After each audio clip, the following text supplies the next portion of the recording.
After all these years, I still maintain that Create Above and Beyond is the best Create mod pack I've ever played. And Cabin is the best version of it. And so we're back again in Cabin. This has happened once before. But with the newest Create update, it's time to once again return to the absolute top tier Create mod pack.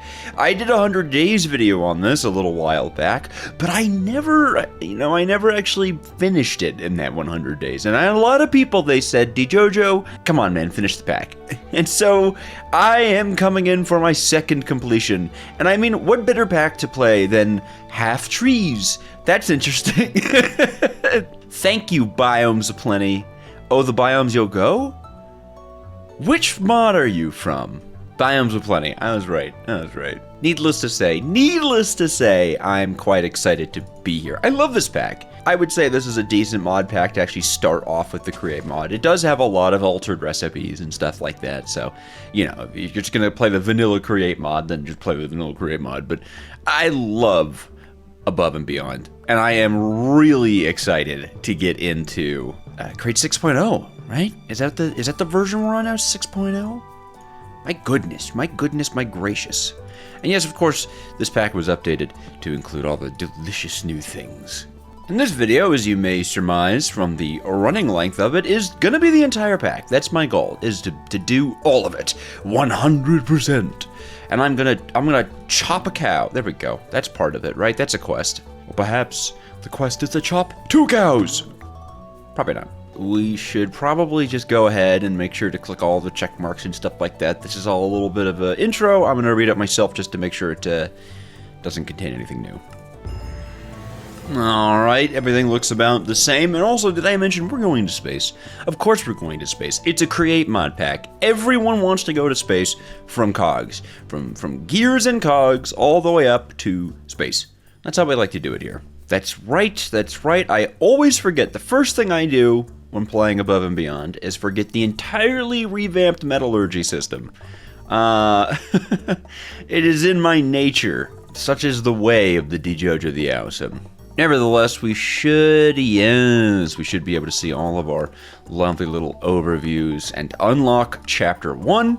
We also probably want to get our hands on pretty much all of that before doing Chapter 1. But as you can see, our goal here, the Andesite Machine.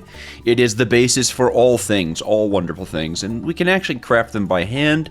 And once things get a little bit more, further along the line, we can actually go ahead and craft them via deployer. If I remember correctly, deployers... No? Yes? Okay, so... don't be fooled by that being called a brass hand. It's actually a gold hand. So that's one little benefit. Okay, it actually is time for me to kind of go over the... Right now we have regular mining, and then we get crushed ore, and then our options are smelting them into nuggets, or a whole slew of other things. That's right, if we mill them in a millstone, we get dust that we can then melt. And that gives us a better ratio, right? Because the occultism is in this?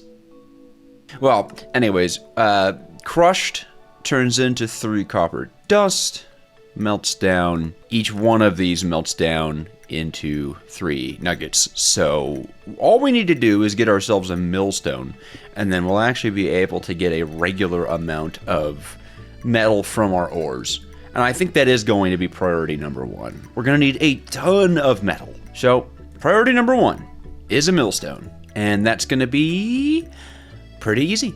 We just need, of course, the different recipe for andesite alloy. Algal blend. We'll get there, though. And then, of course, all the Tinker's Construct stuff to, melt it. In fact, actually, it's pretty nice that we spawn next to an ocean because of the algal blend. Because we get kelp without looking for an ocean. Not that oceans are hard to find, but I'm extremely lazy. Well, this should be an okay amount of algal blend. Ooh, it's so nice. From the Architect's Palette mod. You gotta love it. Oh, it's turning nighttime. I don't want it to be nighttime. I fear the darkness. I feel bad for slaying the Shapipuses, but I am going to. Anyways, I like this lava pool. This lava pool makes me happy. I'm gonna sleep right next to it. Hello, hello, lava pool. All right, we've got some algal. We even have some food. I mean, isn't that something? But we don't have andesite. It remains to be, well, never mind. There's andesite right there. I've lied. I've lied to everyone. Hello, beautiful. You know, if you've never played Above and Beyond, Cabin, or even the Create mod, I welcome you to this journey. It's going to be life-changing. You're never going to be able to look at modded Minecraft the same. We don't need a ton right now. We will later, but I do want to make sure we have a lot of coal. Even though we're going to be using all the, like, melty, smelty Tinker's Construct stuff, we're probably going to be fueling it with coal. Okay, we should be in a good position to actually make ourselves that millstone, which is awesome, but we're not going to be able to get too far with it because, I mean, we're going to kind of want somewhere to settle down, realistically speaking. Still, we can make ourselves some shafts, we can make ourselves some cogs, and we can be happy all day long. But we really do need a place to settle down because all that meltery-do stuff, you know, it's a block. You place it on the ground, we're going to need some seared bricks. I mean, this is just, I didn't know Tinker's Construct showed you the tier. That's fun. I'm not gonna lie, there's kind of a part of me that really likes this opening biome. You know, it's pretty cute. We got an ocean nearby. I think for now, and by saying for now, I'm locking myself into this location permanently. I'm not much of a moving person. I do like it. I do. All right, let's get the lawn base started. You guys know what's going on, or you don't know what's going on. Some of you I've greeted. Comment, subscribe even to the channel. But seriously, like let me know if this is like your first video of mine. I'm really curious to see what my reach is. I'm a nice guy, I don't bite. I promise I won't say anything strange to you in the comments if you let me know this is your first video. If you don't let me know this is your first video though, I can't promise your safety from strangeness. I have to be honest with you. I'll know if you're lying, alright? I read my comments, I know the names. Water wheels, same recipe. Good stuff, my friends. One issue I'm thinking about is how does a boy like me get a bucket without iron? That's a super interesting question. We don't have any villages on the map.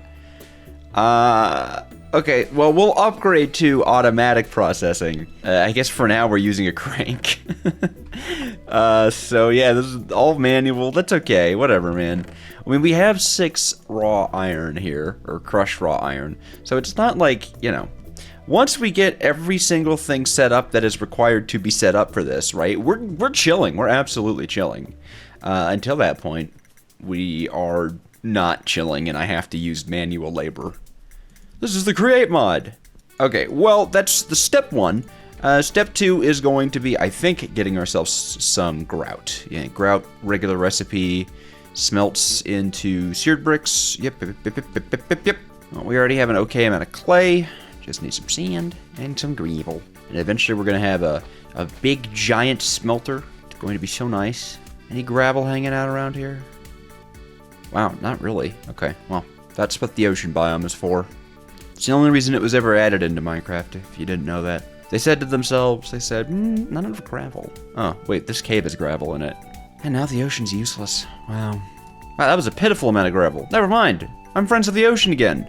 I mean, this is the kind of high-octane drama that you get from playing the Create mod. It's got to be one of Minecraft's most dramatic mods.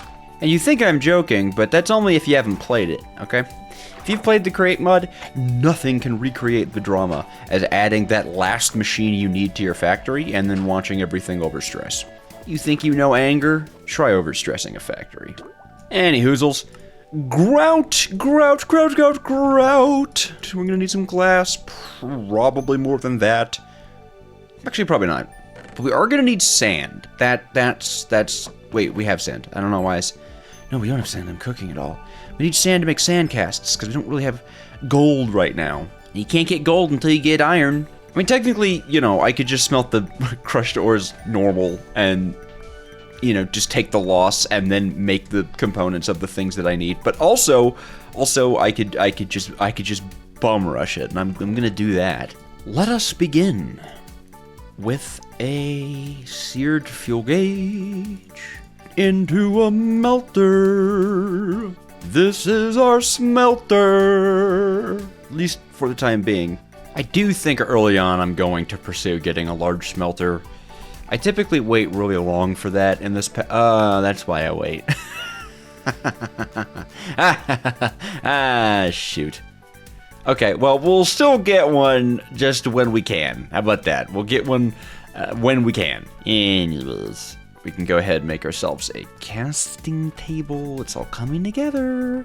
I believe, yeah, here we go. We have a seared heater for solid fuels. And we almost have this. We can put coal and wood in there, which is great. That's what we need. Perfect. And this is the last piece. And bap. I mean, it's perfect. It's just perfect. You would love to see it. You would love to see it. Anyways, we can drop some coal. We can drop some iron. And the iron will melt. I like this. I do. How do I make sand casts again? There we go. Blank sand cast. You can turn it into a ingot sand cast like so. And then you cast an ingot into it. And this is how we get efficient iron. But it does consume the sand cast every single time. So, you need one sand cast per ingot. Boop, boop, boop, boop. And just like that, we have our 6 ingots of iron. We love to see it. 3 of which is going into a bucket, which is one of the most useful things in early game create mod. Actually, never mind. It is just simply like the lifeblood, excuse me, of the create mod. No bucket, no water wheels, no steam engines, no nothing, man. Absolutely no nothing. And then obviously an iron pickaxe. I mean, come on. Okay, now though, we can actually go ahead and get this millstone milling stoningly, even. Yes. This will just speed up the process of getting our ores processed, which, you know, obviously we love. And we can hide the whole thing. Love to show this off, but did you know? Actually, no, that's a waste. It's a waste of cogs. We're just going to do it the normal way. I think this should just about be okay. Suppose we'll find out. I took a little break from the create mod, as I'm sure many people have noticed. Oh, well, I could probably go faster. Okay, we'll upgrade this in the near future, but we're gonna need more ores. So, you know what time it is. The time has come to mine. I'm gonna grab some ladders, as I am a certified strip miner. I do love just taking some ladders down into the depths. Hopefully maple logs make sticks. No, it does have the Quark. I like you, Quark. You're a cool mod. You're a great guy. But God, do you have to just get in here and mess everything up when it comes to ladders? Ladders are not meant to have entire planks in them. It's not. And what better place to go mining than right here? Right here. Oh look, and I have Fulbright installed. I finally remembered to do it. I know, maybe it's a little cheesy cheese, but I want to be able to see. I want you guys to be able to see. I always feel so guilty when I'm like mining around and I'm like, look at these diamonds I found. I'm out of torches, you guys have no idea, but look at these diamonds. Ooh, lapis. I want lapis. We want lapis. You and I, we both want lapis. No, but lapis helps you get fortune on Tinker's Construct tools, and we're obviously going to be doing Tinker's Construct tools. I mean, come on, Tinker's Construct is in the pack, so... Ooh, don't look at the Menderman! I almost looked at that Menderman. That would have not been good. That would have been a disaster.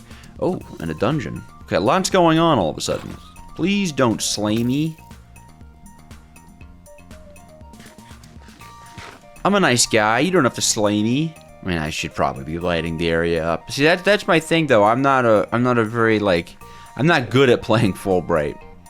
It's so good for YouTube, right? It's so good for content, because then you guys can see, and it's great, right? But then I just forget to place torches, and then I'm like, why are there so many mobs? Oh, there's so many mobs because, you know, this is what it actually looks like in the world. Oopsies. So I think this is a skelly dungeon. That's actually pretty awesome. I mean, not only like early XP farm, but we can also grab that spawner pretty early on with the create mod and make an even more convenient XP farm. Oh, and here's that gold that we want. Yeah. I am covetous of gold. We need it for all those different metal casts and stuff like that. That said, we should probably actually... Whoa, hi there. What a nasty angle that guy's holding on me. Ah, the Skemling spawner. Okay, 4 iron ingots, pretty good. Tomatoes! What's tomato? I don't know. I was going for like, what's the matter, but it didn't work. Now the bit's over. Okay, I do want to push on with mining, but before that, I'd really like to get a Tinker's Tool with the lucky modifier on it. There is no reason not to have Fortune 1 when it is within our grasp. Wait, there is a reason. I can't make a Tinker's Anvil. That would be the reason. Oh, wait, you can make it out of zinc? Yeah, you can. Oh. Okay. I'll get... oh, no, a heart. Ew. What is this? Neep meat? Then all the comments, Neep meat mentioned! Well, that was that's an actual cave sound. That was an actual cave sound. Oh no. Zinc. Zinkler returns. Then all the comments, Zinkler mentioned! So some of the most fun you can have as a YouTuber is trying to predict what your comments are going to be like. Mine are pretty easy though, I have to be honest.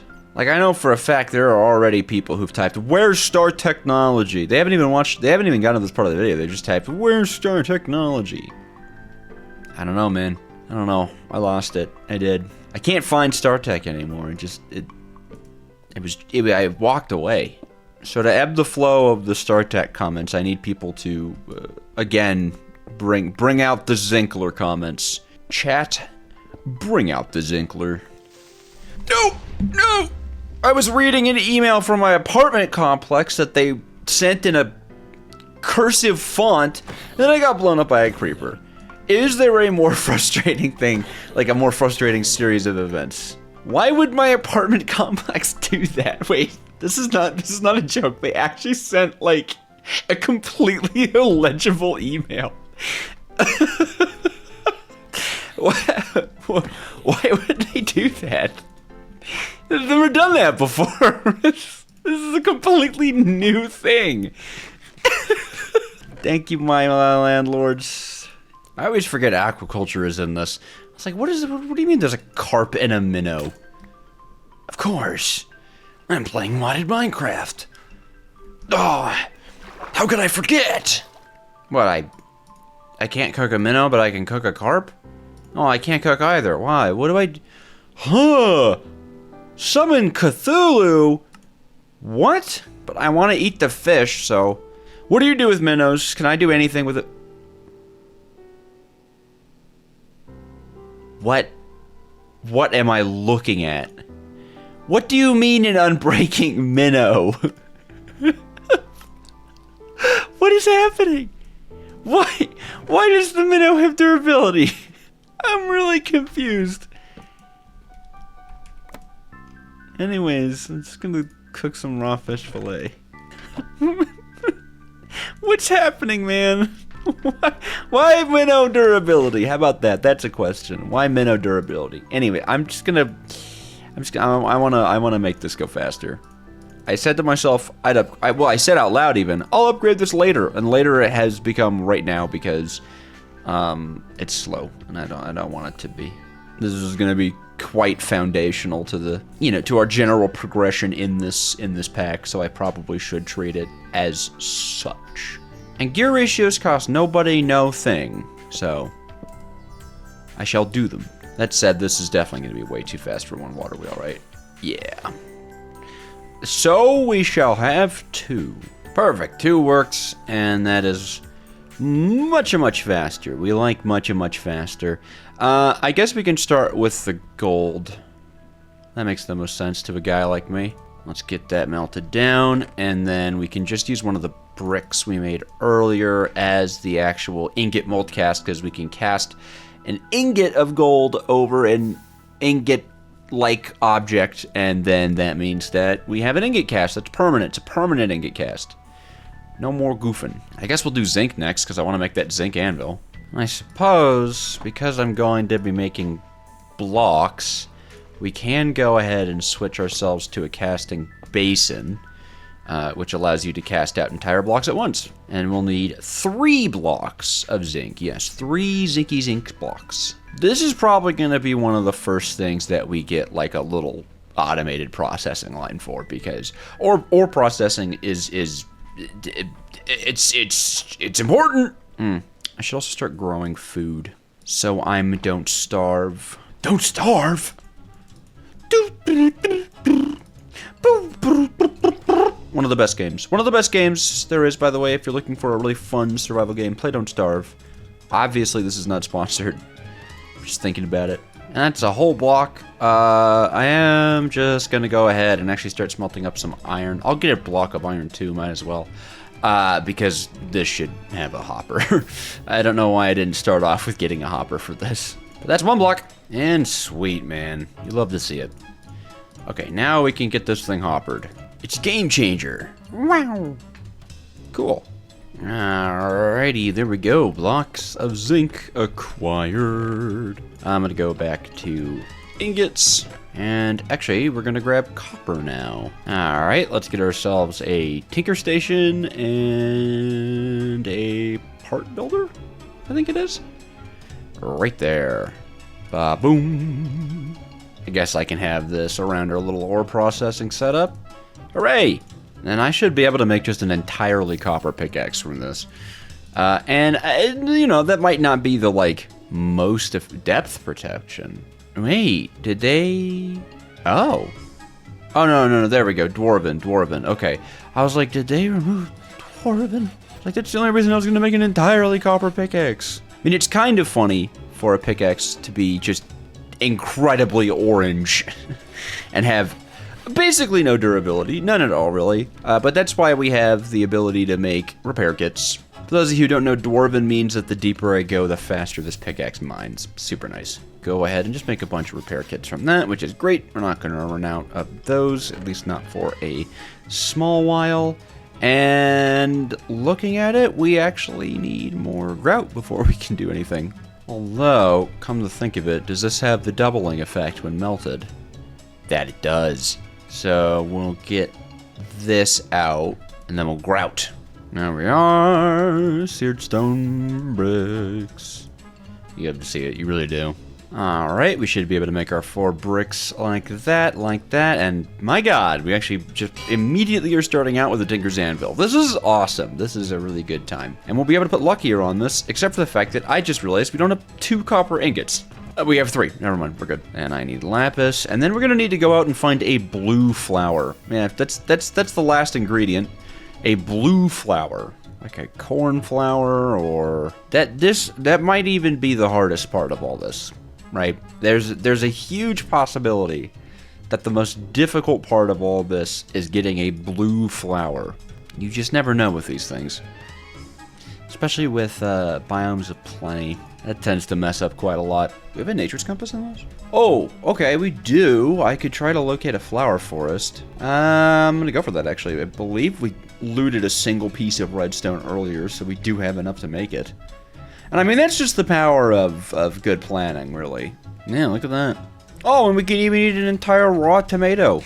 I know that's some people's jam, but it's definitely not mine. I do not.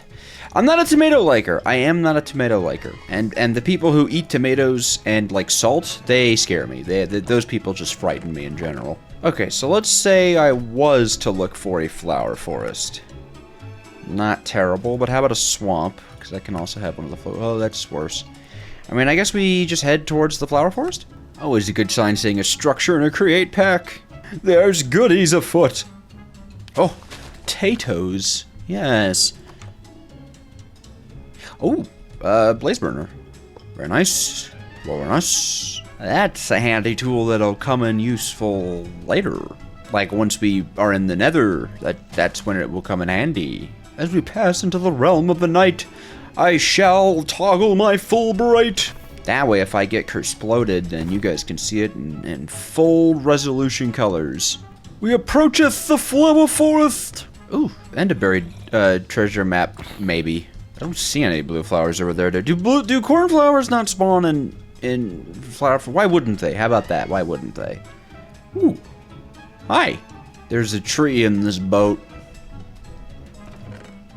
Carrots as well. And cabbages. Oh, nice. Oh, nice. Oh, nice. Backpack. Wahoo! You know, I thought that cornflowers would spawn here. I really did.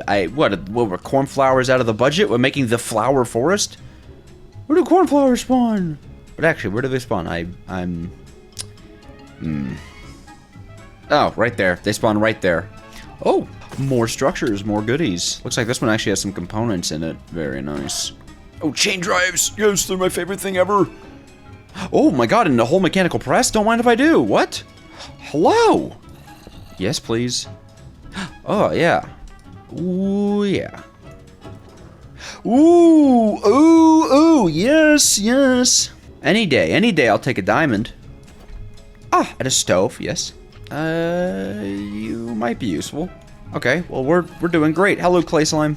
Alright, and that was a success on the blue flower front, which is the entire reason we left. You go here, get that in there, and literally, fortune won. Literally, fortune won. I mean, what a day, what a day.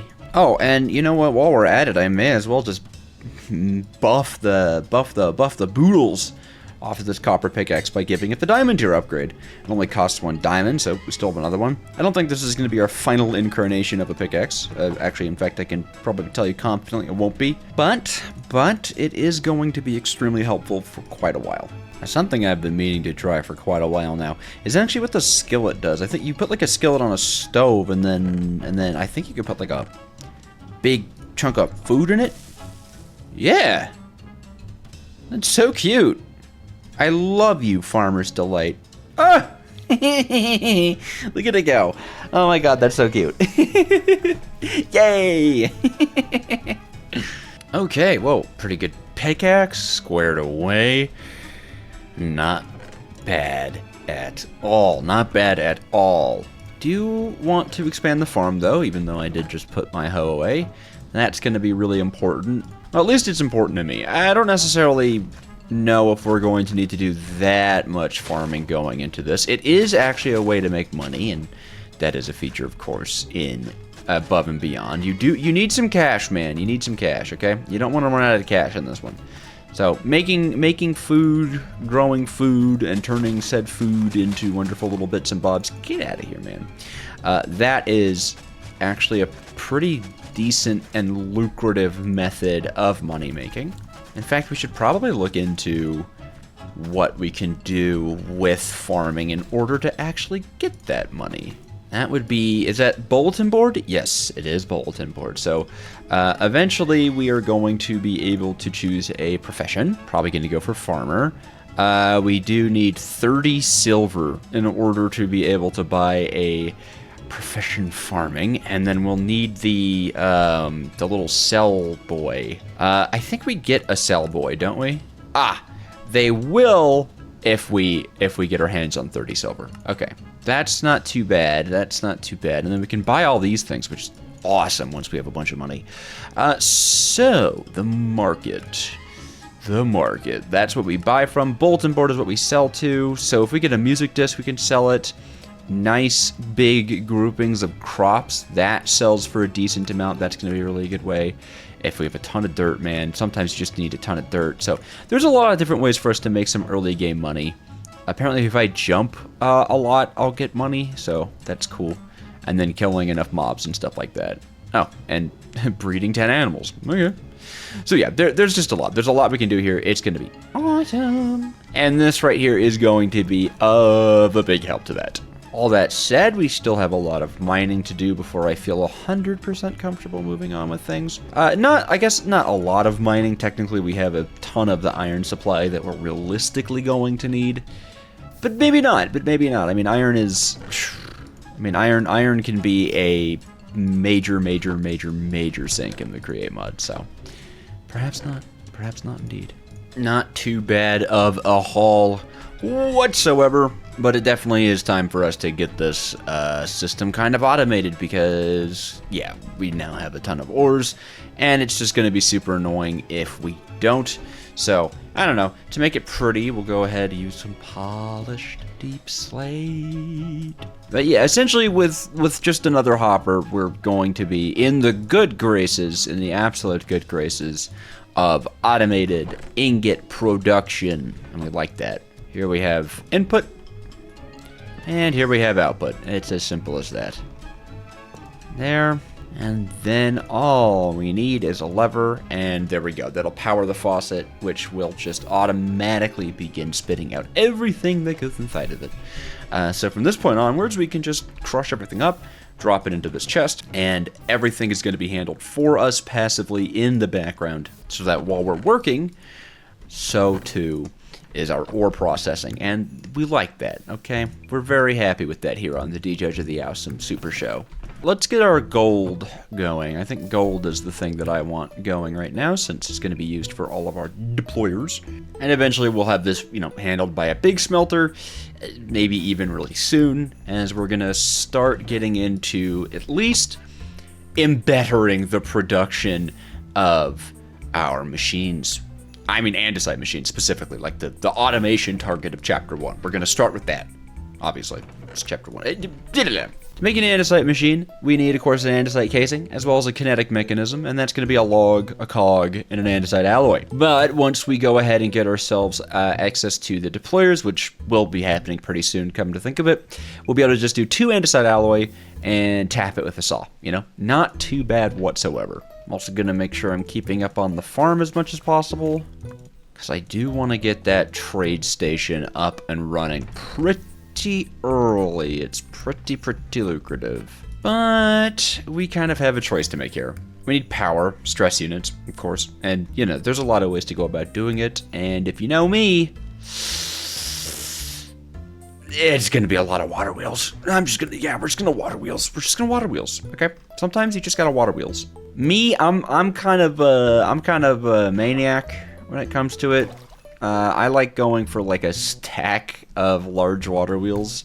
Just jam all that underground, and there you go. It's going to be about 16,500 stress units. It's about as much as an entire steam engine.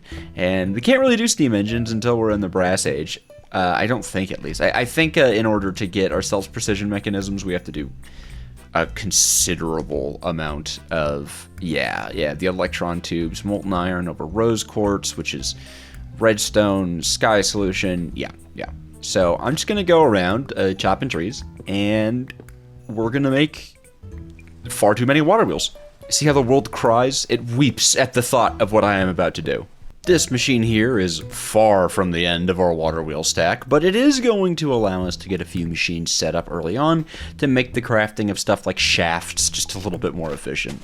And efficiency is always important. Now, I am leaving room for some encased chain drives here. Looks like I goofed that up. A guy like me could use a wrench these days. That should just about be max speed, I think. I forgot the part where I attach a regular water wheel to the back of this whole system to give it a small boost. I was like, I swear, I did my math, I did! I just didn't to my water wheel. There, and there. Oh, Lord. Yes, okay. Absolute maximum speed. The pinnacle of the Create mod. We have a little bit of stress units to work with here. It's not that much. It's about 4K. I can work with 4K, though. And we're cooking down some lead right now because we're going to need it, if you could believe it, for stuff like drills and saws, and I really want to get a saw set up because that's going to make producing shafts much more efficient. Alright, but for our first machine stack here, we're going to go ahead and get ourselves the lucrative and lovely mechanical press. We are definitely going to be encased chain drive fellows. I am an encased chain drive lover. If you know me, you know that encased chain drives, they are my favorite. That'll easily let us get a press set up right there. And you know what? We'll be civilized. We'll be depot fellows. Few things we want to do here, like get a fan. And I did say saw, didn't I? And that's going to require another 4 sheets. I guess we could just use those 4 sheets, grab you, do that, and make ourselves a saw blade. Now, we do actually need to make ourselves now the little mechanisms here. So we're going to need a few cogs, logs, and some andesite, as well as a saw. But that's not too bad to make either, actually. And I think I could just go ahead and make the iron tier 1 right now. Boom. Well, okay, we don't have enough andesite alloy. Okay, another bunch. Actually, that's a bunch. Wow. Well, that'll keep us going for quite a while. And this should just about be our very first set of 8. Yeah, very nice. And we can immediately turn that into an andesite machine, drop it on the ground, and boom, we have a saw, which we can place like that. Yes. And for now, we're just going to filter this to specifically only make shafts, and you can see we can turn 1 alloy into 6 shafts, which translates to, because it translates to more. I don't know what I'm trying to say here, but it makes more, okay? More shafts, more good, more happy. We also super need, like, a wrench and some goggles. In fact, I'm just going to press a bunch of these, because pretty immediately we're trying to get our hands on a lot of deployers. The wrench, the wrench, the wrench. Now, that just makes you feel great, doesn't it? And let's finish it off with a set of googles. Hooray! Google. Woo! Da da da da da. I can see things now. And now that we use the saw for that, we're actually going to repurpose it real quick. We're going to be using it in order to make loads of logs, or get loads of logs. We just need a ton of logs for making all those stress units that we're talking about. I mean, truth be told, it's probably a better idea to go ahead and get more andesite and andesite alloy, but why do that when we can have so many water wheels? Besides, we actually are going to need a lot of wood. I believe harvesters, which is what we need, yes, they also require andesite machines. That's required for kelp, and then saws, of course, are required for tree farms, as are deployers. So, we have quite a lot of manual crafting of this stuff left to do. But for those in the back, if you've never played the Create mod before, you can actually use a saw like this to chop down entire trees. And it's awesome. And then if you really want to get crazy with it, you can actually connect trees together like this, like it's like a wire, almost a wire of logs. And as long as you're breaking the lowest point in that connection, you can chop. No, they didn't. Did they change that? Is there a limit now? I don't know. Well, that worked. Not sure why it didn't work earlier, but, you know. Well, back to the stress unit grind. And for our next great factory improvement, a mixer! These are very, very important. And we don't even overstress the system by putting it down. This is just going to make getting our andesite alloy even better, because when crafting andesite alloy in a basin and a mixer, you get twice the amount. It's 1 to 2 instead of 2 to 2. So double the alloy, double the happy. Yes, indeed. This is a nice looking factory already, don't you think? We're really getting into it. That's not set up right. Thank you. Ooh, and you know what? Why don't we do a little callback to our original playthrough and get ourselves a toolbox? I mean, not that there's a callback to our original playthrough. I don't know. The toolbox was just such an integral part of the original playthrough, but also, like, you know, you should have it too. Why is that in there? Get that out of there. I don't want that in there. You should always have a toolbox. There's no reason not to have a toolbox. Well, we have our little workshop. This is amazing. Yahoo! This is going to be good, and it's going to get even better. Water wheel time, please. Okay, for now, we're going to call this enough. This is quite a lot of stress units. We should be able to do most anything that we want at maximum speed here. Oh, would you look at that? Most anything we want at maximum speed. I do have to reintroduce the regular water wheel, just because while I was moving stuff around, it changed directions. And of course, that can't be had. No, that cannot be had. That will break everything. Anyways, just slap it on here, and there we go. I mean, that took a ridiculous amount of wood, so I think our first order of business is going to go ahead and make a tree farm. Wait, no. Our first order of business is to get the deployers we need. That's what our first order of business is. And, belts. Yeah, belts are their own little thing to do here. Shouldn't be terrible. We can actually use flowers, which is cool, in order to make some early rubber, but we'll eventually want to go the extractor route. But I think first we just get ourselves like a setup that is going to allow us to really move forward quickly with making mechanisms. And that's going to come from deployers and belts and flowers, technically. Go forth and make rubber. Yes. And 24. Perfect. Excellently perfect. And this, I mean, we'll just go ahead and probably continue having this on the little factory line here. So actually, I'd like some more encased chain drives. Just like that. We're gonna obviously want a belt connection running along there. And then honestly, just for cleanliness' sake, it's not like super necessary to have this in the back, but we're gonna go ahead and pull the belt out like that. Yeah, there you go. And we'll just add a stop like that. That's fine. So now we can just go ahead and make half a stack of these machines with just a bunch of planks. I mean, slabs. That's the word I was looking for. In fact, should probably just make a barrel to store them in. Speaking of slabs, I'm getting so intelligent here. Yes. Did I just use all the andesite alloy I had? Yeah, that was all of it. Hold on. I want to make as well I believe I can make a funnel with some rubber? Or is that dried kelp still? That's still dried kelp. Okay, that's good to know. I mean, it's probably still dried kelp. Actually, it's a machine. Okay, well, we're about to get that. That's weird. Why do I have a partial? Why am I picking up partials? Stop. You're confusing me. What's happening? There we are. Just throw that down here. And then we can cut that, boom, into funnels. And that goes much nicer. Get in there, funnel. I do just got to get the ones that I messed up. Perfect. And now we can just about at will summon a ton of these. So this is amazing. I want more of them, actually. To be fair, I do want more of them. So, oh no. Let's actually start with the kelp farm. That should be big enough for the kelp farm. Yeah, we're gonna start with the kelp farm because that has been so far our biggest pain, obviously, in making the alloy. I could just go digging up for clay and stuff pretty easily, but kelp, you know, I have to run around, I have to keep picking it up and stuff like that. So let's get kelp automated. And clay is gonna be a pain to automate, unfortunately. You can wash sand, but there's no way to get sand early on except for these straining things, which I kind of despise, if I'm being honest with you guys. But you know, you just gotta do it. You just gotta do it. You just gotta do it. What can I say? I can say.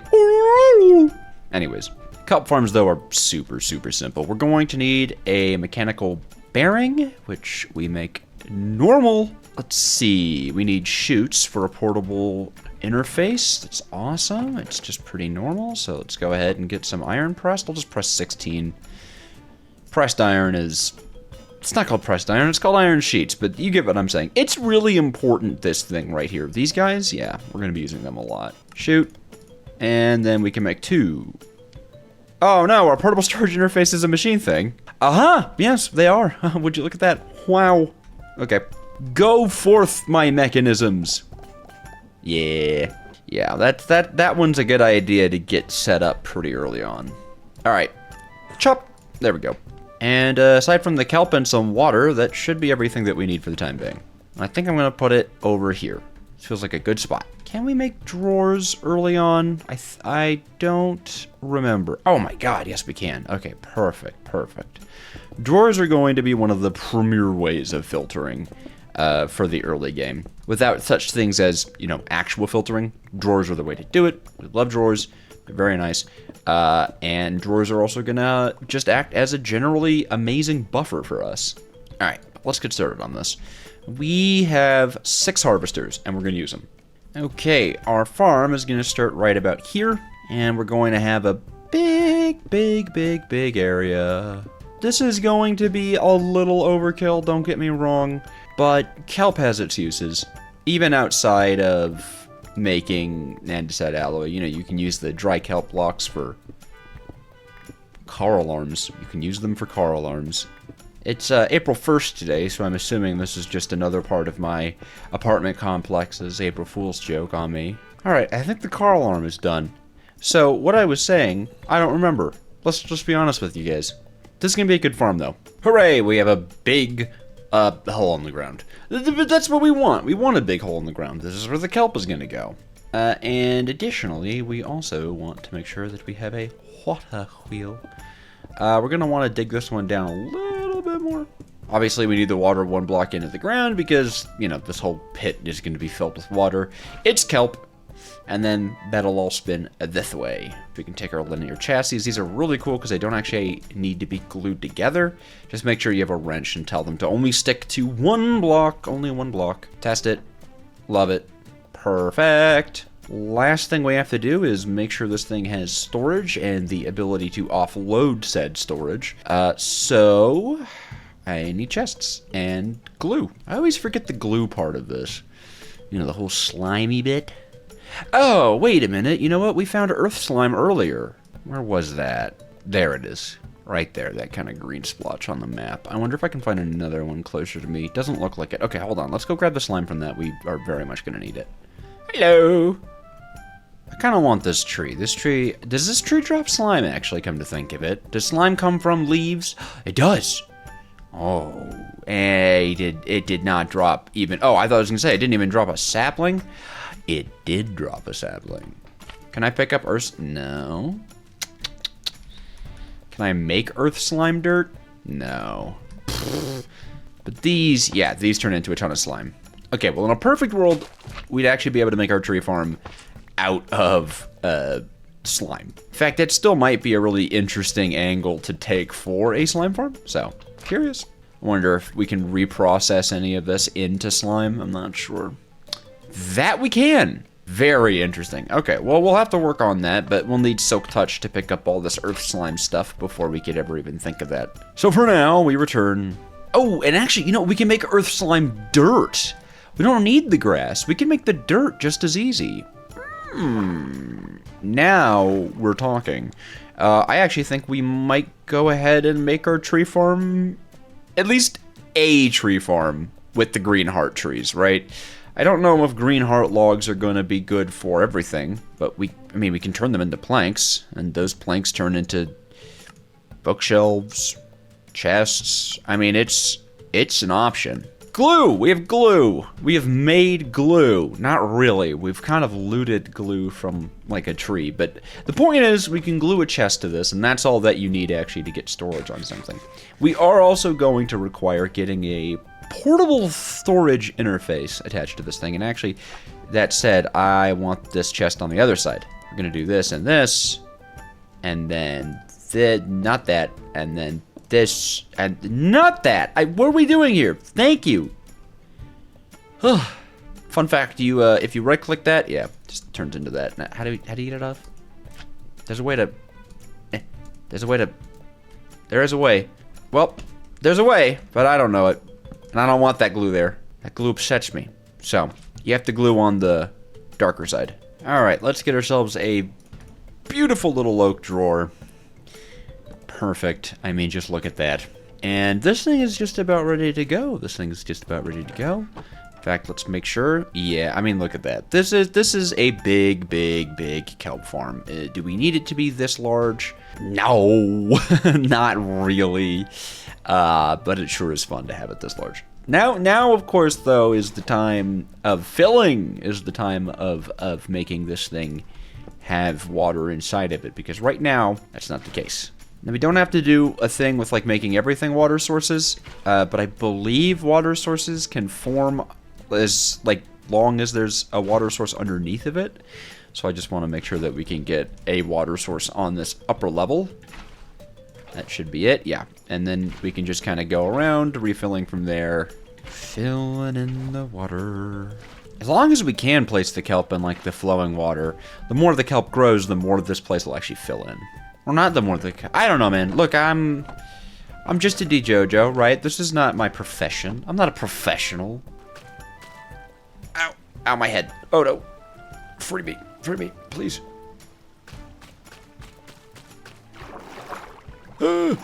Man, kelp's already growing. Okay, and I was right. Just adding in the kelp is going to fill this thing in. And, yeah, we're not going to have to replant any of it because, obviously, I mean, this is kelp. You never have to replant kelp. And even if you did have to replant kelp, harvesters do actually replant crops. So they're just going to be the way we farm crops forever. Nice. And then anything that goes into the drawer, either because we accidentally put it there or because it grew, we can just reinvest back into the kelp machine. And there we go. I mean, look at it. It's kelp, man. We have a kelp machine. This is going to be great. This is going to be really great. We're going to want to, like, lock this at some point. I think it's called, like, a configuration. Yeah, configuration tool. It's not too expensive, actually. Here, we can turn this into a little sugarcane pond. It'll be adorable. Sweet. We're gonna go ahead and, what is it, Chili's, Applebee's? Who's the one that says 3 for me? Well, I'm keeping 3 for me. That's the joke. The joke is I'm keeping 3 for me. Even though the joke should have been I'm keeping 5 for me. I forgot. Okay. I forgot. Configuration tool. Huh. I suppose while we're here and we're getting our, at least part of our algal blend taken care of, we may as well and go ahead and bite the frog and go and get the other part, which is sand automation. Not sand automation, I'm sorry. No, it is. It's getting sand from straining. So strainers, da-da-da-da-da, like that, and then you need a filter, like so, and you just kind of put them underwater. You'll see what I mean. You'll see what I mean. They're really not my favorite thing to do, but it's what we do. It's not exactly automated per se. It does require some upkeep, reinserting the filters. I mean, maybe you could do that automatically, but no one wants to do that automatically because once you get crushing wheels unlocked, you're just good. And it does great. 8 algal blend translates to 16 andesite alloy, which is exactly what we need for another machine. So that's like super not enough, actually. And there's another machine.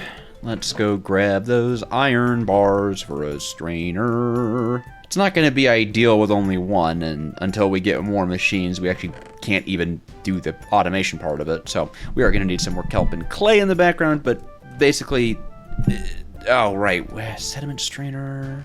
That's right, we need canvas. Knife, please. We can get straw from knifing up some grass. That's what we need, and then of course we can do that. And canvas. So that's what we're going to do. Each one of the strainers needs their own little thing of canvas. Frustration station.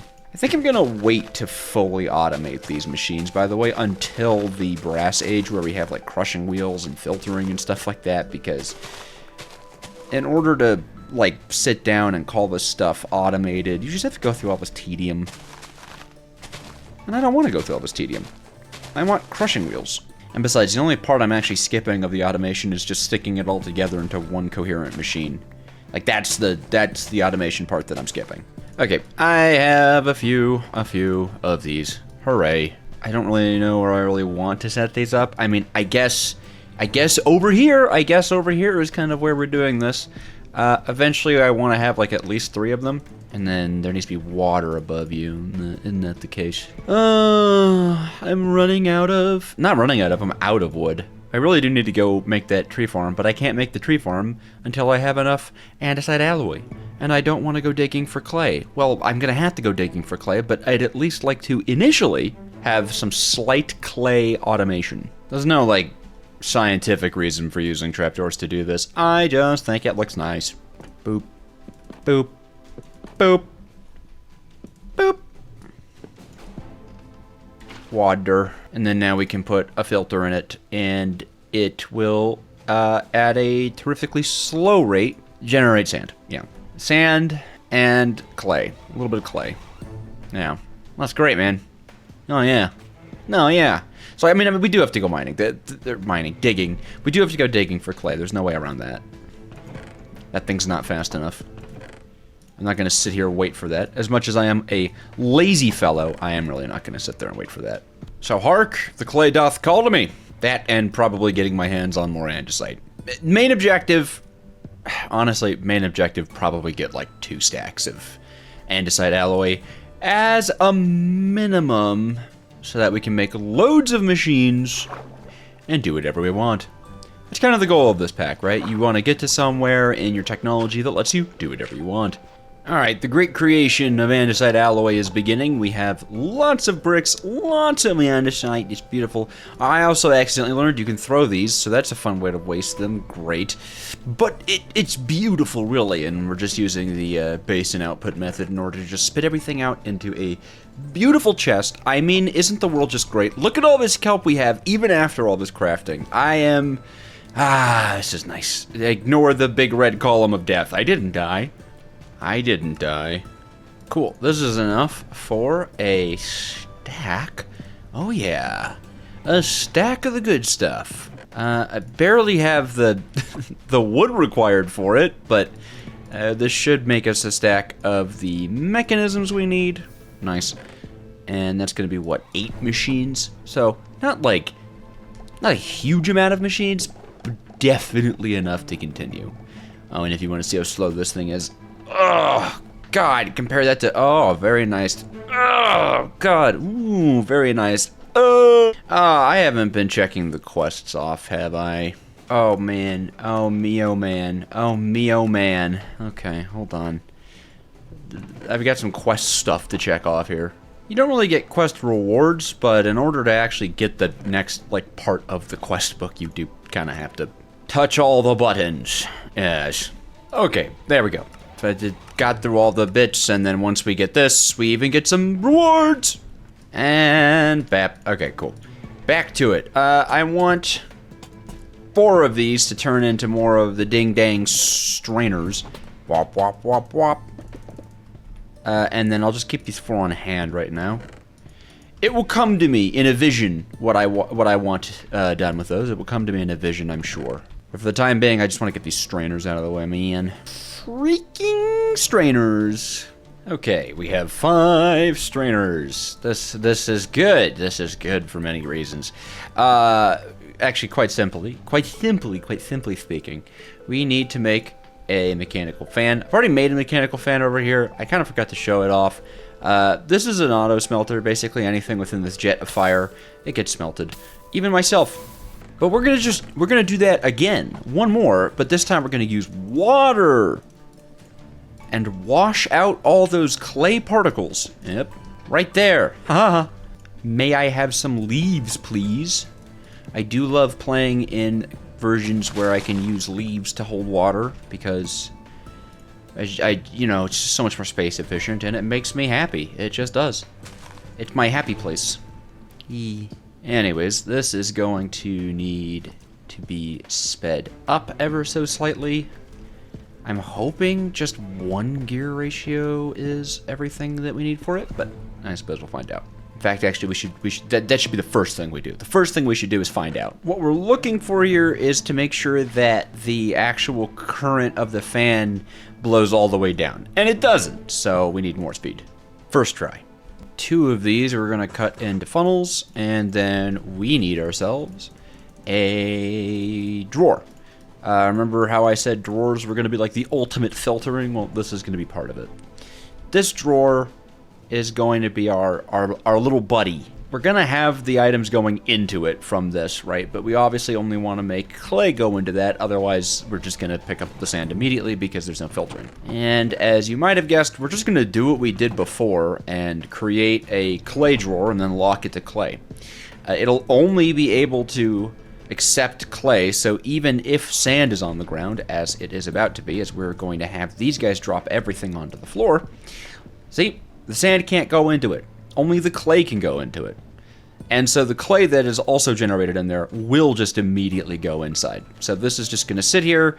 All the sand is going to get washed. That's how the clay farm works. Early on, I just wish the strainers didn't have to be replaced all the time. That's what bugs me. This is not a perfect solution to clay, but the perfect solution requires a tier of technology that we simply don't have.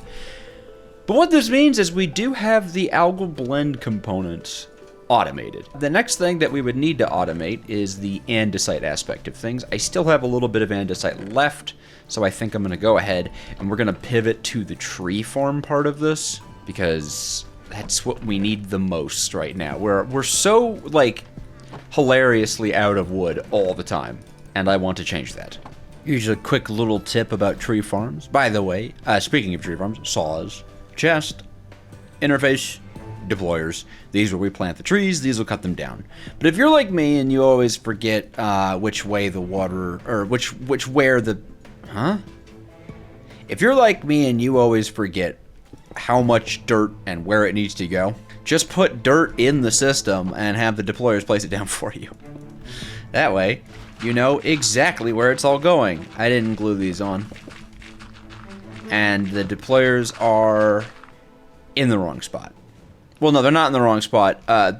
It's just that, you know, the dirt will be 1 block too high up in the air. That's all, you know. That's all. The point is, these are where the saplings go, okay?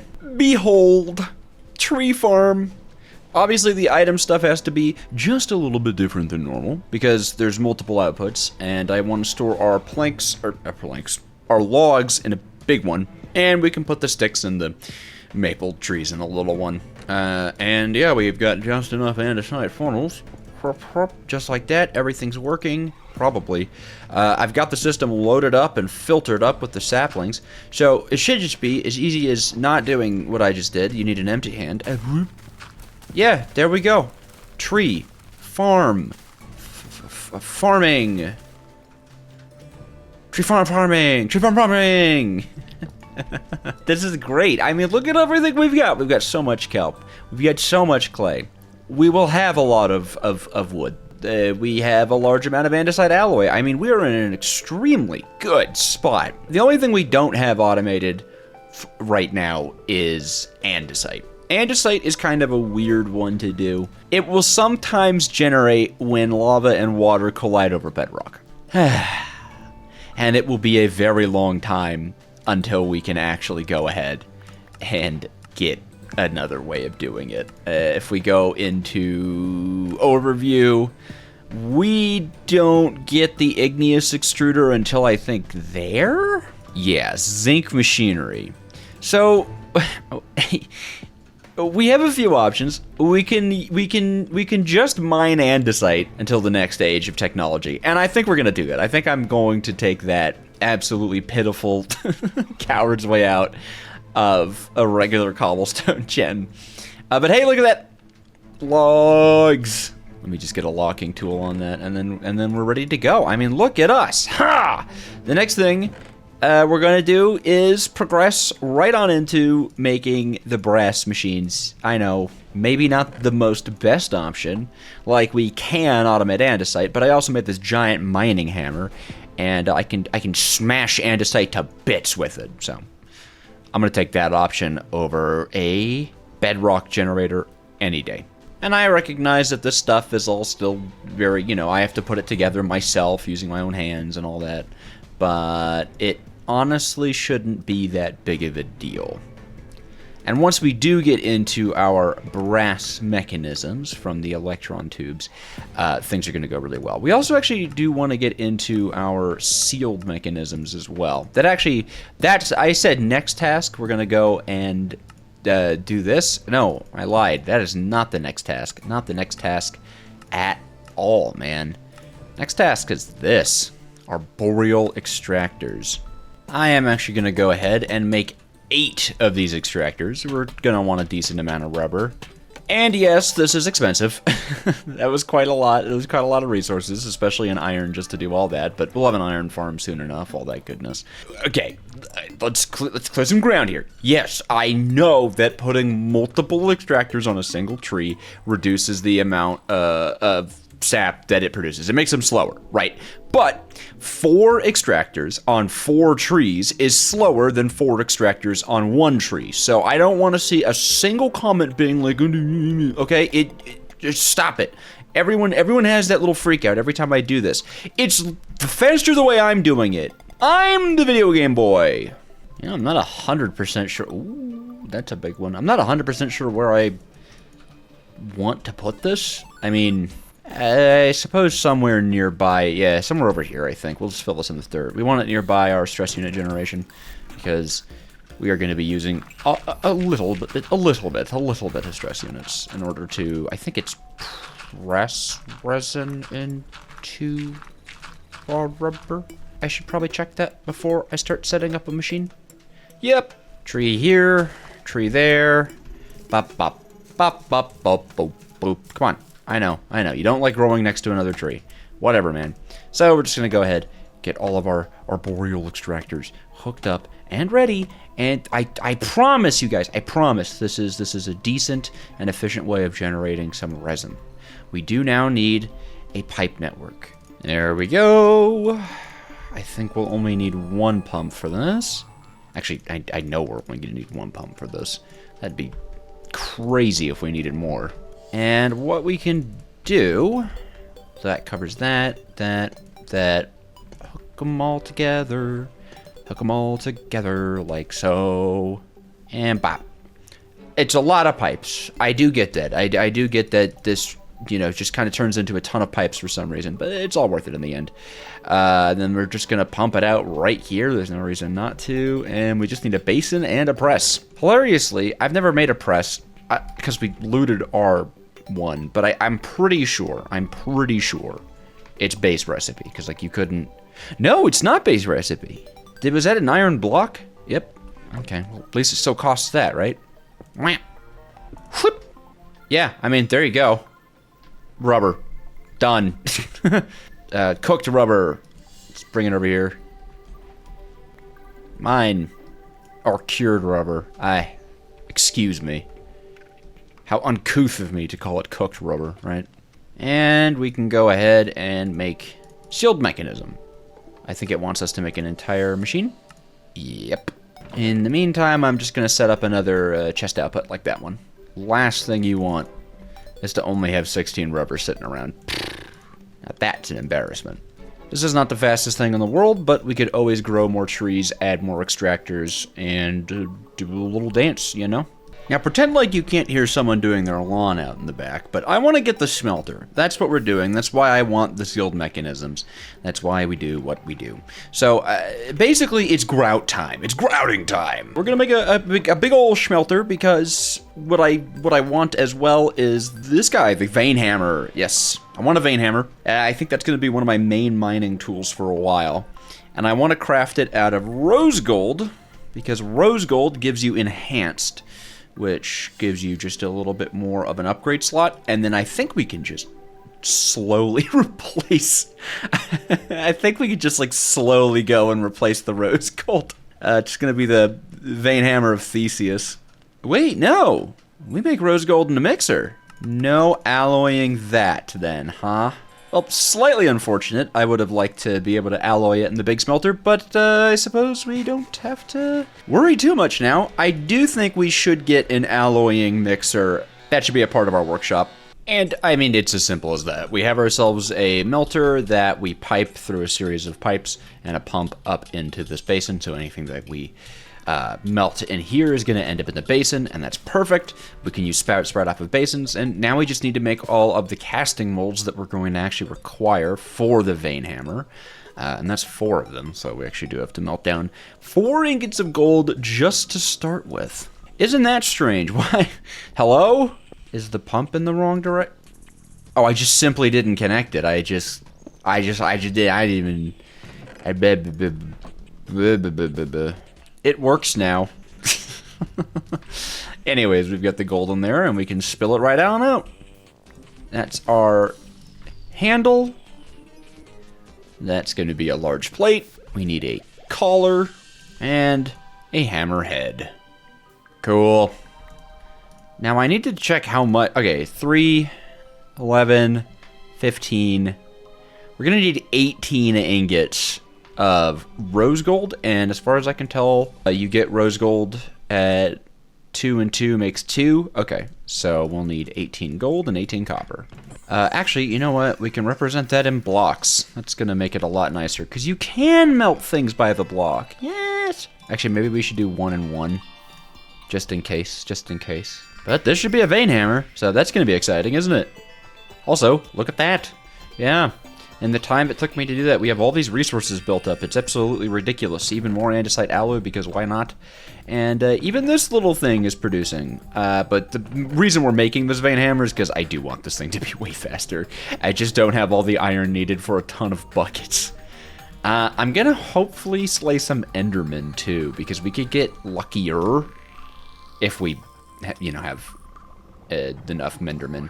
Yeah, and that's making that rose gold goodness that we're looking for. We love to see it. You love to see it. Inspirational, even. I guess worst case scenario with the Menderman, I can just go to the Nether. I mean, we will be going to the Nether pretty soon anyways, come to think of it. Tough handle. That should be the hammerhead. Nice, had just enough in there for that. Didn't want to call it too early and accidentally spill some materials about. And then the last thing is going to be this tough collar once this is done mixing, which is almost. Boom. You just love to see it, man. You just love to see it. And all of that is going to come together into this. Starting with a lot of upgrade slots. 6 of them. We like that, as opposed to this thing's 2. The only thing is that I'm curious if I were to replace a piece of this, right? Again, the it's the vein hammer of Theseus. I do lose an upgrade slot. But the question then becomes, if I've already upgraded it, I can't lose the slot, right? Surely it's not possible. I also realized that we're definitely going to want some repair kits for this, so we're going to cast another little repair kit guy. Yeah, this thing does not have a whole lot of durability on it. It'll get better once we hit it with a diamond, and its mining speed is pitiful. We're kind of playing the long game with this one, you know, if you'll bear with me on that. Oh, I see a Menderman. And it teleported away. Or despawned. No, Menderman's still here. Okay, Menderman. Oh! I found the Menderman. That was tactical. Now the Enderman is super, confused, right? The Enderman's off his game. He's thinking, what the... he's like, I just saw a man die. You know, I've traumatized the Enderman. And now he's not ready. He's not ready. Look at him. Wasn't ready. He didn't drop a pearl, but was not ready whatsoever. I traumatized that Enderman. I did. It's a real strategy. Well, one thing I know that we can just stick right on this to consume one of the upgrade slots is diamond. That's gonna make this thing, look at how considerably better this becomes. Oh my god. That's pretty good. Emerald also does something. I forget what it does, though. Durability buff might be worth it as well, just on its own. Yeah, probably. And then, let's see, we have 4 upgrade slots left, right? I mean, the ability slot, we can immediately go ahead and consume that. That one's easy. We all know what that one's gonna be. Ores. Bam. And I feel like we're just gonna use the rest of it for haste. Yeah, just dump a huge amount of redstone into this. I don't think this thing actually needs anything else. I mean, its durability is pretty good. We'll want one for netherite, though, won't we? Yeah, netherite is probably one that we're gonna want to make sure to keep an open mind for, right? You know, maybe we just go to the nether. Is that silly? Just to immediately get the netherite upgrade on it, but then it'll be better. And then we can get so much more redstone so much faster. And then with more redstone more faster, we can get more redstone even more faster.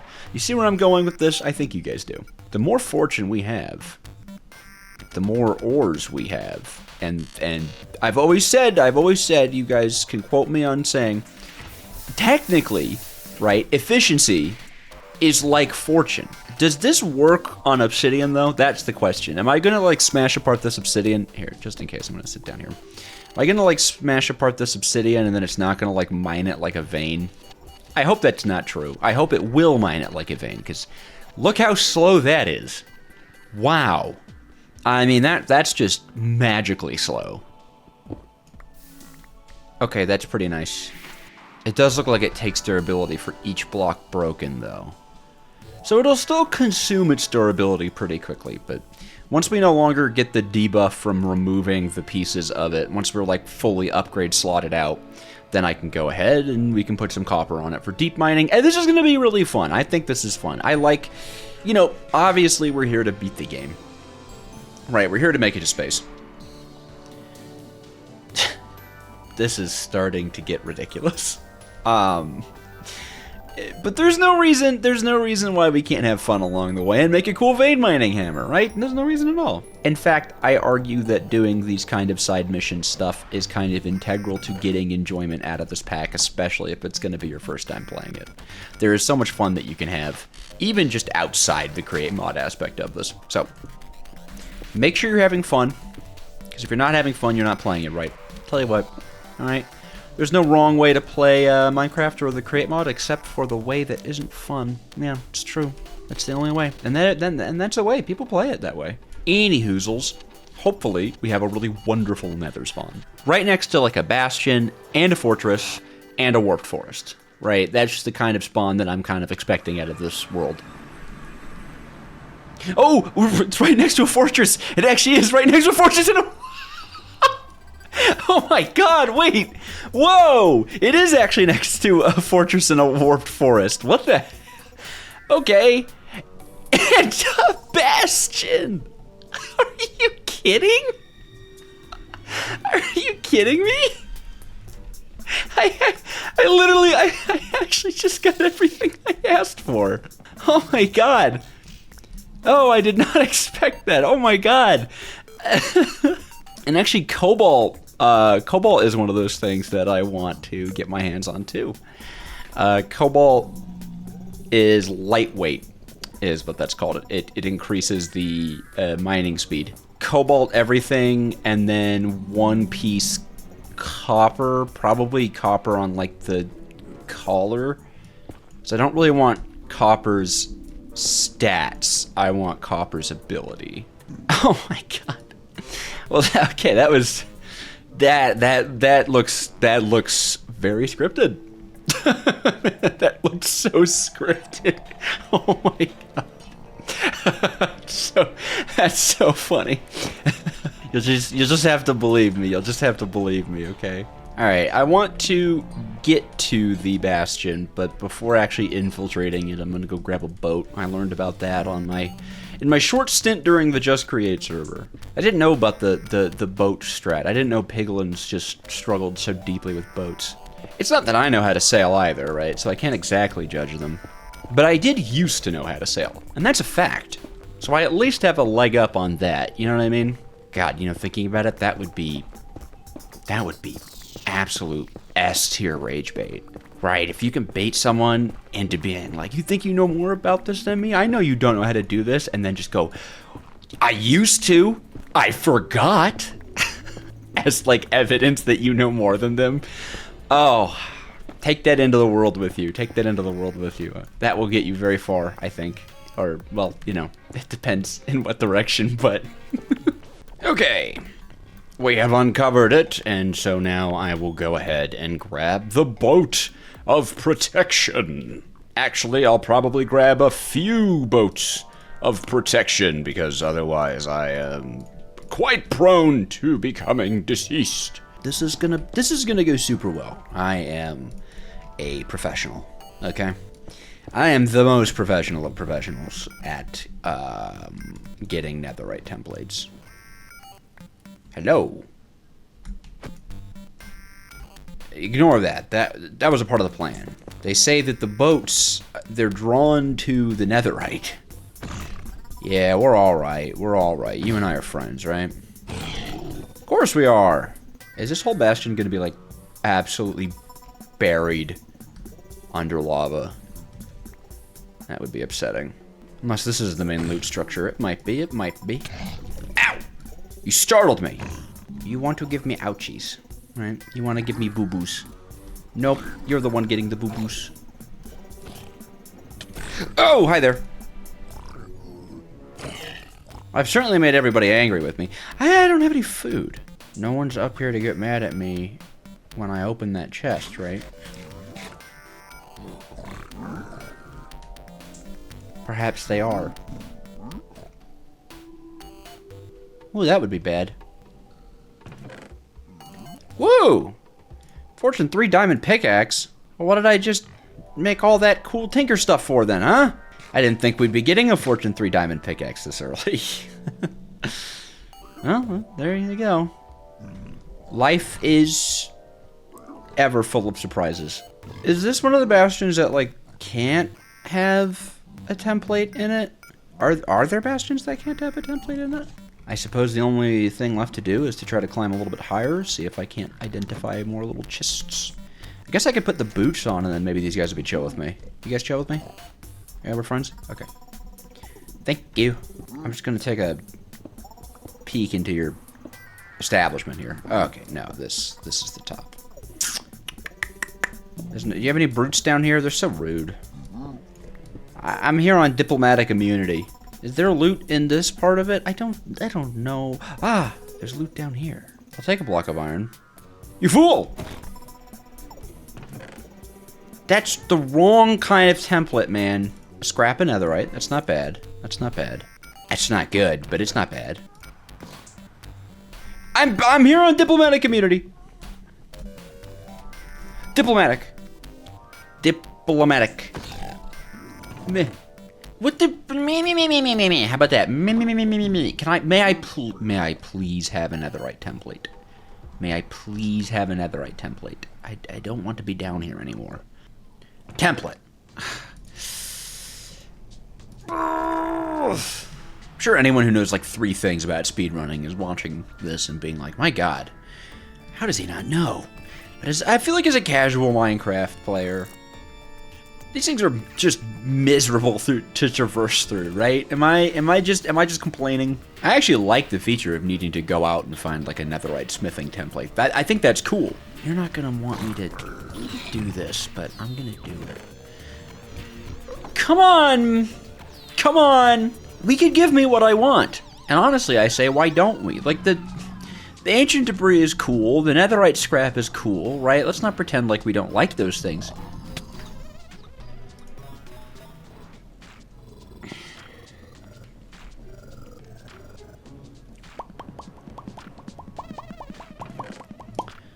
Love it. I don't like missions. It's fine. Whatever, man. Truth is, I'm just a chill guy who doesn't really care. I am gonna go try to get my stuff back, though. Okay, now we do gotta be maybe a little bit careful. Because I don't have my pretty boots on.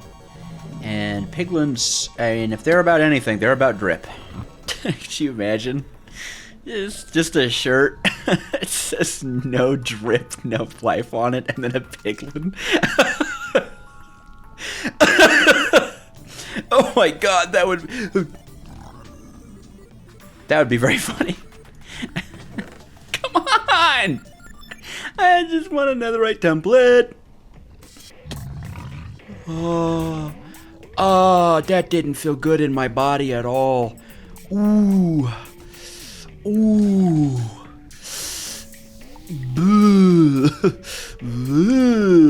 That felt, I just felt, I want to leave. I want to find a different bastion. I'm upset with this bastion, frankly. Frankly, I'm upset with this bastion. I think this is a bad Jeez, man, come on. Give a guy a second to commentate at least. Okay, I don't need the netherite upgrade, right? It looks like a bastion. But does it smell like a bastion? I don't know. I'll have to get closer. This looks pretty bastion-y, if you're asking me.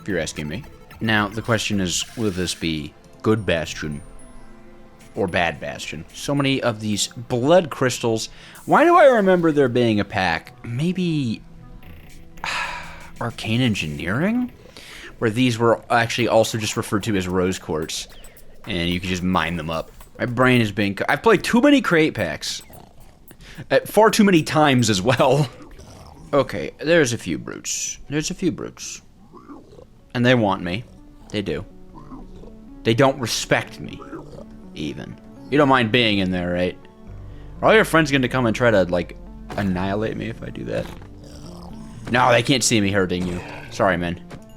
It's just sitting there like, ah! Who's in full view of this guy? No, they heard him. They heard.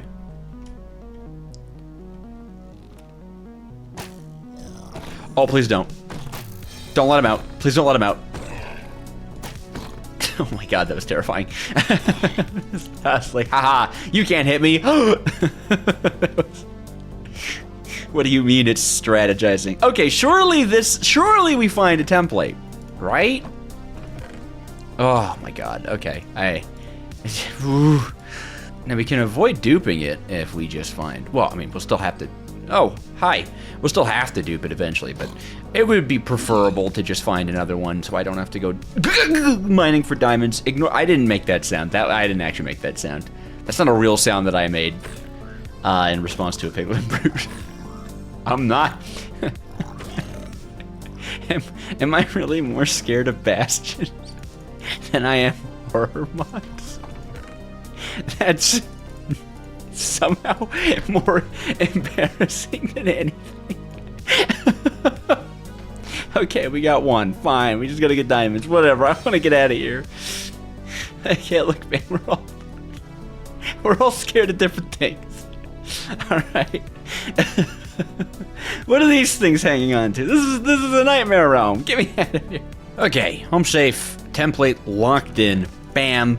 And now we need to go mining, not with our like fancy new vein mining hammer. We're just gonna use the Fortune 3 pickaxe. I mean, of course we're gonna use the Fortune 3 pickaxe, but we're not mining for iron. We're mining for diamonds. The big vein mining hammer, I think, will still be just the better option for mining for iron because we're just gonna be grabbing so much of it. Diamonds, on the other hand, we're really just looking for enough to make do. Ah, wow. By the way, enough to make do, I should clarify, is 7. Damage.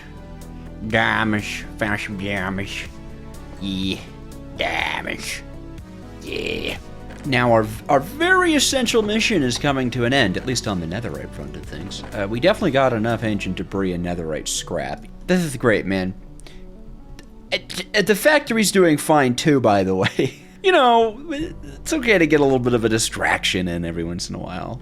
And if you think about it, this will technically help me, like, in a way, get things faster. Netherite! Look how much... Oh, man. Look at all that improvement. It's faster. It's more durable. It does more damage. It's actually a really good weapon, all things considered. Absolutely. And then we have 3 upgrade slots to fill with redstone. I didn't duplicate the smithing template.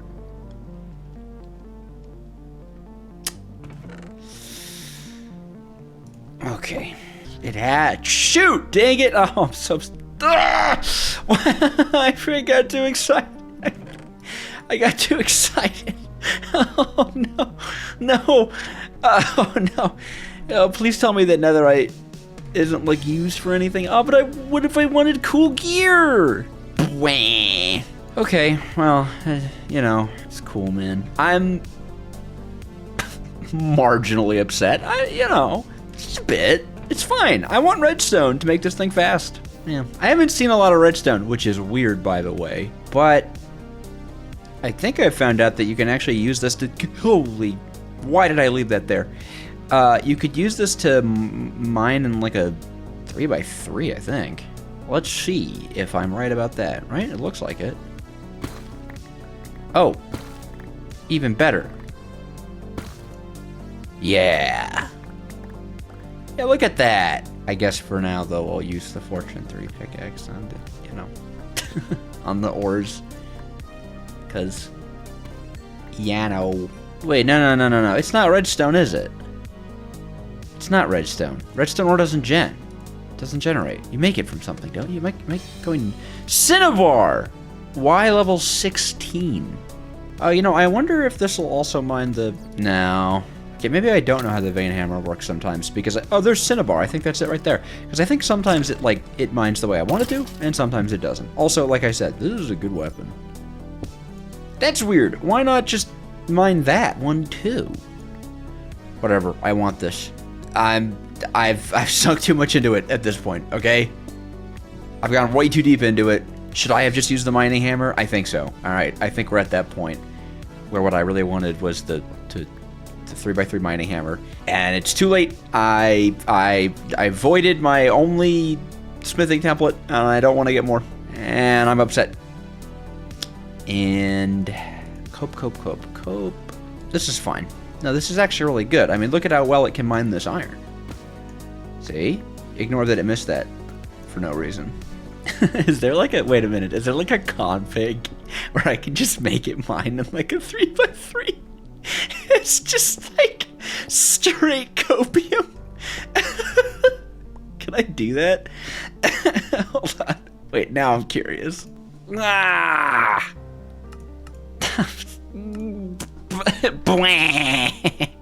Alright, well, you know, a stack of Cinnabar is going to take us a pretty far distance, actually. I believe it grinds into many little bits of redstone. Okay, maybe that's not many, but also I think it's time we upgrade this.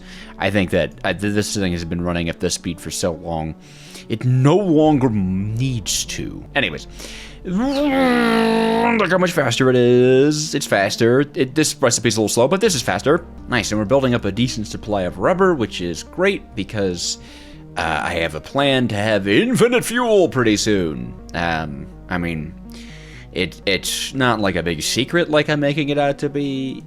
But you know what? If you haven't interfaced with this yet, then it's going to be a big secret. Oh, also, I grabbed a music disc. I remembered. I wanted to sell a music disc. So we can do that now, which is very exciting. I guess we might as well. I know, I was just waiting for the rubber to cure. Tell me, is that how you guys are meant to cure rubber? Just like putting it in a jet of pure lava? Does that cure rubber? I don't really think it does. Anyways, bulletin board. Go. Nice, and then we can go into shipments. Yes, and we can buy a trade station. Perfect. Now, we still need a trading card. We can't do anything without the trading card, but we're one step closer. Oh my god, I can just resubmit them? Oh, I should have grabbed the other two. Well, shoot. It's fine. We'll get to it. All right, we'll get to it. We'll get to all these different things. I'm still technically on a side quest. The copium hammer. Remember, guys, the copium hammer. Okay, one last upgrade on the copium hammer, and we finally done it. No upgrades on the copium hammer. This thing is pretty good. Now the question, of course, for the copium hammer, the reason we did all this is because we're curious. We're wondering, right? We have a curious mind, and that curious mind says, hey, if I replace like the large plate of this with cobalt, and if I replace the collar of it with copper, do we still get? Right, that needs to be lava. I keep forgetting that it needs to be lava. I should probably make that, actually. Yeah, you thing, seared fuel tank. Yeah, you're going to be useful to have, because I am absolutely planning to upgrade, actually very soon, to a proper smelter. Glass would be in here, right? Yeah! Just going to pick that up there. Drop that there. Cobalt. Okay, cool. Should be enough cobalt for a large plate. Because cobalt gives you the light modifier, which is super sick and slick. It's just very nice. Makes your tools faster. Psh, who would have guessed? Very nice. So we have right now hastiest. If we do this, oh, okay, it's permanently rose gold. They thought of that. So that whole side quest thing did not. It didn't work out. Well, we tried, and it was beautiful, and it took hours. Doesn't take hours to like and subscribe though, so if that's something you'd like to do, please, because it really shows me you guys appreciate these, and by God, I need to know if you guys appreciate these. At least I want to waste my time like for someone, you know? Well, okay. Back to it. Look at all these lifesavers. Wow. Yeah, we want to do all this. We need Skystone. But Skystone's infinite. Don't even worry about it, right? Once you get one Skystone, you have infinite Skystone. That is really not even a one meteor visible on my map, really? Is that... Are you sure? Am I sure? Am I missing something? There's always like a meteor somewhere. Are there meteor compasses in this? Let's see. Wow, that's...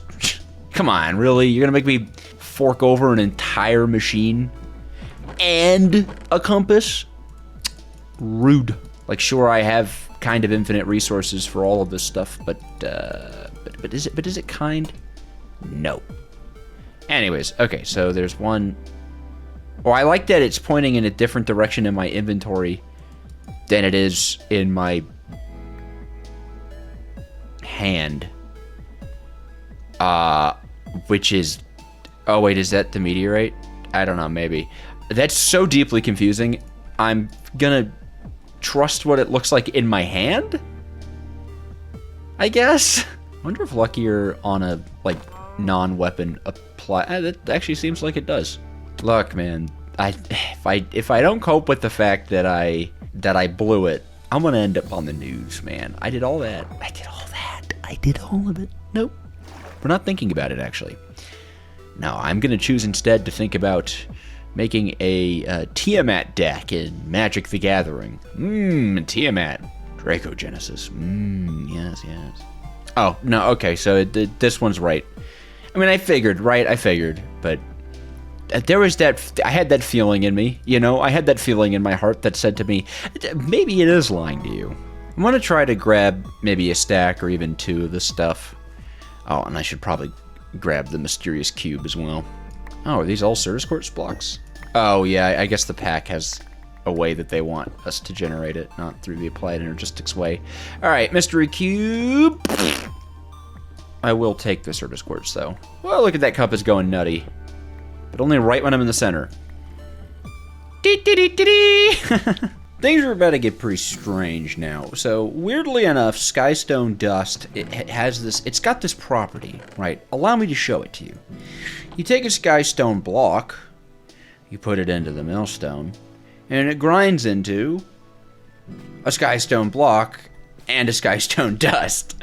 So that's the basis of the factory. That's it. This is what we do. And we're going to use that to create this volatile sky solution, just infinite volatile sky solution. Then we gotta do some additional mixing, not too bad, charged into not charged, and then this into that. It's not bad. But of course, more of what I'm thinking is where I'm going to put all of this. I guess I could put it over here. Could I, like... I'm still coping. Can I, like, melt this down? Oh! Oh, wait. I can... Oh, my God, thank God. I can extract the abilities from this thing.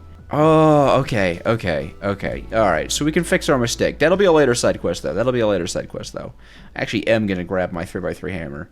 God, this miserable thing. I can't believe I did that to myself. Whatever, man. It's fine. Yeah, this tool. Look at this tool. It's usable.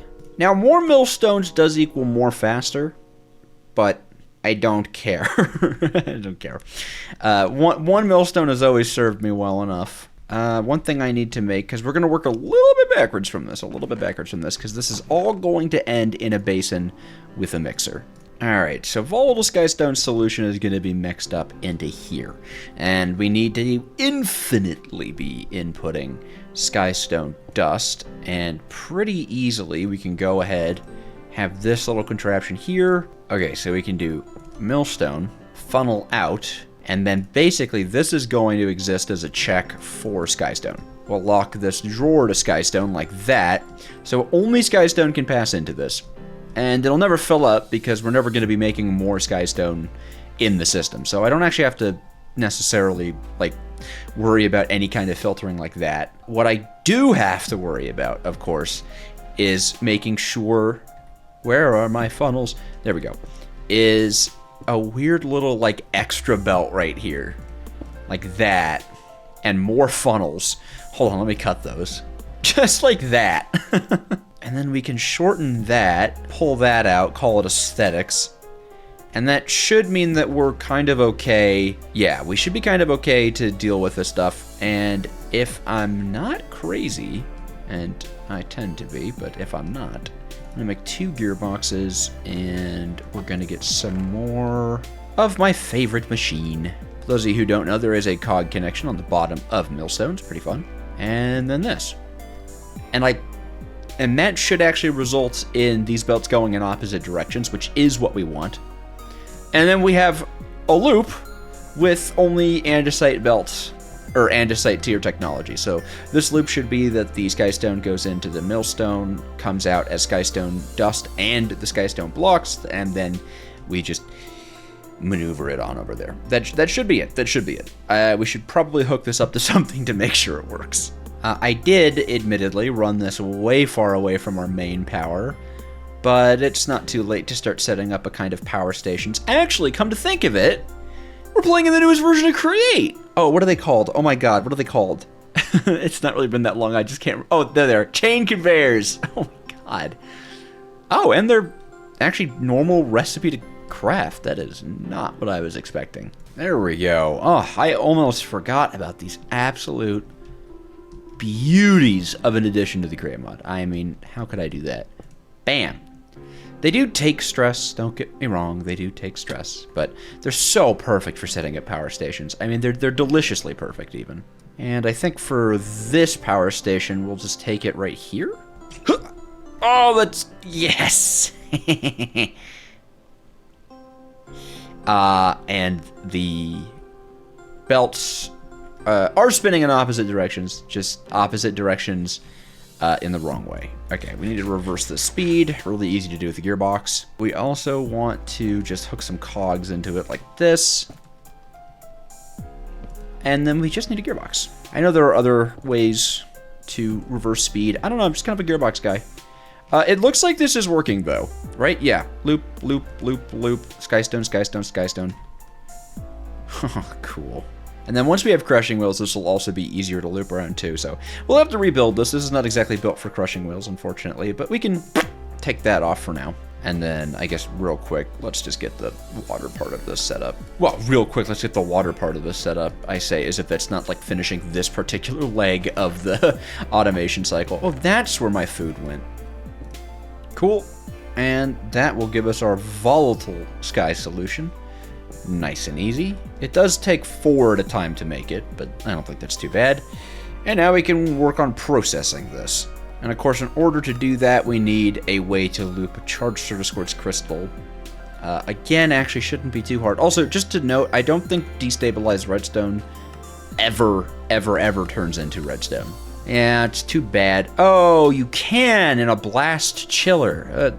Good to know, I guess. Anyways, pretty sure the only way to charge crystals is with the charger. I mean, it's just what it does. And then, yeah, the whole Certus Quartz seed thing. Well, we have Certus Quartzes. There we go. All right, that is the charger. Excellent. And then I think to make seeds, it is the normal method. Yeah, grind it into dust, combine it with sand, makes 2 seeds. And then the method is water, water, water, water, water, water, water, water, water, and then you go. Now again, you do need some kind of, sand automation structure here. And right now we technically have an automated sand, and we're not going to. Again, this is going to be one of those things that it's like, look, once I get my hands on crushing wheels, after I have the correct infrastructure for this, then and only then. Oh, Lord. We're filling up. Oh, dear. There is an easy fix, though. It is traditionally referred to as a bucket of lava. Voiding. And I believe a spout comes from a sealed mechanism? Hopper on a sealed, or a sealed machine, not a sealed mechanism. These are the sealed mechanisms. It's the machine that we're looking for. First one, too. I like that, by the way, the whole chapter bit for the sealed machines and the copper machines and stuff like that. It's referred to as like a bonus chapter. I mean, bonus chapter. It's required for progression. It's like a bonus about it. Bonus. It's you need it. Okay. It wants us to hold each stage of this. Oh, you know what? We should only really do one of these at a time. It kind of breaks if you don't do one of these at a time. Okay, tiny. Oh, it doesn't actually want me to hold. I see. Okay, well, this is how you do it, right? It splishes, it splooshes, it blishes, it blooshes.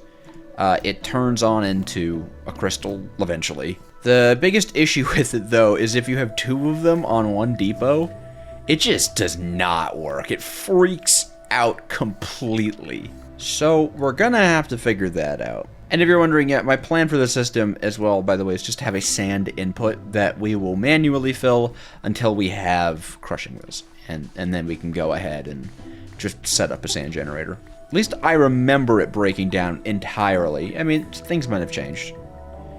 We will see. Let's see. There we go. It does both of them to stage 1, right? Then it focuses on 1. Yeah, and then it just stops. And these guys aren't filtered outputs, so none of that. I guess we just still have to use the drawer trick then? So annoying, even. So annoying, wow. Now, we can do like a reverse drawer trick, where we have it output 1, but you can't have 2 funnels facing you know, into the same depot, obviously. So the solution there is 12 spouts on a belt. Unless, will a belt output to a funnel one at a time if you tell it to? It's like, take you, funnel, and then we're gonna grab the crank test. We're doing the crank test. Where is it? Oh yeah, that's right, I used it as decoration up here. Oh, it will wait. Oh, I'm just being a big old silly then, aren't I? Okay. Well, then the loop is easy, isn't it? We're gonna wait for the actual part that takes it out. We gotta be a little clever with it. But we can be, we know how to be. Yeah, this is cooking. This is what they call cooking. And the last thing we want is an andesite tunnel, this guy, whoosh, as well as a weighted ejector. This guy, whoosh.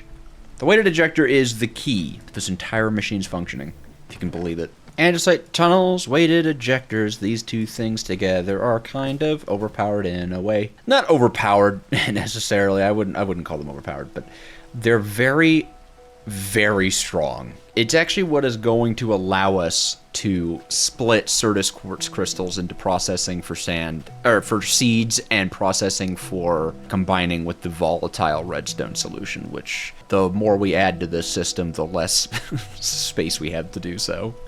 I'll be able to move stuff around though, don't worry. So just for now, we're gonna put that down there and belt like that. And then this is going to be the separate point. Does that work with these? Actually, I can just make sure real quick. Oh! Okay, we'll deal with that in a second. So, we can set this now. Basically, what this is going to do is we can tell this thing to only eject once it has 2. It will wait until it has 2. When it has only 2, we can have an andesite funnel basically split that in half. So one will essentially be going on to here, this depot, or weighted ejector, or whatever we decide, that we can move on to further processing, and the other we will loop back into the system. Okay, I think I have an idea. I think I'm cooking here, right? What we want is for these bad boys to enter into this millstone. It should be that they exit it one at a time. If not, we can always use a hopper here. That is another option. I guess I can actually verify that this works by taking the millstone that we all... Oh, wait, no, right. It'll exit the millstone one at a time no matter what, because the millstone mills it into one item. We then are going to have our basin here, and that is going to be the input-output issue. Right, we need to make sure this thing outputs one at a time. If it doesn't, we're boogled, okay? We're absolutely boogled if it doesn't output one at a time. If I know my create mod, and I think I do, this will output both of them at the same exact time. Yeah, because it's, yeah. If we have a funnel acting as the output, the funnel will take over the priority and output things one at a time? Oh, it's just outputting things completely ambiguously. Oh, shoot. So this doesn't even care about outputs. It'll just anything inside of it. Down I go. See, this is where a brass funnel would be absolutely heavenly, because those you can tell to output one at a time. But this pulls out 2. Ha! Ha! You know what I mean? Oh, wait. Give me here. What is happening? Stop it! Even a hopper would begin to stack multiple, or would a hopper wait? Ooh! There it is. The only issue now is we do lose some ease of power, but that's fine. Just like that.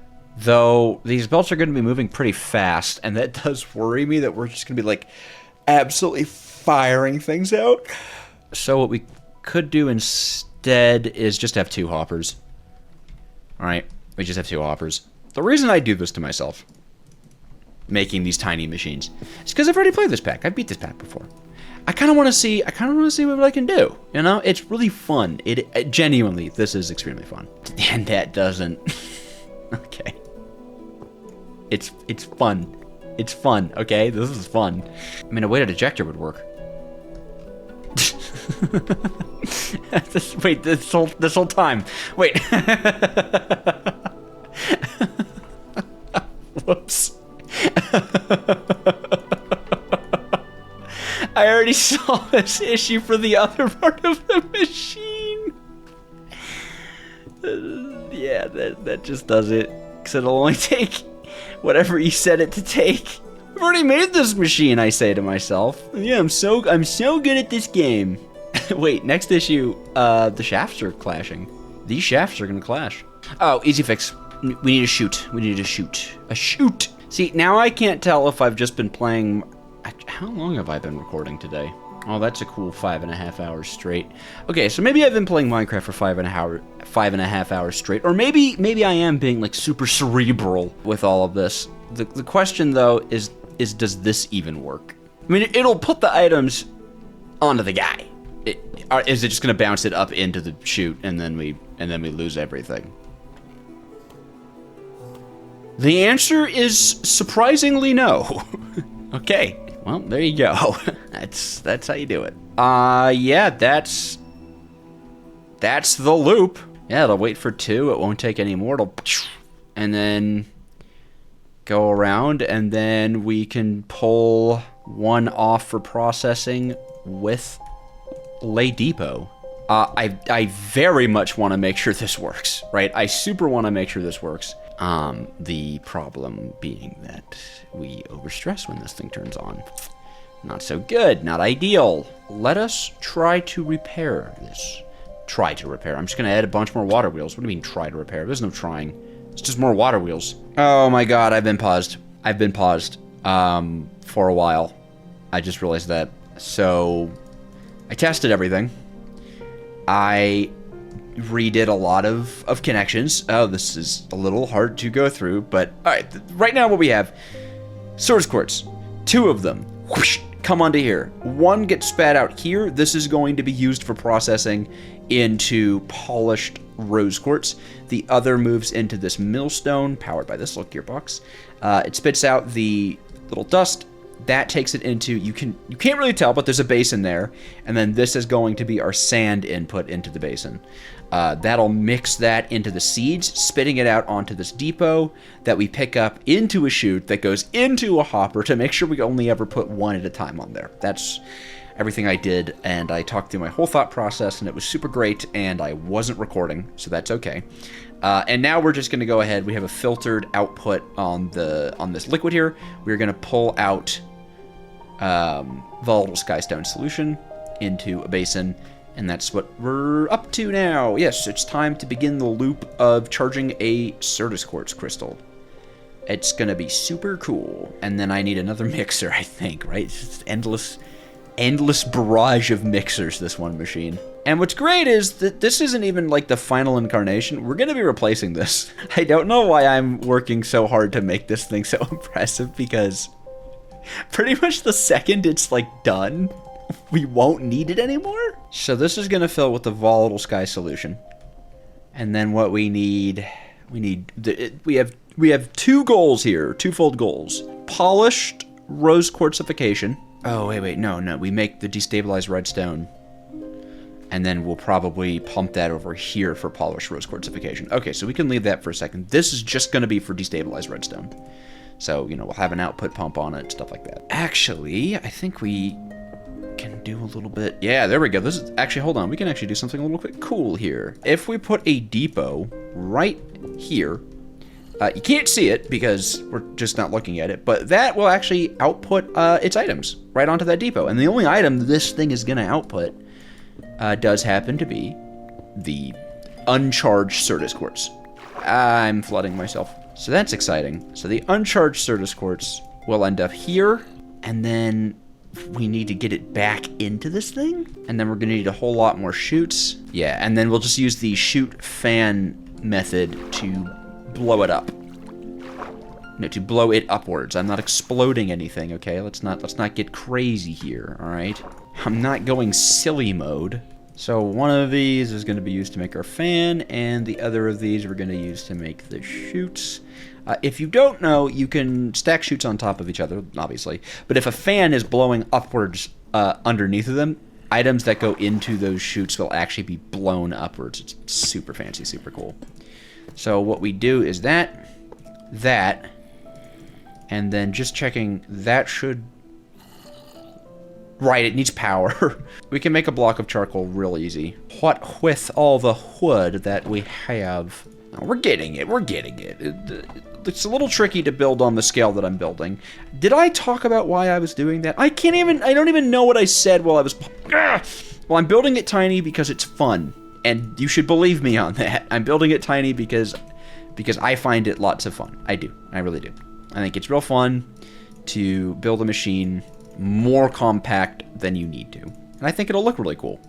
And so even though it's not going to be like our end-all be-all on the generation of this stuff, it can still be a really fun thing to leave in the factory, kind of as a monument to, you know, compactimization. Okay, for now, I'm just going to dump my inventory into here, and I'm going to grab 9 stacks of wood. And then all of that's turning into charcoal, and then that's going to turn into a stack of charcoal blocks. Yay! Alright, no sweat for us, because we're just so cool like that. That should keep this thing burning for a while. Eventually, it'll die, you know, but we'll be able to rehook that stuff up into our power system, because eventually we'll have a power system. But for now, we're just going to bury this deep underground, where no one can see it. Certainly no one can forget about it down here. It'll power that, and then the crystal will charge. It'll go into here, and then all we have to do is get a high-powered fan down here. You know, easy. Oh, wait, actually easy. Now, I have not been paying enough attention to have any idea what direction this fan is going to be blowing in, and it does need to be blowing, obviously, in a specific direction, as fans are prone to needing to do. So, maybe it just works. I don't know. But we can find out by powering the system back on. Upwards! It's beautiful. Right, well, the system has to be powered for that to actually be hanging out in there, but you guys get the point. It'll be in there. Okay. And then once this power's on, the charge Certus quartz will bump all the way back up, and that should loop it. And then we have the redstone stuff looped perfectly. And now we just need, guess what? Another mixer and basin to actually get the polished. But we're almost done. We're almost done, man, with most of this chapter, right? I know it doesn't feel like it because this is where we're getting, right? And we have all this to do, but this is just an iron farm. So you can eat that. That can go there. And then this is what's going to be making the polished rose quartz. Hooah! You. Hooah! I mean, hooah! There we go. Don't forget we have to filter that. Can I use a list for this? I think I can use a list for that filter, actually. I have a list filter hanging around. I shorn a sheep earlier. Okay, destabilized. Redstone bucket is on the allow list. Okay, cool. We can get that filtered. Wham! And then that's powered. At least should be. And then that's it, right? And then we're free, I think. I think at the end of all of this, we're free. I am going to add a few more charged crystals to this so that it works a little bit faster. Just want to make sure. Yeah, we do have a charged crystal in there. Let's get another one. Just go all the way up to 4. There's no reason not to. Oh, is there an augment I can make for this that it doesn't, like, leak power? Constantin and lead. Lead I've got. Constantin, probably have to cast that. Constantin I can do. Nickel and copper. Okay, let's go make that. Because then this thing will really work for a really long time. You and you. Hooray, Constantin! And in you go. Beautiful. Just need some lead nuggets. Bop, bop, bop, bop, bop, bop, bop. Perfect. Alright, so now this thing should actually be able to properly utilize its coal. And then we got a few of these to cycle through. Good, we like that. And then this just needs an output. Might as well go depot and a drawer for now. Okay, so hopefully, right? Like hopefully, but we don't know. This would be super cool if it worked. Look at how like dense it is. I like that. You need to have a funnel there. I think everything else is hooked up. I mean, okay, frankly, it's hard to tell. Oh, I didn't use this block space right here. What like, my God, I wasted space, man. Oh my God. If this works, I'm gonna be pretty pleased with myself. If that doesn't work, we're not gonna go into the feelings. If that doesn't work, because if that thing doesn't work, man, I'm gonna have to debug it. That's what happens if that doesn't work. And I can tell you right now, I don't want to do that. Okay, now we do. Now the big holdup here is that. Well, that's not powered, is it? Wait, but that's already got destabilized redstone in it. No, wait, this actually. Did we do it? Oh my God. Oh my God. Yeah, the only thing is we just need to get a bunch of sand in there. That's the only thing missing from this, and we actually. Oh my God. Go away, you guys. I don't care. I'm gonna beat you to death with a hammer. Ow. Why? Oh, one of you guys has punch. Okay, that actually hurts a lot. Can I please just enjoy this? I'm beating you to death with a giant hammer. How does that feel? Does it feel good or bad? Tell me. Who has more brain function? Me after designing a create machine, or the pillager whose skull I just caved in with a copper hammer? Vote in the comments down below. But like reference this bit, okay? When 20 hours later, when I'm done recording this, and then like the month that it'll take to edit, I'll have forgotten about this bit. So if you just say you or the pillager, I'm gonna be looking at those comments like I'll be particularly confused. Okay, 42 sand. 42 sand. Definitely not enough, right? Certainly not enough. We can. God. This river. It's almost like it's been here the entire time, and I keep falling into it. This should take it for another 44 cycles.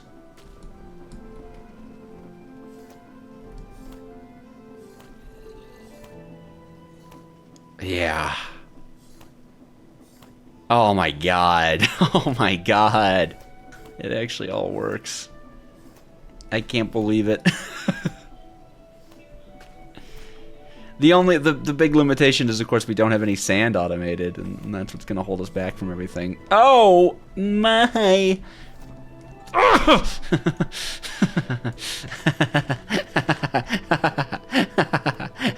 I didn't. Come on, you're gonna make me pick up a. Fine, whatever. Here, have a bucket. Oh, I'm so pleased. I'm so pleased with myself. I like how that looks a lot. I like that machine a lot here. You can hang out there right now. I don't need you. Oh my goodness, isn't this great? Look at this thing. Boom. Bam. Alakazam. Look at how dense this thing is. I love it. It's not super fast. Okay, it isn't. That's okay. Oh, it doesn't help that I have like 90% of the seeds. Can I even? Hold on. Can I just like? There we go. Just gonna squeeze him in there. Thank you. It is functionally infinite. I say functionally infinite because, you know, once we have sand going in, and also technically the dynamo down there will run out one day. The sky will darken. Oh man, this is gonna get remade like yesterday. But for now, the two-headed cow that looks up at the stars, there's twice as many stars. There's twice as many stars. Oh my God, yes! This thing's cool, man. You know, I do have this automated. And now an iron farm, technically. Oh boy. Next time you see me, it'll be after sleeping because, I need a little, yeah. Yeah, need a little, yeah. Alright, so with this machine from hell itself operating, it's not the fastest, and that's okay. But it does mean it's going to take a little bit for this stuff to build up into the brass machines that we need. But it does unlock the brass machines that we need. So, realistically, very exciting. And one thing I just want to check, I don't think we can insert blaze burners with anything other than a mechanical arm or deployers in this pack, so we'll need, if we wanted to make ourselves a steam engine, we would need one brass machine for a mechanical arm, and I believe another brass machine for a steam engine. So 32 brass machines, or 32 polished rose quartz, means we have access to at least a level 1 steam engine. But realistically, we kind of want to get ourselves to crushing wheels as well. The point is, there's a lot of waiting we have to do. So I feel that we should hurry up and wait. You know, I'm also going to go ahead and just try to get as much of this questing bit squared away. I would like to... You know, I'm going to lie to the quest book that we have automated iron because, well, I want to. And that would be a nice little reward, a little bit of brass, and we'd get to look into the next chapters. And more importantly, actually, is I do want to get started on, the bonus stuff. Gold machinery, I guess it is. As well as lead machinery and zinc machinery. All of these are pretty much going to go ahead and overhaul our storage system, stuff like that. Very important, very nice, very fun, very good. So once this has 16, which it does. Yeah, excitingly, this is going to be our very first brass machine. That's so good, and we'll get 2 worth of brass machines out of this. So I guess we can get started on a nice big steam engine, which is going to be great, right? We're going to love that. If I remember correctly, these require, 10 millibuckets, so it's 1 nugget of iron. Now, the only thing is whether or not, or where, of course, we put the actual melter setup. This is highly impermanent, of course, and so part of me wants to just, be lazy and slap it into this, but probably shouldn't do that. Yeah, in fact, I think I know what we're gonna do. It's still lazy, but, not as lazy.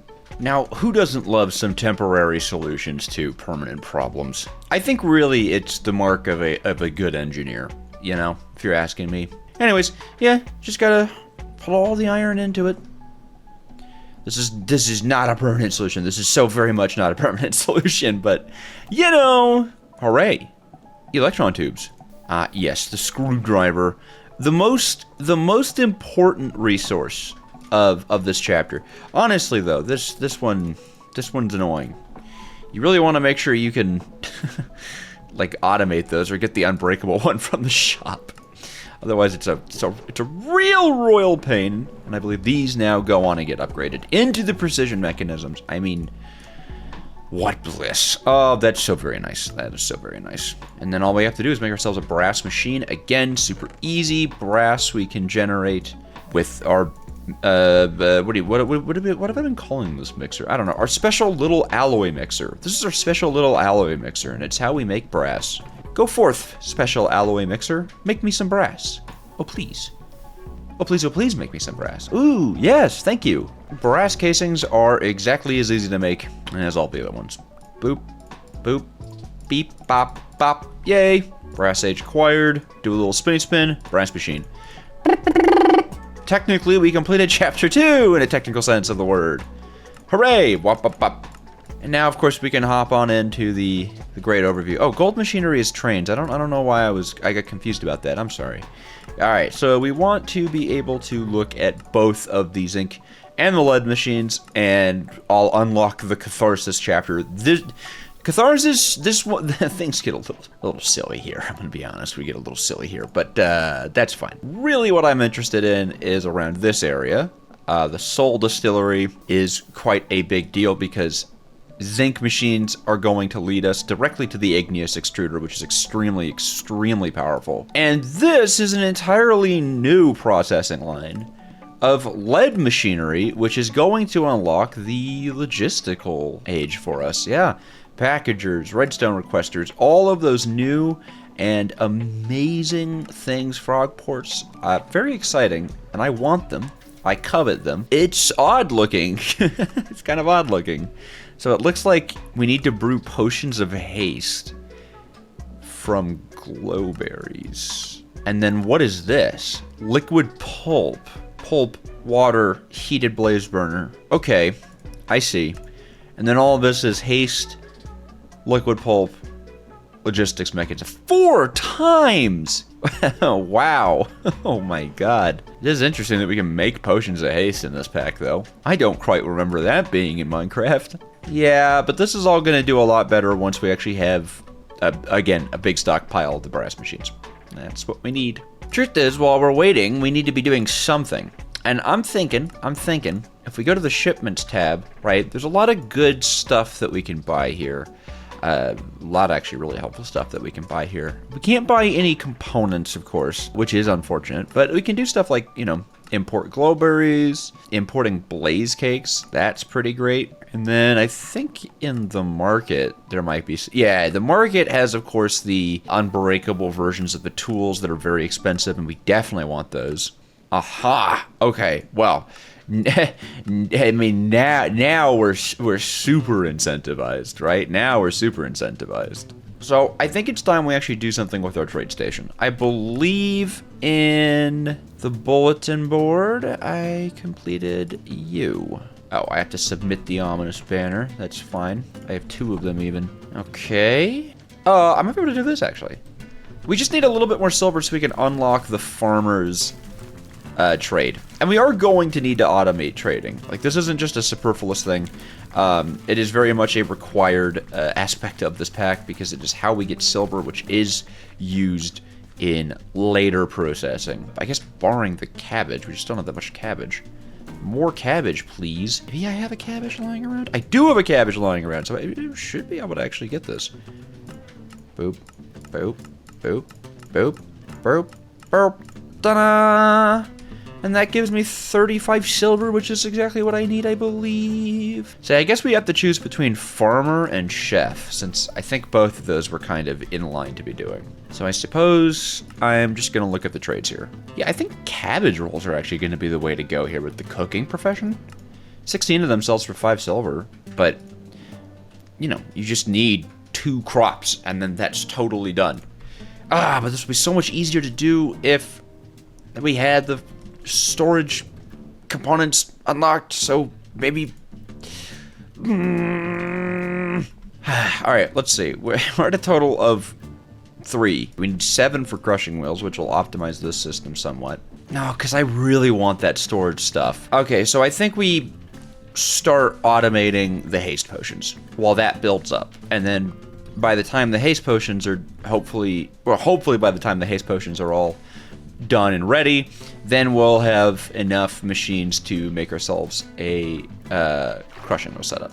And then once we have the lead machines automated or taken care of, then we can make our nice storage system, hook everything together, get ourselves the logistics age, and sell cabbage rolls. Yes, the entire point of crushing wheels right now is capitalism. Whack.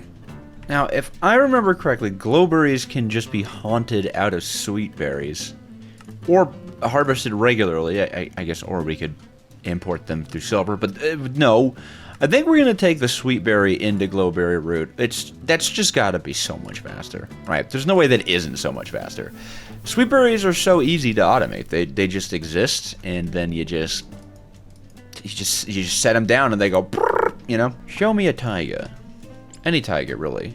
And then just checking that I don't actually own sweet berries before going on this. Okay, just wanted to make sure that it wasn't like, what are you doing? You already have... Oh, I should chunk load this base, though, before we head out. It's kind of like a big deal for us right now that everything continues. Where Berry? Where Berry? Was it the world's tiniest and also worst taiga? Do I really have to buy the import card for sweet berries and then buy the sweet berries? Is it it? Am I going to be made to do this? I mean, how much does it cost? Well, it costs 10 silver to buy the trading rates and then 11 silver to import it. I guess I could have just done that. I don't want to do that. I don't want to spend my money like that. But if there's not going to be any berries within 1,500 blocks of my base, then what's the... I'm being tested, right? This is the Create mod testing me. This is the 3rd time I've ever played this pack, as I've mentioned before. This is a test of my devotion. Swallow your pride. Buy the berries. Alright, goodbye my money. Goodbye into you. Chunk. That needs a little bit of fuel. What? No fuel, not cool. Might as well just give this thing a stack of charcoal. It's free for us, essentially. Oh, and let's check up on the rose quartz while that cooks down. Hopefully the chunk loading worked while I was gone. Oh, it super did. Good. Very good. We like to see that. That's a lot. Good, good, good. Probably need to exhume more sand. Well, that's why we want those crushing wheels and the logistics stuff. It all goes hand in hand, right? My plan revolves around having both, and so I will have both. May I have some berries that are so sweet, so tasty? Thank you. Good, good. We've done it. We're gonna need a lot of this. Well, we're not gonna need a lot of it, but I believe we actually can sell them directly. Yeah, we could sell 8 of them for 1. That might be what we do. And we could power our base with them. We could do anything with them. Literally, they're so powerful. The point is, I want a lot of these. And it helps that, you know, once the bush is a bush, it just grows forever. Now, a question I have, do these things need light to grow? I'm gonna look that up. I mean, it needs light level 9, but I don't think it needs skylight. So we can make a big berry farm under the ground. Big berry farm under the ground. Maybe this will be our first basement floor farm. Not that it's even gonna be that, like, you know, what do I call it? Intense of a farm. Can these turn into pulp? I don't think so, right? There's no way you can actually mix berries into pulp. Because we will need that, we will, not pump. Wow, that was crazy muscle memory on my part. Pulp can be done, oh, with saplings. There you go. We've got saplings. I do want to make a little auto mixer setup for the creation of the andesite alloy now, since we're going to be making it in such like high volumes. So I think I'm just going to strip this little thing here. I don't know why I don't carry an axe on me.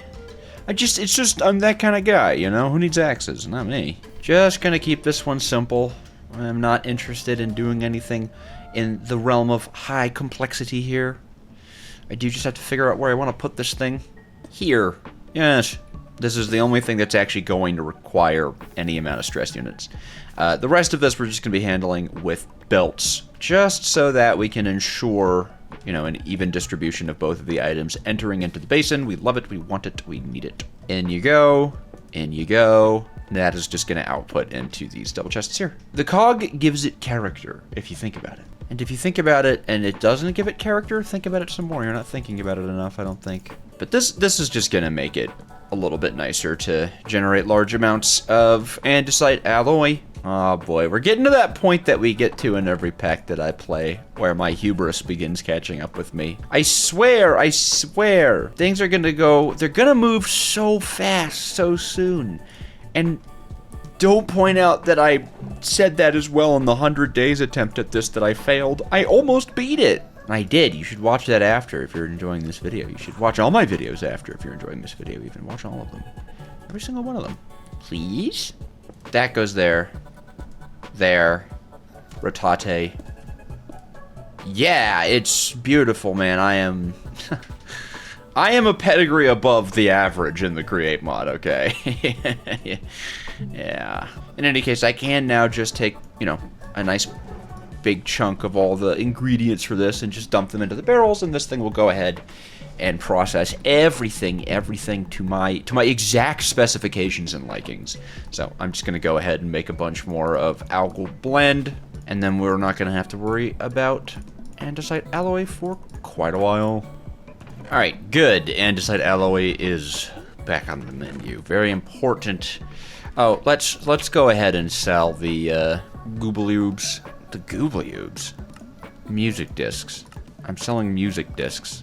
But we do need a currency converter. 2 stacks. So if we want to get this saw, we need 5 stacks of silver. Oh yeah. That's what I say to that. I say, but we are going to want a bunch of machines here. Probably going to need to make another iron saw. So it's time to get back on the crafting of the great machines. The great machines. I want to see if we can make kind of a big farm for the sweet berries, because then we could also, again, export those into silver, and that'd be awesome. Nice. That's going to be, what, 32 andesite machines, I think? Yeah, which is obviously going to be more than enough harvesters. We like that. We like that a lot. All right, copper sledgehammer. Oh, we could just convert this entirely into cobalt. At least we're going to do the hammerhead and the tough handle. Oh, and we already have a cobalt plate. Okay, great, man. This is awesome. Yeah, this is just going to give it some more speed and durability. As you can see, the speed jumps up by almost an entire point. The durability nearly doubles. The mining tier goes to diamond. Or, I'm sorry, the melee damage jumps up. The speed doesn't go up by too much, but we'll get there. It also repairs itself. Okay, so we have 8 ingots in this case. So I guess we'll also just replace the hammerhead. The handle shall remain copper. That's fine. We are really looking for the stats of cobalt. Because of a lightweight ability. It adds a percentage amount of speed to this thing, and this guy's going to be really helpful in clearing out underground areas. Oh, and let's check on our rose quartz. Yahoo! That's pretty good. We almost have 2 stacks of it, which is going to be 8 of the brass machines. So we're well on our way. We're well on our way. In fact, we technically already have what we need for the crushing wheels, but we gotta keep focusing on the task at hand, and the task at hand is a sweet berry farm. And again, we're gonna just want a ton of the machines anyways in order to make the logistics system. Yes. And that's a pretty substantial increase as well. I don't want to blow all of our redstone on this. I think we're going to be needing it pretty soon. So for now, this is good enough. And the Sweetberry Farm, I'm going to put the entrance to Berrytown here. Ta-da. Welcome to Berrytown. It's 100 berries. Look at all these berries. They're growing, some of them. Every once in a while they're not growing, and I don't know why. I mean, it's random tick stuff. It's nice and bright in here. I mean, even for this little guy who's not so grown up, it's still light level 7. Actually, these guys might not be light level 7. Light level 6. It's just enough. That said, I could always just like, yay. Ow. Ow. Ow. Ow. Ow. I broke my boots. I did. I broke my boots working on this. Ow. Ow. Ow. Ow. Anyways, contraption's real easy. We're going to go with a minecart contraption. These things are perfect for us. It's just going to run back and forth, bounce back and forth, and collect up all the berries. And I think, I'm pretty sure we're just, if I power it, like, yeah, it's berry time. Yeah, that's it. That's Berrytown. I mean, how many berries did Berrytown just get? 27 berries from Berrytown. Not bad. Berry storage required. I mean, what a day. Yeah, nice. 40. It's not bad, actually. In any case, we got to get the haunting setup going now because, remember, these are going to be turned into glow berries for the potion brewing process. Okay, bam. Soulfire. Haunting setup. Drawer. Lock. Funnel. In. Out. That should be it. That should do it. That should just about do the trick. And then we just need to water wheel this. That should do it. Yeah, that'll slowly make its way on over to the drawer. Right now the drawer's locked, so it won't pick it up, but now I can, like that. Yeah. In a perfect world, we'd have... Oh, wait. It is a perfect world. I can absolutely make brass funnels. Actually, though, come to think of it, I wonder... See, okay, here's my thing. Look at this. If we look at the lead mechanism, it's not called a lead mechanism. Logistics mechanism. It just says step 1, potion of haste, and then liquid pulp. Bucket. My guess is it's 250. So like 1 sweet berry translates to 1 logic mechanism. I don't know. Anyways, I want brass funnels. We can use brass funnels. Brass funnels can take out more than 1 at a time. They can take out up to a stack at a time, as is their nature. And we definitely have the resources to be making stuff with this. We can finally cut this into filtered funnels. Ah, that's nice. That's very nice. I don't really need to change the filtering trick on the drawer, though. There's no reason to not store these in a drawer. Okay, like that, and then boom. That's much more efficient. Yeah, I mean, that's sweet berries, man. I mean, glow berries and sweet berries in their own right. Now, of course, nether wart is the next farm, and that's not too bad either. I don't know, what a farm? No. Yeah, no, that's just going to be another... I mean, look, man, it's not really quite revolutionary. We're just going to be growing nether wart. Yeah. And how do I get a threshold switch? Ah, okay, that's not bad. Because we can actually use a threshold switch to say, like, once this gets full enough, we can lock that funnel and stop it from spitting out the sweet berries. So we'll buffer up some of those too, which would be very nice. I don't know, like, again, I have no idea how much of the stuff we're actually, like, going to need. But we'll see. Hi there, cave. Oh, this is my mine shaft. Jeez. Jeez, man. Show up to a guy's workplace and try to beat him to death? Come on, dude. Berrytown, of course, needs an upgrade because we have ourselves the maple drawer with glowberries in it, but we do, in fact, need 2 more things. The first thing we need an infinite amount of is netherwort, and the second thing I want an infinite amount of is lava, as it were, because lava heats blaze burners. We gotta be honest with ourselves, that's not gonna be hard. It is going to be, however, time-consuming, and we are going to need a number of raw iron, which... Okay, hold on, thinking, right, brain, firing, neurons, activating. I don't need lava to make crushing wheels, and crushing wheels make it easier to get irons. Therefore, I should make crushing wheels. Yes! So, yes. We're still gonna get the logistics mechanism. Nice. Nice, this thing has been building up for so long. The good news is this is gonna make us a cool, comfortable 8 brass machines. I mean, I guess honestly we may as well just go all the way for, what is that, 12? This is exciting. We are gonna run out of sand really soon, so I gotta do that whole thing again. But for now, we can pretend like that's not gonna happen. You need a nugget for each one of these. So 3 stacks of iron nuggets. Wowee. See, and now my brain is going, oh, it's gonna be really annoying to melt down 3 stacks of iron nuggets in this kind of seared melter, so maybe I should go ahead and just make a foundry. Should I make a foundry? Is that what I should do? Yeah, I'm gonna do that. And it'll help us with ore processing later down the line, which is exactly what we're really setting up with the crushing wheels. So yes, the natural next progression, get a lot of grout and get a lot of foundry. Yeah. It is grout time. The grout has arrived. So much grout. Oh, I didn't grab the sand from my backpack. Grout time. I mean, like, think about it, right? We could do this slowly in a melter, or I'm just gonna cook these all down into bricks. I think this should be fine, right? I think this is going to be more than enough bricks, individually speaking. And it's gonna be a lot faster inside of this thing doing all of it at once, this thing doing one at a time. Get out of here, this thing, you stink. P.U. Hooray. Don't rain right as that happens. This is an exciting thing. This is a well, I like the rain. Hold on. Let's not pretend like I don't vibe heavy mode with the rain. Oh, a smeltery controller. You do like to see that. You do like to see that. As for where I want to put this, I don't mind just kind of having it around right now. We do very much need to eventually like factoryatize things, I think, because we're getting to that point where objects are just getting spread out and stuff, but it's okay that objects are spread out and stuff. You'll see why. We need to progress more. And I need lava for that, and I don't want to melt down all this iron nuggets. It's fine. Look, it's fine. It all makes sense. Everything I'm doing makes sense, and if you don't think it makes sense, then you don't know what I'm doing. Okay? And that's your fault. Alright? That's your fault if you don't know what I'm doing. It's not mine. I mean, this is gonna already use quite a lot of the bricks we made, but it should be okay. Can we make this too tall? I want to make this too tall. Not can we make this too tall? I will make this too tall, as in the number 2, not as in the word 2. And this is all going to get removed too, which is what? 2! Drain, drain. Drain, drain. See, we like to keep it fun here. We like to keep it light here. Oh, and then, you know what? Might as well drop in our heater.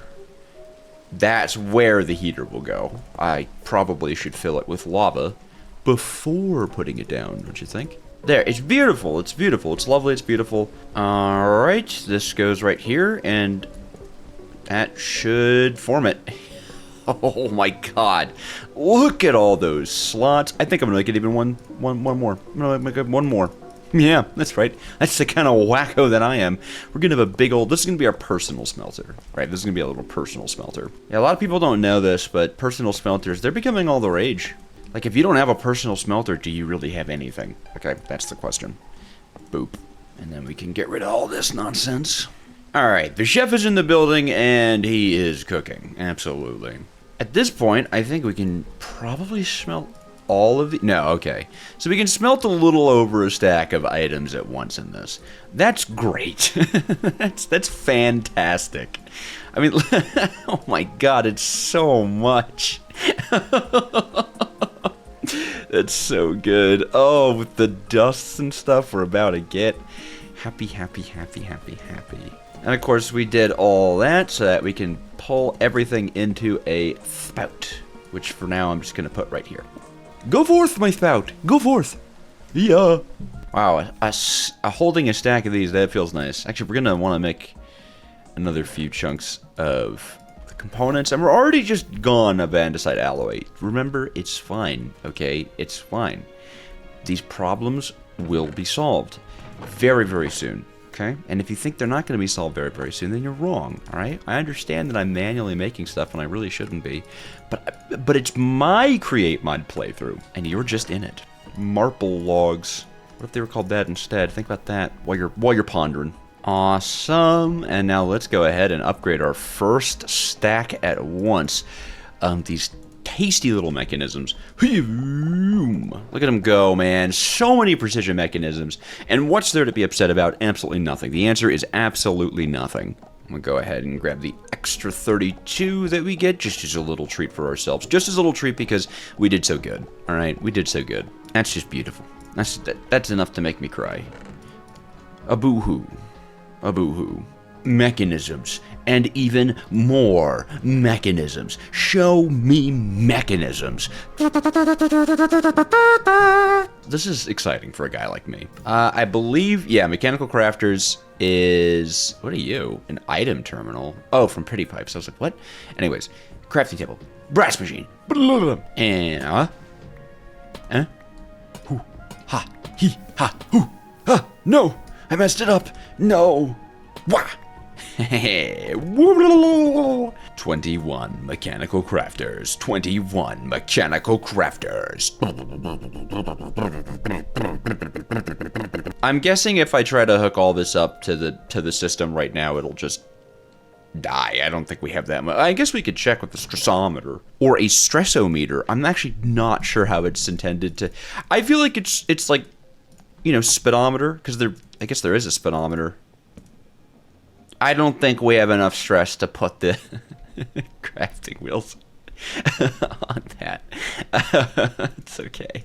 It doesn't have to be fast. It really doesn't. The recipe for these is different in this, in a way that's kind of strange. Unless it's not strange. It's just, it's easier. It's cheaper. I think that's because later in this pack, yes, you do automate them.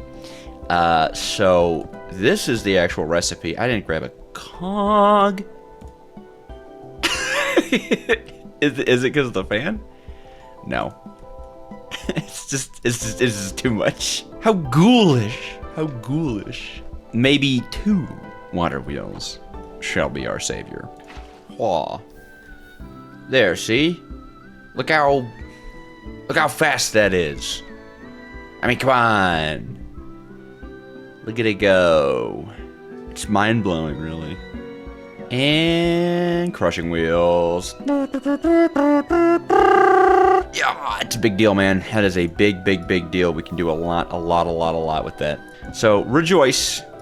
We have crushing wheels. I'm going to make a few more of them.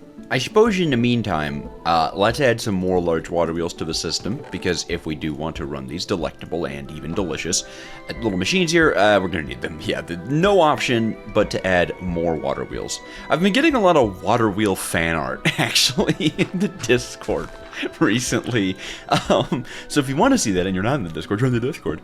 But I'm gonna put some of it up as long as the people who made it give me the permission to use it in the video.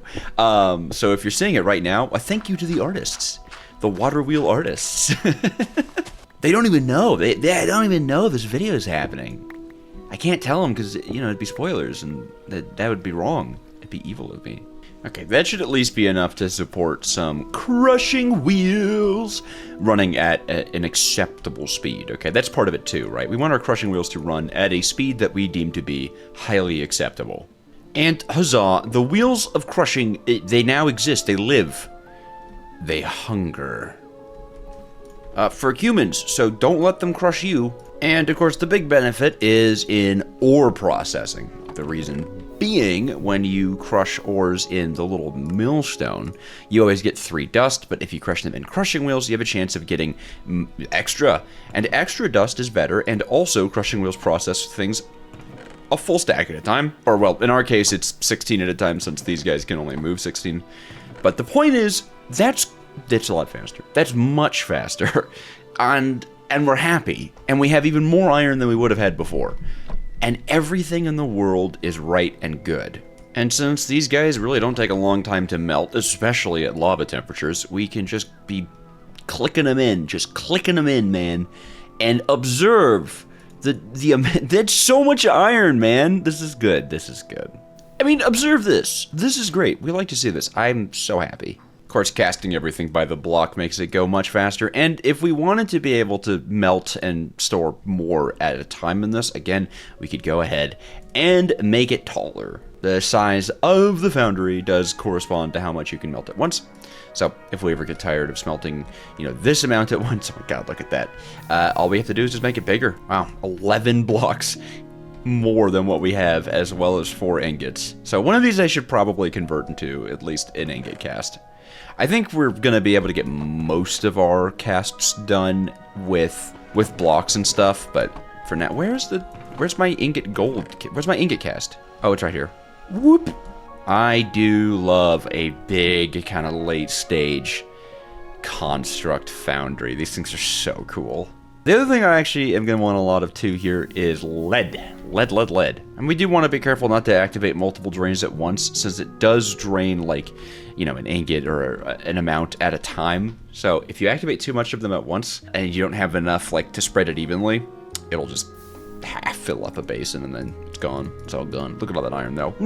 Oh, and I had 31 iron dust in my inventory still. Well, you know what? I'm going to be honest. I don't want to smelt that right now because 31 is not a divisible by 3 number. I guess that's technically the downside of these things. They don't always spit out like perfect, even, divisible by 3s, I feel like this is a lot of lead to be around, right? Like this is definitely unhealthy.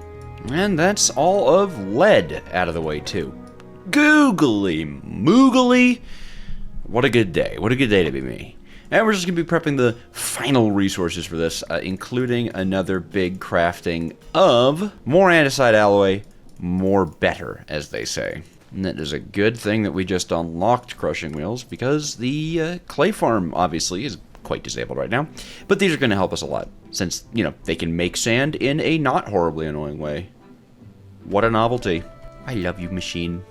I will, unfortunately, not be scrapping this. Again, like I said, I'm not going to scrap this. I'm not going to take this away. I adore this, and I want to keep it in the world. But I will be building another one that works better. You might consider it intense what I'm about to do, but I don't, so I'm still going to do it. I want to make 2 stacks of drills. This will help us dig a very large hole. And a very large hole will help us get infinite lava, and also I can eventually down the line make a drill contraption that's like absolutely gigantic and enormous and will have infinite resources. I actually might only need to get away with a stack of drills, I'm hoping, because this is expensive. So let's try it. It never hurts to try. Well, sometimes it hurts to try. It depends on what you're trying, but it's always good to try. All right, this is a stack of machines, and that should be enough to make a stack of drill heads.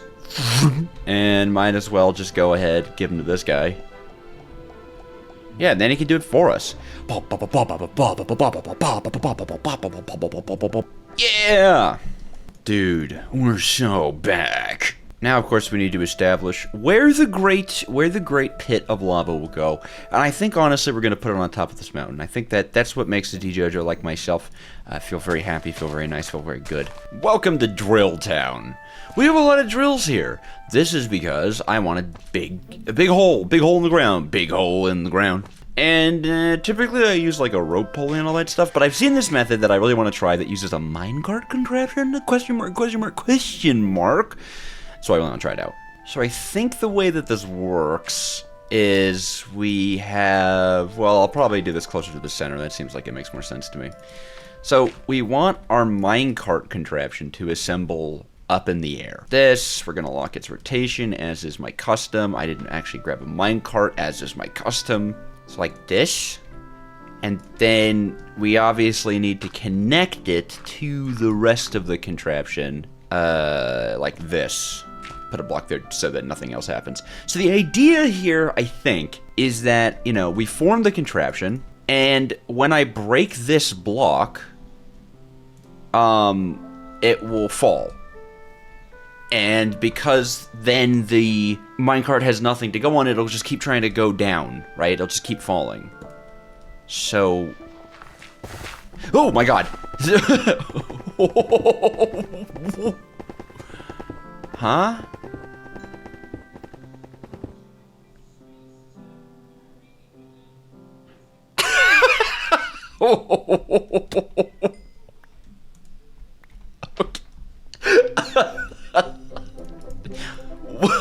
What? I'm gonna give that another shot. Okay, this is okay. Oh, I don't remember where I put the. Okay, I'm gonna guess. Is this where it all lines up? That's not even. We have to kind of guess where this lines up. Maybe the minecart needs to be like one off of the ground. Did that actually line up? No, I'm one block too far left and one block too far forward. There.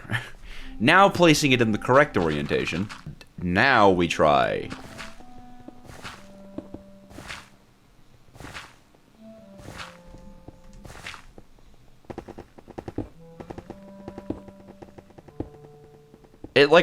I don't know. It don't work. It's doing too much. It's just doing too much. Just in general, it's doing too much. We tried. I'm so sorry. What have I done? Alright, rope pulley, how do I make you again? Oh, I actually need rope? Oh my god. Why are you so annoying? I'm gonna do something so utterly wasteful and lazy. Well, no, it's not wasteful and lazy. We're gonna use one of these eventually, but I'm making a rotation speed controller. Sue me, okay? Just take me to court over it if you want. Cool, this wonky little setup. We'll get the water wheeling. Okay, cool. That should connect it and push it down. Awesome. And if you would, go 256. You won't. Alright, fine. 128. It's so slow. Now we wait. Anyone here remember the food farm video I did with Audrey? Comment down below what Audrey said right before being obliterated by the pit.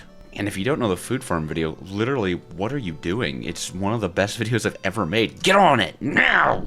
And I think this turning into rope means it is done, as the Huntrix have said. So, it's time to pull it all back up, and we can just do that by reversing the speed. Ah, the reigning hero of excavation.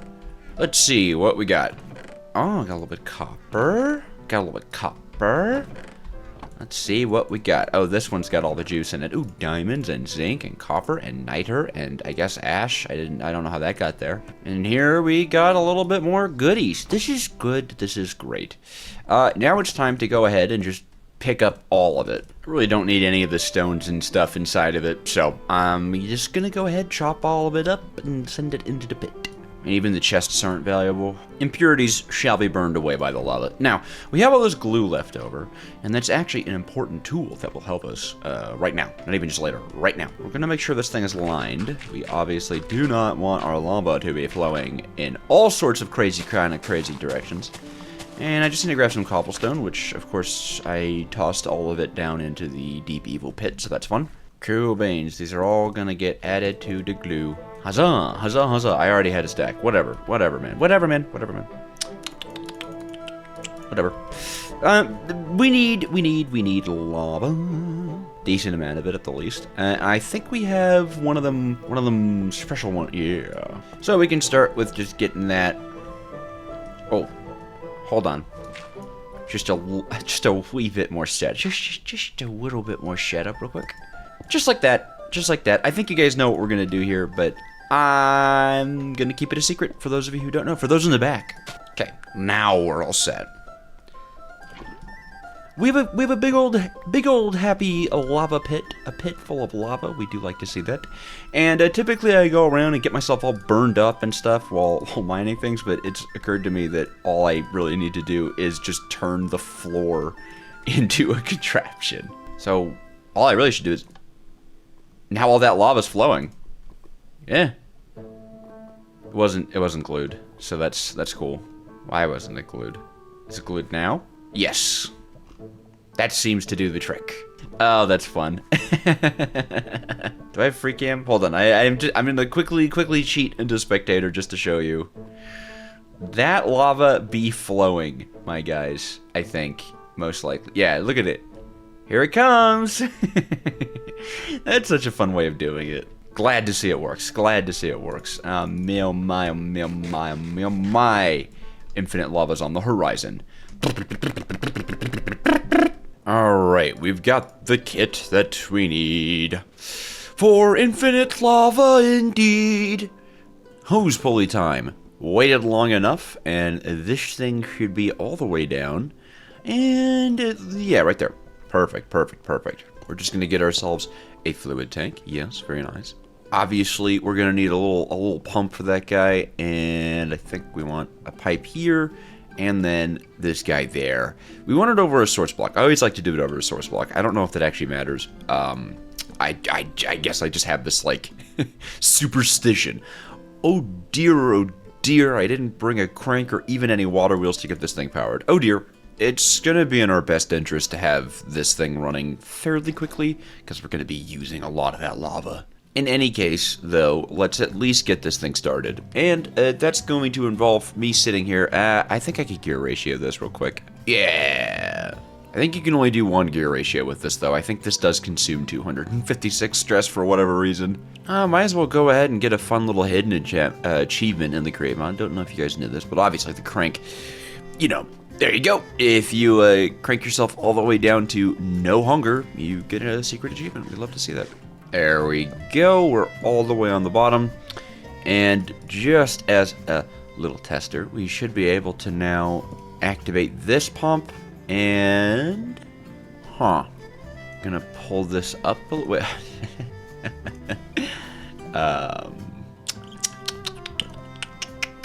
Now why?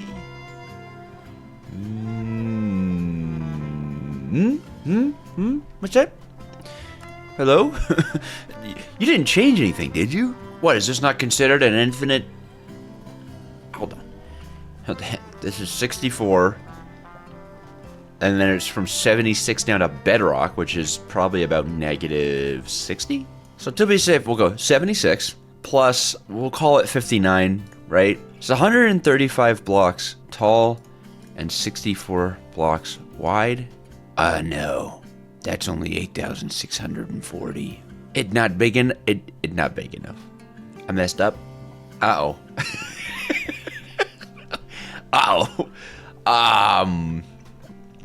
Okay. Well, what if... Okay, now we got to figure out how much we have to... What if we do, like, 9 by 9 instead? So, times 81. It big enough. Okay. So, all we really need to do, right, is drill down one more on the outside.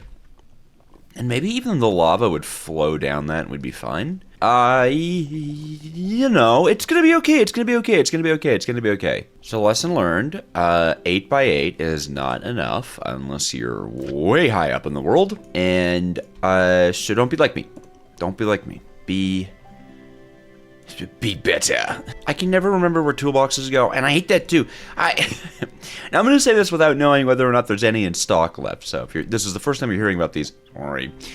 But like we have it as a bit in my 100,000 subscribers poster that I released at 230,000 subscribers. It's one of the bits that I just can't remember where my toolbox is ever. And I haven't grown. The lava's not doing what I wanted it to. That's fine. I can just put more down. Alright, and now comes the process of just wiring all the stuff up for, you know, this. I think it's probably deep enough now. I mean, we're gonna turn on the machine. Oh, right. I said it to go too fast. Well, okay, well, we're gonna keep it slow. Slow. Tapping the mantle. Ooh, bottomless supply. Don't mind if I cry. Lava. Folks, we've done it. An infinite supply of lava. All of this is going to be powering a steam engine. But for that, we will need a few pumps and boodles and doodles, you know? Boodles and doodles, man. That's the hardest part of the create mod, boodles and doodles. Look at that, 64 buckets of lava. Buckets! And now it is time for steaming engines, okay? Engines that steam. Engines that go like that. But we're gonna need a few more biddies and bobbies for that. First of all, I gotta crush down all this copper.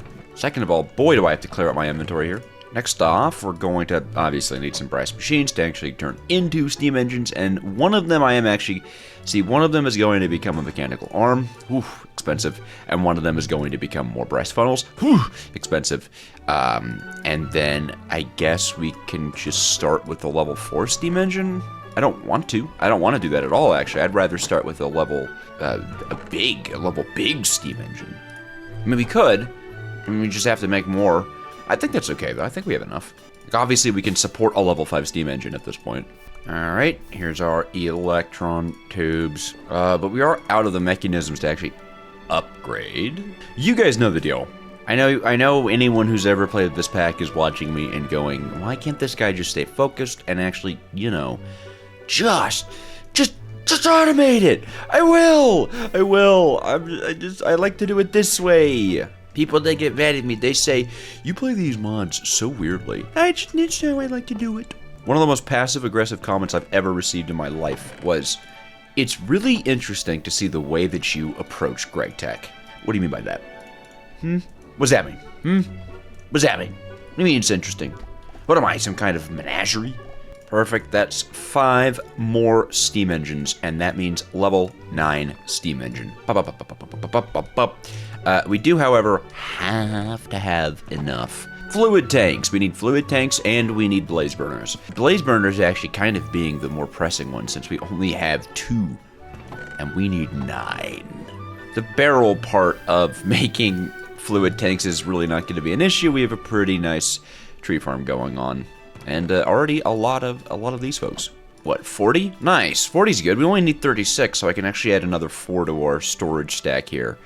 I like the idea of it being up 1, because we are going to need to pipe the stuff into a spout. Spout. Very important. It doesn't appear that there's any way in the base mod pack to go ahead and feed blaze burners with liquid directly, though I know this pack does work with some other mods like that you could install and have that happen, and it's great and it's fun and it's dandy and it's nice, but it's just not in the base mod pack, and I wanted to play the base mod pack today. I'm feeling base today, basic, I guess if you want to call it that. Anyways, to the nether, where we're going to find some blazes and put them in some cages and make them work for free. Well, I guess they don't work for free, technically, in a way, right? You give them lava. Or coal or something. Maybe that's currency to blazes. Maybe we've been taking the wrong angle with this the entire time. The blazes are just like, yeah, no, I'll work for you. I just need, you know, currency. You know, I got a family. Hello, sir. Ooh, feeding upgrade for a backpack? Oh my goodness. I'll take that. That's awesome. Cool. Well, once I have a supply of food, we can start putting it in there. Still going to grab the nether wart. That's very important. As for the time being, quite a lot of our storage system is going to be based off of nether wart based, I don't know, infrastructure? It's just going to be so much of it. Oh, now I don't have my capturing methods for the blazes. I have to face them head on. Or just break their ankles. You can't catch me. I don't have any food on me. Whoa! Excuse me, sir. I was lamenting. Well, I have a nether wart, and that is enough nether wart, technically. Maybe nether... Oh. And that is a wrap on me. Unfortunate, really, you know? It shouldn't be a difficult recovery, though. Yeah, that's a decently easy recovery. I didn't bring food again, but that's okay. That's not what this is a part of. I was gonna say that I think fortresses should be like they should be like Disneyland, right? They should have a few restaurants, a handful of restaurants that have some of the best food you've ever tasted in your life, right? Like food that you can't even believe you've never had before. And then they should also round it out with another handful of restaurants with food that is so unbelievably like mediocre to just bad that you wonder if you're still in the same theme park. Then again, actually, you'd never really be confused if you were in Disneyland and you were eating their food. Most of them are shaped like one Mickey the Mouse. I like Disneyland, though, I'm gonna be honest. I think it is fun and whimsical. I like Big Thunder Mountain. That's a fun one. It makes me go, wee! Our blazes must now burn. And because of all the new, methods of transferring power and stuff, I really don't mind having the system be just right up here, man. First thing we're gonna wanna set up, though, very much, is the nice automatic fueling system. 2 depots, please. One goes here. One goes here. This one, pretty simply, it is going to take full buckets of lava and spit them out. So, we'll grab a full bucket of lava, and we'll filter this to only release full buckets of lava, and then that's fine. I guess technically an optimization that we can make to this can come from doing another one like that and then filtering it for empty buckets. It's not necessarily needed, because anyways, we're gonna have it take only from here, give to here, and then give to all of these lovely fellas. And that's the loop. Full buckets of lava come out, that guy will pick it up, it'll check if it's an empty bucket, it's not an empty bucket, it'll check if these guys need any lava, and if they do, it'll now have an empty bucket, and it'll put it back. Beautiful. And then, empty bucket, whoop, whoop, whip, whip, whip, whip, whip, whip, whip, whip, whip. Just like that. I mean, just like that. Really, frankly, even just like that. This is great. And then, of course, now we can go ahead and get our fluid tanks up on top and our steam engines. And then the last thing we have to do is just hook up the water. As you can see, we are perfect on size and heat. Now that the mechanical arm doesn't have to target anything, the bucket just hangs out. I'm so used to being able to just pipe stuff into blaze burners that I am glad that I haven't forgotten this little setup, It's very nifty. It's a very nifty little setup, isn't it? Alright, and like I said, the last thing we need here is some water. I think I'm gonna go with this design here. I think it's really cute, It fills me with a degree of joy. There you go. And all of this is being ran off one internal system, so even if the steam engine overstresses at some point, it is fine. It'll easily restart itself. I mean, there we go. Literally, that is like textbook steam engine. We have 147,000 stress units at our disposal now. And then now all we have to do is just get it connected up to the main energy network, and that also will not be a difficult thing to do. Cool, we get our encased chain drives going on. Chain conveyors, baby. And that should just about be the long and short of it. I do want to hook this up to our water wheels, because, why not? It's just extra stress units at that point. Grab. And hopefully it's not too long. Oh, different direction. Okay, well, I've changed the direction of power. That's good. It's fine. We all make mistakes. I might make them slightly more often than others. Yeah. Now this thing's really annoying to listen to. That's partially why it's way up here. I mean, this is awesome. Look at it go. Ah, man. Ah, man. We've done it. We've truly done it. A steam engine is a fantastic development for us, obviously. It represents, obviously not an infinite amount of power, and we may even have to go ahead and make another one at some point. Things like that happen, but it does represent a major increase in the amount of power that we can work with and the freedom that we have to add more and more machines. Oh, this is quite good. And the next thing that I do want to do is start getting things hooked on up to storage. Yeah, hooked on up to storage. We like that, my guy. We like that a lot. But of course, to pull off that great feat, we do need to now start duplicating some netherwort and also farming it. We have 8 soul sand, not enough. But that's okay, because I can easily make more, especially now that we have crushing wheels. And part of the reason I want to hook everything up to storage is not just because I want to sit here and be like, yeah, well, I want a storage system, but because I can start automating things like requesting the sand over here that we need. So instead of having crushing wheels on all different kinds of machines, what I could do instead is have a central cobblestone generator into a central gravel generator into a central sand generator. And that makes life so much better. Alright, time to go visit Berrytown, because it's got our only haunting setup. Might as well check on how Berrytown's doing. How we doing, Berrytown? Oh, we're doing amazing, Berrytown. Alright, Netherwort. You can't bone meal Netherwort. You can't bone meal Netherwort. You really can't bone meal Netherwort?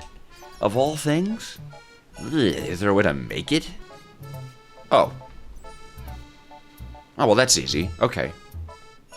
Did that bat just kill itself on berry bushes? I didn't even know that was an option. You know, honestly, I think because we can just use, like, netherwort blocks and stuff to get a bunch more netherwort, it might not even be that bad of an idea to have a small netherwort grove underneath of the base in Berrytown, and then just leave this stuff to be kind of not automated. We'll just start our little grove here, and I'll keep, I don't know, 8 on us. I just wish the logistics mechanism mentioned how much it needs of each thing here. That's what's most confusing to me. Is that 250 buckets? I would guess, right? So my guess is 8 buckets of potion translates to what we want. Because then these go on to make a lead machine, and with lead machines we can get factory gauges, as well as packagers, redstone requesters, computer craft disk drives, advanced computers, repackagers, package frog ports, which are important, a stock link. Okay, so stock links we actually just create ourselves, like normal, and so too with stock tickers. Okay, I see, not bad. So I think I'm gonna build a machine up here that helps us do the work. And again, once we have all this, you know, item routing, advanced logistics stuff, making sure we have a stock of these mechanisms is going to be extremely easy. Just actual child's play. Alright, this should clear up the spouts we need. I think it's, yeah, hoppers, and it's real expensive, but whatever. And then honestly, I think we just kind of add it to something out here. Alright, our first one is haste.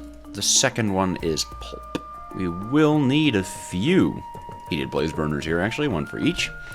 And get these set up. We're also going to need a way to pipe out the contents. Now, the only thing is we don't have a way to get water into that. So I have to change how the belts are powered so we can have power on either side, because these needs to be our outputs. We're definitely going to have to do a little bit of messing about to make sure the pipes don't connect to each other. That won't be good. This is going to be our potion. Like that. Bap. Nice. Again, like I said, I don't super care about having this completely automated. I don't think it's actually that necessary. One of these is going to be the liquid pulp. Allow liquid pulp. And that is this fella. And the other one is going to be haste. Kill. And then both of them need a water input.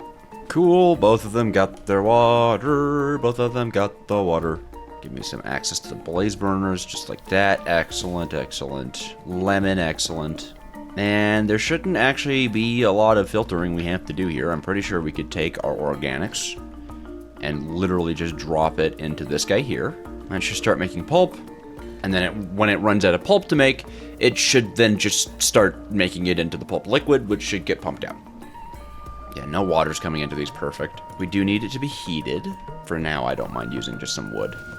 We'll eventually, you know, bring down a lava supply here. Yeah. And again, that's just going to fill everything up. You're going to want your glowberries, or your netherwort and glowberries.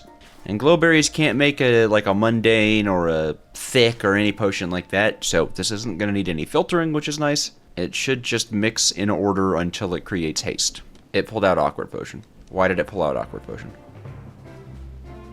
I don't understand. There it is.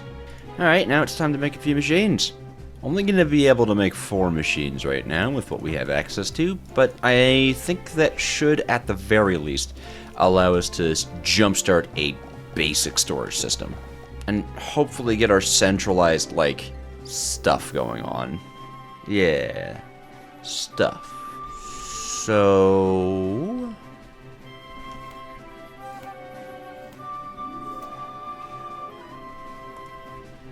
yeah. Looks like we got it. Logistic mechanism. Wow. Incredible. Nice. That's 16 of them. Obviously, we still want more. So we keep going. Hooray. 32 logistic mechanisms. And we need to put these over what's called lead casing, which is pretty easy. It's just deep slate and lead sheets, man. Yes. Very nice. Very nice. Just very nice. Just very nice in general. Technically it's mad at us, but whatever. We haven't done the quests, technically speaking. But we can do a lot now. I mean, the big one is the packager. Packager and StockLink is the basis of an entire system. We can make 4 of those. And kind of right now, that's what we're gonna do. We don't have enough mechanisms to hook up everything to frog ports and stuff. And additionally, there is something that we can do. Once we have Endurium casings, that would be really, really good, but I don't think we can make those anytime soon. I mean, Ender casings, yes, but Endurium machines requires the abstraction mechanism, requires the induction mechanism, that requires all of the next chapter. Ugh, you know? Ugh. So, we do have a few options, and I think I'm going to keep things somewhat manual, but get my storage system finally squared away. That's what we're going to use this for, right? That is going to be our big, great revelation, the creation, the emulsification, I don't know. Our storage system's about to get a lot cleaner. That's the point. We will get into super awesome and advanced stuff once we have a little bit more automated. Alright, we're gonna need 2 of these, because then that one's just for the general stock link, and then that one is for the stock ticker. The rest of this stuff is gonna be turned into a bunch of vaults. And now we go ahead and decide where we want our semi-forever storage system, and I kind of like over here, actually. Right, gets it out of the way of the factory. I think this is nice. Let's buy the smelting setup. We can break these down for now, put them back later if we want to. Right now, this is about as big as we're gonna have it. I'm just gonna place a little platform there. Let's get ourselves 1 gold and 1 glass for a stock ticker. Oh god, we're finally gonna have a nice storage system. Then we actually need some pulp for our very first cardboard. The pulp we take and press into cardboard, of course. And we can combine those into blocks of cardboard, and all of these are going to turn into stock ticks. Packagers. This is going to be our delicious output barrel. There you go. And this is going to be our delicious storage output, I guess. StockLink. We're actually going to have the same setup on top, but this one's going to be powered. So this one is always going to be outputting. This one is always going to be inputting. This one is always going to be outputting. This one is always going to be inputting. And if you can believe it, that's an entire Create Mod storage system all set up. Yep. All we have to do is tune it to the network. We use a blaze burner because I think they're cute. No matching items. That's fine, because this thing up here is our input. It spits out packages and they go in, and yeah. We have gone and done it. Oh, that is such a delightful thing to see. We can finally go and start moving all of our freaking items into this big, beautiful storage system. Fills up and up and up and up and up. I mean, look at it. Look at it. I get that we did all that automation and stuff just to make this. Like, it's not actually, you know, it's not hooked up to anything, but it will be eventually. This is pretty huge. It really is. It really is. Gone are the days of aimlessly searching for items. Gone are the days of not knowing where to put something. Gone are the days of confusion, disorganization. Here are the days of the golden era of storage. And this is just the beginning. This is just the beginning. Now, as much as I really do want to have a centralized storage system like I was talking about for gravel and sand and stuff like that, it's very clear that that's not happening anytime soon. So for now, we just need to be happy with the fact that we have this absolute beautiful work of art here. Oh, look at that. That is literally everything. That is everything. Of course, you can go and search, like, I want my axe. I can send the axe, and you'll see it'll come through. Boom. And now I can chop down this big ugly. That's right, just tearing it all down. Even the bed's coming with me. Can drop the crafting table down here. No, actually, yeah. Stone cutter right there, so we have everything we could want and need in this one little area. Oh, that feels good. And then might as well just drop the bed here, set our spawn point, and there we go. This is literally all of our possessions. In and out. And eventually we'll be able to hook it up to a frog port system too, with this being the input and this being the output. In fact, actually, I'll knock this block off just so we remember that a frog port's meant to go there. And then I'll knock this block off because a frog port will also be going there. This will be main storage input. This will be main storage output. So if I use the blaze over here to call something from way over there. Excellent. But as I'm sure we're all very, very, very much aware, we super duper ooper mooper need to go on and get ourselves something semi-automatic at least going. Now, it's unfortunate that this guy up here, this sand requirement is probably just going to take its own dedicated storage. I'm not super thrilled about it, but it's not the worst thing in the world. It is just 2 pairs of crushing wheels and a cobblestone generator. And it doesn't even have to be a fast set of anything. The machine doesn't run that fast, but it does work pretty well. So let's go ahead and grab our crushing wheels. I think I may have dropped the toolbox. No, the toolbox isn't even in there. Perfect. So this is going to be our second set of crushing wheels. And importantly, we need a way to just spit out all of the unwanteds. Yeah, you know what? I think we can get away with a bucket of lava. Yeah, I think we can do that. So, we are going to go ahead, have an output funnel here, and this is just going to deny sand. So anything that isn't sand that ends up in that chute is going to spit out the side. Just needed another filter, because I really don't care about the minuscule amount of flint and clay that we're going to be getting. I just want this thing to be pretty direct. So, deny sand, no sand, slap that on that. And trapdoor, so that we can place down a bucket of lava. And that should just literally filter everything out of this thing. Seems good to me.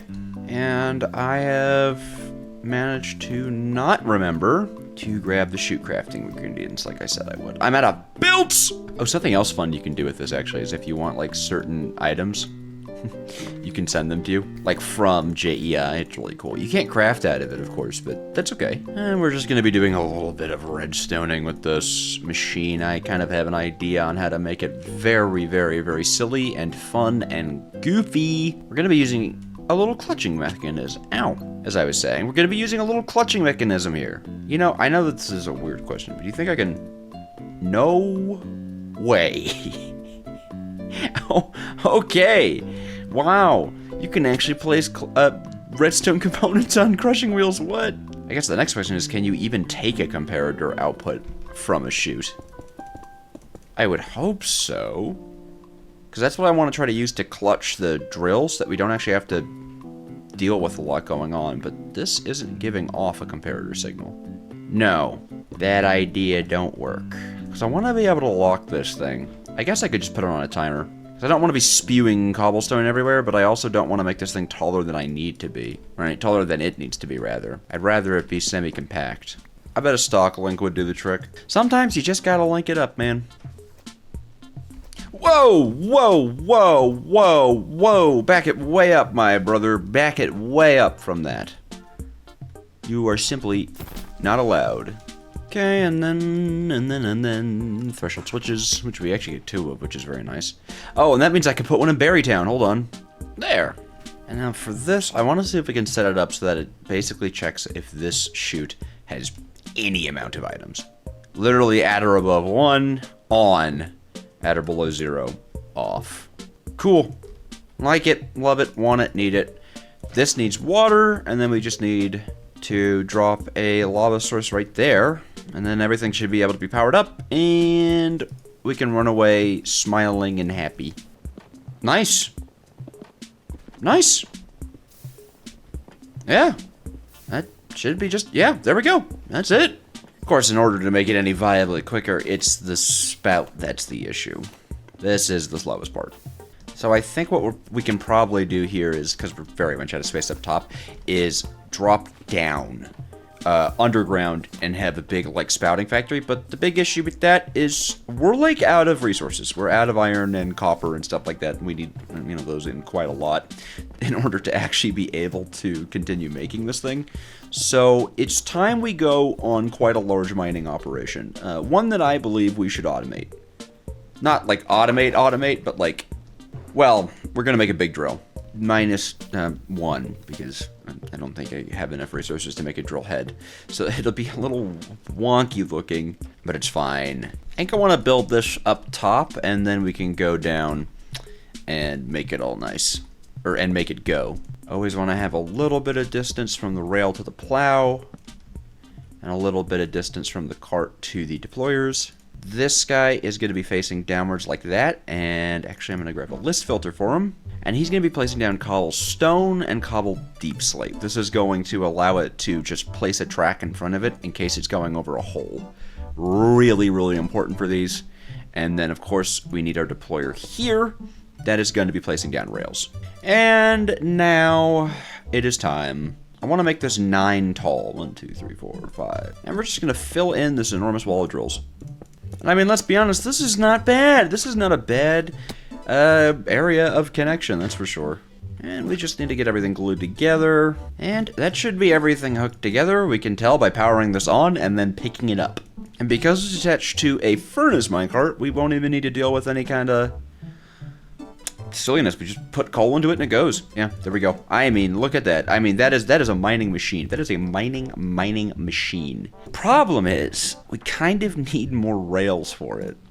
But, well, I mean, let's melt down all of our iron and see what we can get out of it. As long as we can get 6 ingots from this. 4 ingots and 8 nuggets. What happened to the rest of these rails? Oh, wait, yeah, they're being used for Berrytown. Hey, is 5 enough? I guess, yeah, it is. Okay. We'll keep a low profile then. We'll keep a low profile. That's fine, whatever, man. And this is like a good place to fire it off, doesn't it? And then we want it to be placed like that. Well, moment of truth. Oh, yeah, no, that's perfect. Yeah, that's exactly perfect. Wow. Well, look at it go. We can always come in and clean things up with the vein hammer that we hate. Yeah, wow. I mean, just look at that. And we're basically mining at iron level.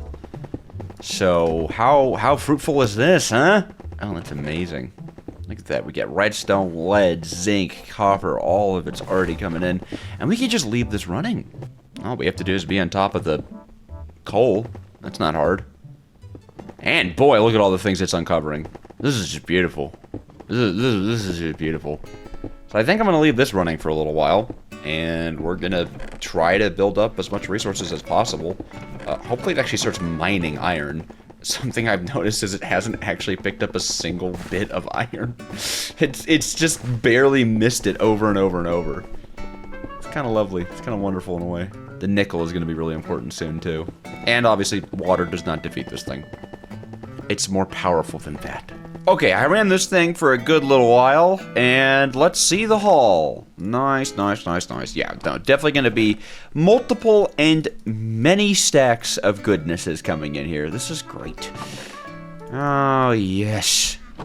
So many ores. And with the potential to double them from our crushing wheels, we're going to be completely okay for a little bit longer until I decide that I'm not going to be lazy and I make like an iron farm or something, right? Yes. In you go. Yeah, look at, oh my goodness. Oh my goodness, it's so good. Should probably automate this a little bit. We can do that though. It's not a seared drain, it's a seared duct. Yes, yeah, but this can take hopper or belt input. And so we love it. Real easy, just like that, and then we can go ahead and take out all of our crushed iron and crush it again, of course, double crushing. And then once that's done, it just goes into the chest, and it will melt on, melt on, melt on, melt on down, and I think I'll just have it go into block form. There might be some iron waste at the end of it, a few ingots, but not stressing. Oh, yes. Oh, the cramshing wheels are full, full, full. Very good. In you go, little dusties. Actually, a belt might be smarter. Nope, duct wasn't right. Why not doing? Why not working? Oh, it's a seared chute. I don't know. I don't know why I thought it was a duct. Quack. Probably because Carl. Yeah, I like duck. And yeah, we should actually probably do this as a belt input rather than a hopper input because that will obviously be so much better. And of course it's going the wrong way. You just can't. Wow.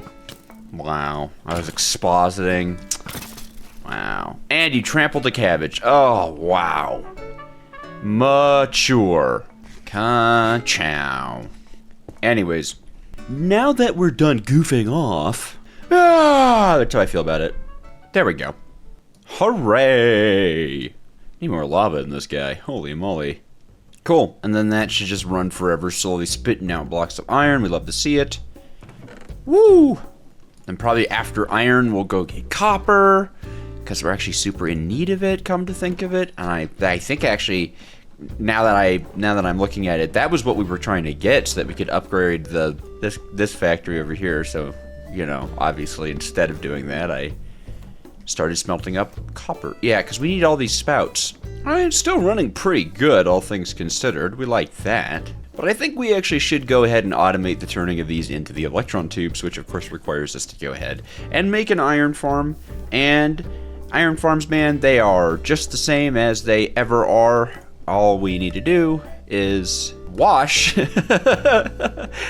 some gravel. Oh, yay, gravel, woo-hoo. I don't think there's a way to get iron dust outside of iron. Yeah, no, it's very, very, very simply wash some gravel, please. Now, the question is if we can actually siphon off some resources from this machine. Probably not, actually, because of the way I've set this up, that the drill shuts off whenever there's something inside of the chute. Yeah, we don't really buffer up anything. And that's fine, I don't really mind that. We have a lot of crushing wheels and stress units to work with, so I don't necessarily think we need to be, like, super on top of, like, oh, Dad, you could have roped that into that, like, whatever. I just thought of an upgrade for this. We'll do it later, though. Right. Staying focused. Gentlemen, we're staying focused, yes. Look me in the eyes and tell me how focused I am.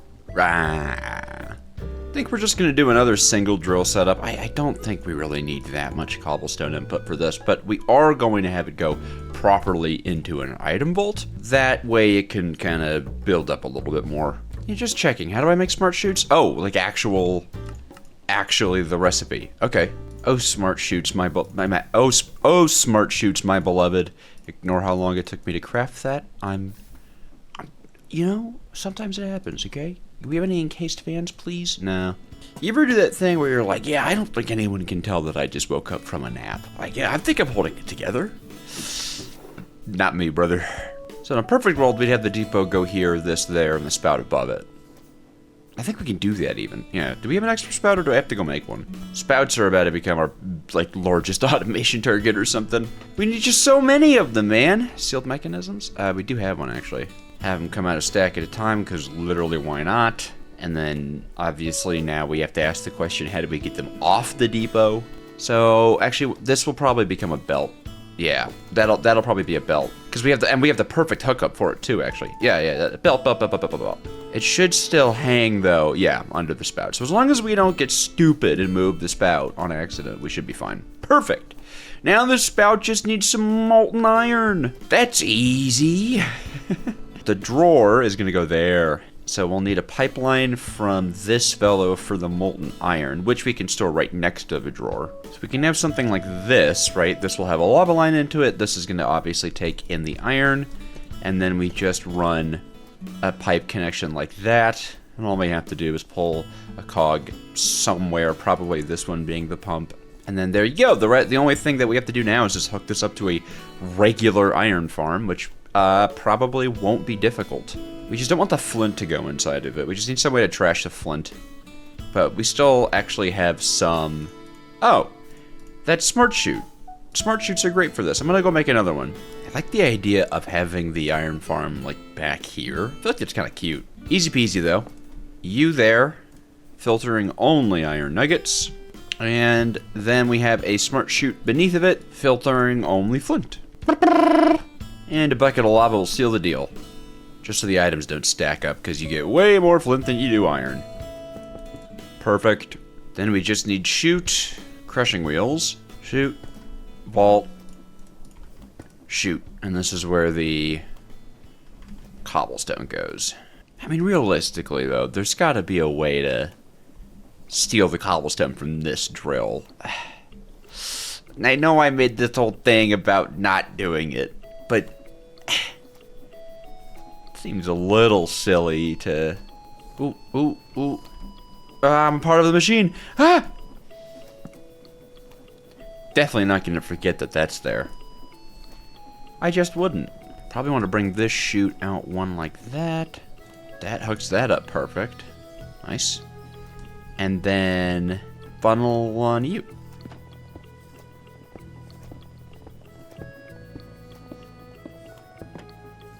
Cool. Yeah. Right, and the last thing we need is the washing setup. And I think, will this hit the entire belt? I don't think it will. We can try. No, yeah, the belt stops it. Does a chute stop it? Oh, I hope not. That'd be kind of cool if it didn't. Right? We'd all celebrate. We'd all be joyous. We'd all be gleeful. That it does. That it does. It's a shame, really. Wait a minute. We don't need the chute. It's typically faster even not to have one. What am I doing? Yeah, just put it on the ground. Yeah. You know? Cool. Cool. Nice! There we go. Now, I don't actually have a lava line. No, not yet. But that's easy enough to run. Well, first things first, I need to disconnect the initial cobblestone generator, because I am now just thieving all of it. I don't really want to rebuild the first one. I'd kind of rather just make a new one than do that. What an impressively strange machine I made, though. I'm pretty proud of that. You gotta love it when you make the weird ones. It's what the Create Mod's all about, my friends. Getting a little strange. Getting a little silly. Almost there, almost there. Why did I put my toolbox in a place that I knew I would need to put lava? Hard to tell. Hard to tell with me. And we've gone and done it, fellows. We've gone and done it. By the way, this is exciting. Iron farm hooked up. It's not like the iron farm. There will be a the iron farm, okay? We'll get to that point. But this is definitely not it. It's one stone at a time. And we need a whole lot of copper to do what we're about to do. Oh, and it looks like we finally burned through all of our iron. That's exactly what we were looking for. What's the damage? Whoa, 104 blocks of iron. Wow, oh my god, that is a lot of iron. Okay, cool. And now, copper time. I hardly know her. Definitely not enough to, like, you know, this is not the winning number here, but it's enough to get started. The great and powerful lava tank. We shall sup of its splendor. Yes.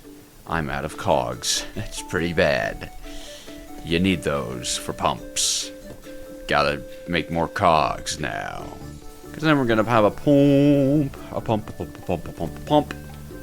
And then this will be the beginning. I think it's 16. 1, 2, 3. Okay. That might be good. That might be alright, actually. I mean, there's only one way to find out, and the only way to find out is to hook this thing up. I might be misremembering it, but I think pumps push and pull 16 blocks, so that pump should still pick up from this pump. It's a potentially likely scenario. That's what I always like to say. And we just run, Rudolph, a huge line to you. Oh, I do see the lava splashes. Oh, okay, hold on, that might be it. Do I see molten iron? I'm so happy.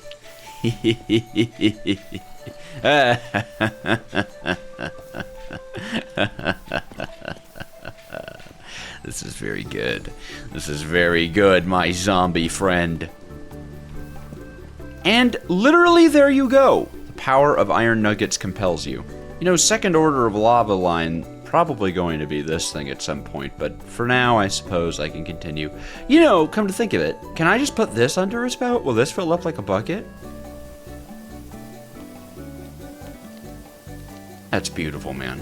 Okay, that was all terribly lucrative. Let's go ahead and do that upgrade I was thinking about for this machine now. I mean, it's super simple, right? It's simple, but those are the best. Now, is this the part where I rework it so it's convenient? Oh, actually, no, I don't need to. And here I thought I was gonna do something clever. We're gonna create 6.0. We've got all these item routing solutions. Perfect. We can still put the chutes there. We just put item hatches on it. So this one will only take in glowberries, and this one will only take in these guys. Just like that. Oh, let's get some glowberries. To Berrytown we go! Where's the front of this? I covered it up. I like playing these factory games for you folks because it's, as far as I can tell, unbelievably upsetting to everyone watching me play these. I can't remember. We don't have no straw. I should probably get a lava bucketing station somewhere near the workshop area. But for now, I just run all the way up here to Hisstown. Well, I don't need to be doing anything with this right now. Oh wait, no, I do have to be doing something with this. I need to finally make it so that it actually works. That's right, because right now it's all manual. That's okay. That's why I was like, why am I getting prepared for this? Okay, so this will be for successful output, and then here is where we'll have, or rather, completed output, and here's where we'll have incomplete output. Weighted ejector targets there. Ejecting from here. And that works. And that works, man! And then I just need a brass tunnel, which I think that means we need to go make some brass mechanisms, or brass machines, but that's okay because now that we have electron tubes automated, I say automated with the hesitation because we're not at an iron farm level where it's like, you know, we're not making a lot of them at once, but hey, we can still make a full stack of precision mechanisms. A most auspicious achievement, if you ask me. Alright, let's go ahead and cut these into brass tunnel. I think brass tunnels, by the way, have to be one of the most useful items in the entirety of the Create mod. They're so powerful for item routing. Anyways, we're gonna have one accepting only logistics mechanisms and one denying only logistics mechanisms. So you are going to deny, you are going to accept, and I am gonna just throw 8 of these on the ground. Cool, that does go in. That's weird. Does the chute block? I guess it does. Okay, fine, we'll do it the other way.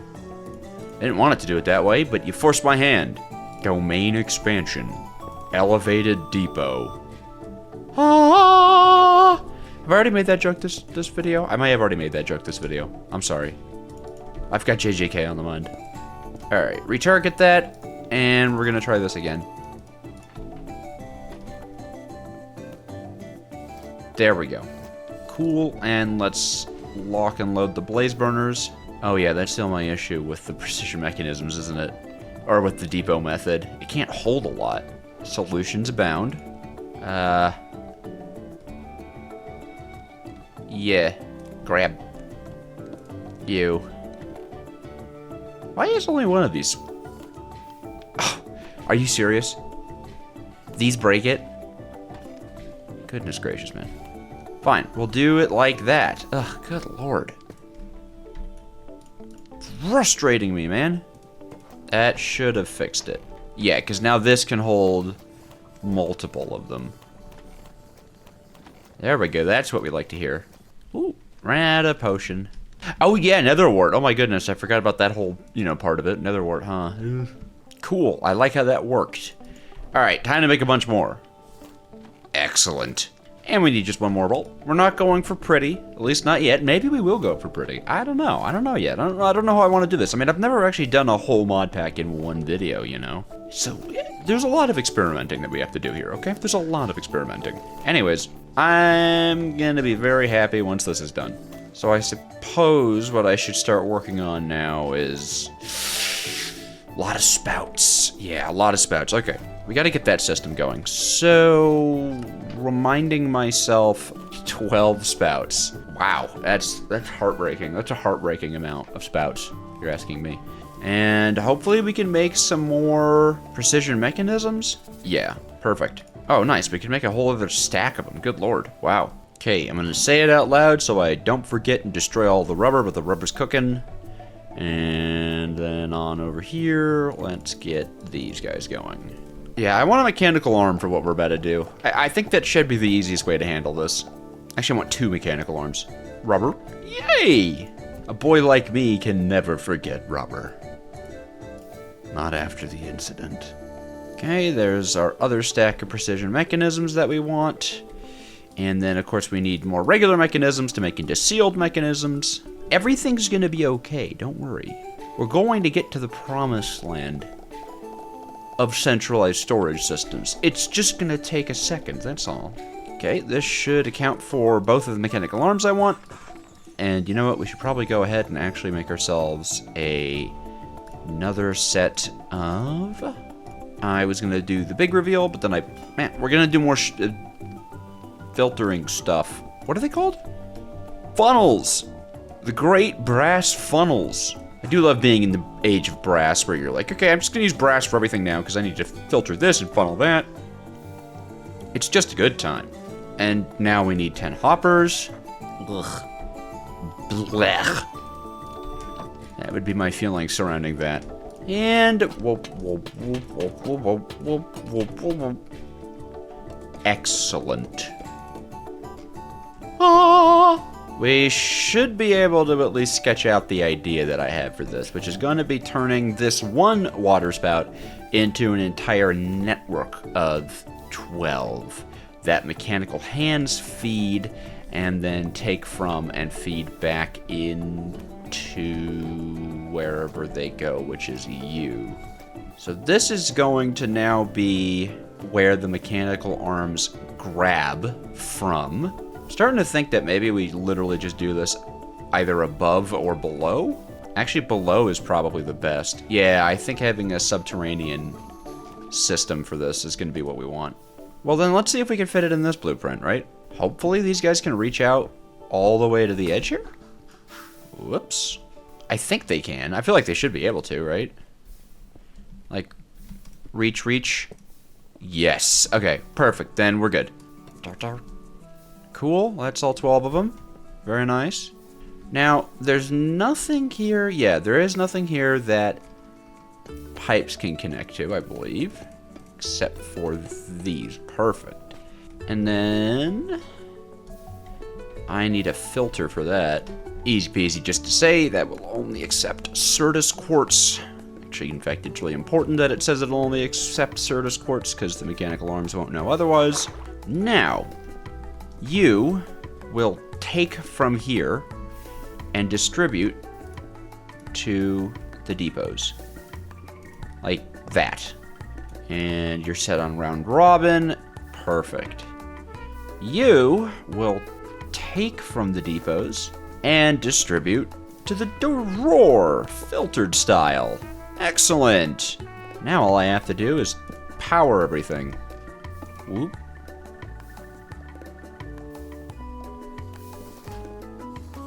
Wow. Yeah, there we go. Okay. Oh yeah, that's way faster. Oh yeah. Honestly, we could even use some more Certus quartz seeds in the system. Adding 8 more of this should be fine. Because I don't think it won't be fine, you know? Cool though, this looks like it's running about as fast as it can.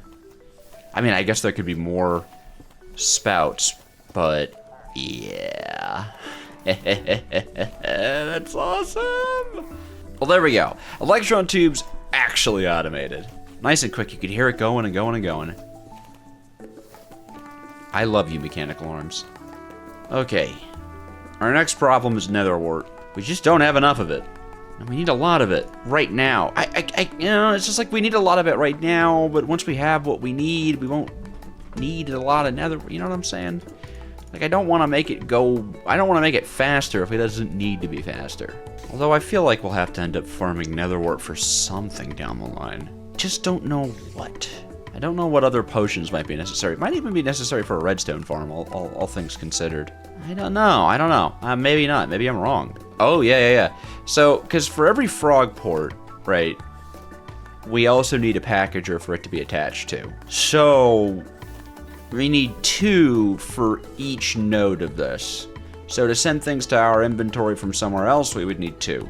To create a centralized cobble, sand, and gravel, we would need 2, and then to receive from that centralized cobble, sand, and gravel, we would need another 2, and that's already 6 out of 8.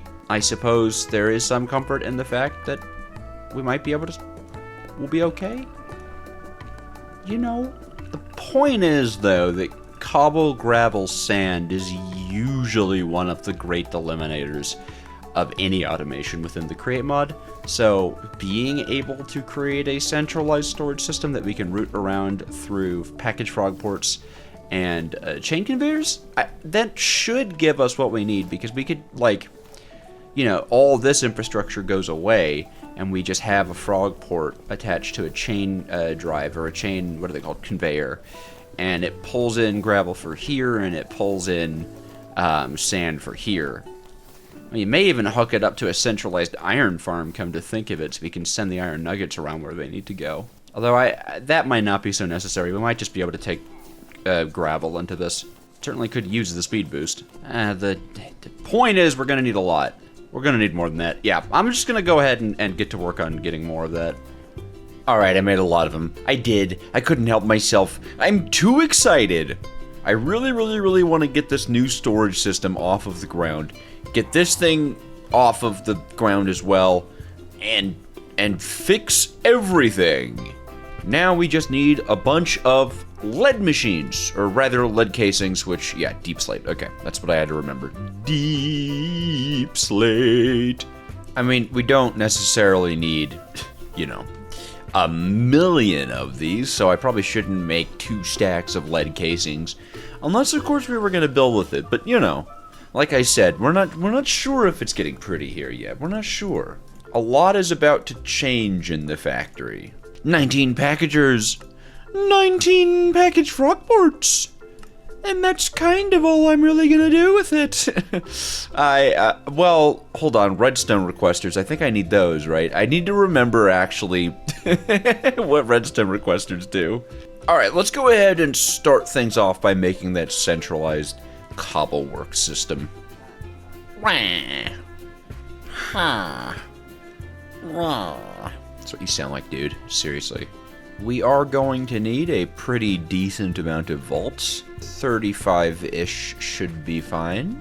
The big thing, though, we're going to need is drills. Actually, 16 drills might even be the number we're going for at this point. All of these drills are going to be utilizing that nice, new, amazing mechanic from Create 6.0 that allows them to instantly deposit their whatever they make, high inventory, into a chute below them, and those chutes are just going to go into one big vault, and then we'll have the processing lines come out of the vault for sand, gravel.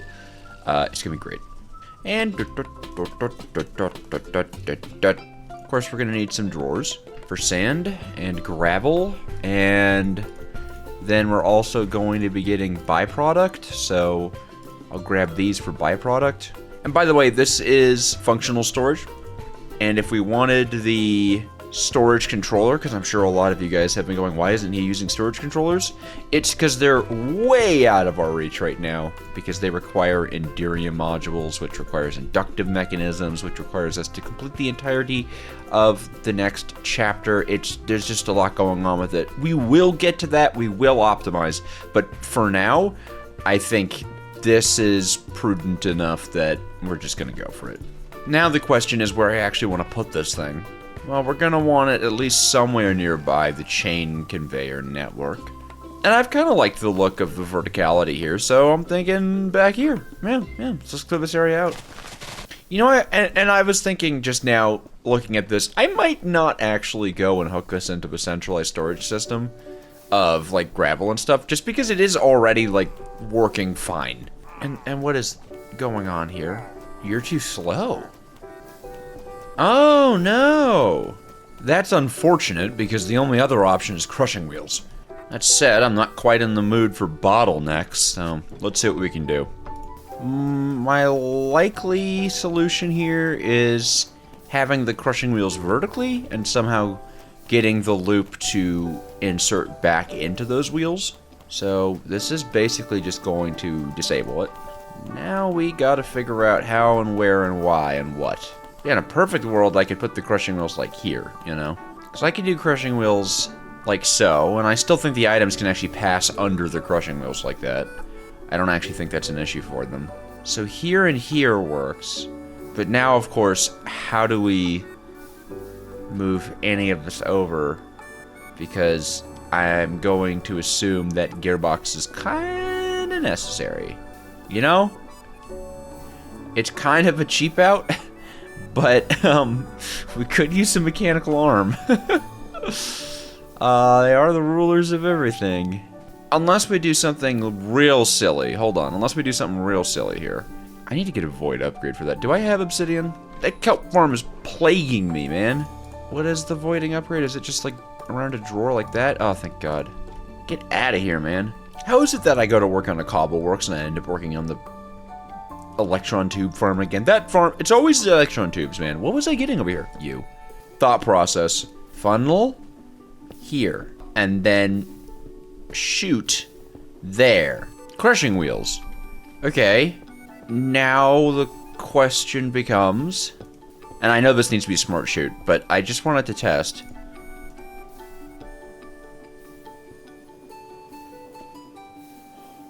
Oh, no way. No way that works, really? Oh my. That's so stupid. Can't believe that works. Oh, I can't believe that works. That's awesome. Oh, that's so exciting. Okay, let's go get ourselves a smart chute to round this whole thing off, and then there we go. We won't have to work on that farm until it breaks again. Yay! That's also partially why I'm motivated to not go ahead and hook it into the central Cobbleworks storage system. Because God knows I would just break it again. I would. It's all I can do. Smart chute. There we go, and that means I can go. And that should crush up a whole stack at a time, and then we should be quite thrilled, quite happy, dancing, singing, all that stuff. And listen to the sounds of industry. The sounds of industry. What's going on here? Okay, finally.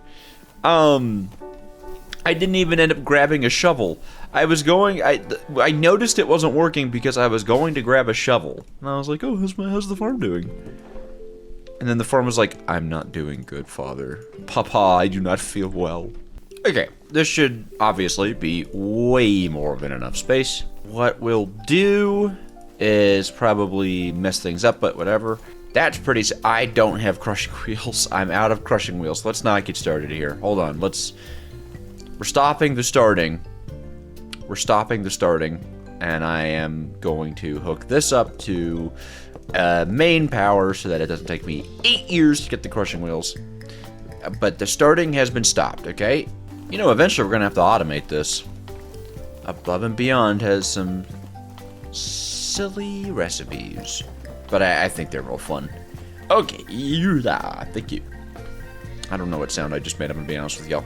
Sweet, very nice, like candy even. We have the beginnings. Well, the beginnings as in the crushing wheel structure is here. That should be it, right? 1, 2, 3, 4, 5, 6. 6. I'm unable to count. I need more drills than I made. Well, whatever. The point is, crushing wheels. You know, now that I'm thinking about it, these should be ran very much off of separate power lines so that they can be clutched individually. Because we're going to obviously want these to turn off when they're full, and the drills to turn off when that's full. I don't want to put voiding upgrades on it, because we just don't need that. What is I need for a clutch? Wow. Modern day Shakespeare over here. Alright, threshold switches. And let's go ahead and grab those clutches. Perfect. And also more drills stuff. We need a side open for the froggies, and then we'll need a side open for the threshold switches. I think we can take the frogs, or have the frogs pull from the front, so I'll actually have these face inwards. That. So then real easy threshold switch here, and then we'll wait till it has 30 stacks in it, and turn it off, and then if it gets below 15, turn it back on, and then clutch. Same deal over here. And then I just hope that I don't forget to do the same thing with those guys up there. Let us begin, however, that lovely process of getting on up and at least, mucking in the drills and stuff like that. Reports are coming in that somewhat popular YouTuber DJ the Awesome actually didn't bring enough in case chain drives and now had to use iron in order to make them. So we're going to put the clutch on that side. Then we just have to remember that this guy needs a hug so that he doesn't spill his water everywhere. And we can start getting the water in. Water in? I hardly know her. And then a laugh track plays. And then, like, the distant sound of a car accident plays. And then, like, oh god, he's dead! And then there's, like, a pause. And then another laugh track.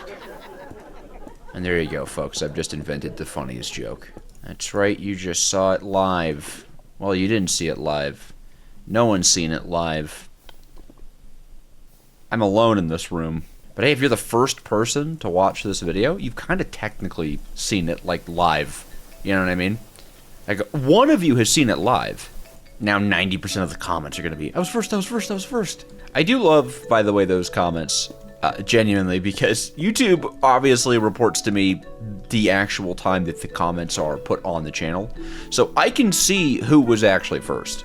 I know who was actually first. And I really, really like to just watch people kind of hash it out. Maybe it's a guilty pleasure of mine, but people will go first, then someone will go, no, I'm first, and then I'll just be sitting there like, nah, it was neither of you. Is that bad? I'm just kind of realizing that might be bad. Am I an evil tuber? Alright, oh me, oh my. How do I want to do this? I think I know. Wow, oh my god, that's a lot of electron tubes. Oh, very nice. If I just go down here, and I dig this way, do I hit an underground power line? No, I hit the spouts. That makes sense. Can I force this to become an underground power line? Yes. I'll still be mooching power off of this system, which isn't necessarily my favorite. Just in case, like, if I go in and change something, it would be preferable that I wouldn't have to worry about this thing shutting off. Okay. Nice. Crushing wheels are online. At least those crushing wheels are online. Cool. And now these guys are both powered only off of the clutches they're connected to. They are spinning in the correct direction. Good. Perfect. I mean, look at that go. And I forgot to store byproduct. I totally forgot about byproduct storage. Maybe byproduct trashing? Yeah, but you do byproduct trashing instead. That honestly should be fine. Yeah, we get minuscule amounts of flint and minuscule amounts of clay from this. I know the clay is quite useful, but I would rather just wash the sand into infinitely more clay than have to deal with refactoring this entire thing. I don't want to do that. I am a bad, bad man who likes to void his items. Could you stop going around here going, frustrating me all the time, man. Great. Now whenever there's nothing we want in here. Yeah. Nice. Very nice. Very nice. Okay. Let's go ahead and get some stock links and frog ports and a chain conveyor and reshoot everything. At least hopefully on the chain conveyor. Okay. Lead machines. We're going to need some pulp for this, so I'm just going to have this thing mix up a bunch of pulp. And we're actually going to need slime, of course. We're going to need slime for the froggies. Let's make, I don't know, 6 froggies to start. Hello. And then we'll pair that with 6 packagers. Nice. And now we need stock links. And this should be absolutely plenty for now. I'll keep the transmitters in there. It's great. And then, well, if I let go of them. So first we're going to come on over here. Yeah, we're already maxed out on the sand as well. It's perfect, really. We can finally add these into the system. Link it to the network. It's exactly the way we want it to be. And then we can go ahead and put our stock links on it. Perfect. These are primed and ready, so this is going to be pretty easy. We're going to have to first get our chain conveyor set up, and I think I know exactly how we're doing that. Drop you down, and let's get you hooked into the main chain network. Yeah. Yeah. And then Froggy port number 1, you. And you, my friend, are going to be called Sand. I don't technically actually need to name the ones that don't take input, I don't think, but it's good. It's good to name your froggies. Froggies deserve name. Gravel. I might be able to get I don't think froggies can point downwards, though, if I remember correctly. I think froggies need to look up at the sky. And then we can just connect that back into this one. Yeah, look at that. And now we have Upfrog. Yes, Upfrog, yes. Let's not forget to put a link on this one. And name this guy Cobblestone. Oh, that's lovely. Now, it's great because we can literally see all of this in the system now. So if I go back... Oh, and you know what? Let's go ahead and actually hook everything up into our storage network. Right here. I believe we can call this one main storage input. That's way too long. Yeah, personal input. And then right here, we can have personal output. That way, if the system needs something that we have in our personal, it can take it. Traditionally, I find I would rather have the system be able to take from my storage than not, you know? And of course, we're going to need another chain conveyor. Hopefully, I'm close enough to one of the conveyors to hook this thing up. Probably not, though. Yeah, that is likely going to need an intermediary. No way. And then the way we can translate that into using this, because first of all, we can see, right, our sand.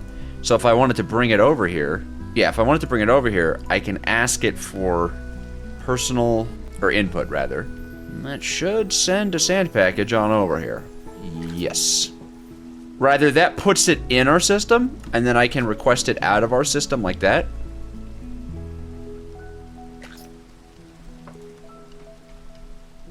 Oh, you know what, actually? That just pulls it into our vault. No, that should be on this guy right here, personal input. My bad. That's my bad. Here I am talking myself up like I know what I'm doing. Personal input is obviously going to be there so that we can access it. There we go. So that way now the entire factory is keyed into that. I don't know if it'll take from the closest or the furthest. Okay, it looks like it wants to take sand from all the way over there, but we now have access to it. We can send it back into the system.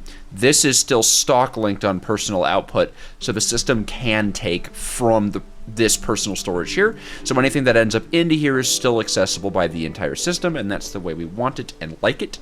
Honestly, the next thing we're going to hook up into this is our electron tubes, because we are reaching the point of automation.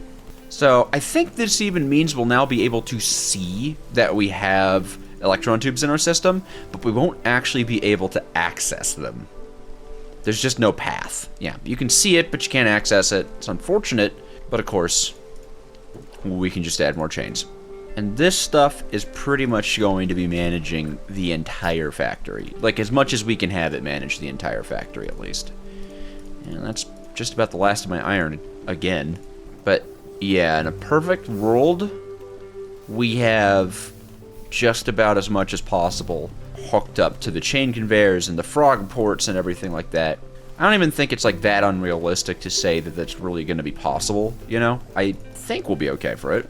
And it'll get easier and easier. The more that we hook into the system, the more we'll be able to automate things. The more we're able to automate things, the more we're going to be able to get our hands on the logistics mechanisms. And the more we can get our hands on the logistics mechanisms, the more that we can key things into the system. Yeah. Boom. Now the system can pull from it. Perfect. And that is part of a step into getting the automation we want. Looks like even our drills have shut off. Yep, because we just are full up on cobblestone. Excellent, excellent, lemon, excellent. God, I love that. And now that we've gotten these semi-advanced things out of the way, right, we still have a ton of lead machines to work with, so it's not even like we're necessarily running low on resources. In fact, actually, we should key in logs to the system. That's really important. Because we are about to get into the wonderful world of telling our factory what to do and it doing it for us, and we're going to be telling it to be making precision mechanisms and regular mechanisms. Yes, yes, yes. This is too far, right? Yeah.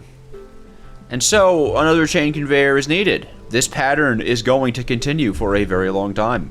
I'm a big fan of how they look. I think a factory full of chain conveyors looks really cool. If you want to see one that, well, still looks cool in my opinion, but is horrendously ugly, check out when Stamio and myself went and automated every single component in Create. That video was ridiculous and extremely fun to do. Anyways, let's get that guy hooked up to logs, and now from our system we can even see that we do have logs. We can even request them to personal input, which I really like. Oh, it's so fun. Then we can send it back, and the system still has access. So logs are something that we need Frogport access to. Kelp is something that we're going to need Frogport access to. We will need clay as well. So that means we need to set up the clay, production farm, obviously. Andesite, I think we're okay to actually do just like right on the machine. I don't think andesite is used really in anything other than andesite alloy in this pack. I don't think... and the way we're going to do it is actually the Tinker's Construct way. I actually really like this because you can make andesite alloy with molten quartz over cobblestone, and I just think that's neat, I think that's great, and I think that's the way I want to do it. Well, let's go ahead and make a redstone requester, because this is the first time we're actually going to be using one of those. Cool, it's just a stock link on a mechanism, like that. So, redstone guys allow us to request a certain amount of items when this is pulsed to the redstone signal and send it to a specific location. Great, great, great. May as well put the clay farm right here, right? Just for old time's sake. Alright, obviously one of the first things we need to be thinking about here is getting this thing hooked up into main storage, or rather hooked into the storage network. So naturally we can just get started on that right like this. Grab, place, clay. Perfect. Whoops. Now it's perfect. The rest of it should be pretty easy actually. This redstone requester, I don't believe package frog ports are actually redstone controllable, but I'm still going to put it back here. We're going to say if we have less than 30 stacks of clay. Same thing we do normally. Less than 30 stacks of clay. This thing's going to turn on, and it is going to then target this redstone requester, which is going to then start requesting. Actually, that needs to be a loop. You know what? Okay, hold on. I know how we're going to do this. We're going to do it a little differently. That's fine, though. I literally just need fan, leaf, and space. Yeah. Hold on, man. We're being silly here. We'll want a belt here. Is shoot, brass output. That way everything stays kind of self-contained. And then we'll put a chest here. And that is almost the entire system. We're going to have a threshold switch on this chest connected to a redstone requester. And we'll say whenever this chest goes below 128, or rather, we want to keep like about 2 stacks in this. It will send a redstone request for a stack of sand to the address clay farm, which doesn't exist just yet because we need to put a package frog port and a package on this. So we can put our packager there, grab a froggy, and make sure that we name it the same thing as what we named this. And additionally, we're not going to be putting a stock link on it because we don't want this to be a part of our network. We want this to be purely an import. So clay, farm, just like that. This actually needs to be inverted. And then I'm hoping that we can just grab like a stack of clay and that'll switch that thing on, and I won't have to do anything weird with it. I don't know. I always struggle so much with, well, you know. So I should have just put in a sand request. I think. Maybe not? Oh, wait, I need to stock link on you. That's, I think. Oh, I just never keyed it to the system. I just never didn't do that. That's okay, whatever, man. I don't know if that'll retroactively put in a thing. Well, And, yeah, there we go. Alright, and that should flicker. No, it didn't. Alright, my redstone skills are poor. We need a while loop. Isn't there such a thing as a pulsar? A pulse timer? I think it's this one, right? Yeah, there we go. Pulse timers. How do I make you? Fixing my mistakes. Fixing my mistakes. Because I am bad at redstone. Redstone!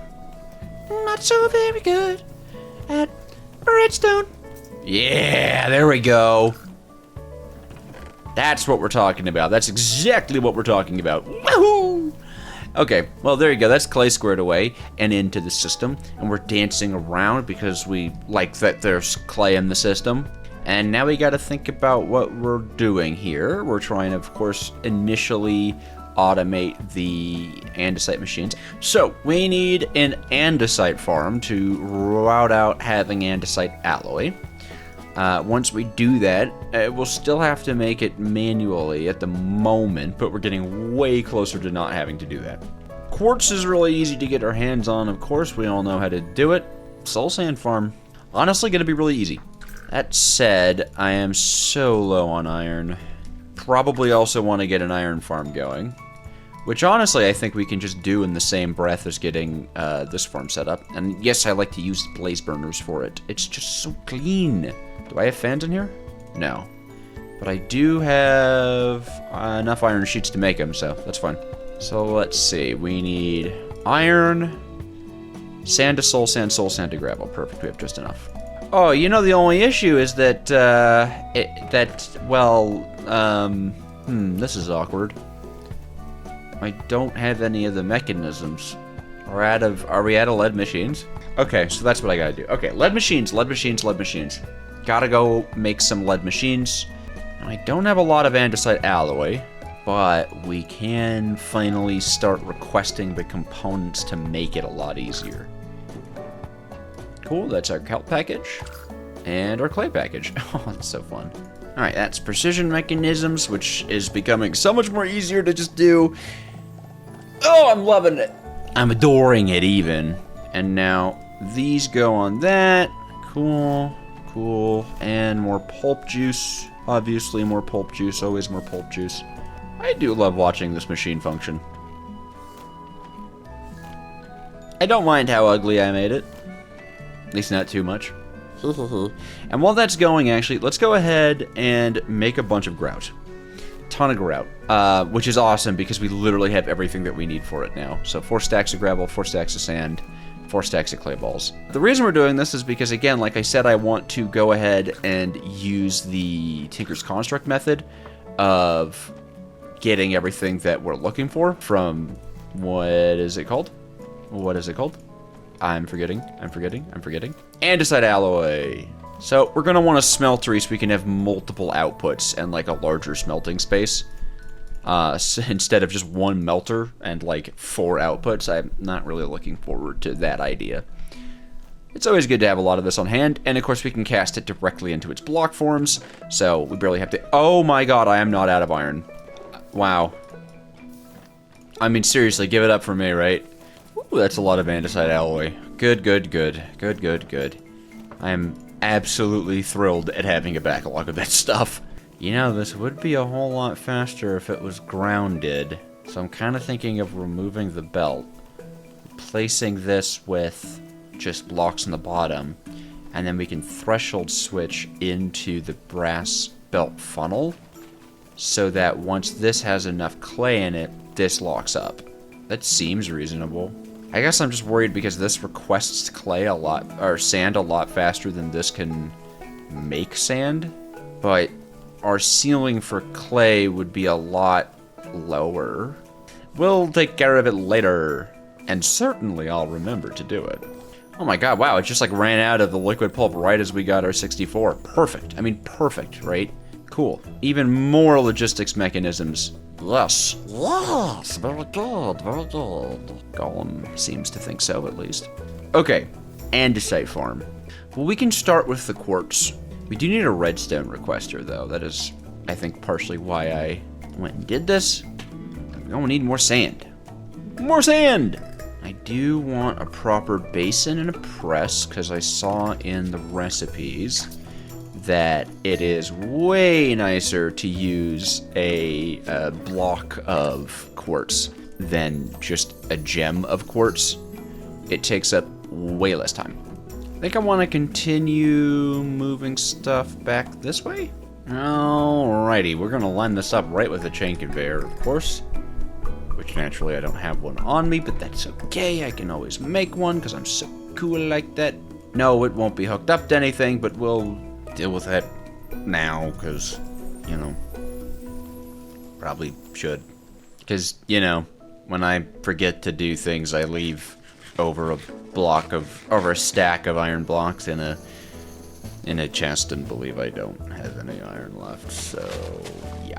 So we're gonna kind of be working backwards on this one. Oh, almost forgot to grab a drawer. Go ahead and have this be our andesite drawer, and then we can frog port on into it. Make sure this is linked. Whoops, that's not a stock link. Make sure it's linked like that, and froggy. Perfect, and amazing. And then I think we're probably going to run belt inputs on this thing. Yeah, because we're going to need to do a lot of combined input shenanigans with this. I'm about to run out of belts. Easy fix these days, we have lots of kelp. Although we don't have a inline smoker. I can convert it into a smoker by just doing that, but still a little annoying. Probably should go ahead and make dedicated smokers and stuff, but whatever, man. That'll come later. Okay, I think I want to start making seared bricks as well, because we have plenty of the seared stone blocks, and the bricks are very useful, so I'm just going to send that to start doing that. I guess we should lay out how we want the smelter, because I'm kind of stuck between, like, is a melter going to be fast enough? I don't think so. Although, couldn't I use pipes instead of spouts? If that's the case, a melter might be fast enough. Starting to get a little experimental here, and that's good. This is actually probably where we'll get lava from. Just run a straight line, that, and then on the other side would be our cobblestone input for this. Honestly, I just think that looks kind of nice. And then I guess we can see how far we can pull. Probably not very far. Oh, not very far at all. That was like the end of it. Okay. Okay, well this should at least start drawing lava into that. Yep. And then you are going to have something like that. Actually, this is probably going to be the pump, come to think of it. So the pump goes there, and then pipes run all the way down like that. And now we just need to grab a bunch of the casting basins. All right, and these connect, so I'm assuming it's all good. On this side, we have output, and I need to make sure that... Cool, okay. Seems like whatever is input won't be instantaneously output. These use machines. Let's go cut those up. And this is going to be cobblestone input. Anyways, I can pull both these belts out like so. Now they need to be going in opposite directions of each other. Wait, no they don't. Yes they do. Let's see if I can get this powered in a nice way. Is that going the right direction? It actually is. Great. That's really good. We love to see that. Everything's going great. Everything's going nice. I'm running out of food. Let's go fix that. And then right here, we need to actually get the quartz into this. And I kind of haven't left myself a lot of space for that. It kind of has to be on this side. I don't think I'd want it to be. Well, whatever. So, for starters, something like this, where we're going to have a press and a basin, which I forgot to make. And now we can have a basin that's going to drop off our goodies into there. I think that should still work. Honestly, we could just go ahead and make our lives easier and do it like that. There's never a need to overcomplicate, yet I seem to very much appreciate doing that. Now, the gold we're definitely going to want to store from this, right? Like, absolutely. Oh, wait, can I make a compacting drawer? Oh, well, technically, yes, but I don't have liquid soul. I mean, do I have access to weeping vines and twisting vines? Whatever. I don't really need compacting drawers when a basin can do it. I'm getting too caught up in the like, well, it would be, you know, It'll be kind of cool using packaging shorts. Whatever, man. I'll get packaging shorts later. Oh, I love the packages. Oh, how I love them. Look at them go. Oh, they make the factory so nice. So nice. Yeah, brass tunnel is going to be fantastic here. Slamp it right there. Belt comes across here. We can actually filter inputs on these too, not just outputs. And so we're going to exclusively allow gold nuggets and quartzy poo. Allow quartz. Cool. Now this is just going to be allow quartz. And then this one's going to be gold nuggets. Cool. And we'll give the gold nuggets the old depot drawer special. Swoop. Alright, cool. Void upgraded. Very nice. Awesome, awesome, awesome, awesome, awesome. And then this is where we'll go ahead and this will be washing soul sand. And then, of course, we need the haunting setup. And this is where our blaze burner comes in. We can light it and then turn it into a soul fire. Love to see that. And then, of course, we'll filter this. Only soul sand can enter. So this should just about do the trick, I think. Blowing? Blowing. Excellent.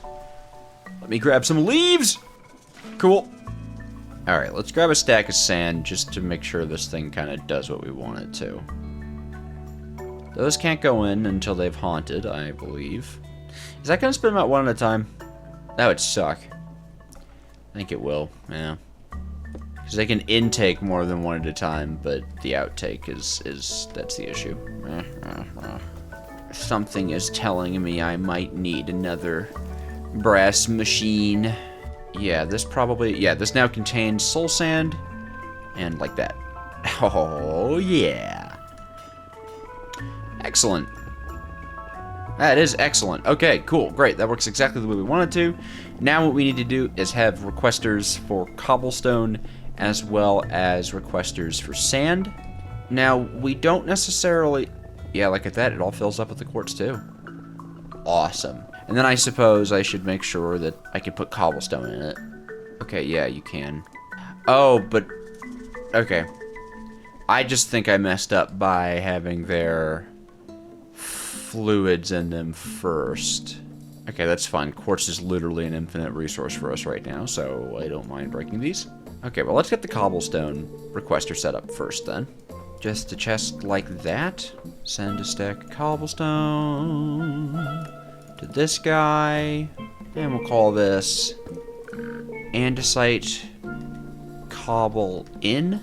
So just to check, pulsing this should send a packet of cobblestone into that chest. Yes, just like that. Nice, nice, nice, nice, nice. And then again, we're just gonna have this set to just that and pulse timer. This only really needs to be on like a 60 tick delay. That's a lot of cobblestone. We don't need that much cobblestone requested at once. Yeah, not at all. Honestly, I feel the same way with the sand over here. Well, I guess I don't mind it that much. That'll fill up eventually. We need sand, so same deal, I guess. And that'll be the rest of the lead machines. So I was wrong about having a stack of them being enough, but whatever, who cares? I certainly don't. I can just make more of them.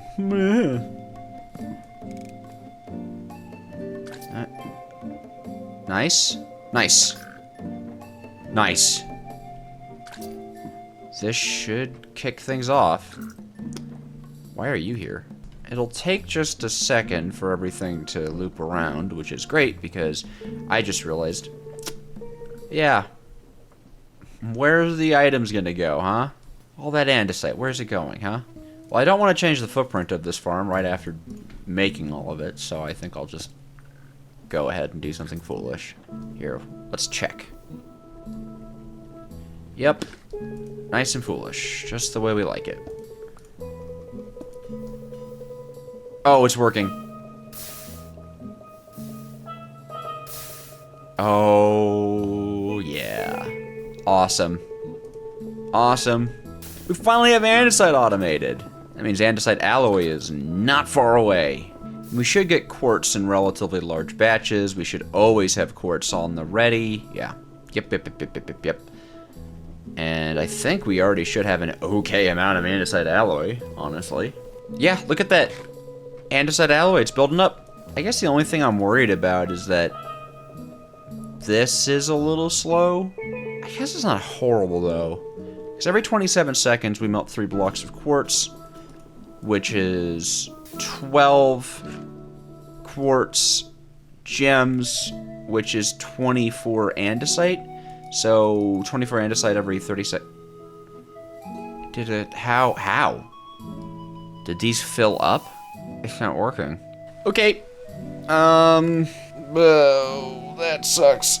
Yeah, wow. This totally broke. Right, because if it starts filling with molten quartz, it just solidifies into a quartz block. And then the second a quartz block gets on the system, the whole thing just stagnates. But I don't know why. Oh, I guess because everything fills at once, and then are these not fast enough to fill everything back? I mean, it seems like they're fast enough. I guess I could replace this with the brass one. Would that fix it? Like, just having the cobblestone be stacked up really tall? Seems like it might be helping at least. Okay.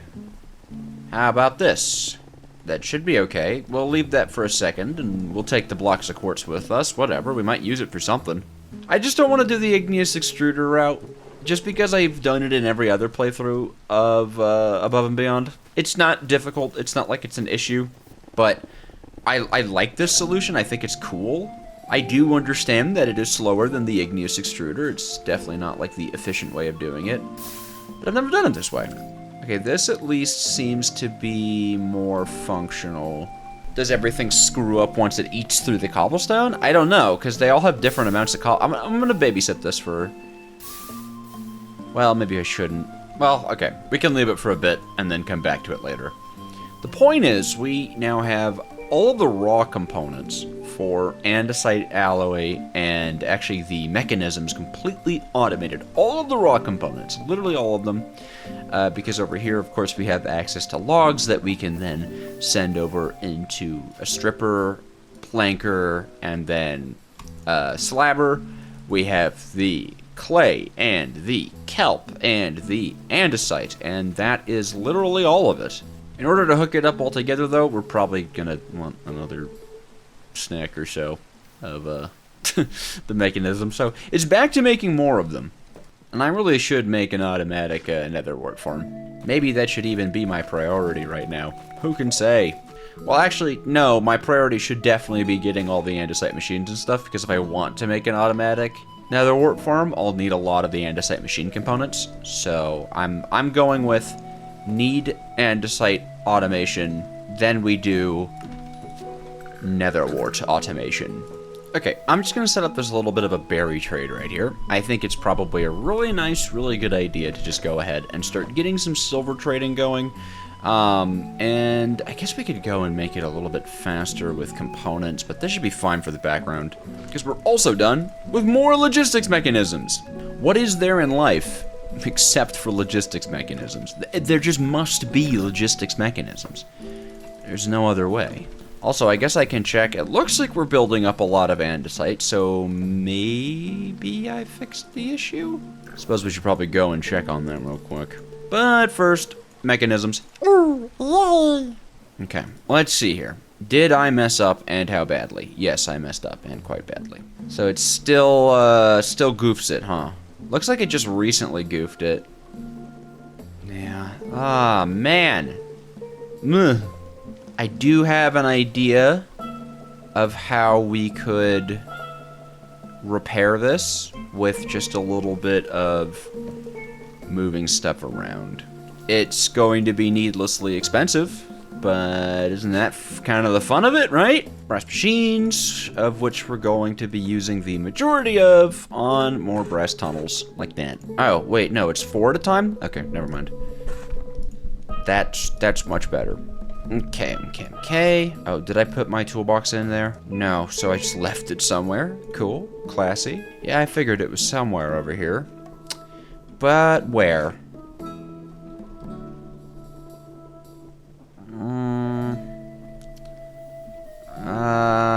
Okay, time to play hot and cold. There you are. First thing we're gonna do, remove the cobblestone. Second thing we're gonna do, totally remove that belt. Don't need it anymore. Third thing we're gonna do, I think we're on third, is replace it with a lot more belts. Like this. Then, tunnels, set to synchronized inputs. And now we must move the cobblestone. Just like that. Thresh switch. Perfect. So, what should happen now is a stack of cobblestone will be spat out, and it'll wait, and it's called synchronized. No, it's not called. I don't want to synchronize inputs. I'm sorry. I want to split. So, the cobblestone will come in and get instantaneously split across everything. Like that? Yes, just like that. Perfect. Look at that go. Boom. 8 cobblestone all the way. Okay, let's get the granite out. Excellent.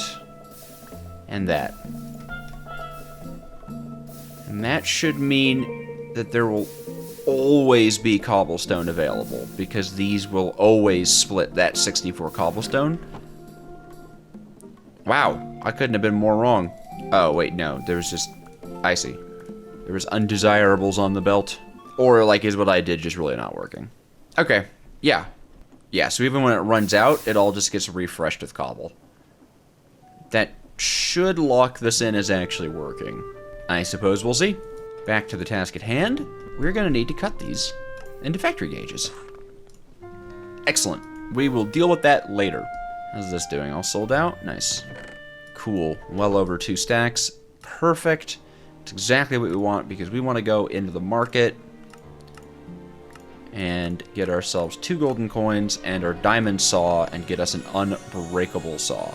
Just like... Oh, it's 5 gold coins. Oh, goodness. Okay, well, I still want an unbreakable... Oh, can I even make an unbreakable? Not so much really at all, huh? Close, actually. Very close. Well, let's just grab some more berries. I guess glow berries count too, don't they? If we're low on sweet berries. It did take a lot of sweet berries. Oh. We're not even close to being low on sweet berries. Okay, well, the saw will be important in just a second. But really, what's fun about this is we need stock links for storage and stuff, slime, because I think we should be, okay, andesite alloy, export, import, mechanisms, export, and we're down 1 for the import, I think. I don't necessarily want to, yeah, because andesite alloy needs to be made separate than, bam. Sad. Very sad. Yeah, it shouldn't actually be that hard to make another lead machine, though. Yeah, it's fine. The snowball effect is coming. Don't worry, the snowball will be here. Did I already submit the saw? Oh god, I did. Okay, well, okay, we're good. We can make the unbreakable one, though. I was like, oh no. Perfect. Unbreakable enchanted saw. Love that. This is going to be great for automation, so that we don't have to keep up with it. You love to see it. Anyways, let's go ahead and just make enough stuff for 1 mechanism. Nice. 4 froggies and 4 packagers. Nice. Where did I put my toolbox? Or did I just not grab it? I just didn't grab it. Whatever, man. I turned into granite again. How did that not work? Oh, right. This thing fills up so it turns into granite. I guess we could just put this on a void upgrade just to keep the system healthy and running, because there is literally no reason not. It's like the andesite's totally forever. Suffering from success, as they say. Okay, and now it's gonna have to work through all its issues. Okay, are we happy now? Yes. I think I'm gonna build the farm over here. I think it's time to get rid of this little small plot of farmland, and we'll eventually get this into something more automatic and nice. But for now, I'm okay with just wrecking it. And I didn't even get my toolbox, which is what I went over there for. Oh, and you know what? Before I forget, we need 3 deployers. So, let's get to doing it. Let's get to doing it. I suppose we can go ahead and start with the andesite alloy production, because I can show you how the factory gauges work in that regard. It counts as a saw. No, it doesn't. Or I thought it counted as an axe for a second. It do not. That's okay. This is going to be pretty cool, actually. I think we're going to use the drain method for picking things out of that. It's just such a good method, you know? Are drains normal, or are they annoying? Eh, they're kind of annoying. Never mind. We'll just use a belt like a normal person. Much as I do appreciate drains. Easy enough belt here. Bam. And then we're going to also want belts on either side like this. So for power purposes, we can even bring this one back. Shaft, shaft. This. Yes, yes, yes. And like this. They don't all need to be connected like this, but I kind of like it. Inputs here, output there. Perfect, perfect, perfect. I am going to steal this mixer because we don't really need it anymore here. And then back here, we shall have our barrel. And the barrel will output like this. Packager. And frog port soon, but not just yet, because we very much need access to power. There we go. And then you, my friend. Oh, you're maxed out. Oh no. There we go. Hooked into everything. It's starting to look a little uglier. So I'm gonna move it up. Nestle that right in the tree. There we go. I just kind of like it when the chains go over things. Yeah, there we go. That actually looks even nicer. Cool. Love it. And then we're gonna have this frog port here. Like that. And we're gonna call this AA, so andesite alloy input. And this is what's gonna receive from our factory gauges. And then over here, we are going to have our andesite alloy just in general. So we do need a stock link for that one. So, packager, frog port, andesite alloy. Link it. Love it. Like it. And subscribe to it. Oh, huh. Wait, what? Subscribe? What is this guy saying? Oh, he's crazy. He's crazy. You better do what he says. He's crazy. He's a crazy guy. Yeah, if you want more content of me making only one gearbox when I know damn well that I'll need two or more, subscribe, dude. Anyways, look at us go. Now you might be wondering, a what and a how and a where do we do? Well, I didn't set this up right. I forgot that the andesite alloy recipe is different in this mod pack. I completely messed that up. We need to account for the algal blend part of things. Yeah, we're just gonna take this down, actually.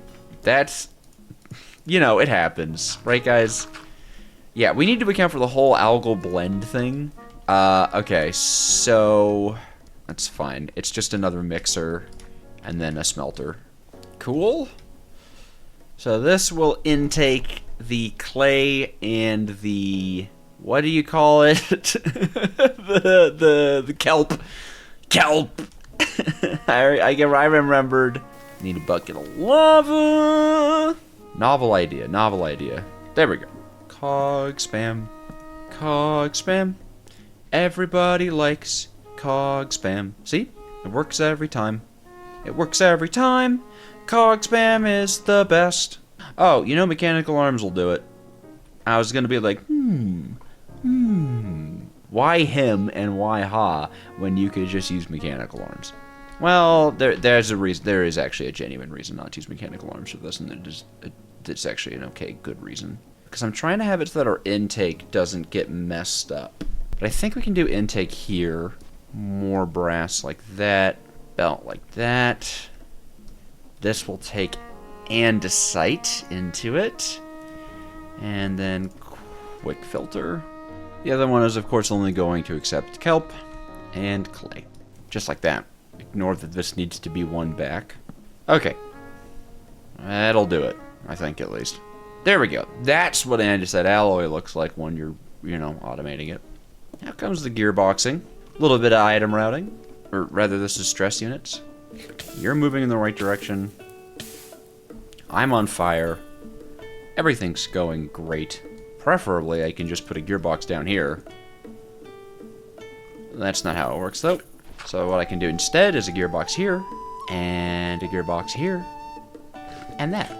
Nope. Come on, really? There we go. Thank you. Okay, great. Oh, and then you need to be algal blend.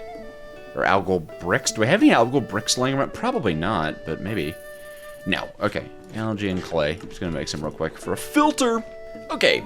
that was a lot of confusing item routing, or rather me being confused about item routing. But we've done it, okay? We have our magical, beautiful system, but I hear you all still saying, how does even this do? And that's a good question. Well, that's where the factory gauges come in. That's how all of this do. And I'm a personal fan of having a nice cardboard box for this. I'm gonna move the smelter at some point. Well, like right now I'm gonna move the smelter, but I'm not gonna do it right now. Does that make sense? It's time to have our great factory gauge wall. Humble beginnings, but soon, but eventually, we are going to elevate this to a higher form of technology. We are already entering a higher tier of technology. But this is going to be pretty great. And it all starts with linking a factory gauge and placing it down. Now, the thing that we want to be making here is andesite alloy. Cha-ching! Now, we don't have any andesite alloy in the system, and we can see that that's represented in there. Perfect. So the ingredients are going to be set to AA input. And we just need to figure out the ratios for this, right? So 1 algal brick and 1 andesite makes 2 andesite alloy. We can only ever make 4 algal bricks at a minimum time. So we need to send enough resources for 4 algal bricks to make 8 andesite. So the way we will tell the system what to do... Oh, we need so many more factory gauges than I have. I totally forgot we need so many more factory gauges. Because they need to be monitored. Well, at the very least, we can do something like... kelp. Add a new connection, and we're asking for 2 kelp. That should have actually sent 2 kelp over here, I think. No? Right, I haven't set a targeted amount. Yeah, that's okay. Well, because we'll need to also monitor clay and andesite. Okay, so just one more machine, guys. It's just one more machine. One more machine, okay? Just one more machine. It's fine. It's fine. We're getting there, okay? Surely I haven't forgotten some other step to this. No, of course not. I know what I'm doing. It's just one more machine. Okay, alright. One more machine. One more machine. One more machine. Actually, you know what? Something I would like to do instead of that. And then just grab that, cut it into gauges. Cool. Link them. Okay, I'd like to have raw resources on the bottom here. Hey. Kelp. Looking at it. Clay. We are looking at it. Andesite. Guess what? We're looking at it. Now we can set connections to you, and you. Just like that. We know we need to send 4 andesite and 2 clay and 2 kelp to AA input. Now we can click and hold to set a target amount that we want in our system. Let's say we want 4 stacks. It starts crafting. We should see packages begin to arrive at AA input and be filtered and sorted out. Yep. And it is going to continue to send these packages until we have the required amount of andesite in the system. And this smelts just about fast enough that I don't think anything will get backed up. I'm a little worried andesite might back up, but we should be okay. But as you can see, oh, that's so good. And then, of course, the amount we have is represented over here. Now it's looking for stacks. We don't have any stacks of it just yet. Yeah, factory gauges are really cool, though. I am nervous about this thing filling up. Because if andesite reaches here, we're in an unhappy state. So maybe we do end up using a mechanical arm for distribution, because I could just have this go onto a depot, and then the mechanical arm could route the items around. Yeah, okay. Yeah, because we don't want what's happening here. We don't like this situation. Take, give, place. Yep, that should keep things up to date. I don't remember how much andesite I put in. Probably just broke something, so what we can do is we can go in here and say that promises expire after 10 minutes. Promise is basically like a crafting request. So if after 10 minutes the crafting request isn't filled, the system is going to treat it as expired and restart the request. But there we go.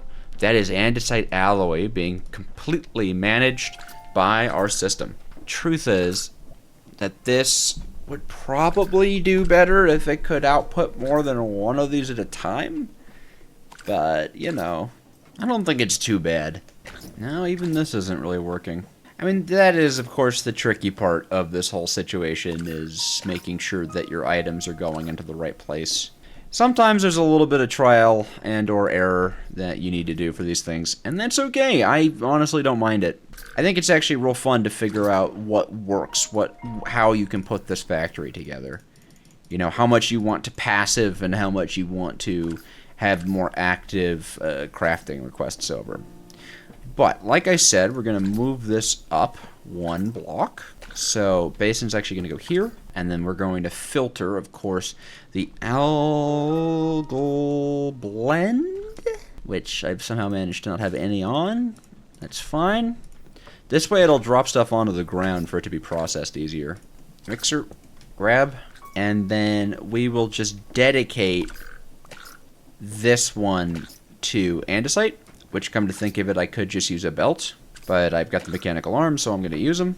Oh boy, we're getting so close to where we're not going to have to be using our brains as much as we are right now, of hooking everything up, retroactively getting the systems together and all that. But right now, man, I am like, it's a sprint. We're sprinting. Ah! That's put on your war face. Pick you back up. Take, give, place you back down. There we go. Now that should be able to run constantly, and these things will cook even as they're just sitting on top of the basin. So we should get a constant stream. Do we get a constant stream? Well, it seems like it at least cooks in larger quantities. It doesn't have to be perfect as long as it's consistent. Yeah, cool. Boom. 4 stacks. And now it stops sending promises. The rest of this is just going to go ahead and craft up. For whatever reason, I had an extra stack of clay in the machine. I know, it just hasn't gotten to the kelp yet. Yeah, I should have figured that would be an issue. I tried to be, like, clever/lazy with it. Don't be that. Don't be hasty. Well, because I was messing with it, it's going to make a whole lot more than 4 stacks of andesite, but that's perfectly fine. It's not like we don't need lots of andesite. I'm sure there's going to be leftover materials in there that I got to fish out, so we just need to give that a second to run through. But, as you can see, we have tons of andesite alloy in the system now, and it's this exact same kind of system that we're going to be using to create our mechanisms. So, honestly, let's get started. Of course, we're gonna need more factory gauges, but for now, we can just get our system going. I don't know why I dug any of that. We're absolutely going to need more mechanical arms. Perfect. Andesite funnels like this. And I'm putting them there because I already know this is where I want to pull power from, so that's the order it's going to go in. And then let's go ahead and grab our unbreakable saw, which is super exciting, unless it's... Nope, cool. Very exciting. So we're never going to have to manually make these ever again. Casing, drawer for storage, funnel for input. Now we need 3 saws and a way for us to distribute andesite alloy evenly. And I think I know exactly how we're going to do that. 3 saw blades, my good sir. I'll take 4. Who doesn't like a just-in-case saw? Okay, probably the last time crafting these by hand, but it does have to get done. 1, 2, 3. Bop, bop, bop. Very nice, very nice. These things need to be hooked up together at opposite power. No, we want them moving in the same direction as the belt. Because if you don't know, saws will always move items opposite to the direction that the rotation is, because of course the saw is moving the items like that. And next up, we just need to make sure that we have some filters down. You really gotta filter your saws. If you don't do it, you're gonna have a bad day. They'll just start spitting out absolutely random crap everywhere. So for the first saw, we want to make sure that we are exclusively stripping the maple logs, then we want to be turning them into planks, and then we want to be turning them into slabs. And this should get our deployers powered up. Very nice. Let's actually go ahead and replace that with a cog, and then have our froggy import. Let's see, mechanical arm is going to go here. Depot, barrel, and now the tricky part. Oh, not actually. This is going to output the logs. This is going to output the andesite alloy. Very specifically, it is only going to output one at a time. exactly one andesite alloy at a time. This one can output as many logs as it so places. And we can just test it, by the way. Boom. Yahoo! These are going to only accept andesite alloy. This one is only going to accept logs. Okay, now we can say take, give, give. Like that. And have it set, of course, on round robin. And that actually should handle it. It should be that we send 2 andesite alloy, it comes in here, it puts out 1, puts 1 in here, puts out 1, puts 1 in here. I guess technically the logs don't need to be round robined, or on a round robin system, but I think that's fine. Now we have to get into kind of the ratios of all this stuff, right? So maple log saws into stripped maple logs, saws into 6 planks, saws into 12 pressure plates, I think? Or 12 slabs? So we need to make these 12 at a time. 12 at a time is 24 these. 1 of these. And just to make sure we are evenly distributing those. Nice. Very nice. We both have 12. Love to see it. There is one thing I forgot to do with this, so I do have to do a little redo, which is that we want the mechanical arm to also manage the slabs. So take. Okay. This. There we go. I did accidentally pick up 1 slab. Well, it definitely works. And then, of course, let's get our froggy on. Alright, with this, we have kinetic mechanism output, attached to, of course, the kinetic mechanism drawer.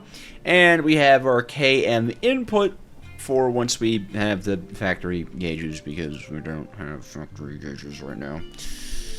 So, I shouldn't have turned all my kinetic mechanisms into not kinetic mechanisms. Oh wait, no, I just made a bunch of kinetic whatever, man. I'm a little silly. I just made a bunch of kinetic mechanisms to test. So I can take 8 of them out. 16 electron tubes. And the screwdriver can right now live in our manual one. But to be fair, you know, once this is fully set up and running, we're gonna obviously switch that over to be automatic. But for now. Okay. One last machine. Just one last machine. Before we, well, can make more of them really easily. Kind of. It's not one last, but there's gonna be more. Anyways. Place. This is going to look after maple logs. Like that. Perfect. And this is going to look after kinetic mechanisms. Okay, this is where things get a little strange. Connect to you. Connect to you. So, we need to make 12 of these. So it's 1 log and 24 andesite alloy. And let's just say that we want 1 stack. And then again, promises will expire in 10 minutes in case something gets stuck. Let's see it. The line is blue, so we should see packages coming. Yep. I like that sound. Nice. I guess it's not the fastest thing in the world with everything being managed by the mechanical arm. I suppose I could go ahead and use that second mechanical arm to just manage andesite alloy. Because everything else, the other one can handle quite quickly. Okay, I think I'll let this run through so I don't mess anything up. But then I will switch the system over to using it. One arm goes to andesite, the other arm deals with the wood stuffs. Yeah, because it's just getting stuck on the wood stuffs. That said, it is really fun to watch this thing work.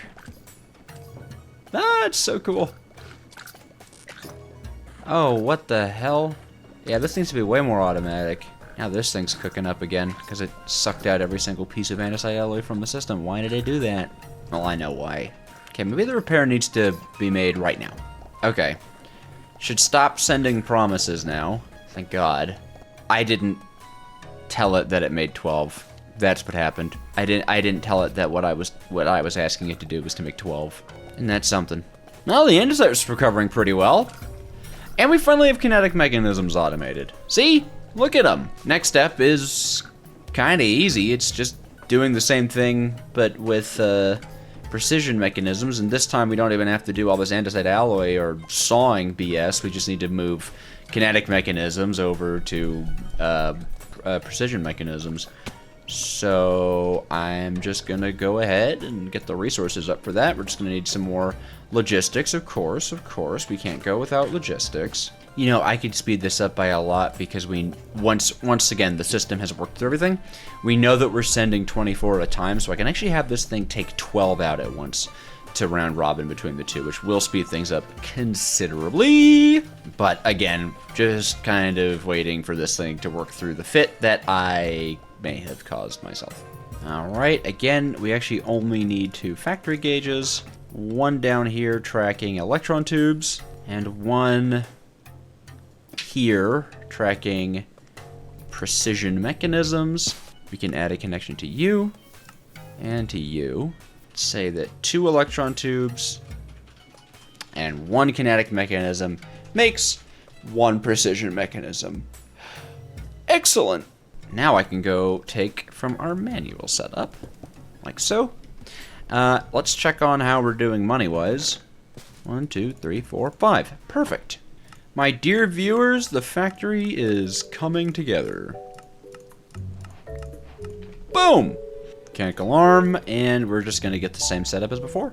We're going to do it right next to it. It doesn't have to be right next to it, but I think that's snazzy. Actually, you know what? For speed, let's make 8 of these at a time. So 16 and 8. Yeah, let's do 8 at a time. That way we can have these come out 16 at a time. I'm sorry, 8 at a time. And that should be much nicer. Okay. Should be just as easy as saying take from here, give to here, and round robin, because that's literally all we need to do with it. And then, of course, we're going to need that many more machines. This is going to be the input for precision mechanisms, and then, just like for kinetics, we'll have it all hooked up to a drawer, and that will be our output. And let me see if there's any way that I can get this close enough. Maybe just like the straight shot here. Yeah, no. Thinking maybe up this way? Nuts. And let's just grab one, put it here, and then Froggy goes there. We're gonna name you Precision Mechanism. I say that should do it, but there's a chance that it don't do it. We'll find out, because I'm gonna tell the system to stock a stack. Stock a stack. We'll see what happens on this episode of Trying My Best, because I forgot to put in BM input. There. Is this not hooked up to anything? Yeah, they have no destination. BM input. There we go. Nice. Yep, it looks like they have just about the same amount in them. And we should end with a stack? No, a little bit more. It got a little overzealous. But there is nothing in here. Good. No items waiting to process. Nothing in these two. Oh my god, we did it. Okay, I think honestly we should have like 4 stacks of these in the system at any given time. They're just so important. 90% of what we use now, especially for like logistics and stuff, is all based off of precision mechanisms. Any of the brass machinery that powers most of our factory, brass mechanisms. Yeah. Oh my god, that's really pleasant. That's really, really pleasant. Finally have this machine out of the way. Yahoo! Some of the manual stuff is coming down. That's good, that's a good time. This is still being used for item routing, so we'll leave it alone. Oh man, we have done it. Precision mechanisms and kinetic mechanisms, and even andesite alloy, are all completely automatically going to produce themselves whenever I need them. You know, factory starts to run out, the frogs will take care of it. I think I'll probably set this to craft 16 at a time just to make up for the amount of time it takes for some of the resources to move over. And then again, I don't think it matters that much. Oh, it's so nice. Oh my god, it's so nice. Oh, that's so good. Why are we down to 84 kinetic mechan? Oh, because I'm only having a stack in there. Let's do 2. Yeah, hold on. Let's not do 1 stack of kinetic mechanisms at a time. There should at least be 2. Cool. And now this one's going, and it looks like it's properly distributing. Nice. Yeah, 12, and then 12 again at some point. Oh, it's so good. Oh, it's automatic. Is this done? Yes, it is. Oh, that's so good. And you know, now we need more andesite alloy, so it's gonna start crafting it. Oh, goodness gracious, this is so exciting. And this thing just looks really cool too, our little factory board. It's gonna get wacky, it's gonna get wild, I can tell you that much. Oh, holy moly.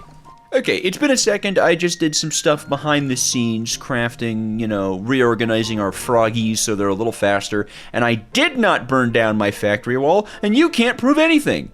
It's an artistic choice, the ash, okay? But the time has come. The time has come for progression. We are at a wonderful, wonderful point in the game where I think I added a ton of logistics mechanisms to the system, I think.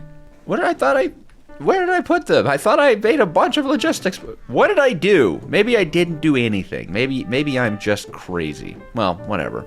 The point is, the time has come for progression, but not exactly in the way that you might be thinking. You see, in this upcoming chapter, the Catharsis, this is where things start to get a little weird. This is where things break down, right? Up until this point, you know, crushing wheels, belts, mixers, easy stuff. The time has come to get a little strange. In Catharsis, there are two processing lines, this one here and this one here, that require some interesting things. Like we need to get some slimy ferns, and for this, we need to have some kind of automated light. You know, you can use torches, but I prefer a beacon. So, naturally, we need to make ourselves a weapon capable of slaying the Wither. And all things considered, that actually shouldn't be too hard. We do have Tinker's Construct. Now, I'm infamously bad at Tinker's Construct, it should be noted, but I still think that I've got the boyish spirit capable of doing it right. I've already gone and sussed out the kind of weapon that I'd like to make. It's a cleaver. Cleavers will cleave the heads of their enemies right off. It's lovely, it's amazing, we love to see it. Now, we could go for Manulin, as that is one of the highest damage outputs, but Manulin's a little annoying to get our hands on. You need Blazing Blood and Ancient Debris, and then the only way to get Blazing Blood is like melting blazes or their constituent parts. And I don't really know if I want to deal with that. Another really good resource is actually Invar. Invar is great, but it gives you a minus 40% speed buff while using it.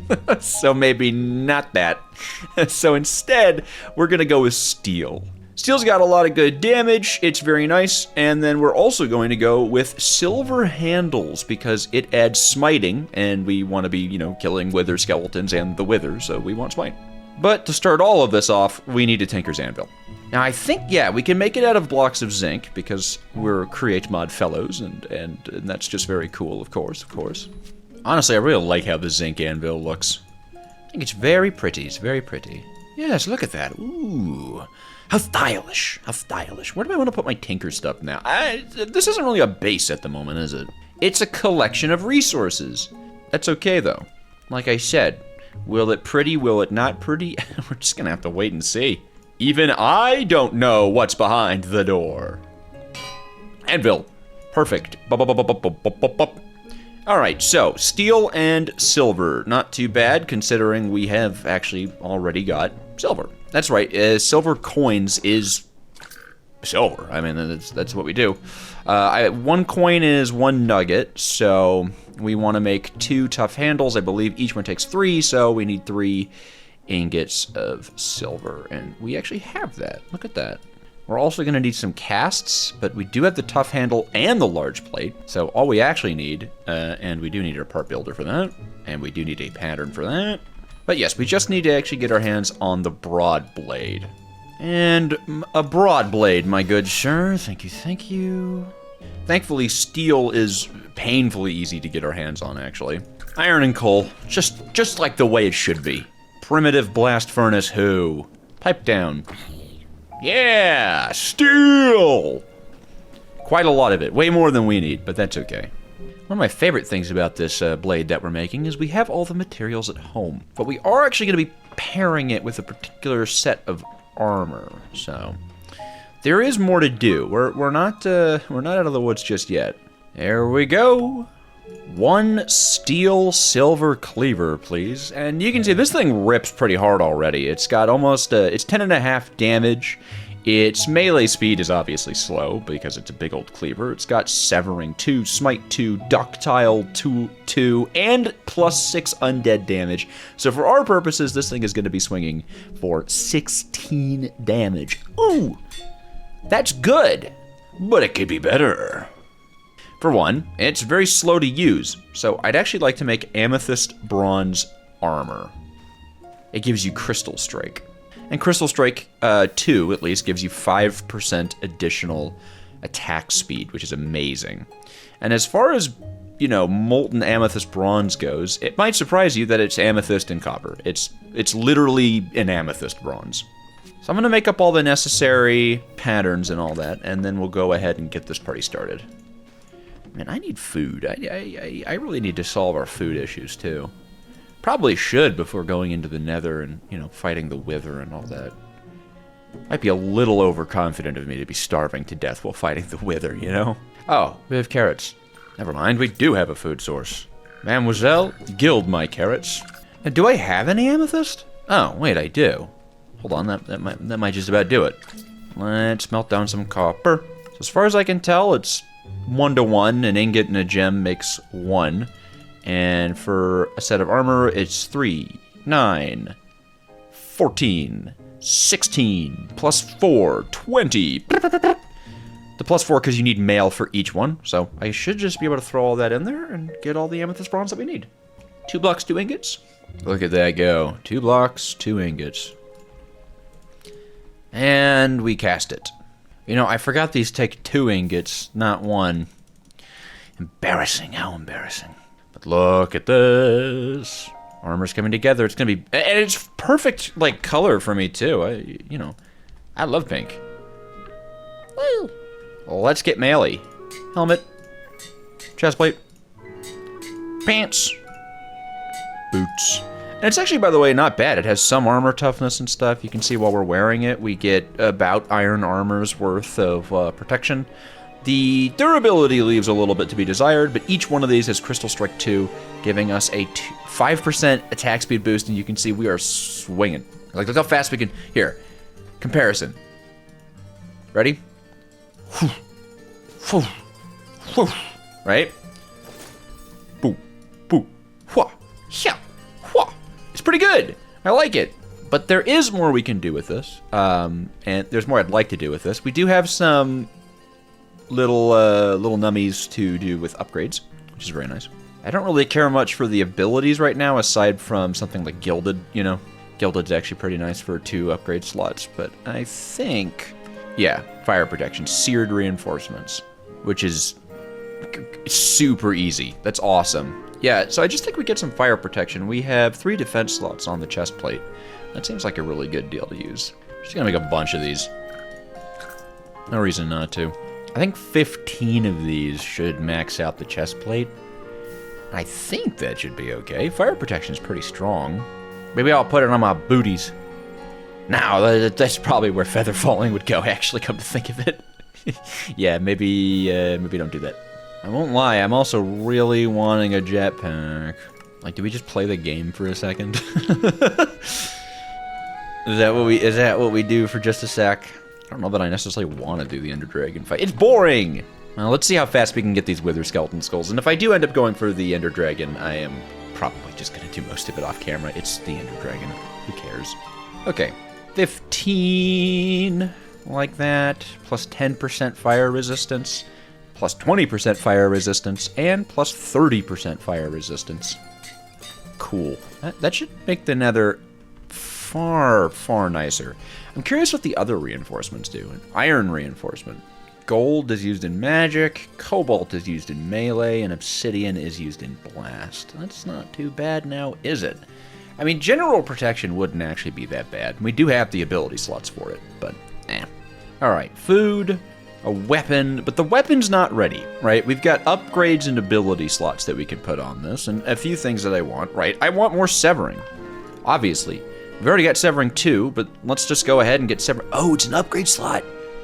That's right, I forgot it's not an ability. I don't understand why it's not an ability slot.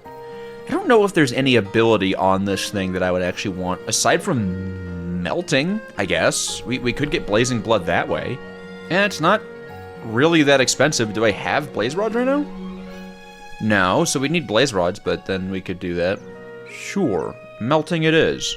Aside from that, though, let's put some blocks of quartz on this. That is going to give it sharpness. Bam. And there goes our 2 upgrade slots into sharpness, which I'm very much not upset about. We're nearly going to be one-shotting the Wither Skeletons, and there are ways to trade out that ability slot. Like, actually, did I pick up any Gilded Blackstone? Oh, yes! That's good.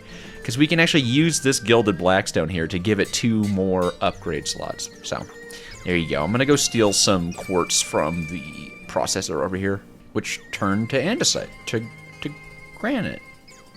Why? As much as I hate to say it, probably going to have to just bite the bullet on this and do the regular igneous extruder method. This thing is not working. I want it to work, but the truth is I don't even fully understand why it isn't, so it's not really conducive to it working now, is it? Well, we'll come back to this little nightmare soon enough. I think Sharpness 3 should do the trick for us. Yep, that's 20 damage to undead mobs. Perfect. We do also now have 1 more upgrade slot. Severing. But I don't think I have the bones for it. Oh, I do. Oh my god. I can never remember if it's 5 gunpowder, 4 sand, or 5 sand, 4 gunpowder. I just don't craft TNT a lot. Well, I say that, but that's actually pretty ironic, as TNT is an automation requirement in the chapter we're on. But whatever, man. Boom. Severing 3 does 20 damage to undead mobs on hit, and has a really nice good chance to just smack their head straight off. And it swings pretty fast. Does it swing faster than my axe? About the same speedish? Yeah, about the same speed. Actually, a little bit faster. Woo! Let's do this.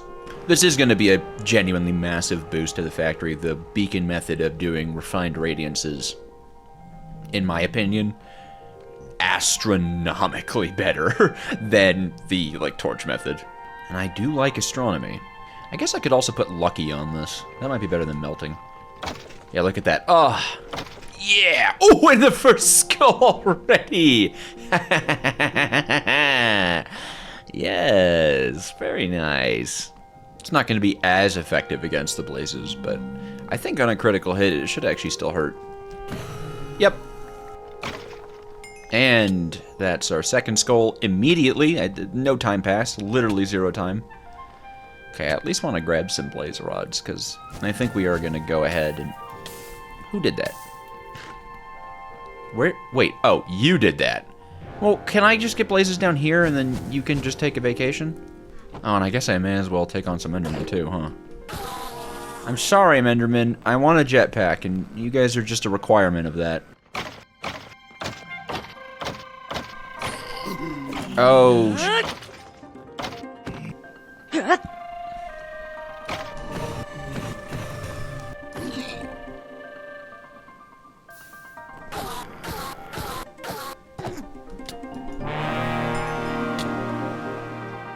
Well, at least they got a hot tourist destination.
God, you suck, Gene.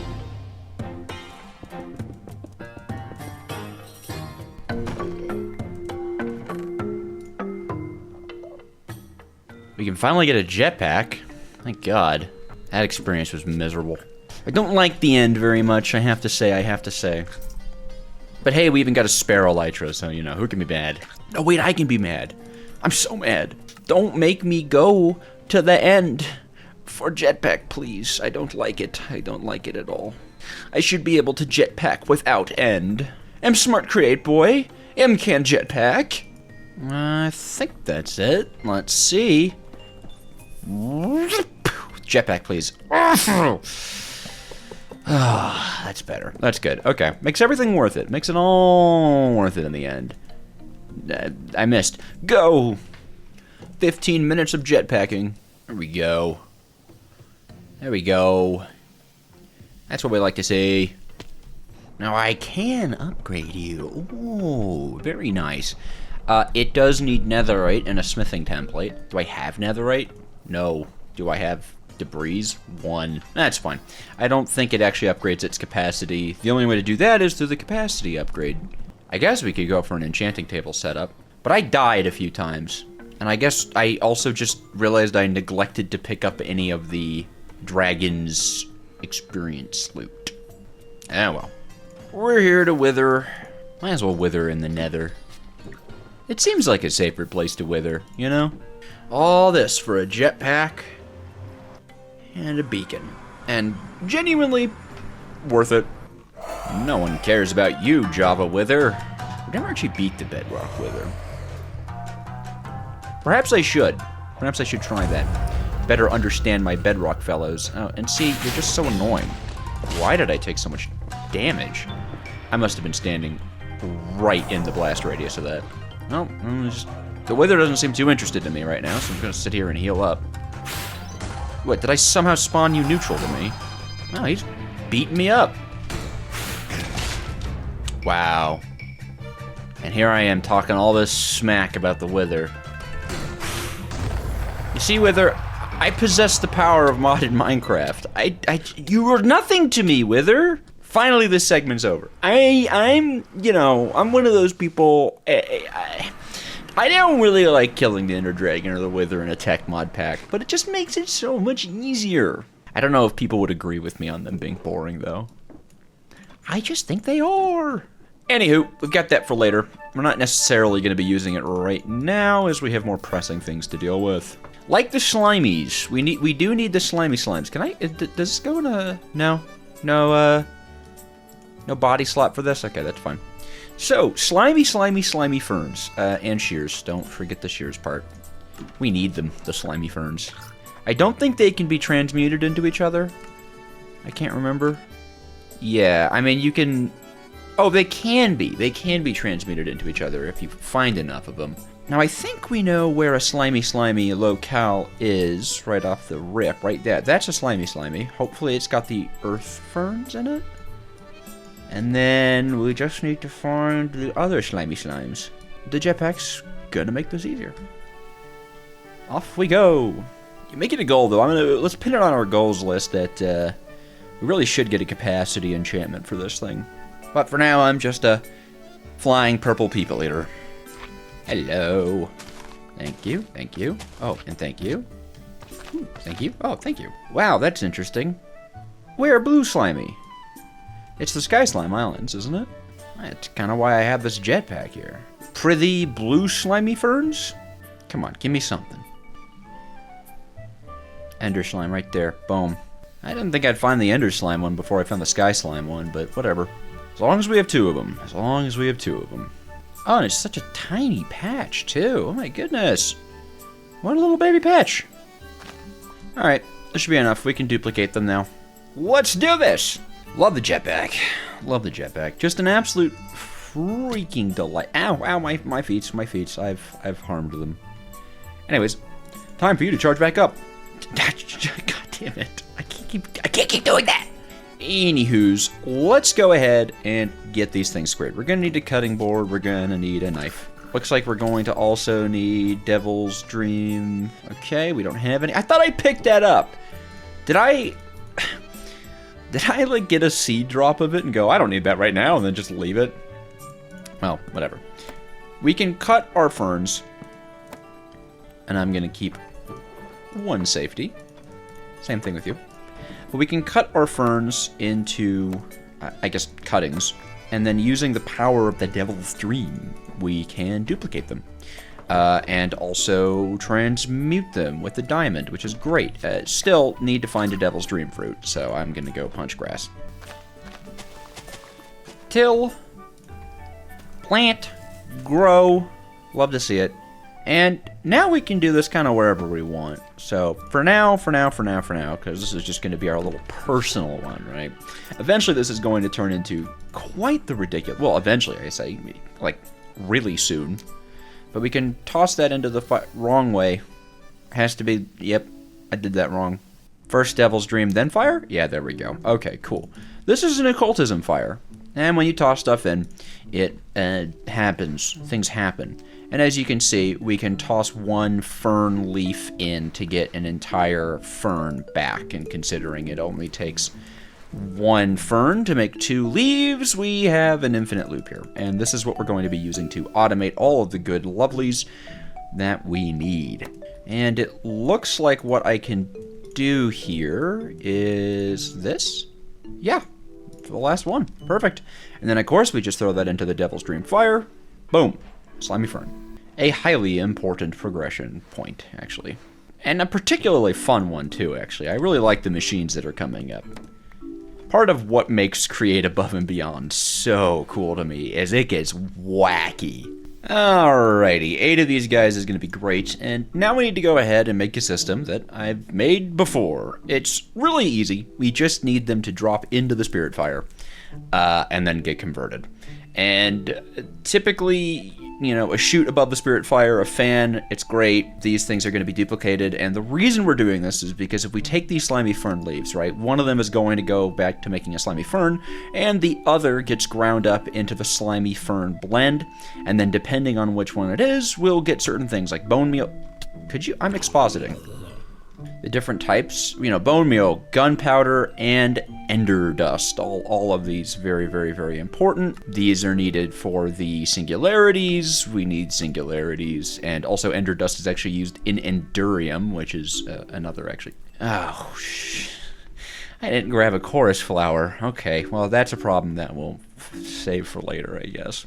Nevertheless, I think we should probably at least do something about this terrible, awful machine. And I think I am just going to slap a smart chute on the bottom and just void it if it's not. I don't really want to do that, but right now it's my only andesite farm, and I like it so much in my heart. We'll deny andesite and just dump it. It's fine, whatever, man. Doesn't have to be efficient on resources if it works. And there we go. That's how you fix a farm, everybody. I didn't put the filter in. So this miserable thing will take a little bit of time to get back into working order, but whatever. It's fine, it's fine.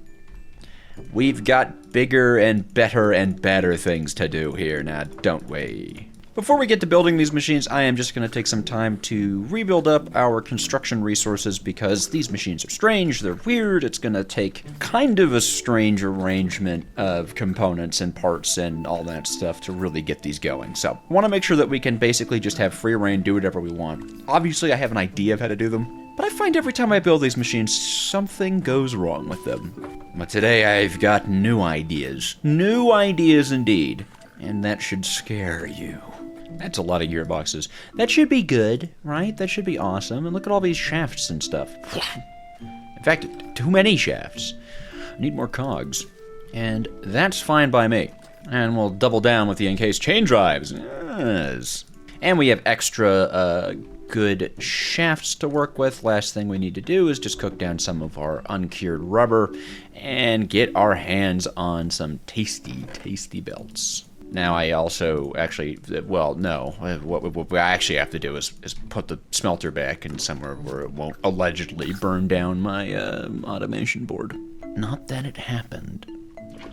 Back to smelting. Whoop, whoop, whoop. It's always good to see a full toolbox, man. And you know what? We have some brass machines and andesite machines. Let's go ahead and cut those up into some funnels. Oh, yeah. Yeah, we're about to cook, man. Like a rubber, we're cooking. And this is going to make us a huge amount of belts. It might even be too many belts. But then again, ask yourself this. Are there too many belts? Or is there just not enough factory? I think this guy is going to have to go for a bit. That's kind of where I'm looking to build the factory. This invention, I typically like to rely on some mechanical arms. We always love mechanical arms here, right? There's nothing wrong with the good mechanical arms. And is there anything else on here that I necessarily need? Threshold switches. Always threshold switches. And of course, we are going to need deployers. Actually, as far as I understand it, knives don't take durability damage while inside of a deployer. At least, I've never noticed them doing so. So we should be a-okay. It is nice to finally be in the part of the game where I'm like, oh yeah, can I please just have a bunch of andesite machines? Yeah, thank you so much. Free. And then what's that? Oh, yes, we want stoves, of all things. Stoves. And 3 stoves. Awesome. That should be what we need. And then, of course, the toolbox. So, let's see. This machine follows a few easy steps. Yes, in just 3 easy steps, you'll have a lot of whatever. Bone meal? Gunpowder? Ender dust? It's all yours, Link, as long as you have enough slimy ferns. Okay, so, to start the farm off, depot on a belt, alright? This is depot on a belt action. And then we're going to have this guy only output once it has tested my patience, apparently.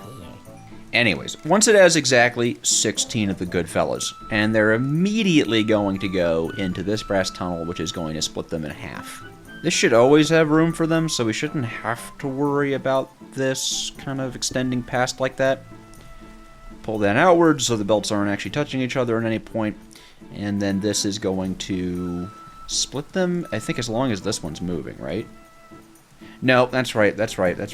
Oh, I'm just going to use a weighted ejector. They're more fun. The point is, 16 slimy fern cuts will come off. 8 of them go...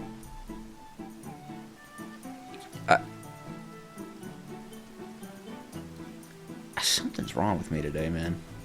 Okay, we're not going to talk about how long it took my brain to wrap around the item routing of this, because it's not even that difficult. Simply put, right on up here, and I'll even put it in just for dramatic effect. Right on up here, we're going to have ourselves our deployer with a knife, and it is going to cut 8 slimy ferns into 16 slimy fern cuttings, which are then going to pass through this brass tunnel and split in half. Half of it's going to go on to be crushed and processed. The other half goes on to this depot, is dropped in front of this encased fan. The fire will be right here. And then we'll utilize the fact that items can be sucked upwards through funnels. And just in case, I will test that with this fan over here. So, we have 19 there. Yep. On the ground. Push. And it goes right on up to the top. Perfect. And that's the recycling, right? And then after it, actually, all we really have to do is just get them crushed. Super easy. Crush.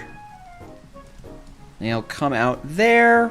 And then what we'll have them do is go onto this depot here. And that's where the mechanical arm comes in. Because these need to be cooked by campfire. It's really interesting, actually. There we go. The blend, rather. The blend needs to be cooked by campfire.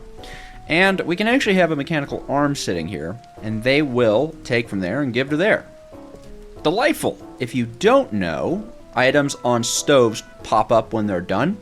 So we can just use a fan to push them all over. Or I'm thinking we might even be able to just put a drawer down with a brass tunnel or funnel going into it. That might even work. Let's try it. So simulating this, right? This gets crushed into slimy meal. Now this turns into ender dust. So one of these we'll get with ender dust. Or one of these we'll get for the filter, rather. Actually, wait a minute. These are drawers. We don't even need a brass funnel. We just need to make sure we can filter it out. Shh. Silly me. But I think that'll do it. Right? If I cook this down, you can't put a block on top of it. Actually, still might not be an issue. No, it will be. Okay. Well, fan method it is. Still, this actually should be the completed loop. We do have to just slap a Devil's Dream down there and obviously power everything. But once we do, I'm pretty sure this is just the complete cycle of the Slimy Ferns. Our resources are going to pop off the stoves right here, and we can push them not into a storage controller, unfortunately, as we still don't actually have access to that. But we can still just push them into a series of funnels. Well, it's a highly tileable and copyable design. But we should probably test that it works first. Because one of the more unfortunate aspects of this farm is if you don't get it right, your Slimy Ferns will despawn. And that's why we keep the safety ones. Alright, let's hookity hookity.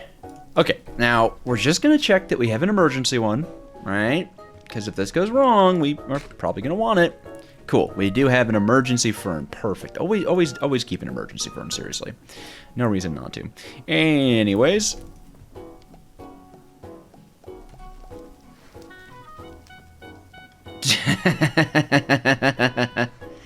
Oh, sweet. And I just want to see what happens if the system backs up. It should stall, but it's always good to test. Ah, this needs to be on force split. Well, we even got some extras. Okay, force split means that it has to be able to split its parts in order for it to run. Perfect. So that's what we want it on. Yep, perfect. And so that's just going to hold on to those until the system frees up. And then you, my friend, you look like you could use some cogs. Ba-boom. Ba-ba-ba-ba-ba-ba-ba-ba-ba-boom. Of course, we don't have a collection system for it, but you know. This is great, man! Nice, and it'll only run when ready. Yeah, just perfect. I've never felt the need for these to be completely, like, that fast. It's all super, super passive. Each one of these translates to 2 of the singularities, which turns into... rather 2 of the quantum entanglements, and then that's 1 chromatic, and then whatever. This is good stuff, though, right? This is fantastic stuff. And what's nice is we can pause the machine by just turning that guy off. So all that's left to do is just to copy this over twice. 1 for bone meal, 1 for gunpowder.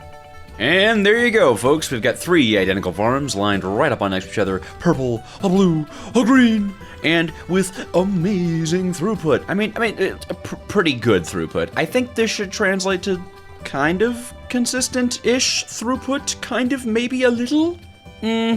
Not hugely, but you know what, it's fine. I don't think any of this we're going to need in such an extraordinary excess that more than like 3 stoves running at once for this is not going to be enough. And, you know, if that is the case, we can always expand this. Real easy, too. Just mechanical arms, man. I'm so pink, I love it. In any case, we now have ourselves the ender dust, the bone meal, and the gunpowder, and we have it all hooked up to threshold switches that are going to stop the respective components from being created once they hit 20 stacks or so, just by locking the output of these funnels here. Once this funnel obviously has a locked output, nothing's going to continue until it drops below the requisite amount, and it's going to be great, and it's going to be awesome, and I need to make sure that I claim and load these chunks. And yeah, this is exciting, this is good, and we kind of have the option here now to decide whether or not we want to go with frog porting this stuff or just directly belting this stuff to certain factories. And I think we all know that I'm frog porting it because that's so cool, and I still don't have any automated farms for this stuff. But you know what we do have? We do have so many precision mechanisms. But we also have like what, 2 stacks of I'm so pleased. I'm so pleased. Anyways, let's go and get ourselves another playset. I suppose while that runs, we can actually run a lava line down to our factory area.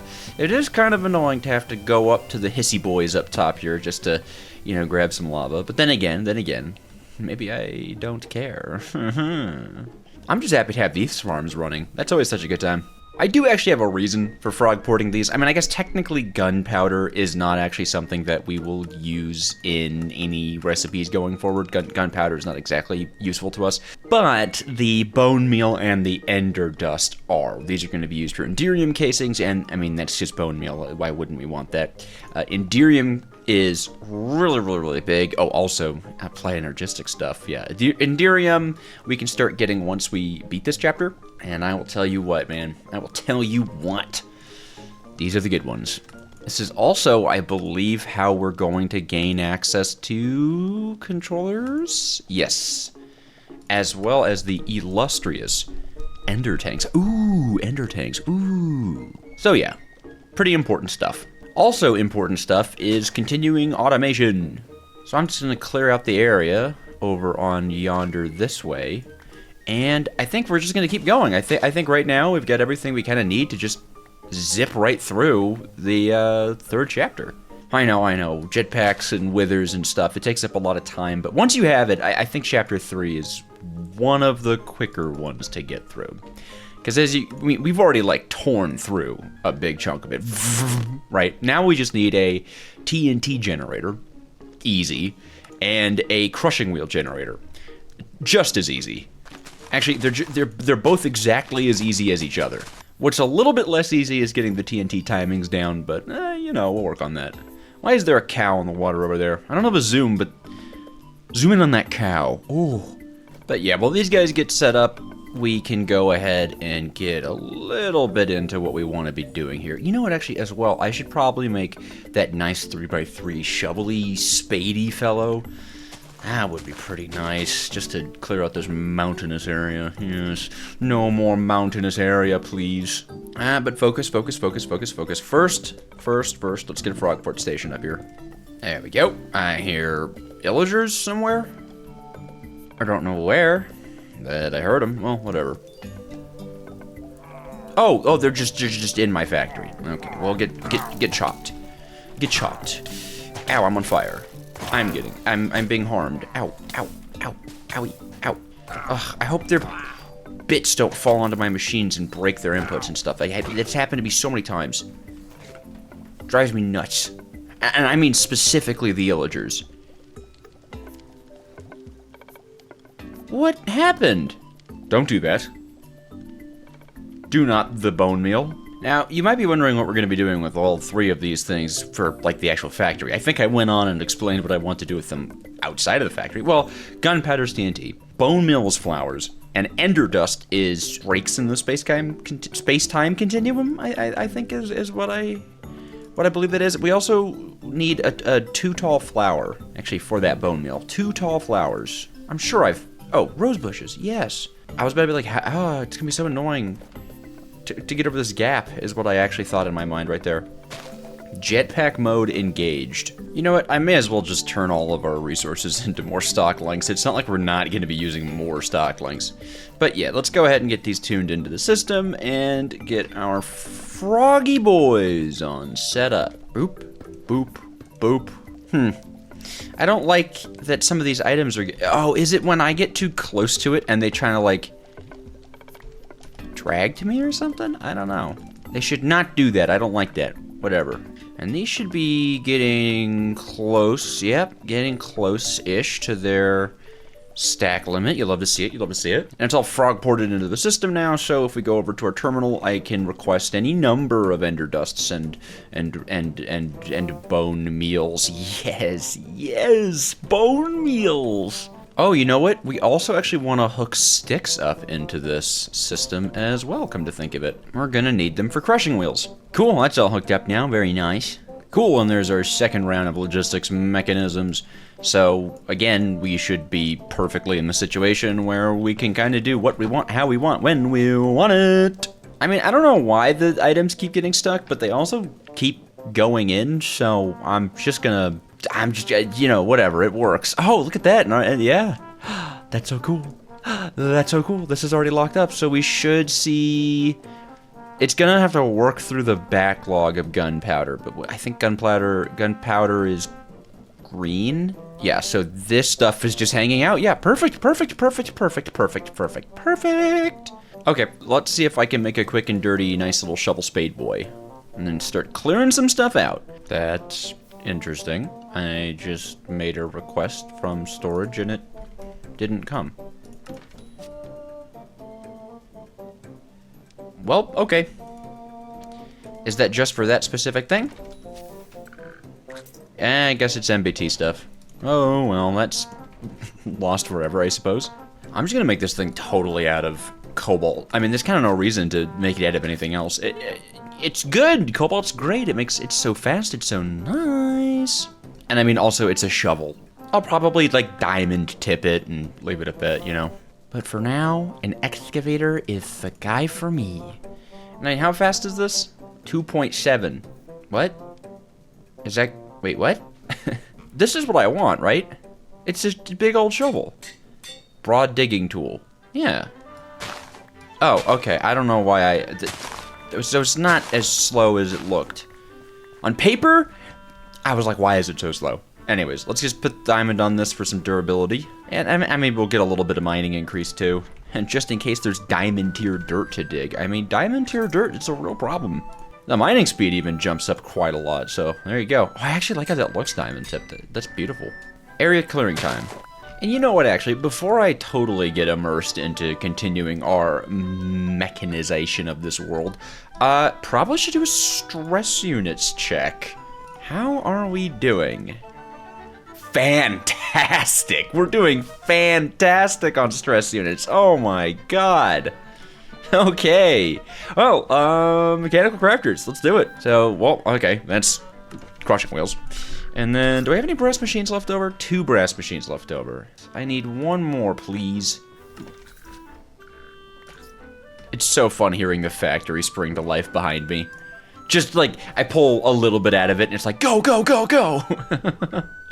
Anyways, this is going to be enough for the TNT. And then we are going to need a number of package frog ports and other things. We are going to need a redstone requester, of course. And do I still have that Project Red circuity stuff? I don't think so. So let's cook up a little more of that. You know, come to think of it, I'm glad I still have some of that red alloy wiring, because I just blew through all of our redstone, didn't I? Oh. Well... shoot, what are these made out of? Platformed plate? Hold on, maybe I just made a bunch of platform... Oh, okay, I just made a bunch of platform plates. Okay. Ooh. Yeah, definitely going to want some more of these pulse timers, because we are going to need to keep things stocked. For the TNT explosion thingy, I think I want to work just a little bit backwards. Kind of want to make sure that we have the Kersplode area all set out. So I'm going to do a test here with our, materials, of course. Now, if I remember correctly, I believe I am allowed to use... Oh, you know what, actually, I believe I am allowed to use water. Can you waterlog a pressure plate? Because if you can waterlog pressure plates, then this gets real easy. I can't remember. What a weird thing for me not to be able to remember, but it's just not in there. No. Really? Huh. Okay. So now we get to play. How do we detect items falling while also having water where they're going to be falling into? I mean, I guess, or we just take... I don't know. Hold on. Let's see if this works. I have no idea if this works. Little experimental time. All right, let's go a little experimental. And I suppose this is kind of staking a claim on where this is going, but whatever. I'm sitting here, right? And we just made this little chamber, right? I should grab some scaffolding instead of hopping around like a little bunny. That's not me. So if we put a lever here and just power it, and I drop some TNT in this, I mean, I know it'll still hurt me, but does it blow anything up? No. Perfect. Then we've got ourselves almost a system. Actually, no, not at all. There's no item collection. I guess we could use a accumulator. Yeah, I'm gonna make this harder on myself than it needs to be. Let's do it. And one of the first parts of that is actually automating crushing wheels, which in and of itself is kind of a strange thing. But you'll see why we're automating crushing wheels very soon. And, I don't really know where to start all this, so we're just gonna lay down. And we'll have the output here, because I think we can just have that go right onto a belt. I think. Come to think of it, that's probably the first thing we should test. But let me just configure all the slots. Okay, yeah, let's try to see if this outputs onto the belt successfully, or if it needs to go into something like a barrel or a chest. Oh, perfect, it'll even install. Yes! Bloody excellent, my friends. Bloody excellent. That's exactly what I wanted to see. Okay, well, perfect. We're gonna have crushing wheels automated, and you know what we're gonna do to those crushing wheels? Crush them. We're gonna crush crushing wheels, and that's how you get singularities. Makes sense. And we'll also never want for crushing wheels ever again.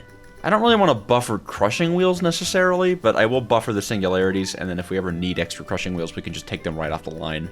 But I do want to buffer singularities, at least so that we can just wait until we have a full stack of them before releasing them into what is going to be the detonation chamber. And I actually think in kind of a strange series of events, I'm going to try to hook things into the Frogport system as we go. There's just a lot of inputs for us to try to reason with, and I think we're going to go with mechanical arms for this. We're going to keep it simple by keeping it a little complicated. Does that make sense? Or, well, it's going to be convoluted, but simple, right? Like, it's kind of it's a roundabout way of doing it, but it's the simplest way of doing it.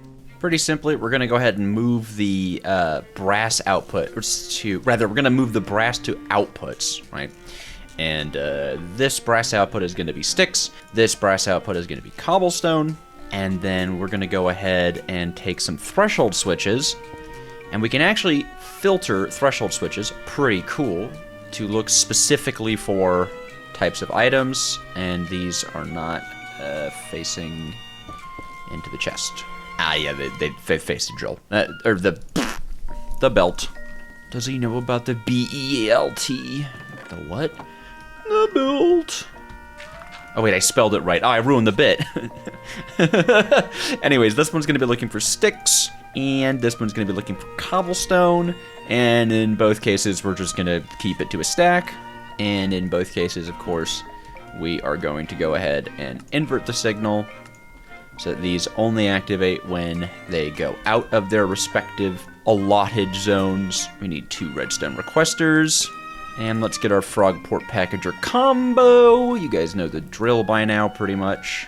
But it is going to be exactly as we've seen before, with the redstone signals getting pinged once every 3 seconds, as long as the items are not where they should be. And then we'll just use this spot here. I'll raise it up just a bit as another Frogport station. Perfect. All of these belts can be powered just like that. In fact, I do so believe that is how that works. Goodness gracious. Ooh, perfect. And we can actually start sending this right now. That should start giving us singularities. Boom. And that'll just fill the chest up. I mean, we don't technically need that many singularities, but it also doesn't hurt to... I mean, what, the cost is cobblestone and sticks. We're not exactly hurting for the resources to make these. And this is mostly just so that we could buffer up to a stack. This is one of those machines that is probably going to be running just about forever. And I imagine we're not, like, underproducing on cobblestone and stuff. At least I hope. Then again, probably not. Cool. And great. Cool and great. So these singularities are going to go hang out alongside some ender dust. So we're going to have to froggy that over here. And then we're going to need some bombs from the bomb factory. And I feel like the way to do that... Drop a depot... Well, we're going to require some timings here, right? So we want this thing to only spit out once there are exactly 64 singularities. And I'm thinking maybe we take a comparator output from that, just so we know exactly when there are 64, because those are going to be the choke factor, basically. And I think you can take comparator outputs from depots, if I remember correctly. And so, basically, once this thing gets pinged with having an item, it should give off a quick signal. Oh. But if there's already a stack in there, it might not. Well, that should be fine. That should be fine. Okay. Well, what we're going to do with the singularities, right, just to show, is a singularity and a bomb and an ender pearl dust or an ender pearl. They come together to create two quantum entangled singularities, which have weird stacking values, and that can be really hard to deal with sometimes. But, you know. So anyways, we're going to have this output a signal as long as it has items on it, just so we know that we're ready for an explosion. And then we'll probably have a mechanical arm move those items to the blasting zone. Of course, that does mean we need both gunpowder and sand being inserted into the machine. Into the machine. How are we doing on sticks and cobblestone? I am a little worried about the initial stick investment. And again, I mean, I feel like we get a lot of sticks from the tree. Oh my god, no, we are... Wow. Wow. How about the cobblestone?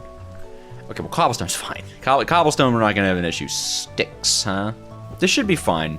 And we're definitely going to want a smart chute here. Do I have a list filter hanging around anywhere? Can I grab... No. Do I have... Yes. Here we go. Because there is only one thing that we want going into this chute, and we don't have it right now, and it is those little, quantum entanglement guys. Quantum entangled singularity. Ooh, that's kind of fun to say. I mean, we could put the blasting zone wherever. I feel like putting it... here. Well, okay, not there exactly. I don't know why I did that. There's going to be like a belt and a chute and, you know, like an output, you know. Chute's only going to take in the final quantum singularity product. And then we're going to have these trapdoors. I'm going to keep them open because we are working with some TNT stuff. So sometimes that gets a little wishy-washy, wonky-funky.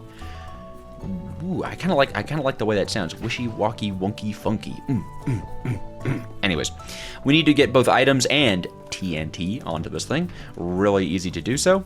We are going to have a chute here that is going to be targeted by the mechanical arms, right? So once the stack of that's ready, the mechanical arms will send one stack of it up through there.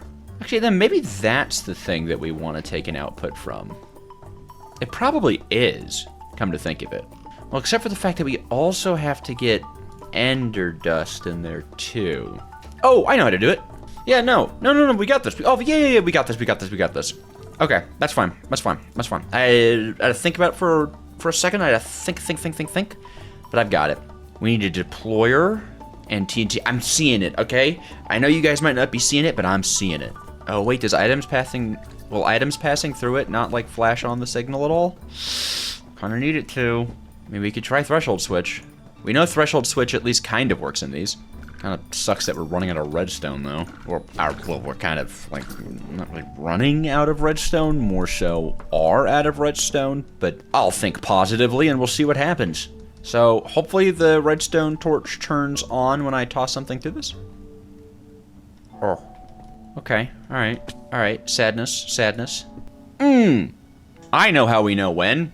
This is where a little bit of redstone begins happening, yes. We're going to take advantage of chute splitting. Okay, hopefully a DJojo like myself is clever enough to figure this one out. But it should be depot, right? Both of these depots, one of them should have our singularities on them, and one of them should have our ender dust. We'll figure out how to maneuver that stuff in a second.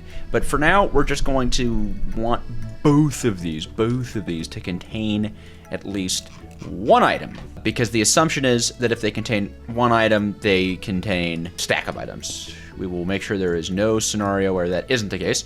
And then while that's not the case, we're going to lock up those smarty poos on one piece of redstone. I'm going to be honest with you all. I don't know if I've got the chops. Okay, yeah, I need to get some more redstone, but the idea should be that when both of these have items in it, it will trip the AND gate and change the power of the redstone torch. But if only one of them, or neither of them, wait, hold on. Oh, wait, what kind of gate is it where I need redstone, and then we can test it. How about that? I don't remember my binary logics. My binary maths.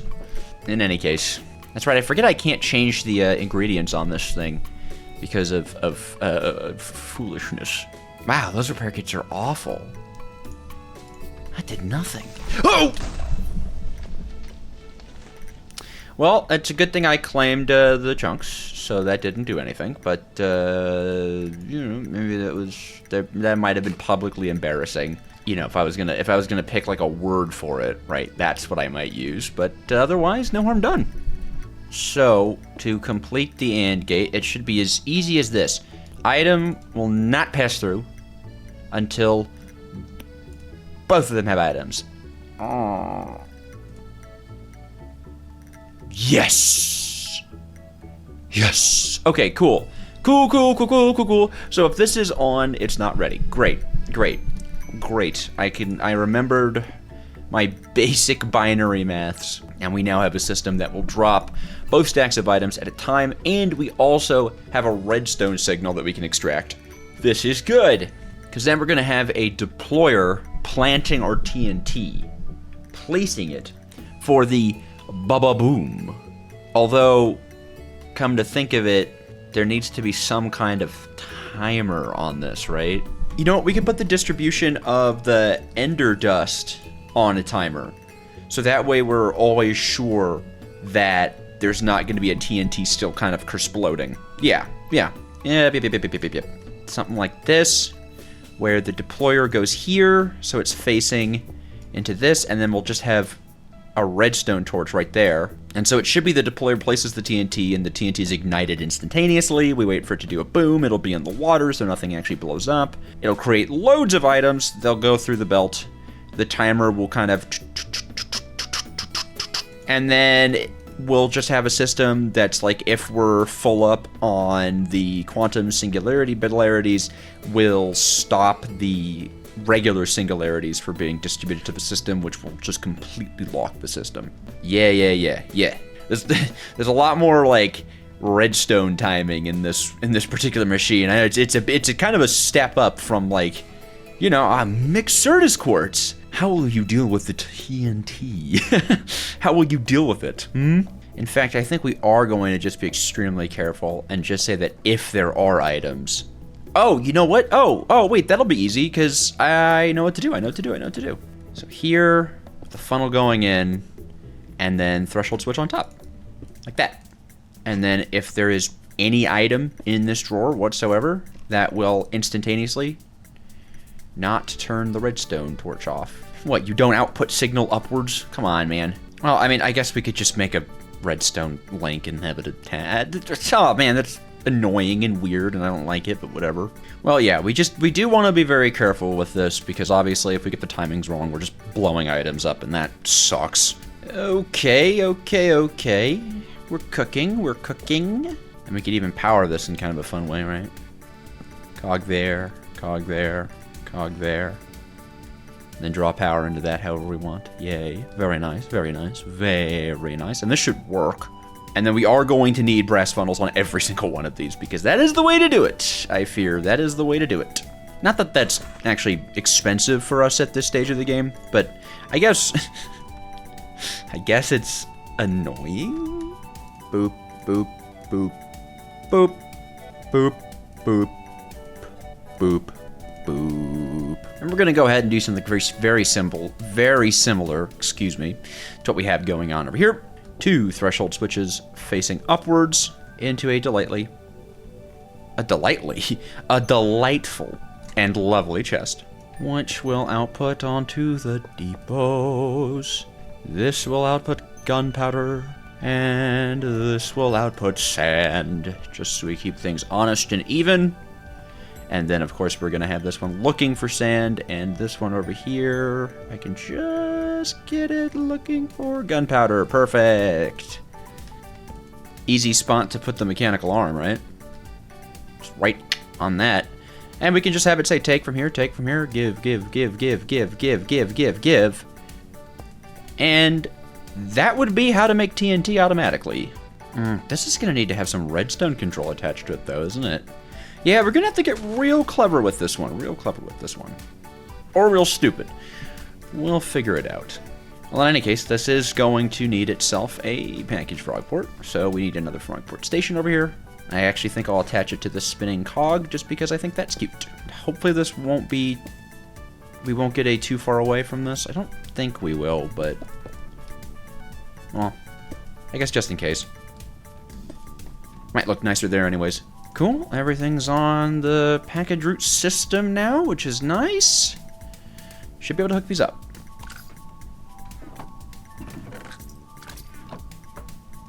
Nice. Yes, everyone get on in there. Perfect. That'll definitely hold over for a while. Awesome. Okay, that's TNT. Now the only issue is this is always going to be placing TNT. We don't want that because we need the pathway clear. So we need a redstone circuit that's going to respond to that changing. So probably, I mean, obviously we're going to need another redstone torch for this particular one, right? We want this thing powered by redstone by default. Or actually, it's a pulse repeater that we would want, isn't it, right? I think a pulse repeater would be great because then it would wait for a second and send out one short pulse. Yes, pulse repeater. Have it wait 20 ticks. Probably no reason for that, but just in case. And then let's grab those redstone links that I keep forgetting. All right. You are going to listen to TNT top and nothing bottom. That is going to be your channel. And then you are going to transmit on that very same channel. Please and thank you. Yeah. What we should see, if I put an item on both of these, is that flash. Perfect. And both items got down. Perfect. That's the timings on that's fantastic. So that'll pulse the deployer once. And that's what we need. But yeah, as you can see, even with the deployer, set up for all that TNT stuff. And this should be able to hold up to a stack. Very nice. Cool. And we're not going to need a lot of TNT, right? All this is going to take some amount of time. Now you are going to be a big throttle, but because I did that ponder, I know I can actually lock mechanical arms. I didn't know that. That's a real fun DJojo fact. I had no idea you could lock a mechanical arm. It makes sense. So I think we'll just have another mechanical arm driving the singularity output, and then we'll just lock him you to you. Cool. So if there's anything in here like that guy gets locked. And then the second that we don't have anything in there, he unlocks. Perfect. Everything is going to be mediated, coordinated, and managed. There should probably be no accidental explodifications. Probably. And the last part of this particular factory, then, is just moving the ender dust up there and putting it on a regulated timer system. Well, and I suppose powering this belt so things actually, go where they're meant to. But would you look at that? Perfect. This is good. This is also nerve-wracking. I should probably make a backup of my world before I full send this, and I will. I guess technically, I think we could just frog port into that, right? And have it request on like a 2-minute timer. That might not be bad, actually. It might not be bad. Because the requesters will only request if there is a stack of the item to request, I believe, right? Because that's going to keep requesting. And there are sticks in the system, but there's not a full stack of sticks in the system. So it can't request anything less than a full stack. But once that, in fact, I can even myself turn it into a full stack of sticks. I believe we should see the request goes through. Okay, so we could actually do a redstone requester for this particular automation. And it might even be fun that way. Yeah, we can always try it, and if we explode, I'll probably have remembered to take a backup. And then we'll just use this pulse timer pretty much anywhere to actually handle the request. But that does mean we need a pretty vertical Frogport station, which we can actually probably just run off of that one. I know aesthetics isn't exactly what I'm going for here, but I think it would at least be cute to do it something like this. And I think possible. I mean, there are rules. There are rules to how the chain drives connect to each other. You can't just have them on whatever steepness you want. But that fits the rules. Now, I don't want any of the redstone here interfering with the packagers and stuff, though then again, I actually can't even remember if they interact with packagers and stuff like that, but still, very, very, very nerve-wracking all of a sudden. Well, I'm gonna go take a backup, and then we are gonna try our best. Okay, backup is taken. Precautions, ever the precautions. And by the way, putting this on like a lengthy, like even like a 2-minute timer actually isn't that unreasonable. This system tends to create a lot of items that take a while to process. So it shouldn't actually be too crazy for us to set like a long timer to start with. I'm not gonna set a timer right now at all. Why is there TNT there? Oh man, I am crazy. Oh, God damn it. I'm so nervous. Be nice to me, I'm so nervous. Do I have a redstone torch to pulse this with. So yep, that should send. We should see everything go off. Oh my god. It goes everywhere. Oh my god, it blew them everywhere. Okay. Well, not that it only did 2, but they only stacked to 2. Wait, what? Like, I can't even... Dude, what? Huh, that was a lot of anticipation? But this doesn't feel like a good idea, right? Because TNT trajectory is always somewhat randomized. Okay, well, one thing I can do is at least replace this with a barrel, so that we have a little bit more space to hold onto these lovely little fellas. I guess we can try running this again, where maybe the idea is that the TNT... Well, I guess we could put more trapdoors down to just create a funnel, right? And then the idea is that the TNT doesn't just decide to phase through them and harm me.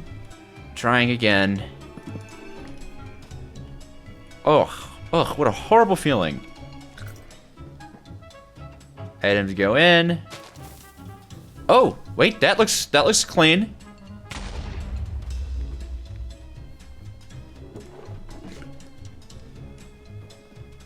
Oh my god, it only does one operation at a time. Does this thing just need to be constantly running? Hold on. So if I just... Oh! Oh my god.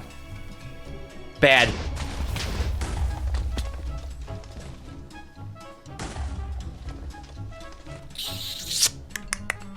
Okay, so that's not how that works, right? Not constantly running. But it also doesn't seem like one TNT does the trick. I, for some reason, thought TNT processed entire stacks, but it don't. Well, I mean, I guess there's an easy fix to that. We just request one at a time. I was definitely on the money with the throttle system, though. Just constantly placing TNT is, at the very least, terrifying. I feel like we can go with 15 ticks to tighten it up just a little bit, This is gonna trigger once, I think, as I set this back up. Okay, does this work? We request one fellow.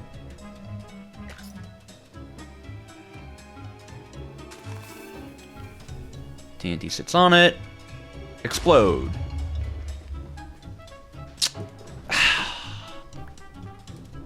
Was that the issue? Or is the velocity given just throwing them, like, out of the chute? Well, what if I... Hold on. This seems like a silly solution just to add a little bit of robustness to the corners, but I guess if it's consistent. Bad. Bad.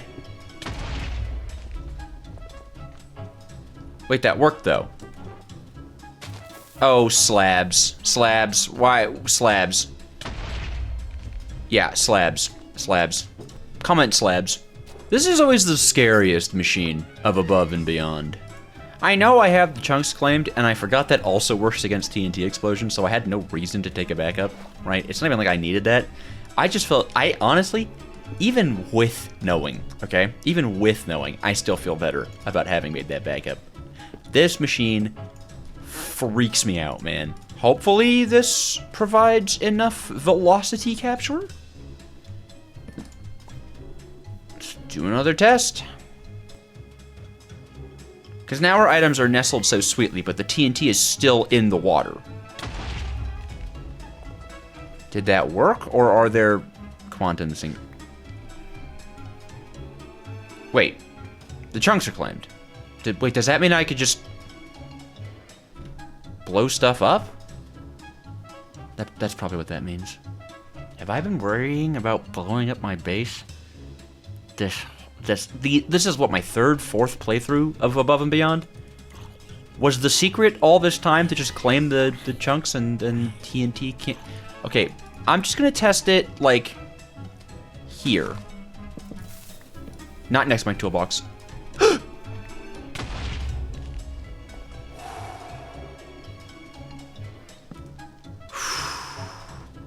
Okay. I think I could just blow stuff up. But not my toolbox, please. Oh, I didn't need that scare. I didn't need to do that to myself. I really didn't. But yeah, I could just put like a lever, and then the items can't go flying because I've got them totally encased, and there doesn't need to be water, I don't think. So it shouldn't like stall as it tries to reach the water. I'm glad this stuff works in claim chunks, but I'm gonna feel a little silly if that was the solution the whole time. And that I've been sitting here for like half an hour, freaking out, nearly blowing up my stuff. Not that I don't want it to be this. You ever have that thing where you're like, I hope this isn't the solution because that means I'm stupid, but also if it is the solution, then my life is so much easier. Because I think I'm in one of those right now. So I'll just do that, right? So that's powered on, and then we'll cycle it again. Here comes the ender dust. It's still in there. I think that worked. I forgot how much was in this. So we're looking for the 4 slot here to fill. Yep. Yeah. Wow. Oh, that's cool. Well, 1 at a time wasn't really what I thought this was going to be, but that's okay. Did I hold that long enough for the quest? Oh, sorry. First of all, I have to confirm my TNT. Then I can confirm that. And then, one of the scarier mechanisms of the game is done. Oh my god. Okay, wow. Whew. This one is freaky deaky. And so what we're gonna do is we'll have our pulse timer, and I'm just going to initially set it to like, not an hour. Right, now obviously not an hour, but let's say we'll start with every minute. And then we'll also have it listening to this threshold switch. Like that. And that should turn that off. Yes, cool. Great. Woo! That should be everything accounted for. I don't think that leaves any holes for items to just be blown up and thrown away or something like that. Is it pretty? No, but they never tend to be. And I shouldn't have built redstone out of cobblestone, and I'm sorry. But I got scared. And I wanted to use the frogport system for it too. Oh, okay, all right. Now things get considerably easier as we go to the chromatic ones. We just need to create a bunch of dye, press this and then crush it into balls, and then process said balls until we have purple balls. Why did I favorite cobblestone? Anyways, once we get the magenta balls, we can chromatic compound. I gotta take a break. This one's so scary. Okay, with this headache out of the way, it's time to continue. And things are about to get a lot more peaceful as we're going to be farming flowers. Yes, flowers. Need a deployer for that, of course. Actually, a millstone, too. A millstone is going to be perfect for our purposes here. We do need to grind the flowers up, but we're not going to be processing that many of them at a time. And I would like to leave a larger area open to process these out, because you do need a considerable amount of space to do it effectively. So, we're just going to kind of leave this area open, and I'll have the flower processing plant here. And I didn't grab the flowers. How silly of me to attempt to be a flower farmer with no flowers. Alright, this next one is going to be particularly simple. Flower goes here, right? Flower goes there. I didn't even make a deployer. Let's be clear about that one. Anyways, flower go there. Deployer go here, facing into flower. Very nice, very pretty.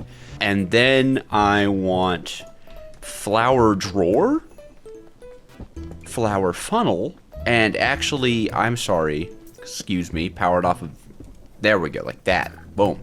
Because then down here we're going to have a fan blowing the flowers into the flower drawer, right? Real simple, we're just going to have glass encase this so flowers don't go everywhere. Put a roof on it. Break the corner blocks because we're not heathenish freaks. And then this block here becomes a fan, which of course I don't have, but we'll get one, whatever. And then this block here will have a threshold switch. Literally, I only want this thing to go to like a stack of items. We do not need that many flowers. Okay, no one needs that many flowers. Come to think of it, this is really close to where we're going to be processing these things, so, you know, bit of a space race if you want to call it that, but ow! Please let me up.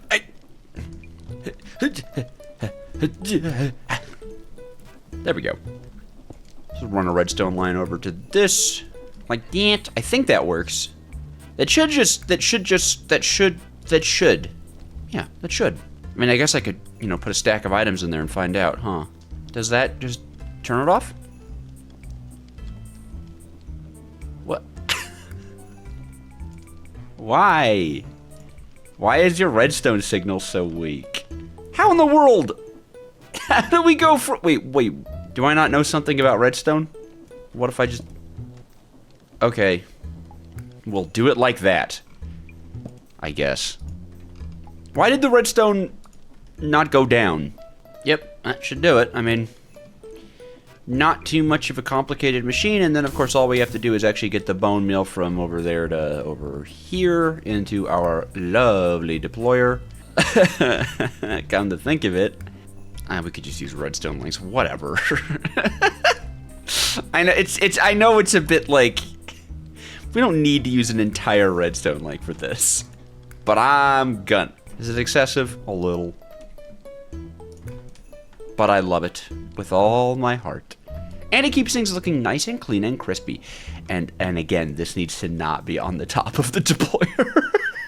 Okay, we can check this off the list. I think it is on the list. Yeah, we have to indicate that we've farmed flowers. Or, well, it's dye, isn't it? Okay, we have to indicate we farmed dye. I guess we could prioritize it being a dye farm rather than a flower farm.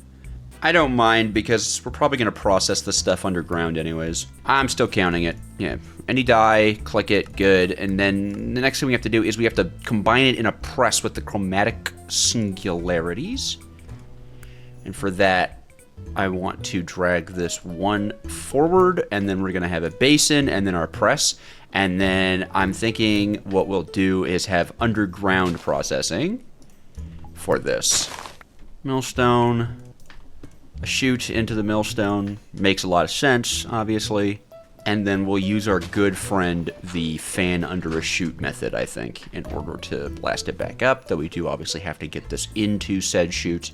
Easy peasy, just gonna run power down through our friendly neighborhood encased chain drives. Boom. items move upwards, and that is what we like to see. Boom, blowing straight out the top.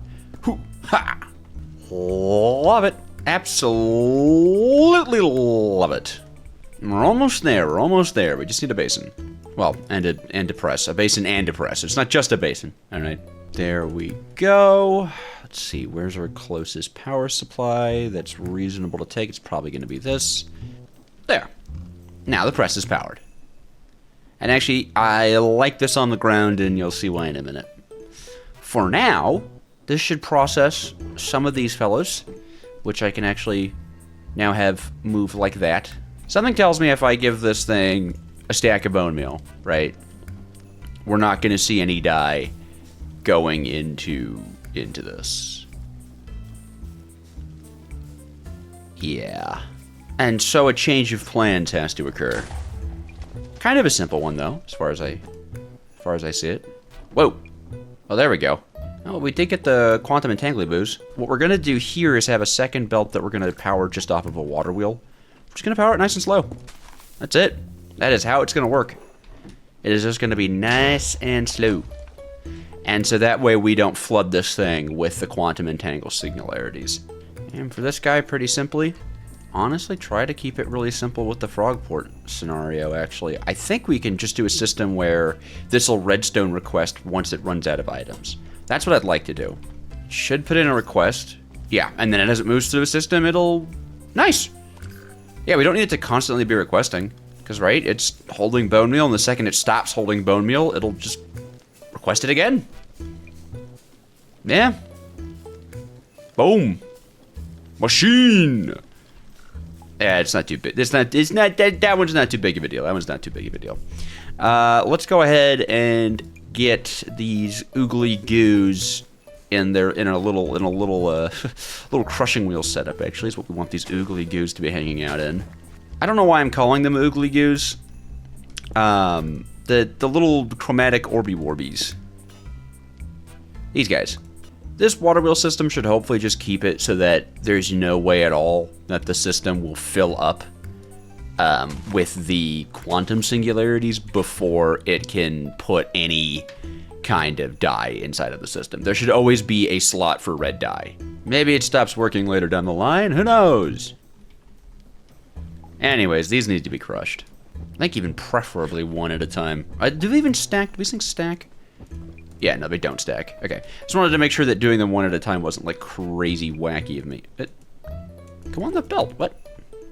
Okay, this is the part of the factory where we use 100,000 crushing wheels.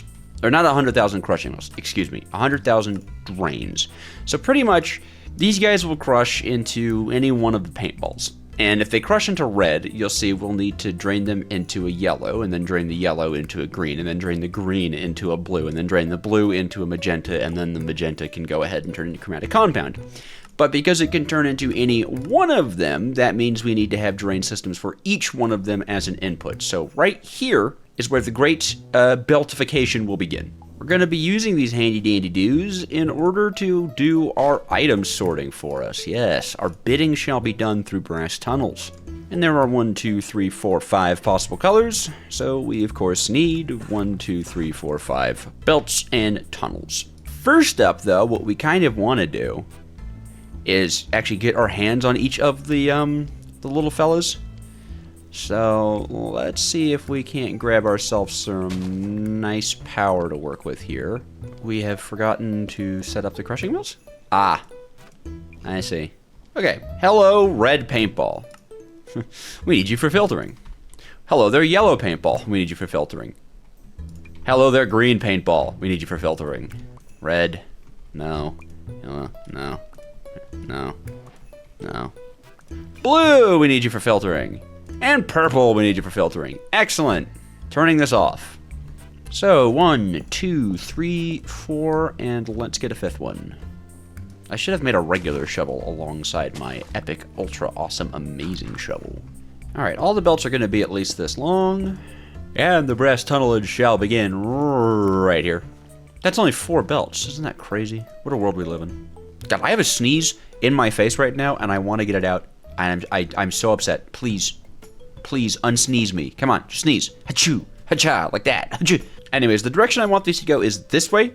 So we want the reds, which are going to travel all the way down here, to be here. Yeah, we want it to go from red goes out this way, I believe. Then it is yellow, and then it is green, and then it is blue, and then it is magenta. Hooray! And now we need 5 drains, 4 drains, 3 drains. No, sorry, 4 drains to yellow, to green, to blue, to magenta. 3, 2, 1, and no drains. Then right at the end here, we're going to have a belt that picks everything up, because all of these will be our magentas. We can kind of like pre-block out how we want the drains to look like that, right? Not too bad. Just needs a huge amount of copper machines, of course, because each one of these is a copper machine. Hopefully we have the rubber for that. We just need a little over 2 stacks of it. And that we've got.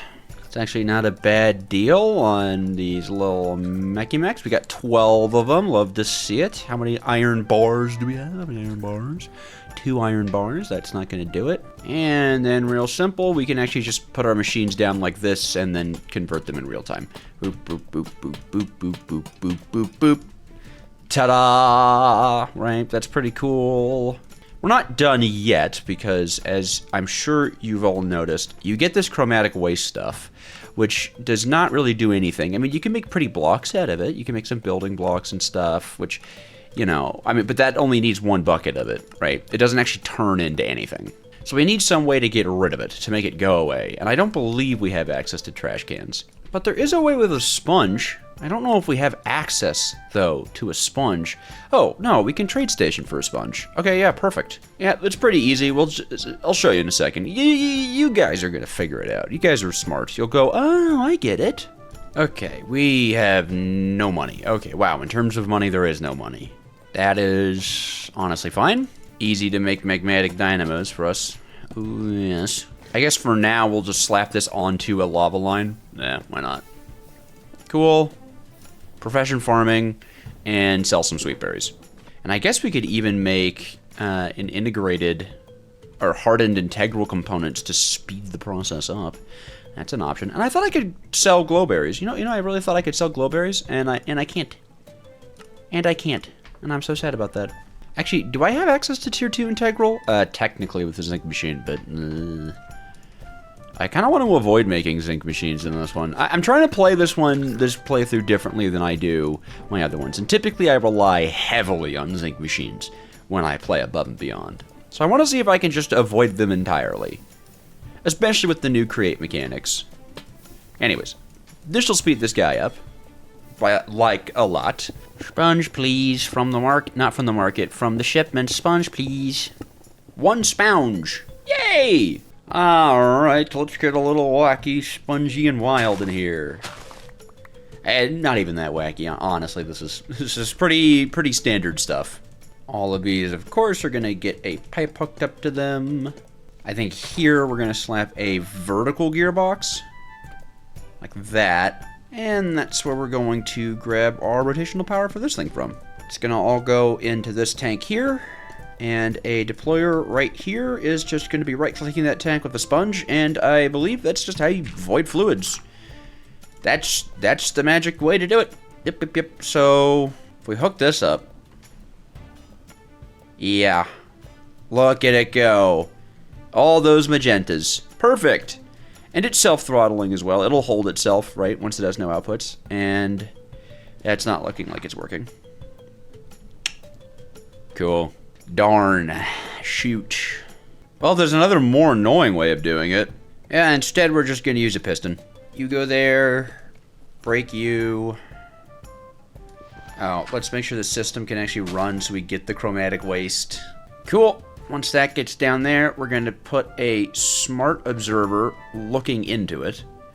And we are going to tell the smart observer to look specifically for buckets of chromatic waste because it's so smart, it's so clever, it can do that. And then we're gonna just, yeah. So it should be that whenever this has chromatic fluid in it, this will give off a redstone signal, though it's kind of not looking like it's doing that. Do these only work on belts and stuff? I thought they worked in the real life too. Does it not work with fluids in the real world? That would suck. Because then I have to do the even more annoying version where I just put the thing on a timer. You suck!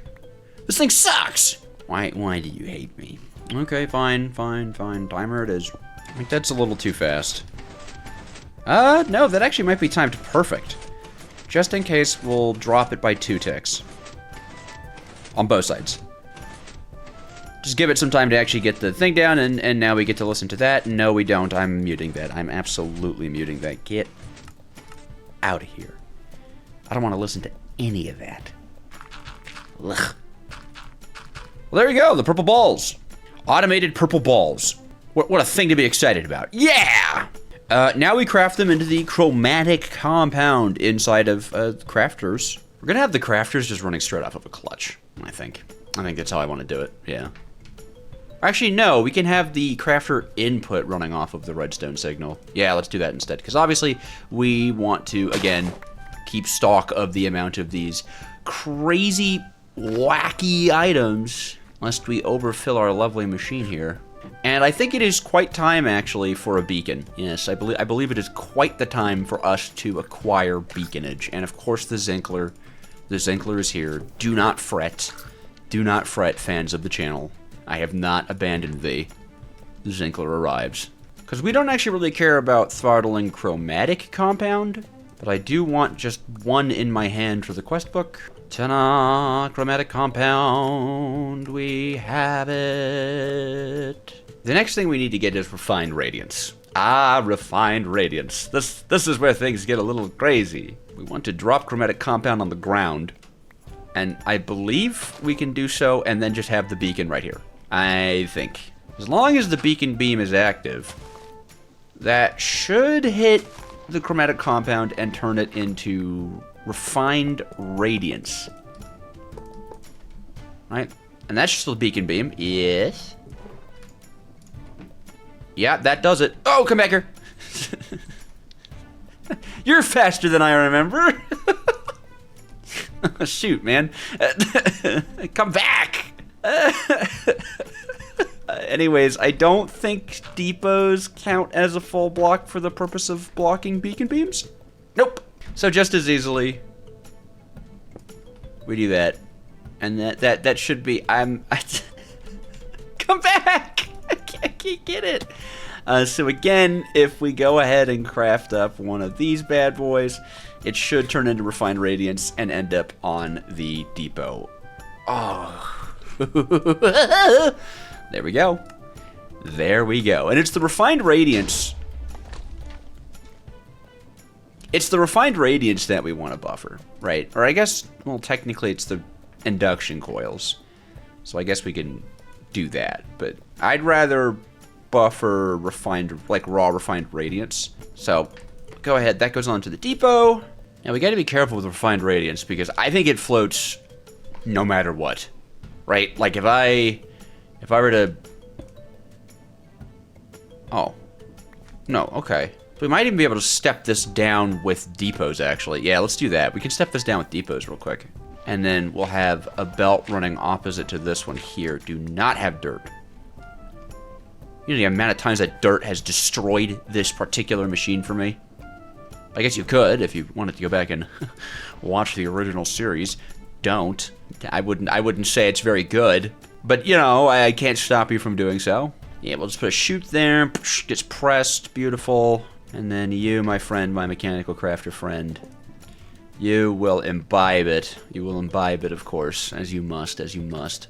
And right into here, grab a big old threshold switch on this guy, and we'll just do our 20 stacks, 10 stacks.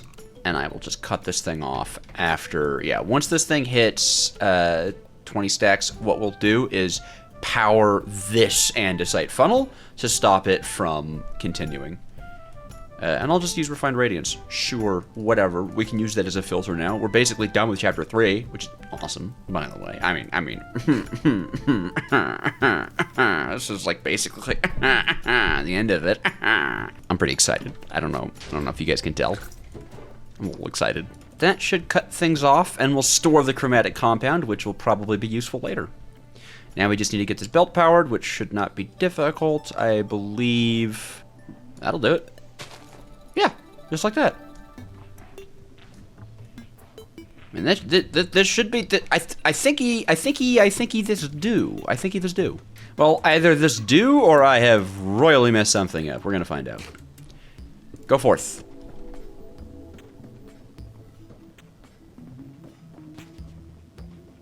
That would be the chute that I didn't put down. Stop going forth. There's always got to be something, right? There's always got to be something with me. I can't just make a machine here, right? It needs to at some point have some kind of catastrophe attached to it. So I'm glad that we got that out of the way. There we are. And that is automation target. Ah, that's nice. I do just want to grab for our deer quest book. Yep, radiant sheet and induction coil. Yes, automated. Yes, automated. This is the kind of thing. Now see, and then I don't get that. Why'd Blue get in there? How did Blue get in there? When Blue? There's never any Blue. There must be Blue. I have to be messing something up that Blue gets in there. What? There it is. Oh, this guy's not draining fast enough. Is that it? I guess we could have a check at the end that they actually are magenta. I could just put a brass tunnel on this and tell it to only accept purples, right? Either it'll hold things or it'll just totally lock it up. We'll find out. Oh, that's so nice. Okay, this needs to go, like, way faster. Set that to a 20-second one. Yeah, looks good to me. Last thing we gotta do is just get these guys frog ported onto the system. Well, and acquire magnet, but, you know. Packager, display link, and we need a new station, that's for sure. Okay, good to know these are still in my loaded chunks.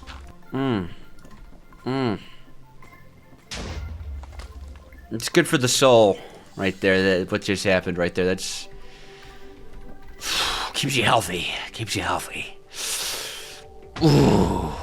This is so fun in Create 6.0, by the way. I love these, like, ridiculous modular factories that you're able to just slap together because of the new item routing mechanics. And I honestly think that this kind of spaghetti is so Create Mod, right? Because you were already going to have belt spaghetti anyways. I like that it's not, like, crazy, wacky frog chain spaghetti. It's amazing. Arguably even better than belt spaghetti. Perfect. Perfect, perfect, perfect, perfect, perfect, lemon perfect.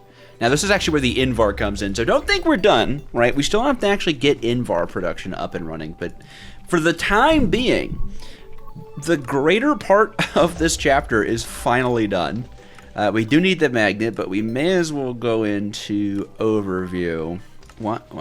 Oh yeah, that's right, I never did those. Oh yeah, okay, I was gonna say, we need to go into overview, and then I can... No, not the case. Not yet. We need a magnet. No, the what's it called? Chromatic resonator, which is why I was picking up rubies and sapphires earlier. And then, just like we can with everything else, I would like 7 gold to make an unbreakable one. Holy moly. Okay, well that'll be an ongoing project, I suppose. I'm at least just gonna grab the quest for the chromatic resonator.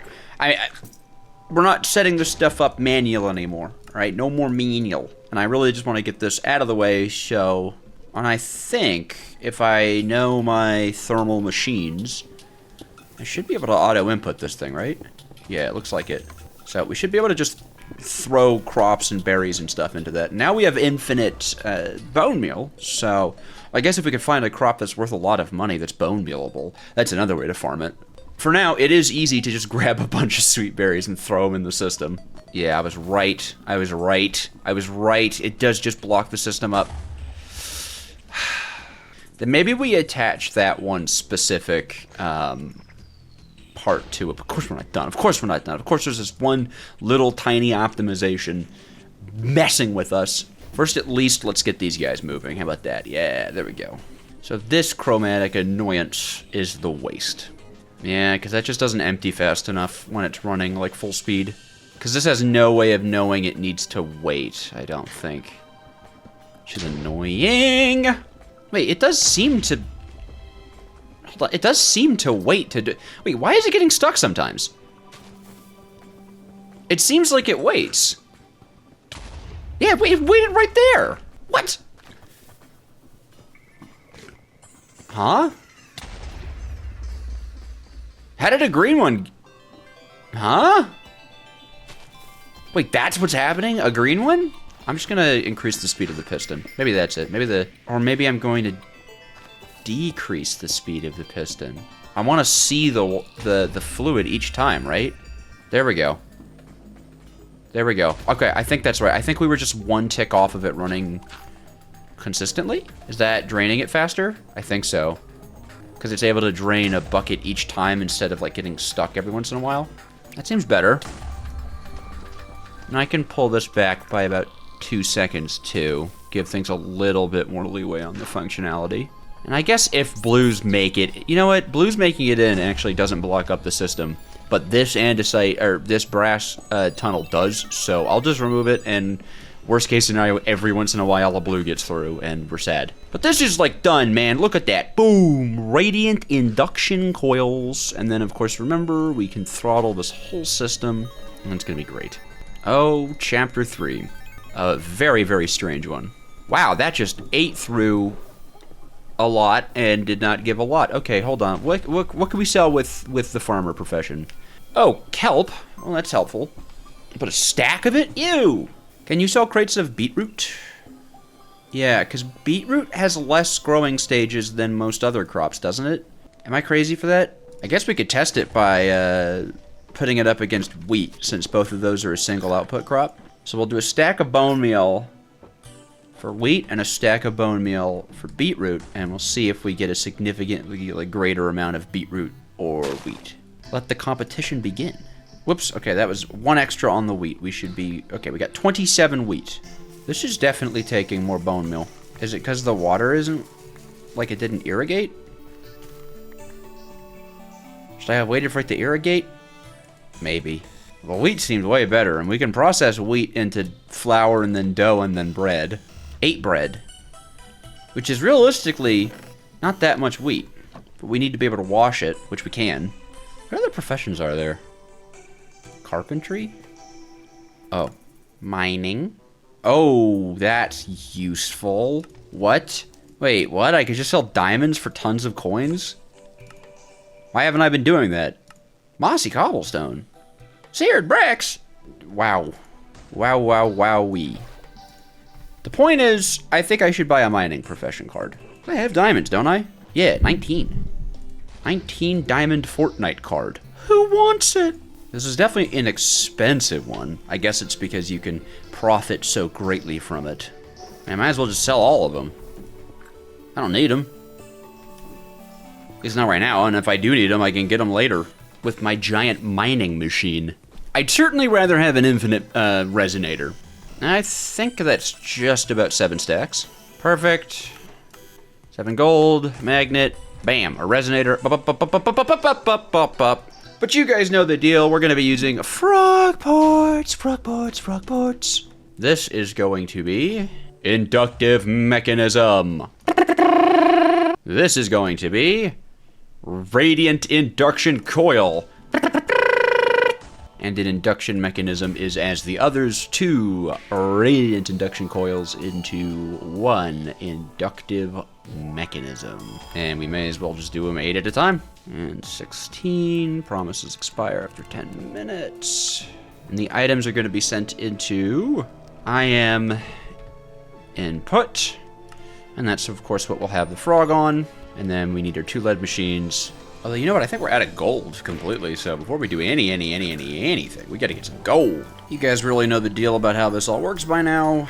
Mechanical arm, funnels, all that good stuff. God, the more we head to the factory, the more you can see packages are moving. Like, you can hear things turning on and running. Woo! Hopefully we've got the infrastructure for it, but it looks like we do. I think we did a good job setting all that up. The only thing that's really slowing down actually is our electron tube situation, since this iron farm finally crapped out on being very fast. But maybe I'll feed this thing a block of iron. Actually, you know what? For good behavior, I'll feed it 2. There, 2 blocks of iron will keep this thing running for quite a while. The pinnacle of invention is approaching as we progress into the very next of the mechanisms. I suppose we can continue this place being like Mechanism Alley, you know. 3 deployers obviously need to be hooked up into the system. Pull power from those that have come before. The Eternal Magnet. And we're making these 8 at a time, I think. So we're gonna have the Radiance output 8 at a time. Take, give. Blah. That is just about the long and short of it. We just need the frog port stuff set up. Ow, I'm on fire. Alright, I just want to make sure that the factory isn't... Yeah, okay, we're not going to be bottled up trying to create anything else. Good. Good. So I should be okay to say make me a stack of this. At least to start with. And we should see that happen, yes? Perfect! 8 at a time, just like I want. Beautiful. We've done it. That's Chapter 3, everybody. Woo! Chapter 3 is a big one, okay? Do not mistake it for anything else. Chapter 3 is a biggie. It unlocks a lot of technology for us as well. So, lots of exciting stuff happening with that.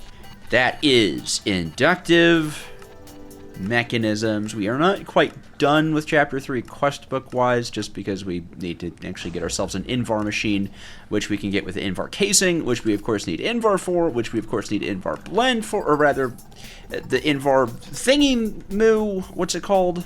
We have to press the, there we go, the thingy moo, the unprocessed Invar, which is nickel and iron dust. So it's a lot. Let's try to make as much of it as we can. I am going to want to be a little bit more cautious with usage, I guess if you want to call it, of wasting resources on that, because nickel is something that I tend to run out of. Invar machines, well, yeah, they make pretty much everything from thermal.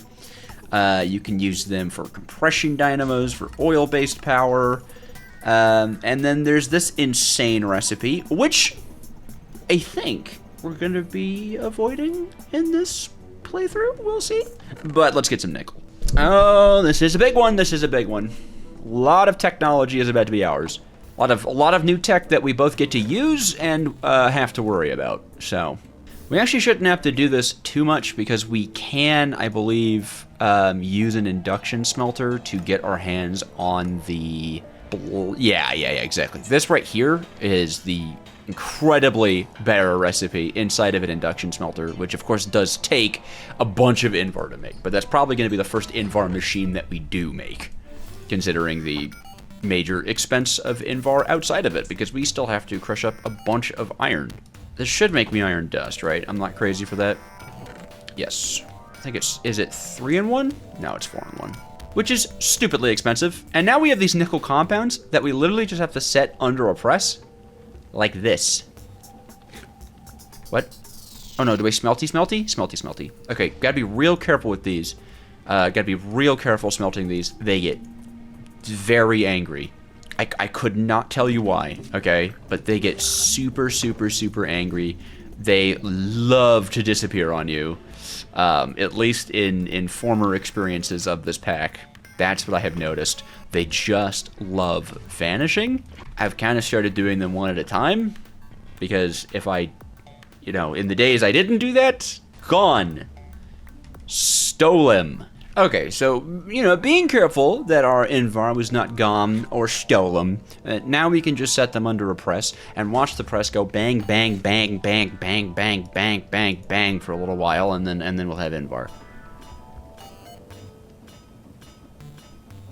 God knows it's the most highly engaging thing in all of Loot Create mod. Thank you, and once more. And then we're just gonna do this for each casing. Well, for every 2 casings, so we don't actually have to do this process that much. Like, it's not that bad, but I do like to complain.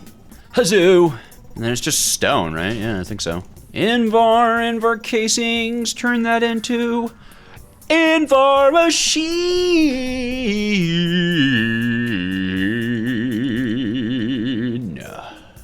There it is.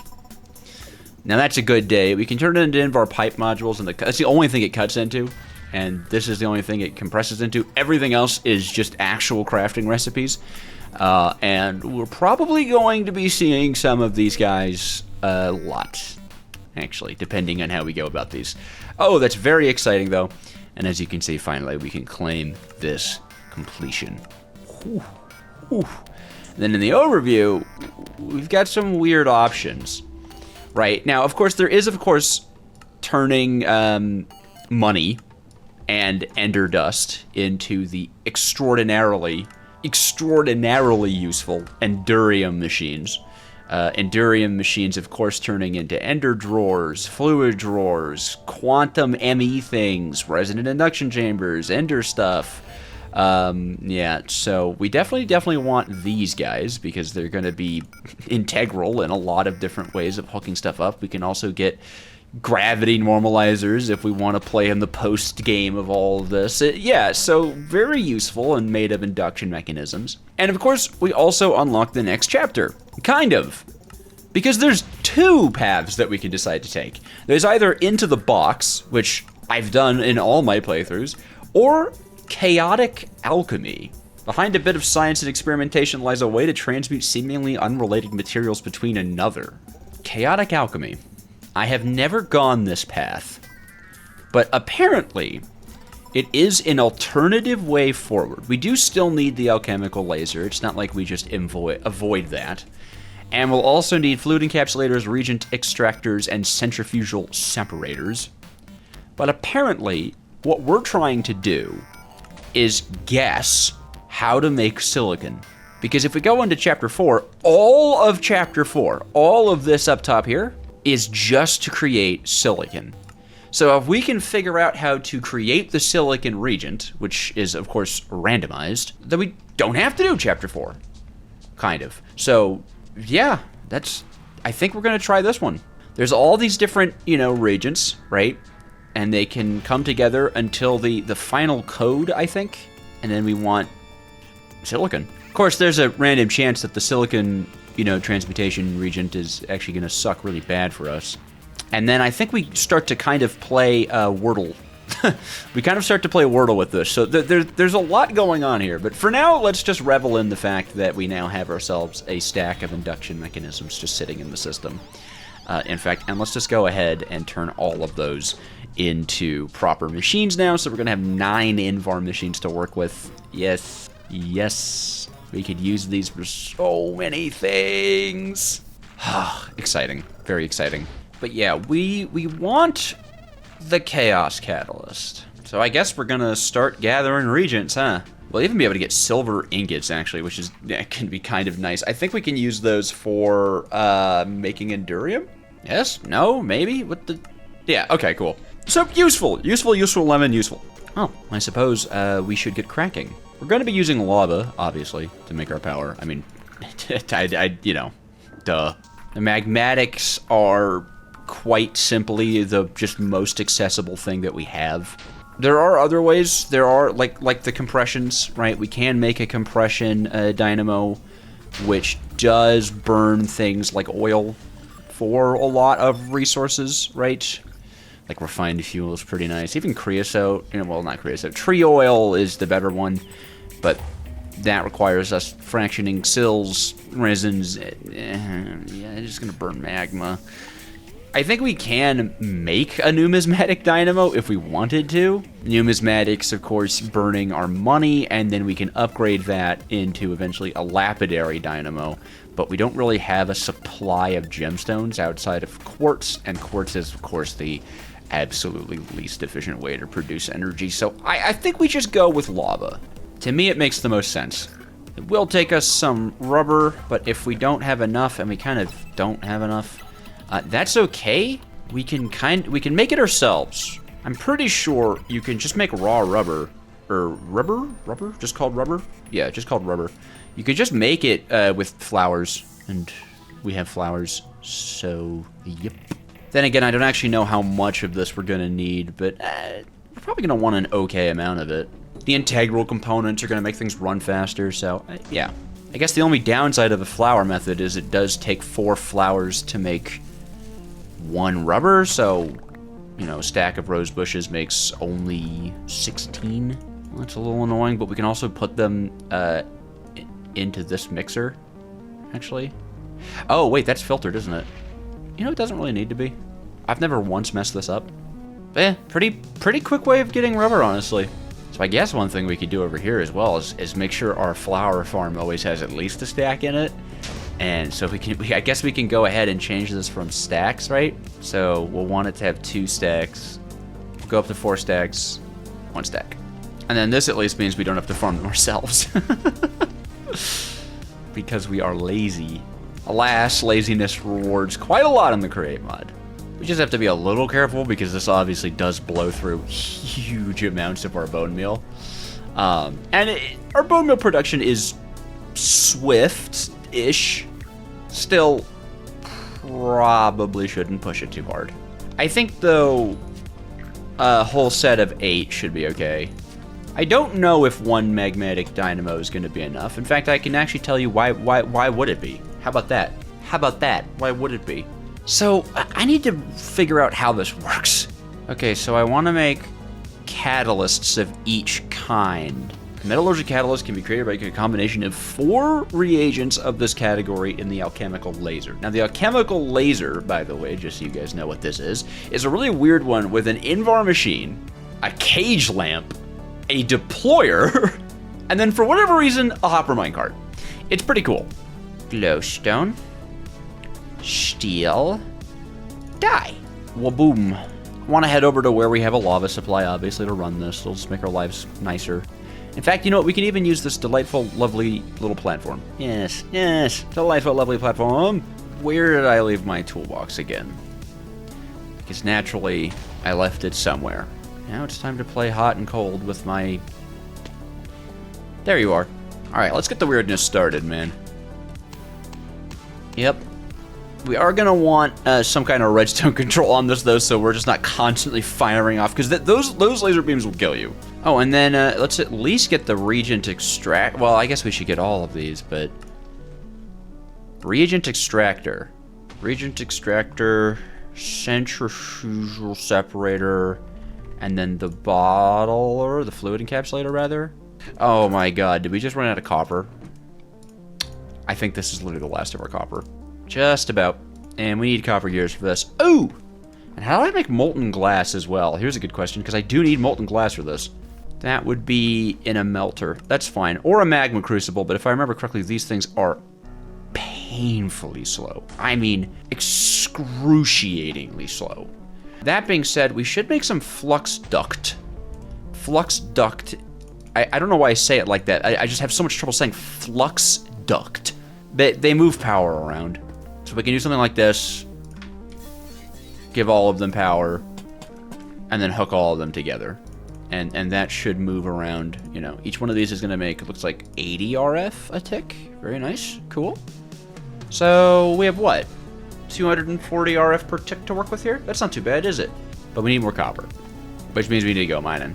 And mining means it's time to take the big boy first. Where'd I put the big boy? Where's the big boy? Oh no, the big boy is in the system, but I don't remember which one's the big boy. Well, I'll take both of them. Show me dripstone caves. Wow, that's kind of far. Well, suppose we'll put on the jetpack and I'll be back with copper. And that should be just about enough copper. I don't really think we need more. Ignore that I died. I didn't die. I never die. I don't die. I don't die I don't do it. Well, OBS freaked out and I lost a nice good chunk of footage, so we're just gonna go over that I've been playing Wordle, basically, is what I've been playing. See, we need to discover these catalysts, and you do so by combining all these different reagents in certain orders and stuff. You make the reagents inside of this fluid encapsulator. In this case, I've been working on the gemstone category. As you can see, we can hop in the quest book and take a little look at these things, right? You gotta make one of each. It's basically a Wordle, right? You put 4 of the 6 types, I'm missing diamond because we're out of diamonds, into this, and it'll spit out a little alchemical catalyst depending on how close you got. I should probably show that off. I think we could mess around with getting... Yeah, let's do the dye ones. We'll have to go mining in a bit, but you know what? We can at least go around and find the flower-based ones. I think all of these, except for like orange, have a tall flower, but I guess orange takes pumpkin, which is kind of nice. I've been making 18 of them at a time. I don't exactly know why 18. It feels right, and I'm good enough at Wordle and this little Wordle minigame to do it in 18 moves or so. Were these used in one of them? Because if they were, then we're just going to use them. Alliums. Fuchsia. Perfect. We hopefully shouldn't need to farm these. Okay, that's everything for the red and the fuchsia.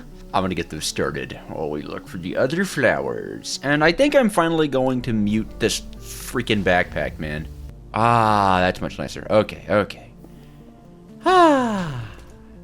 Anyways, we need to do this for each of the 6 catalyst types and then play Wordle for the final catalyst. For now, I don't really want to go mining for diamonds, so we're just going to put these away and start playing flower Wordle. So yeah, everything goes in here with the molten glass. I've been making molten glass in the big smeltery, and we'll get into how the game works in a second. Thank you, OBS, for crashing on my explanation of it, and also showing me doing 2 of them, by the way. I think dandelions will work for the yellow variant too, so we can just grab these. Oh, that's so much nicer without that stupid hissing in my ears. I should have turned that off ages ago.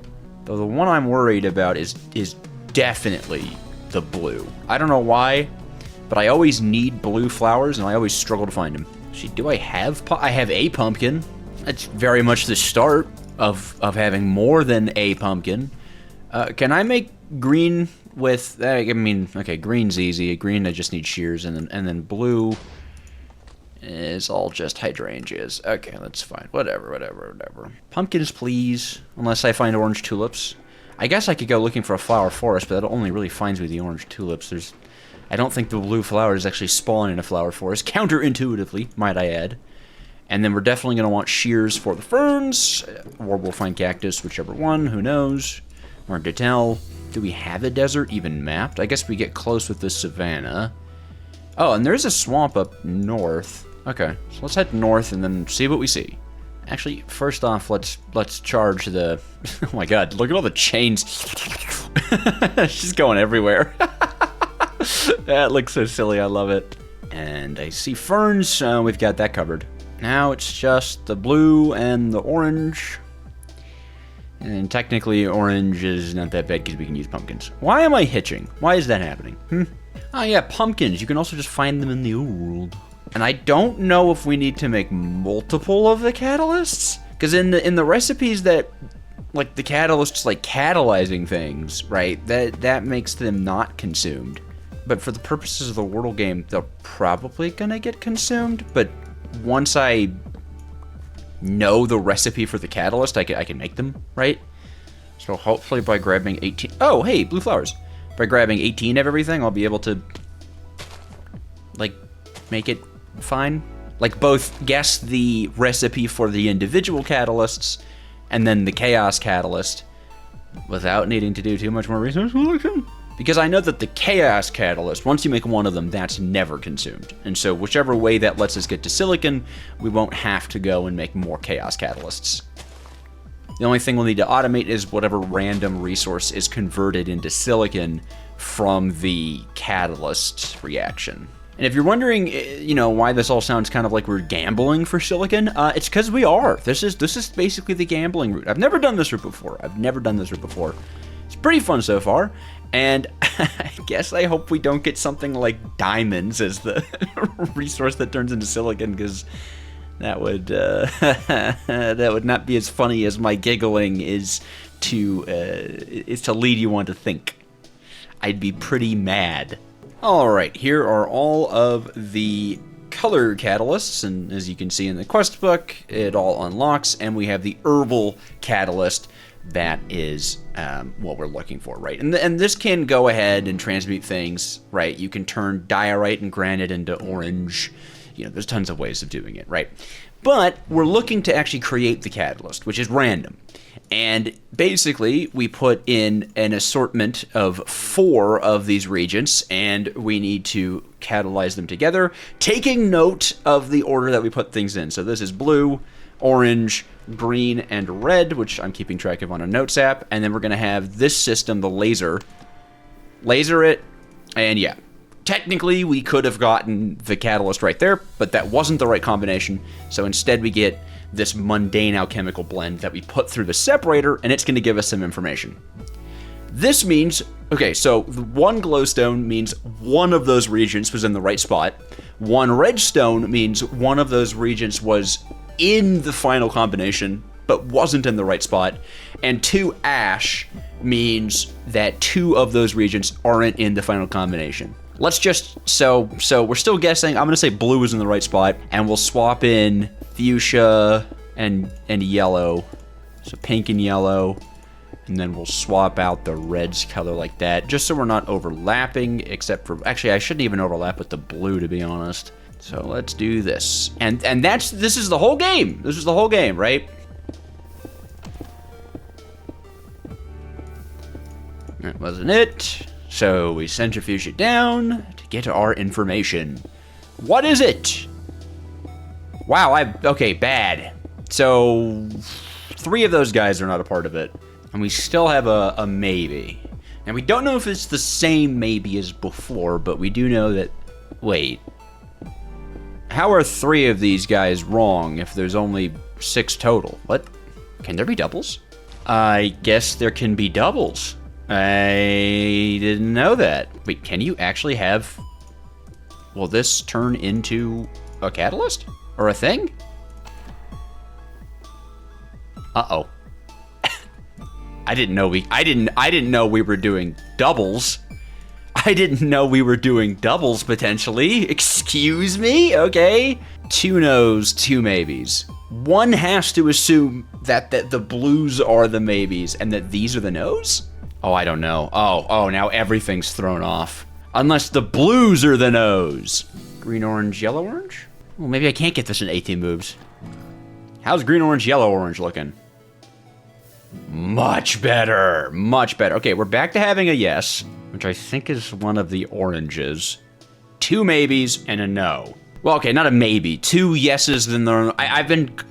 Look, man, give me a second. So one is orange, orange, red, green that I'm trying? I feel like the orange is the double. Oh no, I messed up. Well, no, there's at least 1 orange in this. I think there's an orange here, an orange at the end. That's my guess. Maybe green here, double blue? Oh, that's mind-numbing. Okay, 2 of them in the right place and 2 of them are just wrong. I don't know. I'm gonna say, let's assume the blues were right. So it's gonna be blue, something that isn't green, and something that isn't. So blue, red, blue, yellow, we can try. Actually, yellow being in the last slot has never been correct. So let's go blue, yellow, blue, red, and then maybe at least get some more information out of that. And either the blues are right or the blues are wrong, right? All right, the blues are definitely not a part of it. Not a part of it. Okay, the blues are absolutely not a part of it. Gotcha. So red, green, red, orange. The other ones I got all... God damn it. The other ones I was so good with. I had myself on camera being so good with them, and then it throws the doubles at me. 2 yeses. Okay, so green and orange are in the right spot. We just have to figure out which is the maybe, which has to be yellow, actually. Literally, it has to be yellow. It has to be yellow. It has to be yellow, green, yellow, orange. It has to be. There is no other possible combination from my data. My data! Because if it's not this, then I've messed up real bad. Okay, then I've messed up real bad. Uh-oh. Wait, there's no doubles. What? I'm such an idiot. What's the other color? Is it pink? I just haven't done anything with pink. Well, we know red's in it, yellow's in it, and blue isn't in it, it's pink. Oh my god, it's pink. Pink, green, yellow, orange? Well, at least like, unlike Wordle, I don't have limited shots. Now I'm hoping to see redstone 3 glowstone? What? How did I... So that green blank, orange blank is 100%. That's locked in. There was a maybe in there. So the thing that isn't in there is probably yellow, green, pink, orange. That should be it, right? Yellow, green, pink, orange.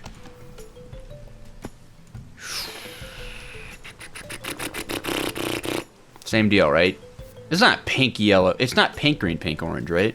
Blue, green, yellow, orange. But this should still be 3 yeses and a no, right? Okay, blue is in it. Because blue has to be that maybe. Blue, green, pink, orange. I think that's what that means. Nope. Ah! I'm gonna run out of reagents.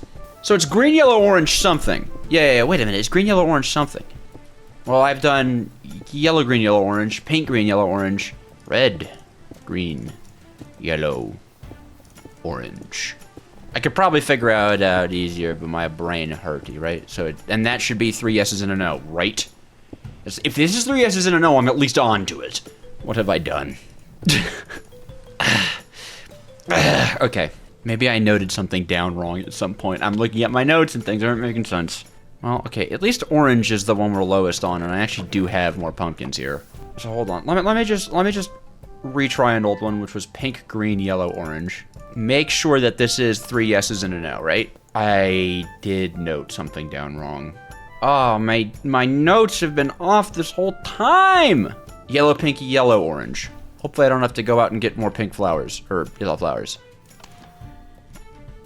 God damn it. How?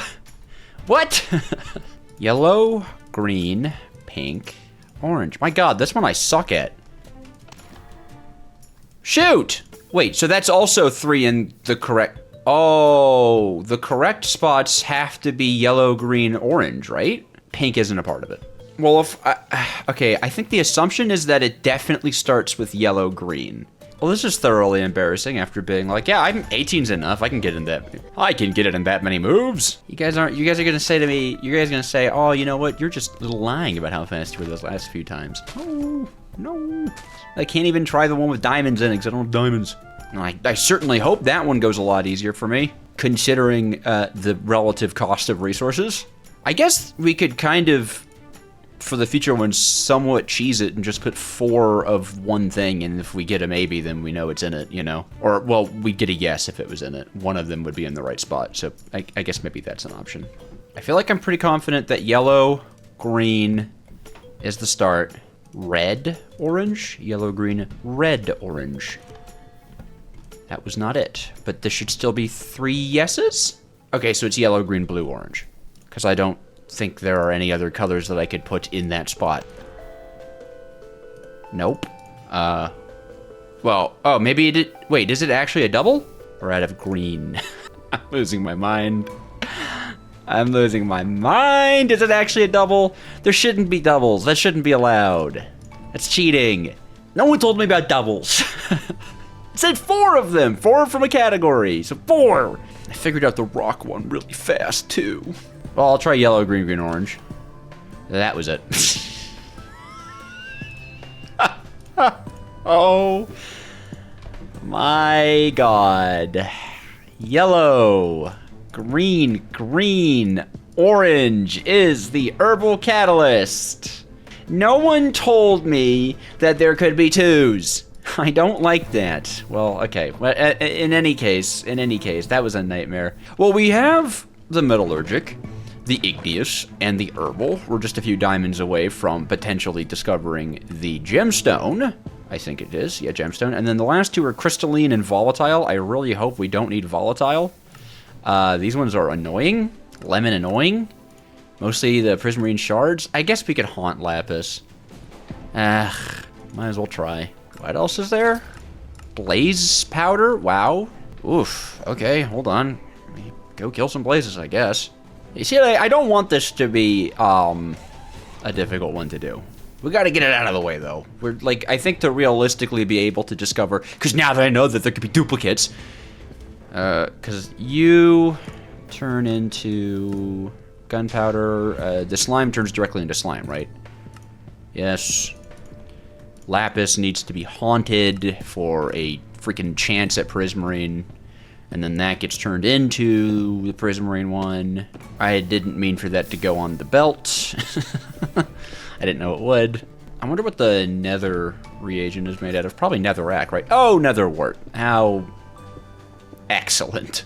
Haunt already. What's going on, man? You shy? Oh, obsidian? That's easy, I guess. If not a little frustrating, because it's obsidian. Obsidian! That's just gonna take ages to mine. There we go. That should be enough for what I want to do. And I don't think obsidian actually spawns in the nether. I suppose if you count the portal, then it does. But I don't even think in... I know there is a nether biome generation that makes like the lava lake spawn with a bunch of obsidian, but I don't think that's in this pack. So it's a bucket of water and a lava pool for us. Ooh, holy mining speed. Okay, that's nice at least. Dang it. Oh, ender pearls. I actually could really use some right now. Would you mind? Or at least your... Because if you give me your head, that also works. Come here, dude. Are you kidding me? Don't fall into water. You stupid. Stop! Nothing, huh? Kind of you, truly. Hey, you over there. I have a question for you. So glad I've been playing Wordle for so long now to prepare me for these moments, you know? I never thought that Wordle would become like a work thing, but, you know. Alright, but that is... you and you. Which actually should be the last two of them. Cool. And that's the volatile set. So now we get to play the game. It's time to play the game! And this time, it's going to go nice and easy. Alright. Volatile set. Let's try nether, obsidian, blazing, and slime. And what's the damage? Whoa! Okay! There we go. That's a good start. Alright, so 3 of them are correct, 1 of them is not. Let's just assume, let's say nether is out, and we'll move all that back by 1 and throw in a gunpowder. Still kind of don't have enough information to know if we're getting close. Well, that would have been awesome if that was it. Okay.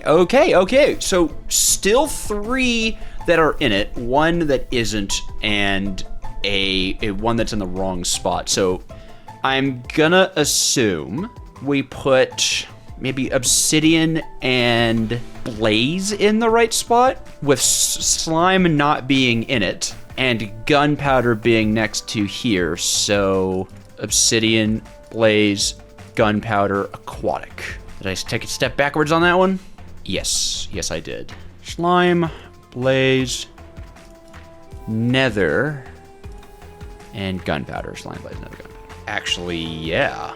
So same as the first result, even though every single one of slime, blaze, gunpowder, and nether were in different spots. So let's go blaze, obsidian, slime, remove gunpowder, add aquatic, which is actually technically in the realm of possibility. Technically. 1's correct, 1 is maybe 2 are wrong. We've seen this before. Why don't we see what happens if we go blaze, gunpowder, nether. We got further away, but remained with a yes and a redstone. So I think blaze is definitely in the front, because that's been consistent between the last 3. That's the only consistent between the last 3. Blaze is in the front. Now that I'm doing it, actually, my body must have known I wasn't recording last time because I was so better at this. I got the other 2 ones in 4 moves. Okay, all right, you know what, actually, hold on. Let's start to... Because here's the thing. We know that slime, blaze, nether, gunpowder, right, actually ended up in having 3 correct, 1 wrong. So what if we did slime, nether, gunpowder, cutting out the blaze? Okay. So it is some combination of slime, obsidian, and nether and gunpowder, and we've only ever really gotten maybes on those. Obsidian, gunpowder, slime, nether. That was it. There we go. Okay. At least I didn't look as stupid. Dang. Oh, God, those were annoying to make. Now we've got this stuff. Oh, including Certus quartz. Ugh, really? Annoying, lemon annoying. Take 18 of them. Crushing wheels, I think?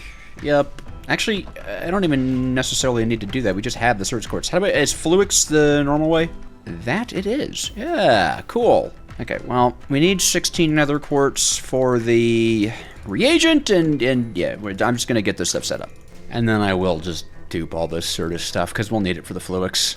And I guess we could come in here. Which one of you guys is the intake? Yeah, cool. Because then we could take the 36 that it'll generate out of this, and that'll be ours. I think we should have some appetite as well. Oh, wow, yeah, we have appetite, okay. I'm assuming both of these just crush down the way we want them to. Uh-huh. Why did I only get 16 quartz dust? The world just might not ever know. Probably because my brain is melting out of my skull from playing 100 Wordle. To be fair, though, this is harder than Wordle, because Wordle at least tells you which ones you get right or wrong. And this one you get to play, ooh, which one did I get right or wrong? 36 are for me, 18 of which are going to turn into some dust. Go! And then the other 18 we charge and turn into Flux. Nice. I know I made extras. That was intentional. We'll need it for Applied Energistics at some point. Not that Applied Energistics is going to be our main storage system by any means.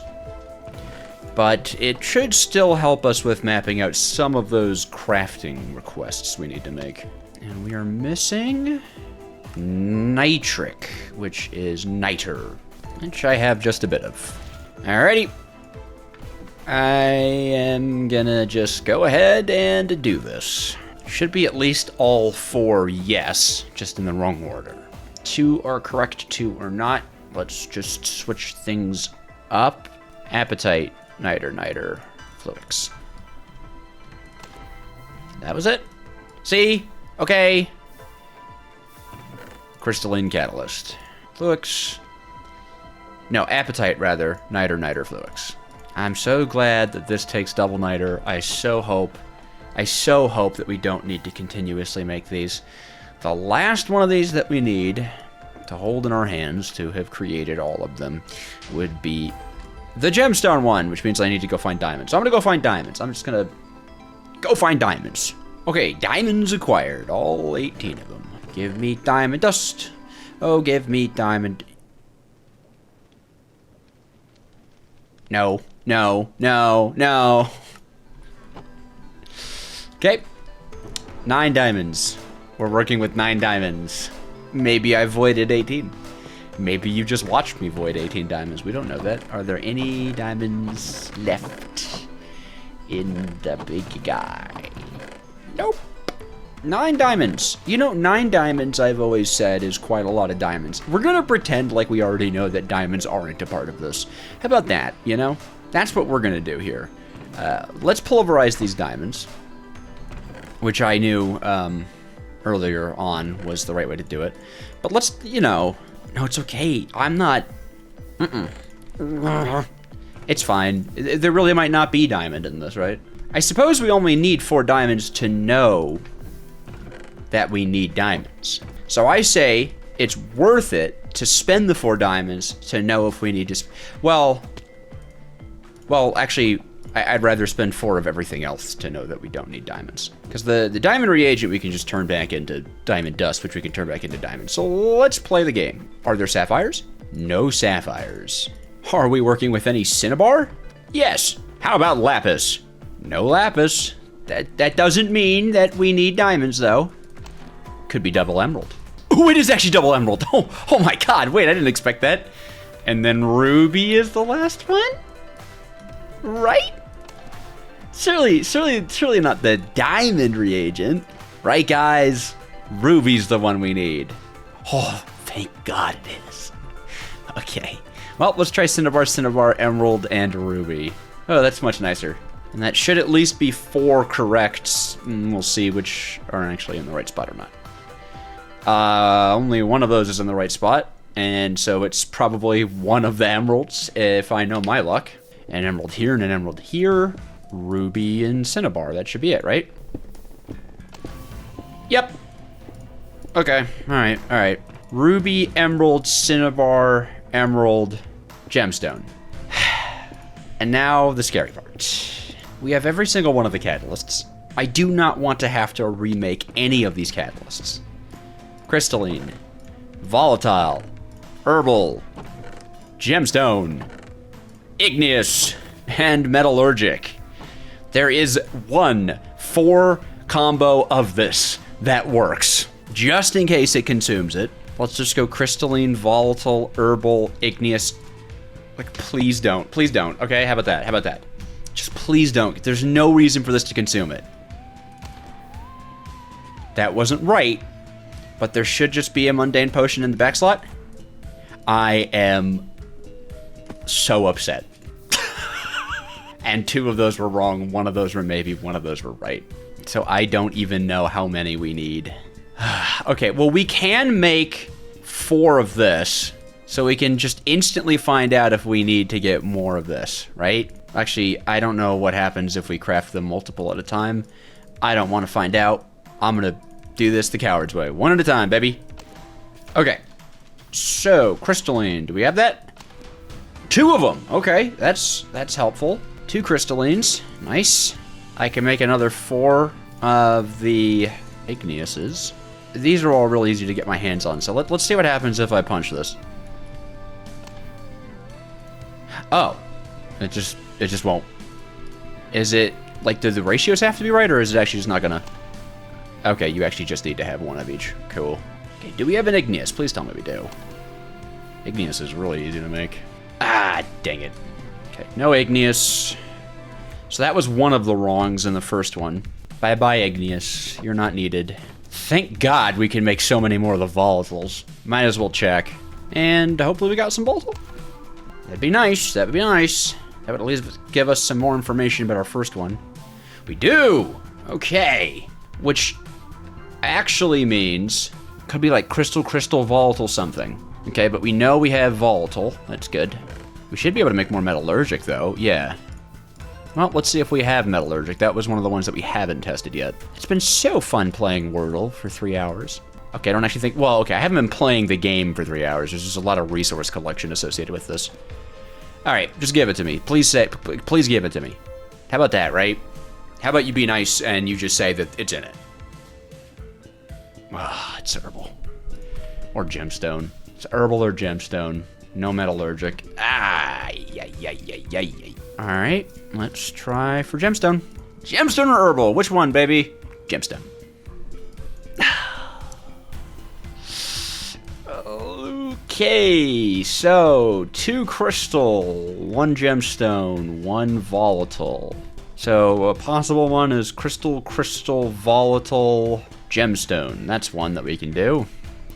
And I guess we'll try that. And then if that's not miraculously just it, then we need more emeralds. Oh, are we also dead out of crystal? I'm just gonna try crystal, volatile, gemstone.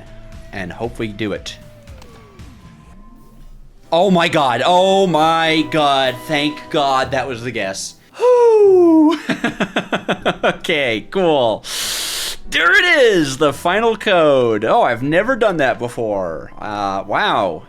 And now we just use this thing randomly, right? I think. Okay, armed with the Chaos Catalyst, you'll find all manner of transmutation pairs amongst the regents above. Simply put the Chaos Catalyst and a few jars of one regent into the hopper. Okay, so it's regents as well, so it's not like catalysts, which is good. I guess we can start with the herbals. Is it orange? Or what is this one? No, it is actually just straight up orange. Okay, is it the orange regent? Nope. Okay, orange turns into diorite. Azure, what do you turn into, my friend? Scoria. Fuchsia? Turn into silver. Ooh, that's a good one. Okay, fuchsia into silver. That's great. That's one of the ones that we can even automate with bone meal. Okay, that's huge. That's actually huge. Cool. That's part of one of the quests. Okay, I'm gonna do this until I find what we're looking for. Oh, that was it. Slime to silicon. I wonder if anything else turns into slime, though. Okay, but slime's the winning one. That's awesome.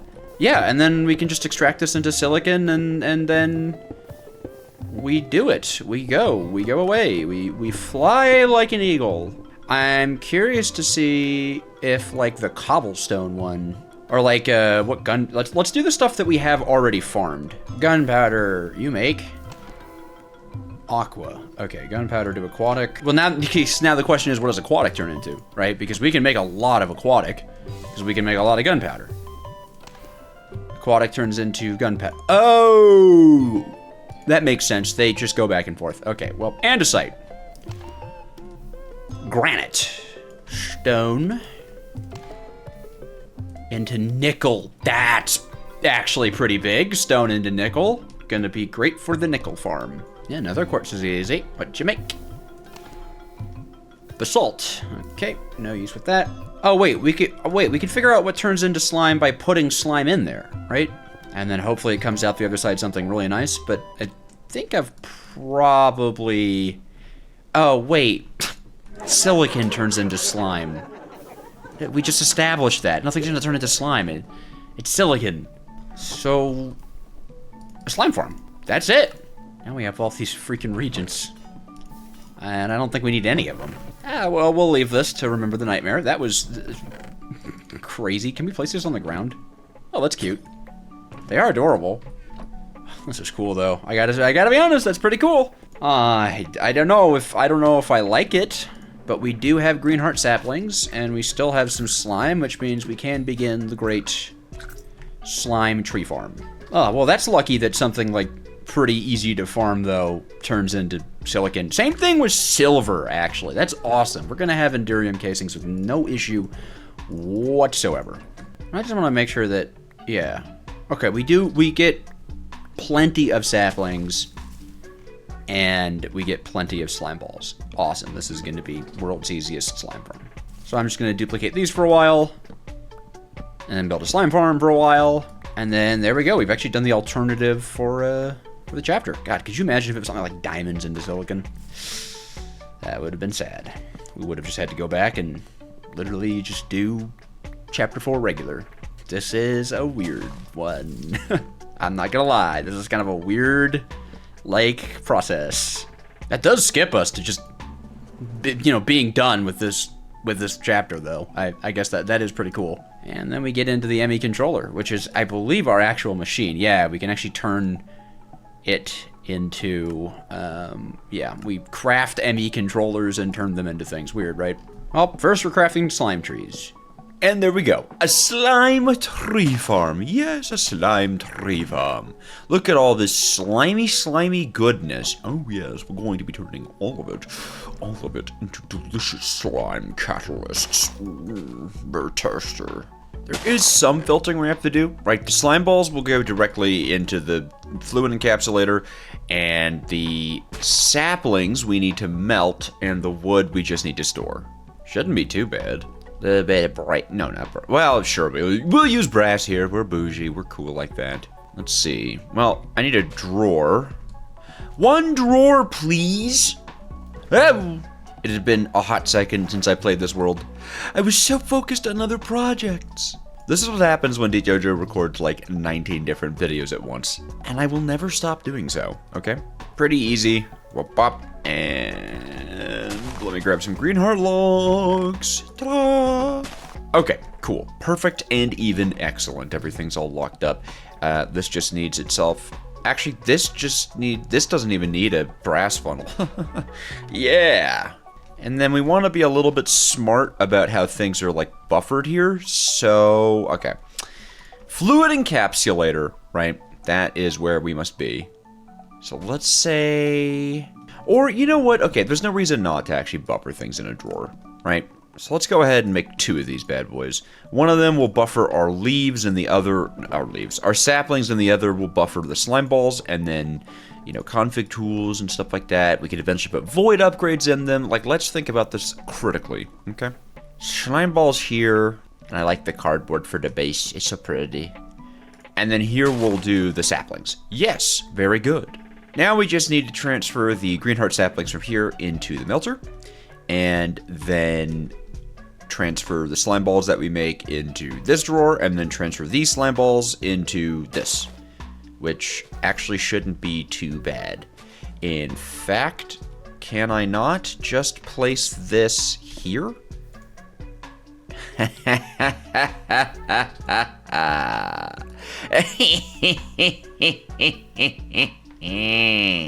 I do need to power this and also give it molten glass, but we could probably use like this spot for the molten glass, so that works perfectly. Now the melter is likely to need some assistance. We're gonna have a brass output, so it's fast, yes, and then it will... Then I just got to take that, put it back.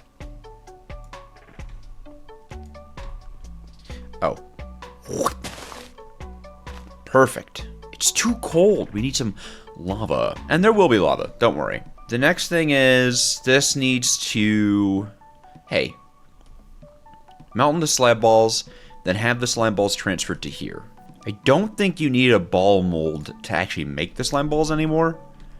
That was a thing a while ago, but I think you can just like spout onto, yeah, just a casting table.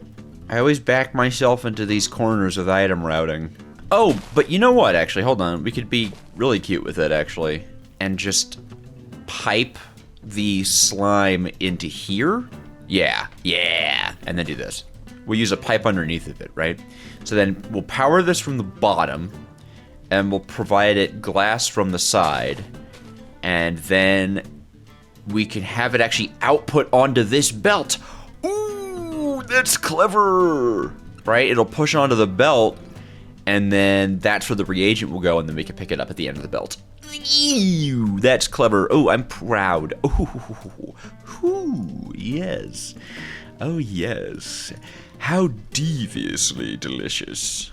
For now, we'll just drop all of it into an oak chest, as we still have to get the whole mechanism set up with getting it into the minecart, pinging the minecart. It's a whole thing.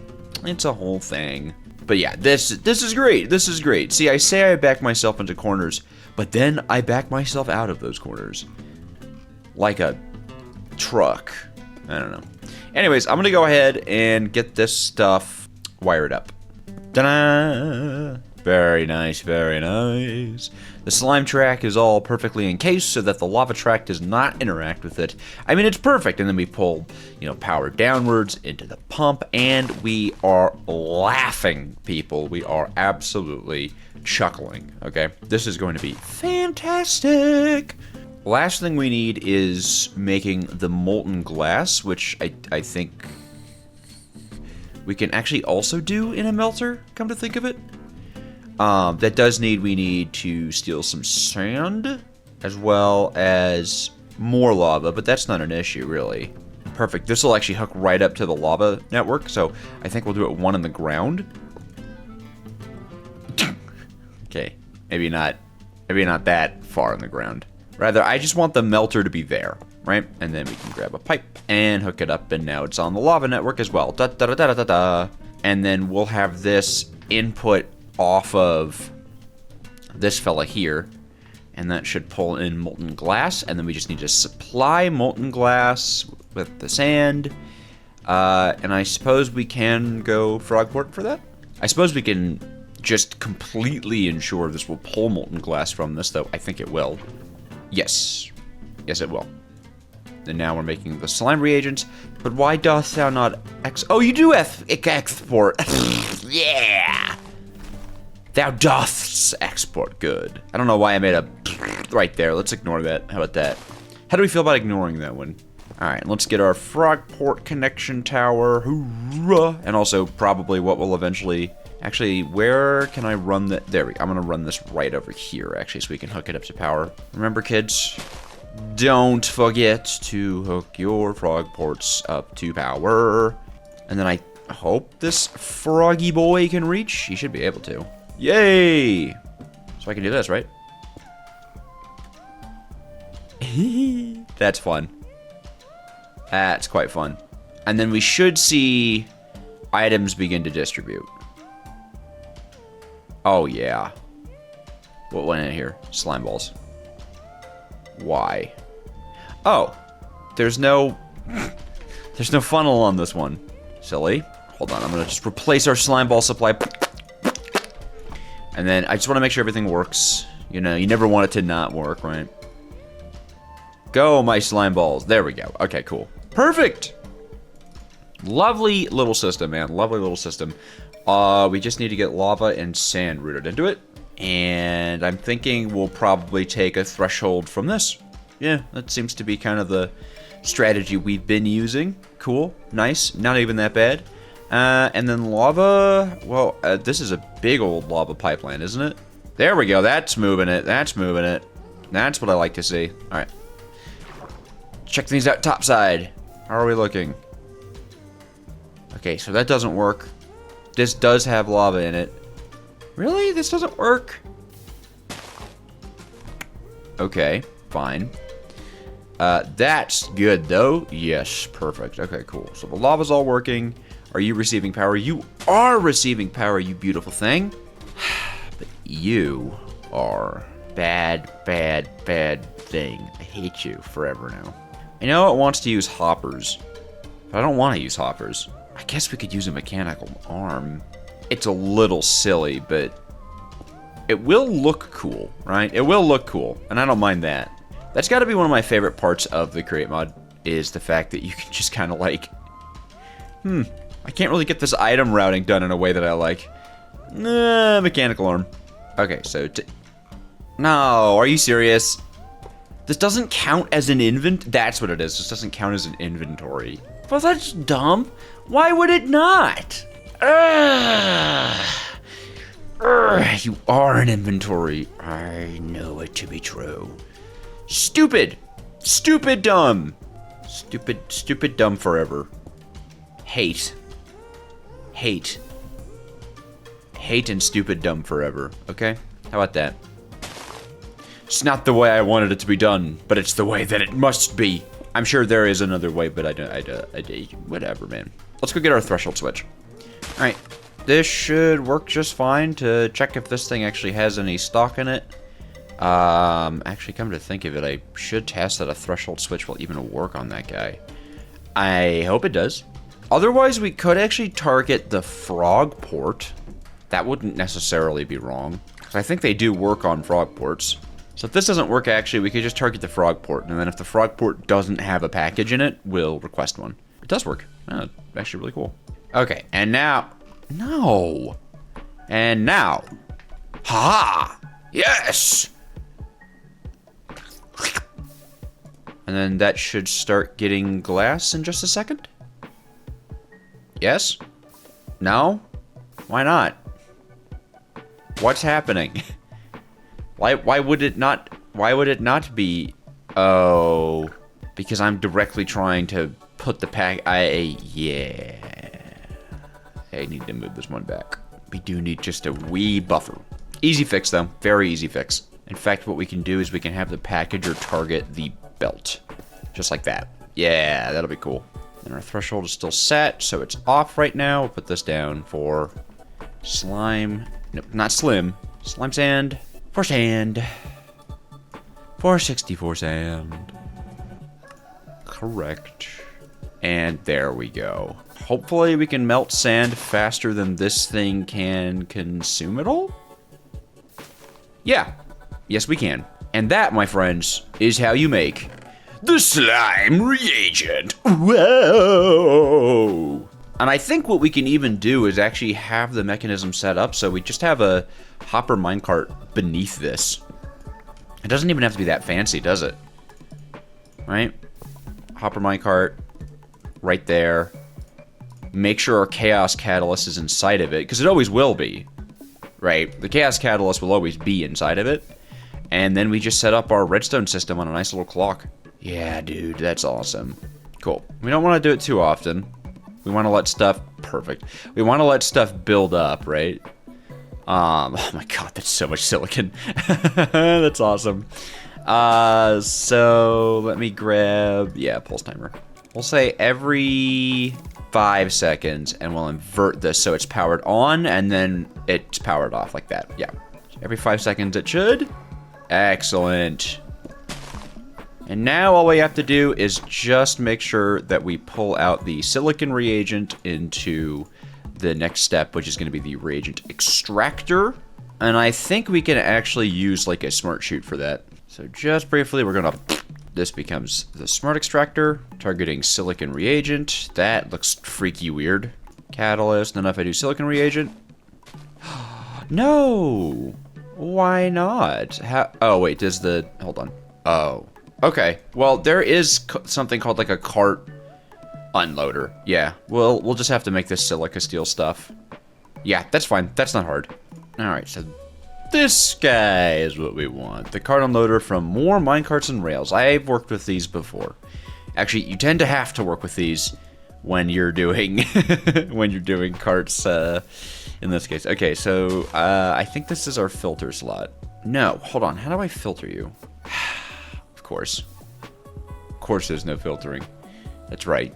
We could just do a traditional redstone filter. In fact, actually, yeah. You know what? We could have Hopper Minecart unloading the Hopper Minecart. I think I know how I'm going to do this. Because I don't want to deal with carts again, man. It's so bothersome. So our initial Hopper Minecart, the one that's getting zapped, will be stationed here. And then right beneath it, here, we'll have this Hopper Minecart. And this Hopper Minecart we will fill with dirt, and then one slot of tasty silicone reagent. Actually, and this one is going to be what's over the unloader. So I have to actually remember to do that. I don't really want the rail facing that way. I don't know why, but it makes me kind of nervous. Hopper. Right? And then in here, we will say, leave one item in minecart slot. So that means we can put the dirt in, and we can place one silicon reagent in there as well, like that. And then everything else, it'll unload. And so this should properly filter this Hopper minecart. So if I put this down, it'll get all its reagents. None of it will go into here. None of it will go into there. And then once it eats through and starts pulling out silicon reagents, it should move downwards when I take this rail off. There we go. There we go. There we go. Okay, great. Because I did not want to have to deal with any of that. Black. Okay, and then this can get its output, and every 5 seconds or so, we will dump a bunch of silicon in there. Yeah. Lovely. Ow. Okay, I cannot be standing that close to this thing while it runs. I forgot it explodes. All right, let's then turn this off. Hold on, give me a second. Oh, this is going very well. This is going very well. And now we have all this silicon reagent, right? And so I guess just underground here, we can process it immediately. Because now we know the only thing that's going to be inside this little tasty is our reagents. So I think we can auto input like that. Dude, come on, man. Slap a magma dynamo on it. Realize you put all your pipes away. And just pull the lava line into there. Dude. What are we doing here? This is perfect. And look at this! Silicon, man! And then, you know, we can always make it faster with augments, too. Right? We're using 20 RF, but making 80. So, oh my god. Oh my god! This is great. Absolutely freaking amazing. And then all we have to do is get, and I think I might extend this to 10 seconds. There's no real reason to have it like that fast. I don't want to break the minecarts, right? Because I think this minecart gets jostled as well. And then this will just push upwards into a drawer for froggies. Yeah. Oh yeah. Tell it to output on the top into a depot. And then we'll just do the little trick of hopping it up. No, it doesn't work. I thought that worked. I thought that worked. Boo. Well, we'll do it the other way then. This. And there we go. Ah. Are we cooking? Okay, are we cooking or are we not cooking? I am cooking. DJojo has cooked. Let him cook. And him is me because I am him. Let's go, dude. Frogport. Don't worry, I won't even forget the stock link. That's what I'm talking about, man. Silicon is automated. That's it. We've done it. Our silicon production is here forever. And every time that thing just pings it, we're going to get like a buttload of this stuff. Oh, that's so sick. We probably want to put voiding on... Well, we actually have to put voiding on these and these. Yeah, we do have to have some voiding going on here. So let's go deal with that. Although, actually, do we have obsidian for voiding? No. I mean, I know we can make obsidian via magma, right? Or powdered obsidian. Is there a... No. I was going to say, oh, maybe there's a powdered obsidian loop. Afraid not, my friends. Afraid not. All right. Well, let's dump the inventory. A celebratory inventory dump, right? I'll get these slime reagents back where they go. And then I'll go and celebratorily mine obsidian for a while. Ta-da! Cool. And this is just going to allow us to never have to worry about keeping our tabs on this machine. And, whoop. And, whoop. Hooray. And it did pull the sand. Ah! That is really quite unfortunate. So I guess if we don't have enough supply of slime balls, this thing will just eat up the sand. So I guess we're not making slime balls fast enough to justify, right? Yeah. I suppose we could do a small redstone system to just like stop it from processing. But we need a comparator output, and we don't have any more sides to use. Not so good, is it? Wish we could do a little bit more granular config, right? To, can we filter input? Surely, like, that'll fix things, right? I'd have to imagine. It's a filter. What do you use filters for? Filtering. I think this is how you make a lapis gear. Ba-bam. And then we'll go ahead and make a list filter. Bam. And that's a package filter. Will it work? No. Okay. List filter. You filter. Perfect. Now I can't, like, apply... Yeah. Okay. Set that to input. Augment it. Filter it. Filter for only slime balls. Allow list. So now, if I were to just take all this out, it won't pull sand? Yes. Yes, I love you. Mwah, you're perfect. Ow, ow. I've been damaged. Anyways, so that means we've done it. We have completely completed this section of the quest book. So now we can warp zone. We totally complete this chapter because you kind of have to. And as we go into the box, you see we have unlocked the special side of things, right? We no longer need to do all of this nonsense. Instead, we just hold a silicon, indicate that we've automated it, and we may now create printed silicon circuits. And look how easy that is. I mean, come on. And to make it even better, all we need is 2 of those and a flash drive, which, you know, there's a reason you have the printed silicon stuff. So this is awesome. I'm super excited. We are about to move into the final chapter of this. All we need to do is set up our machining and maybe some slight automation for the printed circuits. Maybe we'll even have the system like keep one of each of the printed circuits. That might not actually be a bad idea. Or not printed circuits, I'm sorry, the processors. Right, that wouldn't be bad. Because destabilized redstone we can make, of course, with this. So we can honestly just... I guess we could also pull this aside. Actually, we could pull it aside somewhat. Because we don't need that much destabilized redstone anymore. But it's probably just a better idea to make another loop. Yeah, we'll probably just make another loop, like, for on-site processing. I think that's going to be the best course of action. It's time to extend the platform.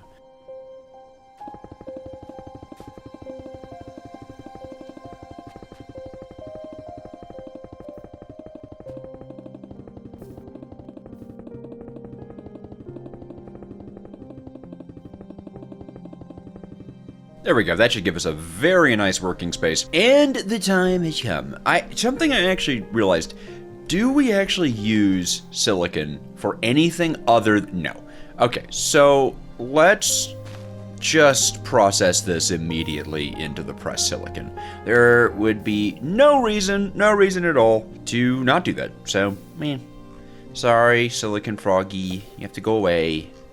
We're not done just yet with the processing, I fear, with the processing. In fact, we'll probably just put the deployer here. Yeah. And then do I actually have the... Yes, okay, I was going to say, do I have the inscriber silicon stuff? I do. That's good. That's a good thing to have. So we're going to go ahead and drop our guy there. We are going to give it this. And ow. And we're actually going to empty this out and power this fella. There we go. Grab it. Oh, you know what? I have to unlock and then relock. I'm so silly. We are very close to unlocking Applied Energistics, which is going to be so nice. I believe we should be able to hook it into... I think the add-on is in here. applied kinetics or whatever it's called. I think we'll be able to get our hands on applied energistics integration, and that'll be great. Okay, perfect. And then this. And then this. And then we'll just slowly work through the amount of silicon we got going on now. Perfect. Complete automation. Okay, and now we can froggy port. Nice, that just triggered. That's perfect. Look at that. What a well-oiled factory we have going on here. And I would say it produces plenty fast. And I do recognize that what I'm about to do is a little silly, which I'm gonna put the processing factory for this right next to it, but I'd rather things be able to be managed by Frogport. Is this in the pack? No? I might add it to the pack. Come on, dude. It's such a cool feature to be able to link an applied energistic system to your Frogports. I like that. I love that even. And I want that. That's what I want. That's what I want for Christmas, Santa. Anyways, we're gonna have to do quite a lot of preparation. We need to get the whole system ready. Ready and going and raring and rousing and whatever else you could use. And then we will need to set up another volatile skystone loop. So that should be fine as well. Do I have any? Yeah, I do. Perfect. Oh, and then you know what? Let's make sure to cap that off because we have completed it.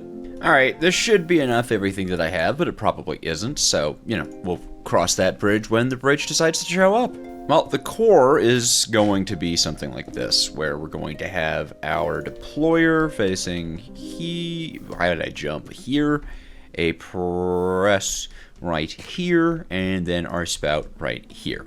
So that's easy. And I'd like to buffer some of our fluid. I think that just makes life better in most ways, right? So it's pretty easy as well. And then from our basin, we can place that back here. We obviously want our smart fluid pipe, our mixer, and a pump.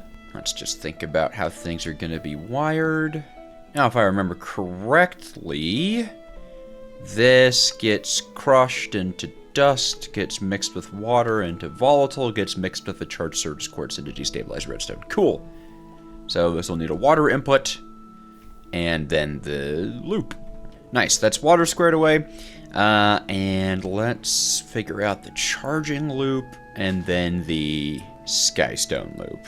I think back here we can do the charging loop. It should be very easy. I think we'll probably drive this whole thing with a mechanical arm, actually. Just to keep it even easier, man. Hoping that works. I guess we can test it. Cool, that goes in. Oh, and then you know what? We'll need our magma. And we'll need to grab some magma. But I suppose for a second we can just pretend by scooping up a bucket like that.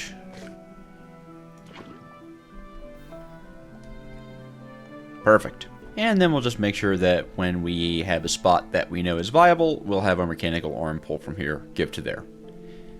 I guess for now, that'll work. Yeah. Looks a little silly, but I'm sure we'll fill the space. And then here is going to be the skystone loop. We just need to make sure that we can separate the skystone and skystone dust here.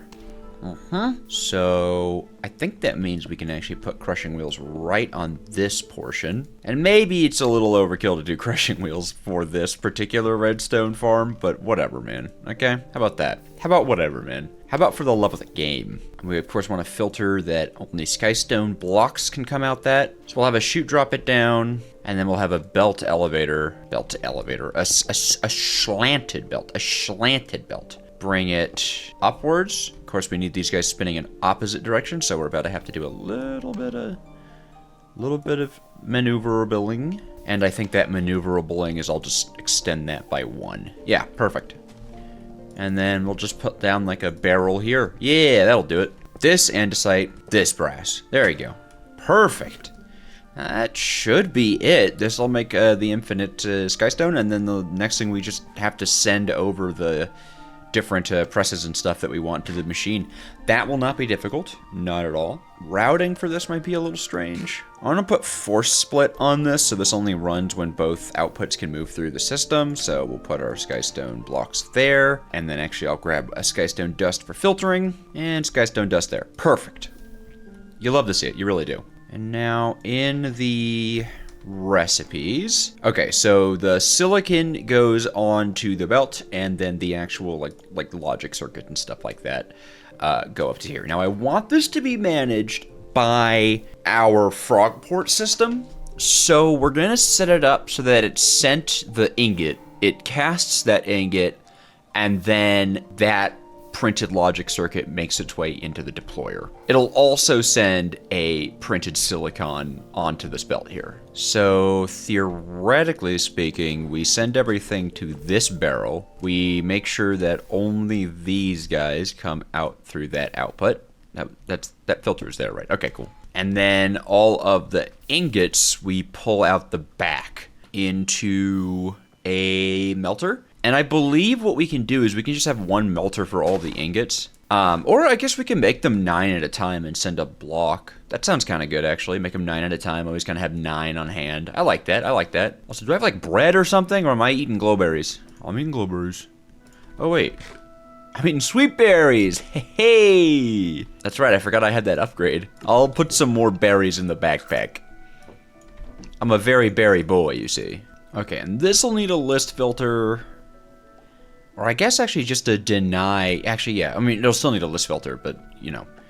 And then I think we can, yeah, perfect. We can pull out the belt like this and have the items go in like so. And we do need to actually put a stopper block on this, or otherwise things are going to be messy.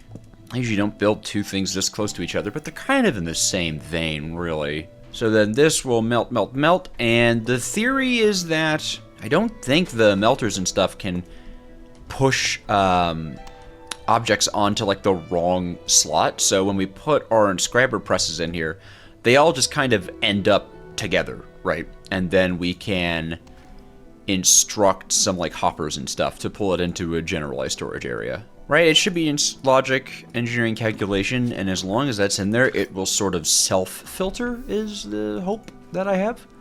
Makes sense, right? Like, why wouldn't it? Let's just make a bunch of hoppers. I'll do 6. And hopefully that should be enough to route everything. I mean, the dream is to route everything into one single depot, right? And then have a mechanical arm driving the item routing from said depot. Boop. Boop. Boop. Boop. Yeah, that should work perfectly. Nice. So all of these outputs drive into the depot, and then we will have a mechanical arm go take, give, put it there. Then we can actually also gearbox here to wire into said press. Good. And then you can drive power from the belt. Okay, nice. Just need to get all of these guys powered, and problem is if I just put a lever on this, it'll lock the funnel. I wish you could make these not lock with redstone, because I don't like the other solution, which I just find a little bit unattractive, but whatever. 2 levers and some filler blocks. Let's go do it. It's all got to work in the end. That's what matters. So that's going to be one right there, and just both of them will flick on like that, and that should power everything without locking anything. Perfect. And you know what? While I'm thinking about it, let me go make that list filter for the input chest, so that we do not end up with a situation where the thing immediately and just irrevocably breaks. It blows up the whole factory. That's what'll happen. Rest in peace, my factory. It got blown up by a bazooka. Deny list on the printed silicon, and we'll get that set up. Habu. Perfect. I think, aside from hooking this magmatic up to lava, we're ready to go-ish, maybe? Maybe we get nice and lucky and we have just enough length on the pumps to move this? No. No, we do not. Look, I'm just ahead of my time here, okay? It's whatever, man. Whatever. What's another pump, huh? What's another pump to me? Nothing. Okay, and now once that's spinning, we'll be... Dude, we'll be going crazy mode. I feel like this factory is going to work great.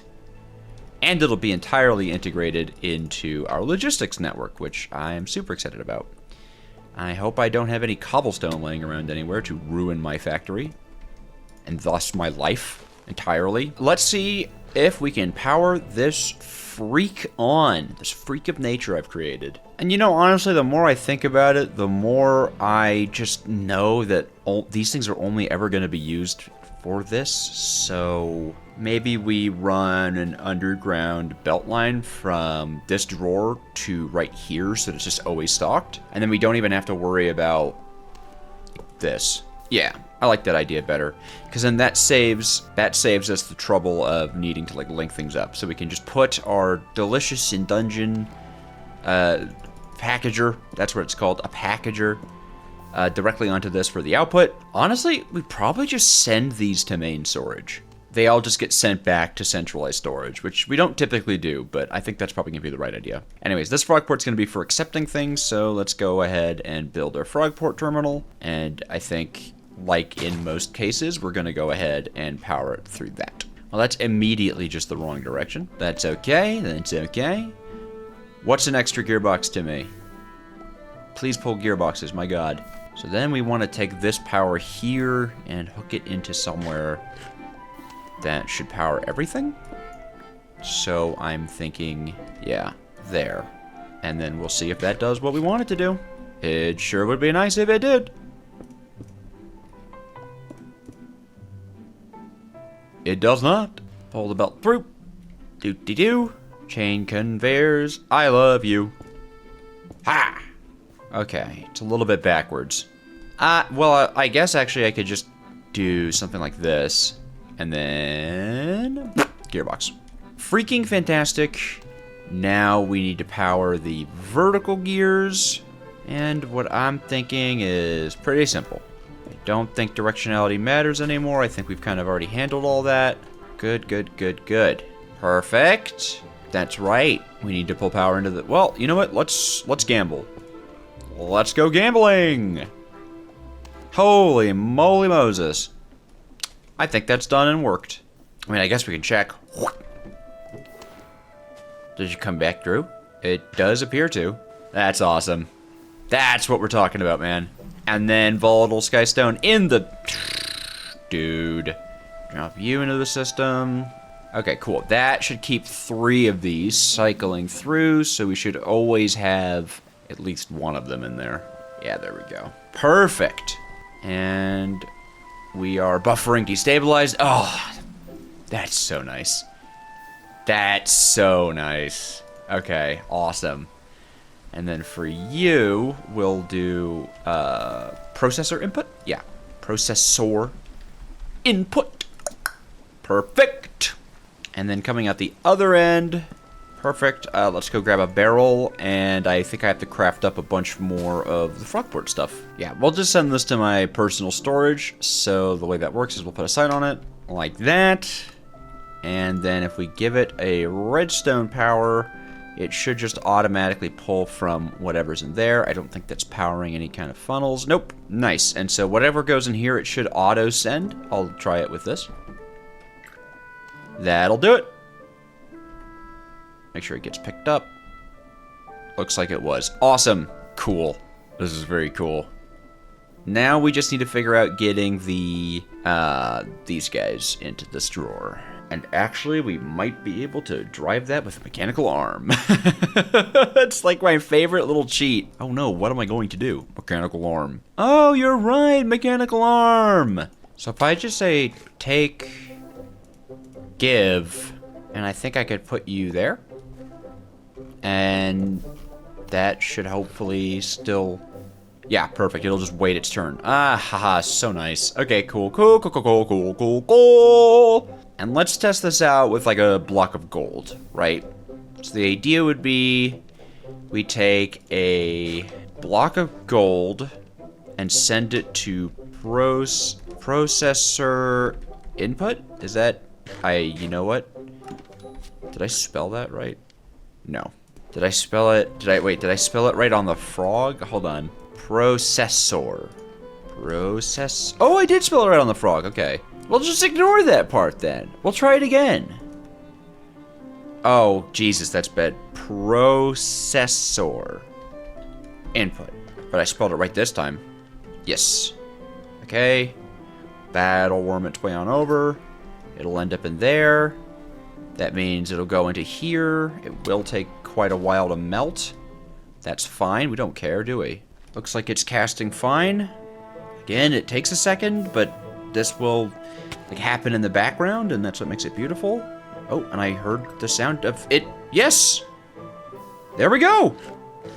Oh, that's sweet, man. Alright, now all we have to do is just get the connections in our factory setup. I suppose we can just send it by the ingot, but process 9 at a time. That way we don't have to have the extra level of crafting steps to turn it into a block. So now we're going to need to be tracking copper, gold ingots. I need to turn our blocks into that. And diamonds, I think. Yes, diamonds. Oh, shoot. We can only melt those in blazing blood, huh? We could use a magma crucible. Takes forever. So we'll have to retroactively add that in there, and we're also out of diamonds, Jesus. Okay, wow. So we're also going to then want to be able to track logic processors, engineering processors, and where's calculation? What? Printed engineering. Oh, it just, why does it look like that? Okay, cool. Shoot. Oh, hold on, before I go over this, make the magma crucible, shall we? Invar. Okay. Process up some more Invar. Yes. Enough at least to make the induction smelter. I'm out of nickel? Why do I have all my stuff in blocks right now? Whoops. Oh my god, no! No! No, I forgot to change it back for my test. No. That wouldn't have gone over well. I mean, I guess it wouldn't have been the worst thing, but I wouldn't have been very happy now, would I have? I'll make 6. I'll make 17. I know 17 is kind of an odd number, but that's the number we're making. Okay.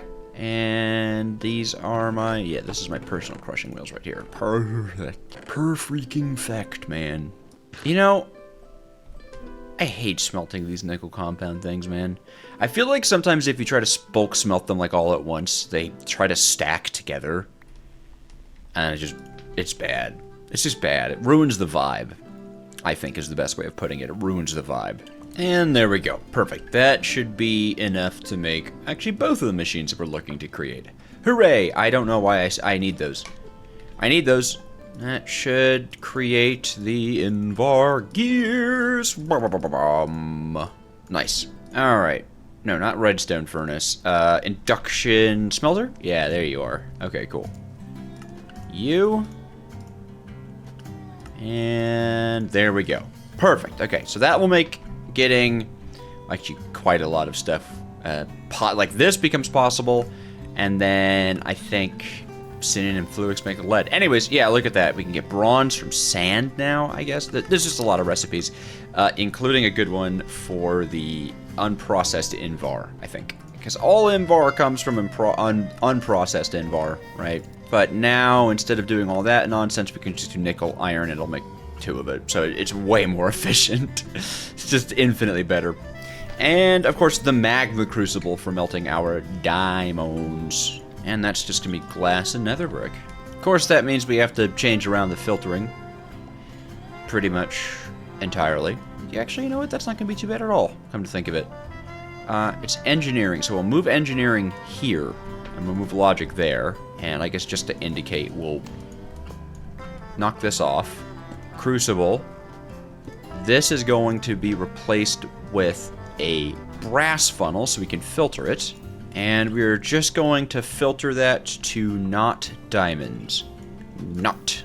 Cool. So this will not take any diamonds. And then this will just auto input from the belt. Just to check though, if I do send a gold through it, it should get picked up, yeah, by the melter first. I don't think there's any... Well, actually, no, we will need to filter it, because once this backs up, it'll start just pulling stuff. So we'll also... run back and forth, run back and forth. Run, boy. Run for me. It's all right. One day, I will have excess on me, but that day is not this day. You. Allow list is diamonds. Wherever they are. There we go. And allow it. Perfect. And then... we'll just have this thing auto-output its butt. I think that, yep, perfect. And then that should just auto-output. There. Excellent! So, no real rerouting. We do, of course, need to power this, though. And I don't really mind making just another magma dynamo. I mean, we have infinite lava. How do I dynamo my magma? Oh, dude, that's easy. I just want to put a threshold switch on this thing so that we can take a look at our storage. I don't actually care about the redstone output, but it does display how much you have going on. And that's pretty nice. Oh, dude. Okay, wow, we're 15,000 out of 43. Never mind, we're fine. That's awesome. Oh, and look at how this works out. Looky here. Ow. I really need to put a pump on this thing. That's silly. Fine, but fine. If silliness is the cost of victory, then let us be silly. Bat. There we go. That should be doing it perfectly. Ayo. Cool. And now this is totally powered, and it will melt down diamonds. The only issue is we don't have any diamonds, right? There are no diamonds for us to melt down. That being said, we can start connecting these, right? I believe so. Logic processors are made with gold. We want 9 of them in the system, and we will add a connection to gold. And it is 1 gold to 1 logic processor, and then that's going to go to processor input. And we'll say promises expire after a minute, just to be safe. These guys we're going to want 9 of, and this one is actually going to start crafting as we do that. Input, promises expire. So we should see that happen? Yes?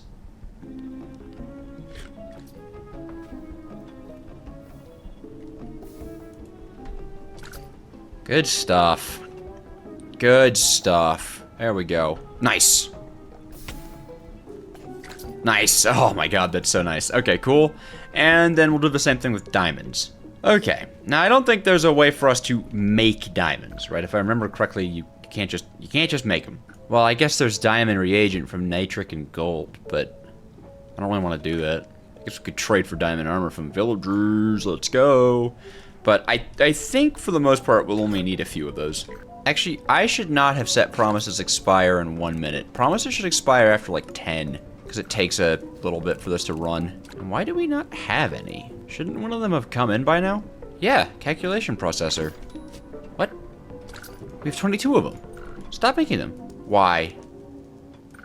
I set stacks. Oh my god. That was stupid. Anyways, we need diamonds. And you all know how the diamonds are found. Deep underground. In the big mining machine. Time to do some off-camera mining. Well, the last thing we need to do here is get our flash drive and just finalize the process. I mean, do I have a cobalt? I'm good. No, but I can make one. Oh, and ignore that we have 47 of those. Shh, it's okay. Oh, wait, no, I just came from a cut where I mined diamonds. I mined diamonds. I got diamonds. We have diamonds now, right? Did I show you guys we have diamonds? We have diamonds. I did it. I mined for diamonds. I am the Minecrafter. Oh, we already have cobalt. Honestly, the first thing we're going to do with this is try to make it unbreakable. I just don't want to deal with this thing breaking. So annoying. That should be a quest. Yes! Oh yeah! Ready to deploy. And then we can make a ME controller. But for now, let's go check the market. And what do we need? 7 golden pieces. Okay. Do I have any golden pieces? No. Do I have any silver pieces? Basically, no. So, we gotta go sell some stuff. And I think the pack was recently updated so that now I have to sell berries by the crate? Wait, how many berries do we have? I mean, we have a whole... Okay, I mean... I don't know. Right, sweet berry sack? Okay. Ah, they sell for a little less. Man! Let's bring a crafting table down here and see how much silver we can make. Hopefully a lot. 3 stacks and 35, I don't think is gonna cut it. It's a stack of silver to 1 gold. So, we have 3.5 gold. We need many more things to sell. Okay. Well, let's see if there's anything we can sell for quick cash. I guess we could sell diamonds. Can't we sell diamonds? I know I just got them back. But what if I can sell them? You can certainly sell them. Well, for now, let's at least sell the sweet berries. Sweet berries. Go forth, my sweet berries. Woof. That's gonna... Oh! Leftover gold, don't mind if I do. Oh, and now this guy's being a frustrating fellow. Well, that doesn't seem productive, now does it? Alright, fine, it needs its own pump. Just didn't even want to deal with that, if any of you care. Happy now? Yes, yes you are. Now go for my machine. Can we make better components? Either zinc machines, which I don't want to deal with, or endurium machines. That's actually not so bad, but it does cost silver and chorus. Well, fine. We'll go back and grab some. Flowers, I mean, specifically. Although, what can I sell on the mining profession? Okay, lapis, diamonds, coal, apatite. Apatite might not be bad. Crushed ores, but not smelted variants. Oh, sapphire. Ooh, we don't really need any more sapphire. Okay, so it seems like our gems, our gems can be sold. I don't think I need sapphire for anything, and I guess if I do, I have some sapphire reagent we could always process. So there you go.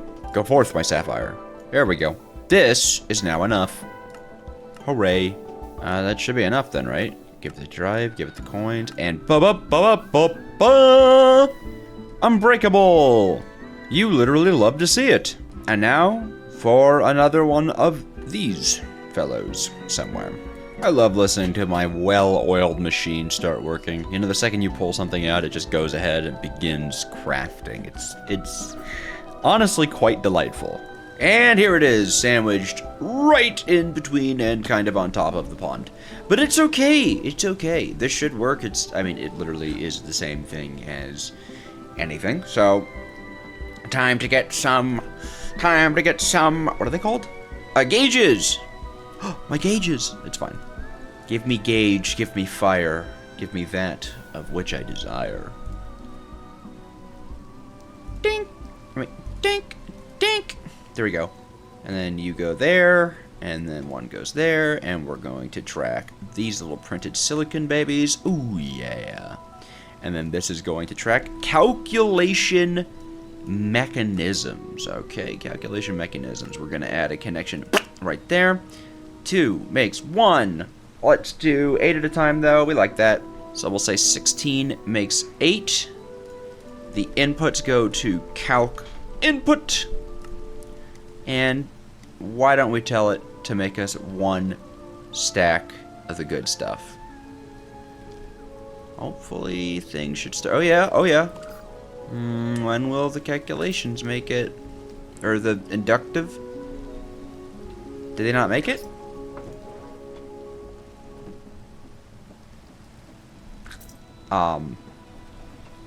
Hey bud. I actually didn't tell it to send inductive mechanisms, did I? That's cute. Hopefully that'll do it retroactively? Yeah, I didn't think so. Well, let's pretend it did send them, right? Like that. And then they would go in here. And they would get converted into calculation mechanisms. Okay, great.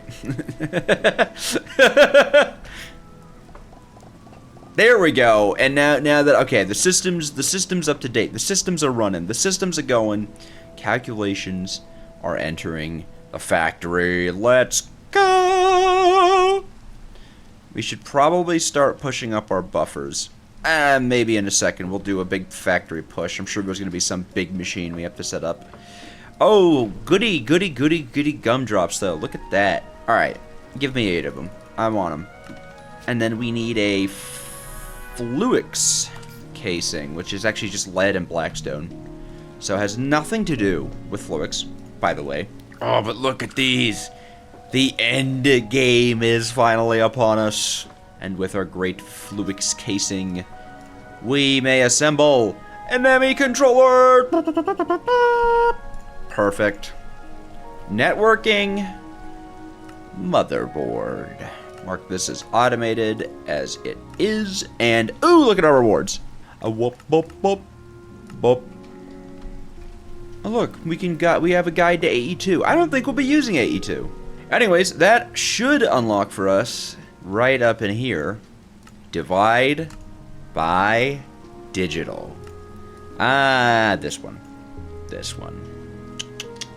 Not my most favorite of the chapters, but essentially, what we need to do is we need to melt down calculation processors into liquid logic, and then we need to cast them into dividends, minuses, 8s, 3s, pluses, and multiplies, and the goal is basically to, in as few steps as possible, be able to create every digit from 0 through 9, and then you combine the digits into one of these computation matrices, and you need a few of them.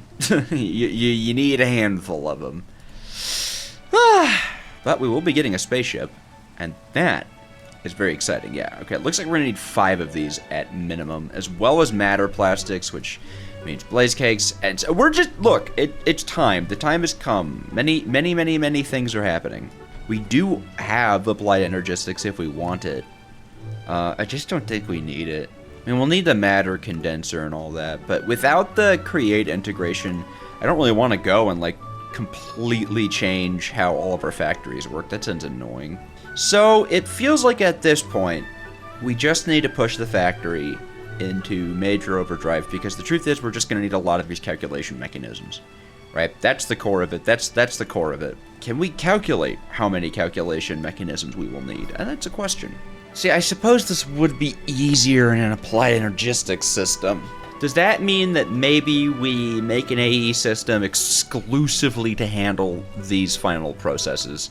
Yeah, okay. That seems like the right thing to do. Well, we'll need a drive, which is just an engineering. Like a wah! 1 terminal, please. Actually, encoding and crafting. I suppose we technically don't need crafting, but who doesn't like a good crafting terminal, right? And of course we need the quartz glass. Oh, well, good thing we made an induction smelter. Huh? Everything just stopped. What? What? What happened? Overstressed? What do you mean overstressed? What overstressed it?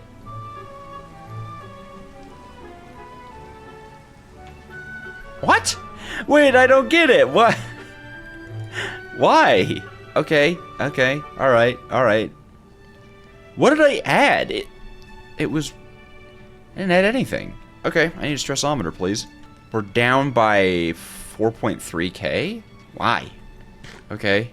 I mean, I have 4.3k in water wheels, so we'll just add on to the water wheel stack to get everything back online. I actually have no idea why we just overstressed. I've never had a system overstress without having anything added to it.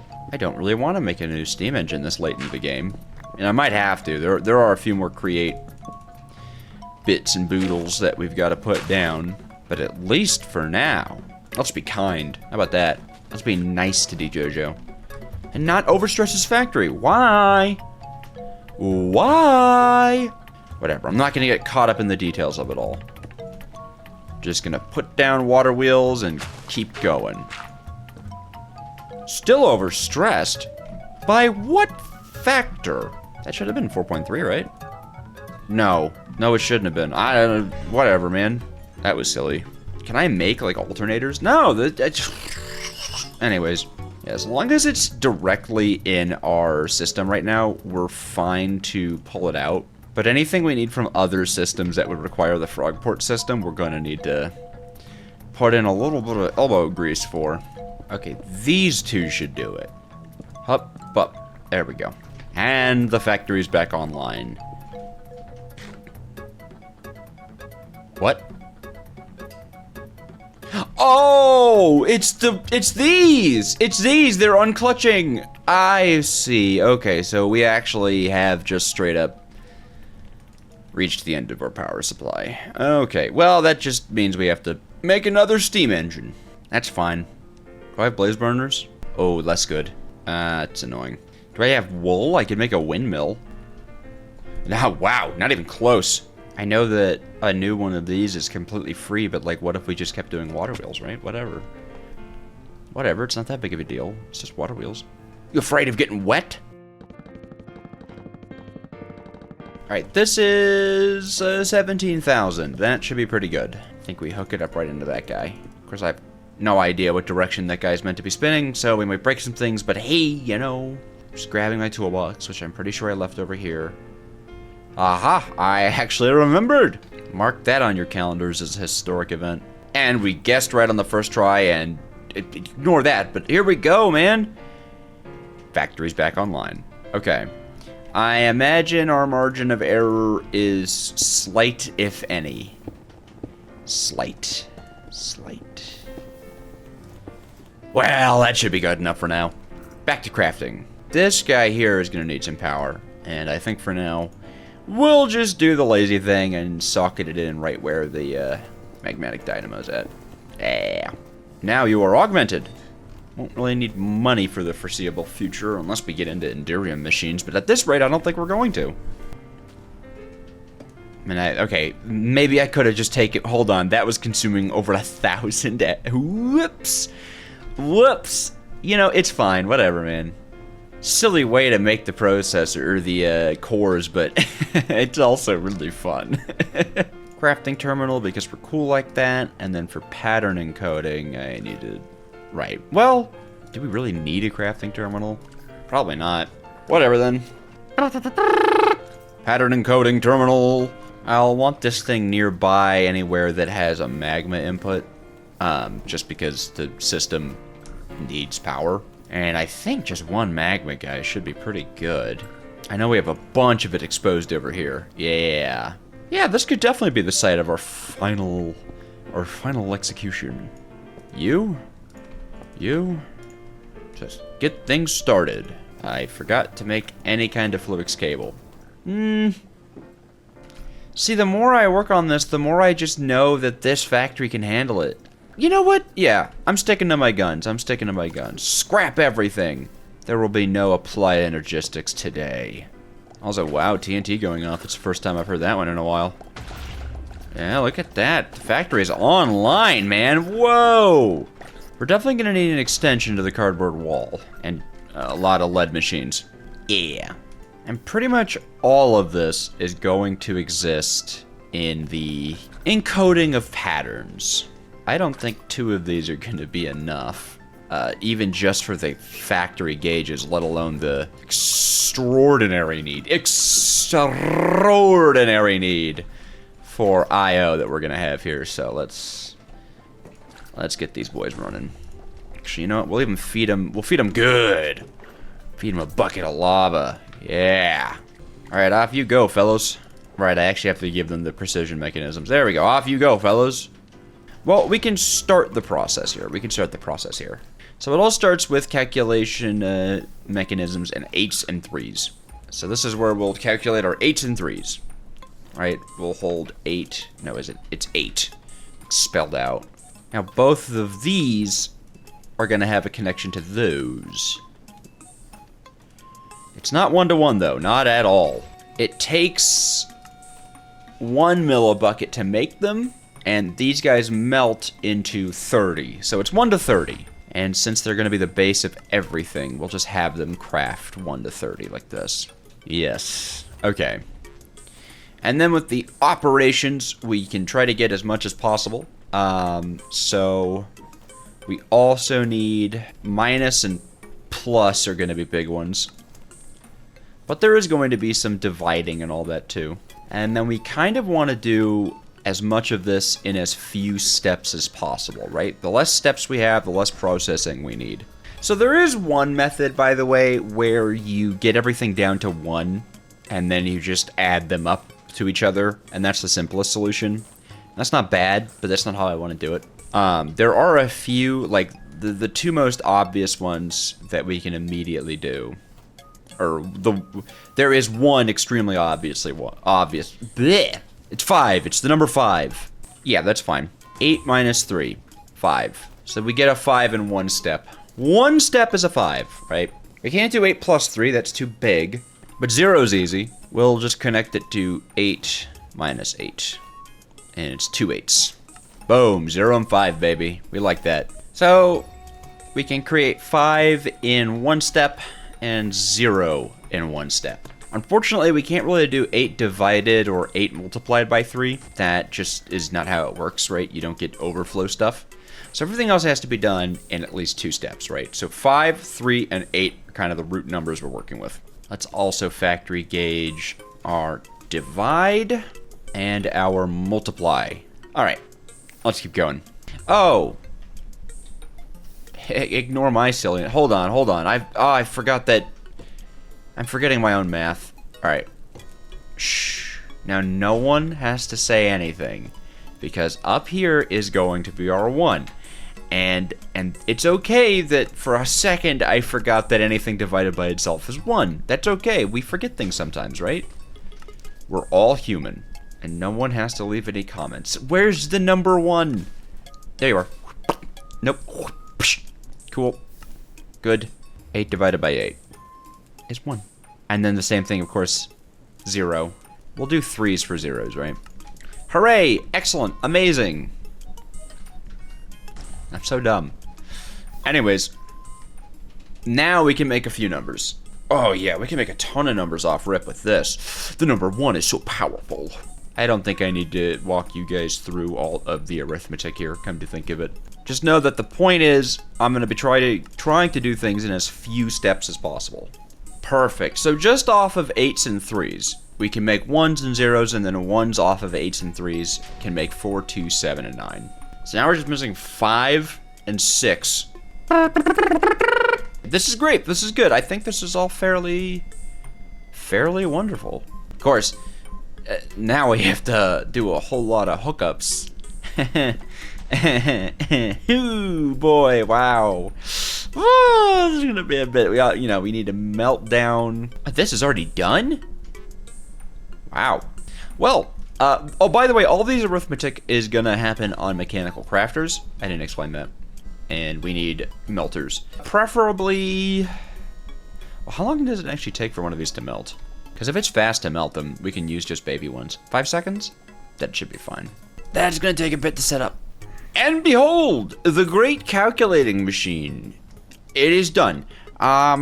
In the last bit where I was talking about the numbers, I recognized I messed up the math on some of it, or rather I messed up the efficiency of the math on some of it, but rest assured, this is perfect. This is absolutely perfect.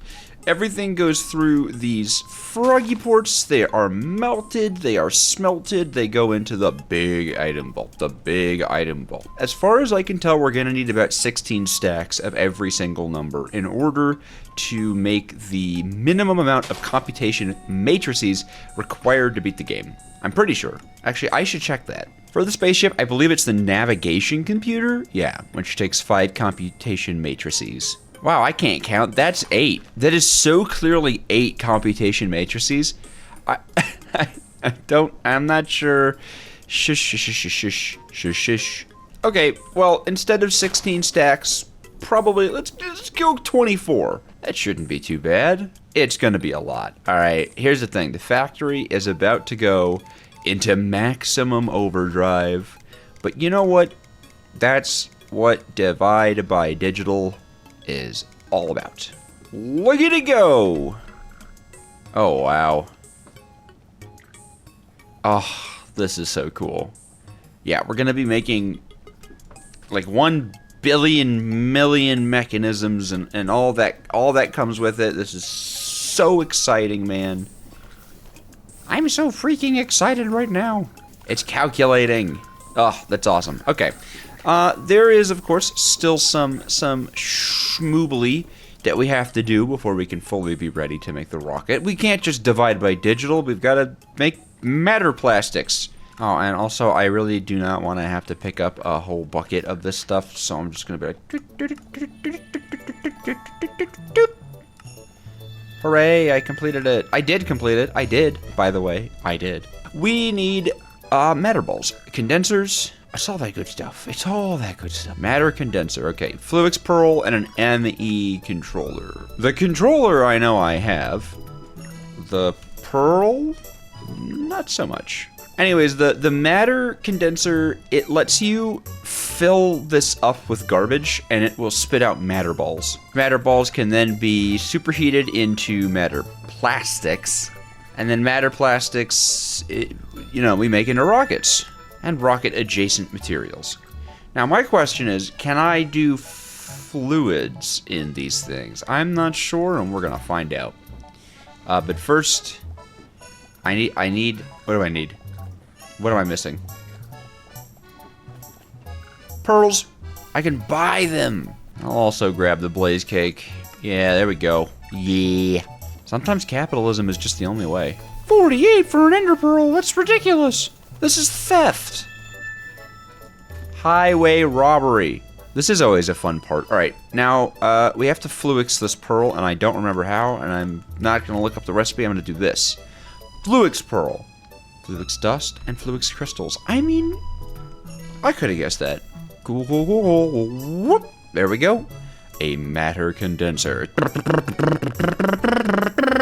And we do want to make sure it's set to condense into matter balls, because by default it just destroys them. Nope. Can I even make... Oh, wait, right. You don't make fluid storage parts. You just make storage parts. Right. Do I have enough to just do this? Because I only need a 1K one, right? Yep. Perfect. Like this, right? And we just... Yep. Cool. Cool. Okay. All right, let's see. Where do we want to make our matter plastics? This should be just about everything. Unless I'm silly. Nope. Yeah, there we go. Stop trashing it. You stupid thing. Yep, that's that's it. Ta-da! Yeah. Oh, matter plastics, you're so simple and easy. I suppose I could make it go faster if I had multiple pumps attached to this, though, couldn't I? Let's do that. I love locking pipes in place like this. I think that's such a fun feature of the Create mod. Okay. Da-da-da. Da-da-da. Da-da-da. Doodly-doo. Where am I getting power for you? Bap. That's faster, right? Quite a lot. Look at it go! Look at it go, man. That's crazy. All right, and then we could just hopper. Just a hopper and a double chest. And then we'll be making so many... Well, these are matter balls, but we'll be getting the matter plastics soon after. Which does mean we need ourselves a supply of the Blazed Decay Kitties, and we could get that through silver, which actually might be how we do this. Lava we do have infinitely. It's just... Do I really want to set up a sugar and an egg farm this late into the game? No, not really. I mean, I don't have to farm the netherrack necessarily. It's not hard to do that. And on one hand, I know it's so lazy of me to not want to set up a sugarcane farm just at the end of it all. Or chickens. It's just chickens, man. Just put chickens. Chickens on a hopper makes an egg farm. Alright. It's gonna take ages for the for the calculation stuff to finish anyways. I find sugar farms a tad tedious. I don't know why, because they're like most every other farm, but for some reason sugarcane I just feel is a tedious crop. Nevertheless, it shall be farmed. Huzzah! It's a patch of sugarcane. There's a little bit more we could squeeze in there. There's a little bit more we could squeeze in there, but you know, I think if I break this block, it'll turn on. Nope, if I break that block, it'll turn on. What is happening? I mean, there we go, man. It's a going. I have to move this portal. I don't want it here anymore. Go away, portal. I am just gonna run this through a millstone. I don't think the sugarcane is gonna grow fast enough to really like need a full crushing wheel setup. That's most likely super excessive. There we go. Cool. Yep. And then whenever this thing feels like spitting out some sugarcane, that would just be handy dandy. Nice, matter balls are going well. I mean, we only need a specific amount of matter plastics, so I suppose we don't necessarily have to automate the production of blaze cakes, but I don't know. Well, may as well find some chickies and stand them on top of a hopper and subject them to horror beyond imagining, right? I always like to make it out of glass so we can oogle at them. Oh, gotta put a carpet on top of that too so the chickens don't get stuck in it. Do I have any carpet? Do I have any wool? Do I have any string? Oh, I do! And now the chickies won't get stuck. Alright. Let's go lead some chickens. Let's go lead some chickens. I need them to lay eggs. I'm so lazy. I can't believe I was complaining about an egg and sugar farm. I still don't like sugar farms. They're so slow for me. Navigate the factory safely, chickens. There are things that will cut you. I can't guarantee your safety, and in fact, almost in a way, I can guarantee that this place is not safe for you. Don't go into that fire. Alright. Come on. There you go. Oh, that was nice of you guys. Oh my god. These chickens are well behaved. Now make another chicken. Huzzah! A secondary chicken! Well, admittedly, we're kind of at a point where we're waiting for the factory to push on. Although, why is everything so quiet? Has it just queued up like so many different... Oh, yeah, look at it. It's still... Okay, it is still going. Yeah, alright. So at this point, we're just kind of waiting for the factory to crunch through all of the different instructions we've given it. And same thing over here with the matter balls.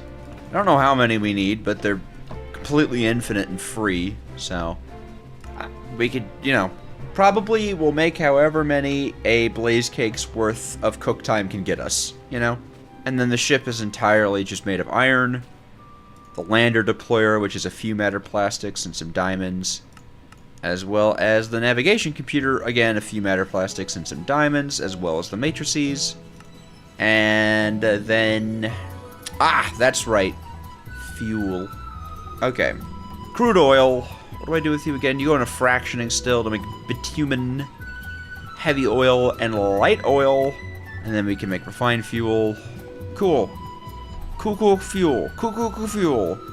So to make an ender tank, we just need a endurium machine, which is obtruse mechanisms, which is inductive, and endurium ingots, which is 400 dust, a silver ingot, and chorus fruit. It's not too bad.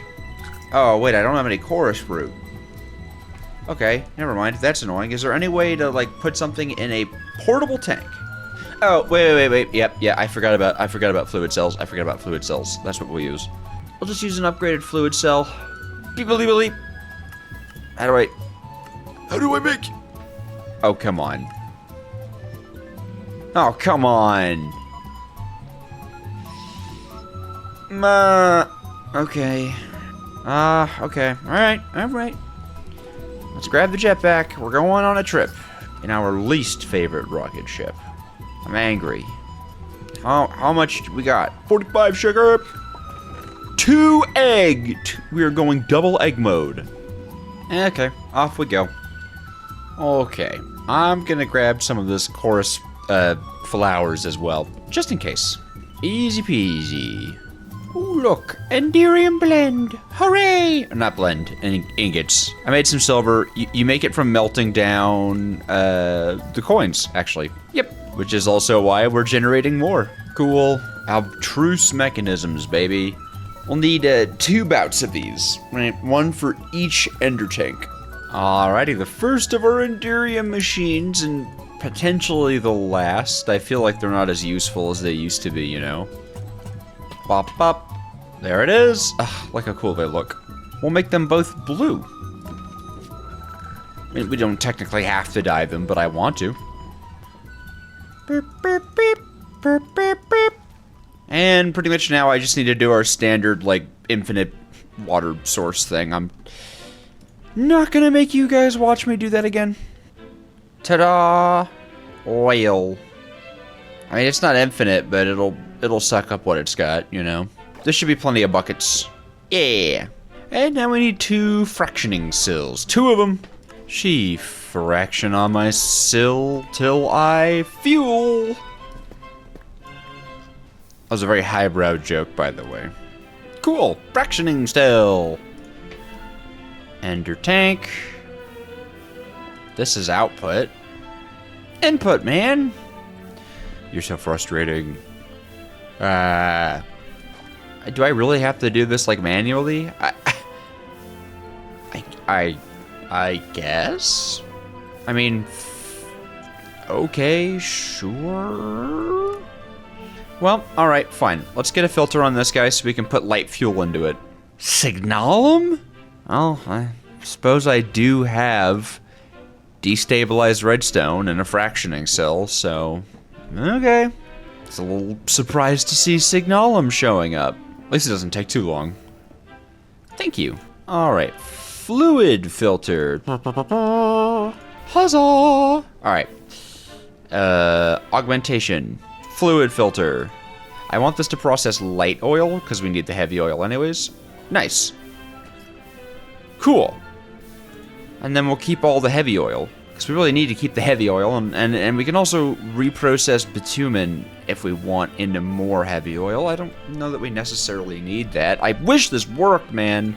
Anyways, we're getting some refined fuel, as well as sulfur, but the refined fuel is what we need, because then we can combine it with the heavy oil for fuel. At a horrible ratio, by the way, oh my god. Truth is, I think there's just going to be quite a lot of letting the stuff run for a bit. What has happened to the silicon farm? That's not good. I was wondering why it seemed like everything in my factory was turning off. Oh, come on! Really? This is what we're doing? This is unprofessional at best. Okay. Ugh, that's right. I am angry.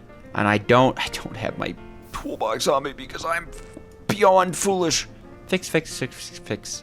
Why does the create mod want to give me like a horrible aneurysm? Why would it have done that? Well, that should kick things back into gear. Yep, there it goes.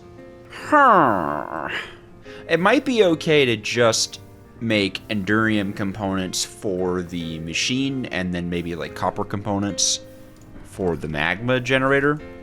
That might be okay. I'm willing to gamble on that. Alright, let's see if we can pull this off. Ta-da! And component. And then hopefully we can just get away with the copper component. We'll see. Whoop. Let's do this first. So right now you produce 20. Oh, sorry, you produce 80 with the copper. Okay. You take 20, and now you take 80. Dude. Wow. It's perfect. It's calculated. It's peak. Realistically speaking, it's peak. Okay. Now, for this nightmare. I don't know how to use these. I guess maybe we need a Certus quartz wrench? No, fluid ducts are this is thermal. What's the thermal wrench? That was silly of me. Crescent hammer? Alright, let's see if we can do that. Press V to change mode. Engineer vision. Or, okay. Engineer vision. But...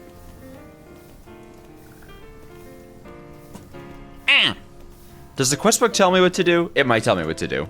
Oh, I see. Attachment base. Is that what I need? Interesting. I guess I want turbo?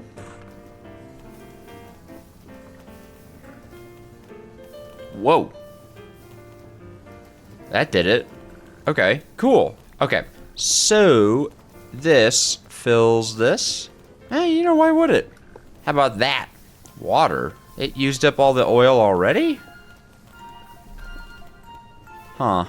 What is happening? I am so confused. What happened to all that oil? Is it in the Is it in the ducts? It is. This thing just will not input. I hate this thing. Stupid thing. That's what this is. Stupid thing. Alright, well, honestly, we're just kind of at the point where we need to wait for the factory to chew through all of this. And now that we have our silicon being made at much nicer speeds, much nicer speeds, we love that. We're kind of in the waiting zone. We're just kind of waiting for, matter balls. We're waiting for numbers. This thing should not fill up, I don't think. And yeah, I mean, the factory is factorying. So, methinks I hang out in a hole for a while and hope that nothing else breaks. I mean, it doesn't seem like anything else is breaking in the factory. All right, factory. Sleep tight. I'll see you soon. Well, would you look at this? We've got 24 stacks of all of our numbers, and I've gone ahead and stockpiled a ton of refined fuel and heavy oil. In fact, off camera, I just got a pyrolyze oven going where I mined up some of this bitumen from the desert. So, just in case, we have a lot going. And our matter ball situation is, as you may imagine, fantastic. In fact, I even just took the system down because we don't need this much, and it was taking a surprising amount of stress units. I think we're on the home stretch here. Indeed. So let's go ahead and at least get some quests out of the way to really figure out if we're actually on the home stretch, right? We need all of our operands, a 3 and an 8. Just send all that goodness over so I can hold it. There we go. For now, I'm just gonna send these back. I made this a little bit taller because I think we're going to need quite a lot of space to do this. Quite a lot. I mean, look at us go here. So, we're assuming that we have enough of all of these. We don't want to make any more of them. So, let's just set all of this to inactive. Inactive. We don't want the system crafting anymore. And while I can go ahead and move these, by hand and all that stuff, I'd rather not. Do we have any lead machines left? 1. Do I have a packager? Oh, perfect. That's all I need. Cool. Because we can just hook this chest up to our network and then, dude, Bob? Well, Bob's not my uncle, but, same difference. All right, we're going to do a little test run, though, right? We're going to do a test run. We're going to send a stack of everything to the smelter. Well, I have to send a 7 as well, actually, because apparently I can't send all of them at once. Send it to the smelter. Yeah, send it all. Let's go and send it all to the smelter. Yeah. Did I send everything, or did I screw that up? Because you can only send 9 at a time, which is annoying. And then, there we go. Okay, so we did combine into Computation Matrix. We just didn't send enough of whatever, Whew. Oh! Okay. Just checking, do we have to pour Computation Matrix over something, or is it just solidify it? It just solidifies. Ooh! Okay. This is gonna put a lot of packages on the system, But that's okay. It can handle it. And then if this big old craft works, then the assumption would be that I could literally just send the whole everything. I could dump the system. At least that would be my assumption. Maybe I don't have to do all this running around. Maybe I don't. Maybe I could use like the ender tanks that I made. That's an idea. Why don't we do that? Why don't we just do that? I ended up emptying out blue, so that's good enough for me. Yeah, we can grab a fluid duct. It's all, whatever, man. We're all friends here. No, get out of there. You silly. Wrench. Yeah, there we go. Okay, alright. You silly. Huh? Oh, that'll do it. Cool. Now I can be ultimate lazy. Smelt my 9s. Go my 9s. I mean, we've got a whole bucket of the Computation Matrix. So that should mean we get one of our matrices? Yeah. Oh, there we go. One of the most annoying crafts of the game. Do not place this on the ground. It takes forever to pick up. It takes forever. Anyways, okay, great. Awesome. This is good. This is fantastic. It's going to take, a little bit of time to filter through everything. We can kind of help it along. We can give it a vault so it can buffer up a little bit more, I sent it to the, please, no. I need to stop doing that. I just did that. It's fine. We're not going to be here for much longer. The paltry struggles of Earth life. We will leave them behind momentarily in just a second. I should be able to just ship everything to Smelter now. Probably. Oh God, I hope so. Well, we're doing it anyways. Do. I'm gonna melt you, numbers. And then all this thing has to do is just not fill up, actually. That'll be fine. It'll be fine. Whatever, man. I can always make it taller. Oh, we already have another whole bucket of computation matrix. Yeah, okay, all right, great. Perfect, lemon perfect. Great. We have matter balls. Blaze cakes we can deal with. Wait, yeah, blaze cakes we have a whole thing set up. In fact, it took so long. I don't know why I thought this would be an issue, blaze cakes. I always complain about blaze cakes. When it's like, I don't want to do blaze cakes. And then it's like, Jojo, are you maybe a little stupid? And I'm like, I forget. I can't believe I just did a bit of like, am I dumb? And I was like, no, I'm not dumb. I'm just silly. Damn it. And then I immediately did the thing. That I said I was not going to keep doing. And I did it right there. May I please have a blaze cake? No, that's not even close to what I want. I don't think I'll need this many, but I suppose we're kind of at that stage of the game where we're quite rich. Our wealth is astronomical. Make me blaze cakes, por favor. And then we can turn our matter balls into matter plastics. What's the matter plastic? Go forth. Oh yeah, there we go. Here comes the end game. Well, we have already passed the end game, to be honest with you. I mean, a stack is honestly probably more than enough. I think, at least.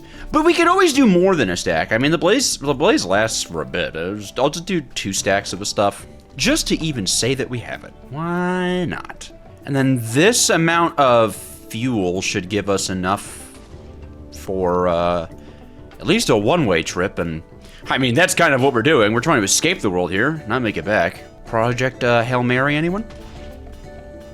Except it's not Project Hail Mary, it's Project...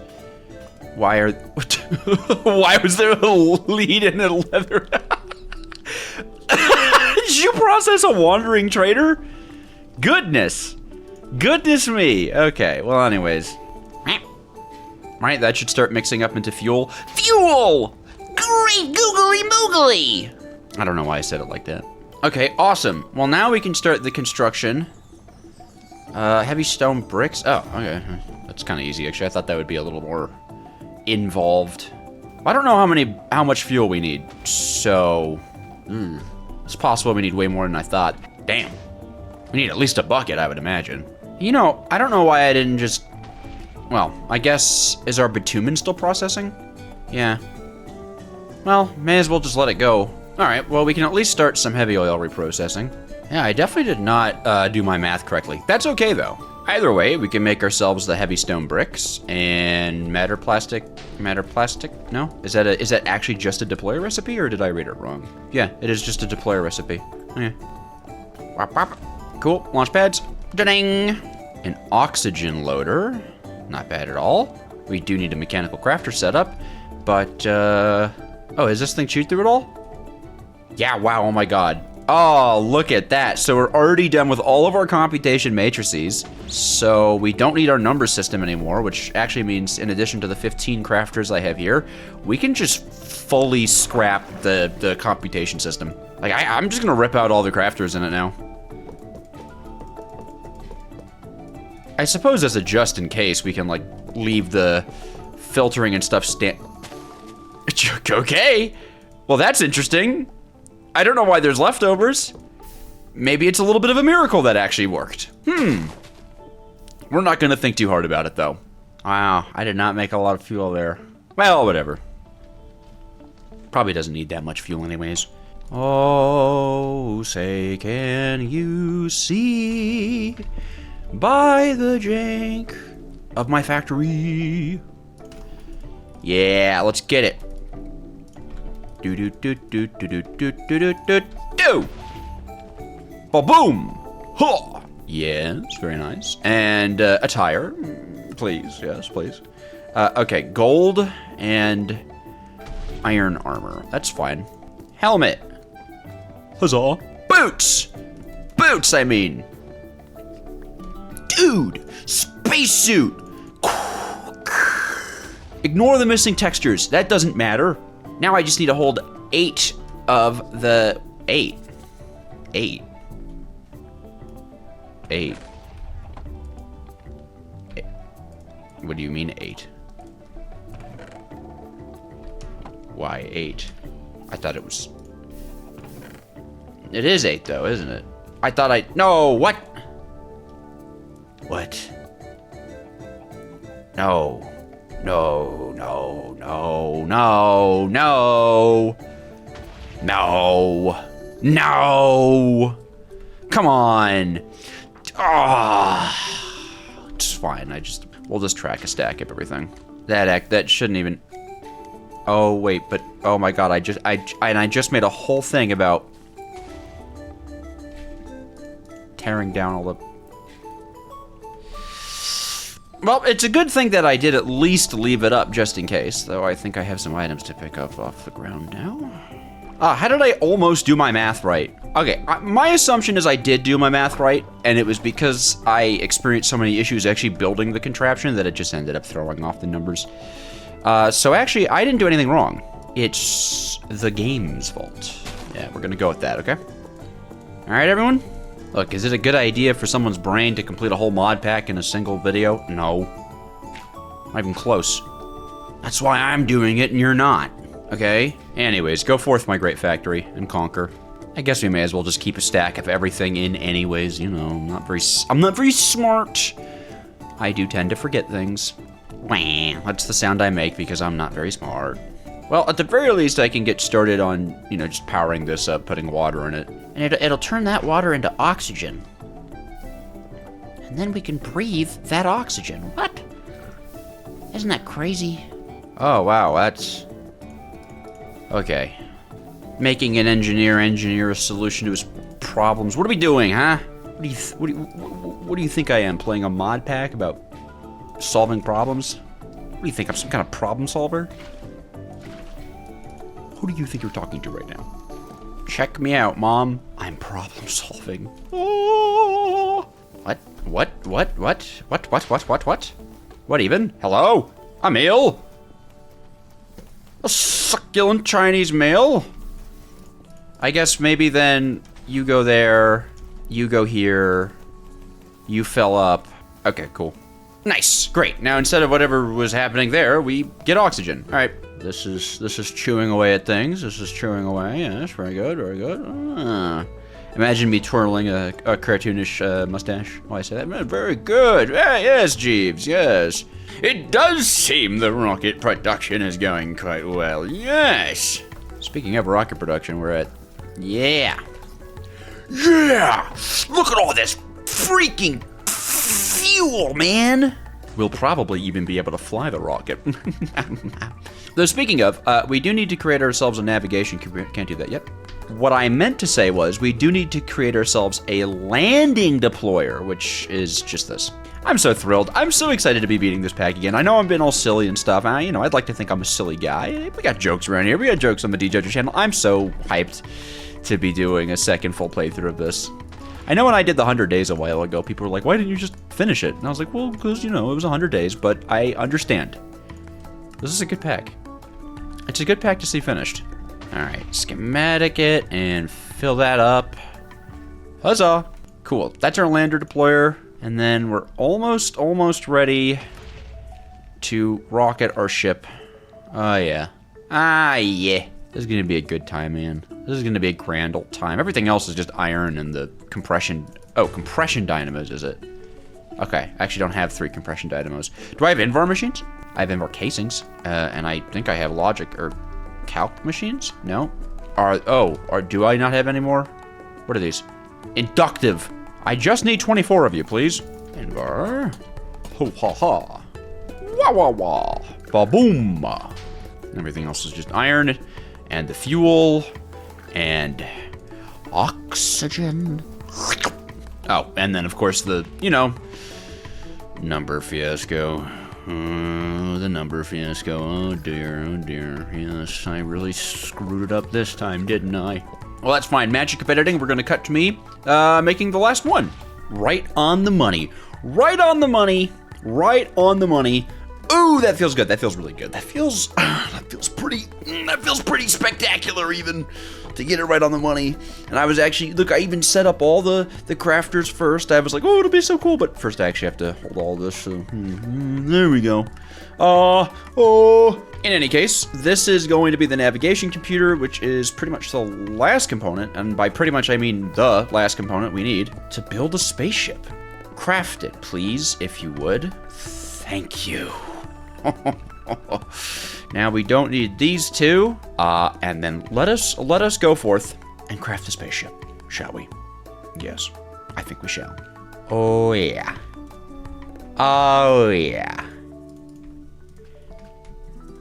No, stop, don't do that, don't. Stupid. On overstress. Just stop. Just stop. Just ever cut the cameras. Quiet down, factory. Go to sleep now. It's Betty Bye, my factory. It's Betty Bye time. What? Oh, you know what? I'm assuming it's actually the cobblestone systems? Clutching and unclutching? Yeah, probably.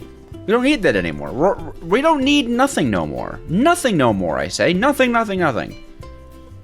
I'm free, for the most part. I think so, at least. Right? This should make the body of the ship, and once I put in the compression dynamos, that's... rocket.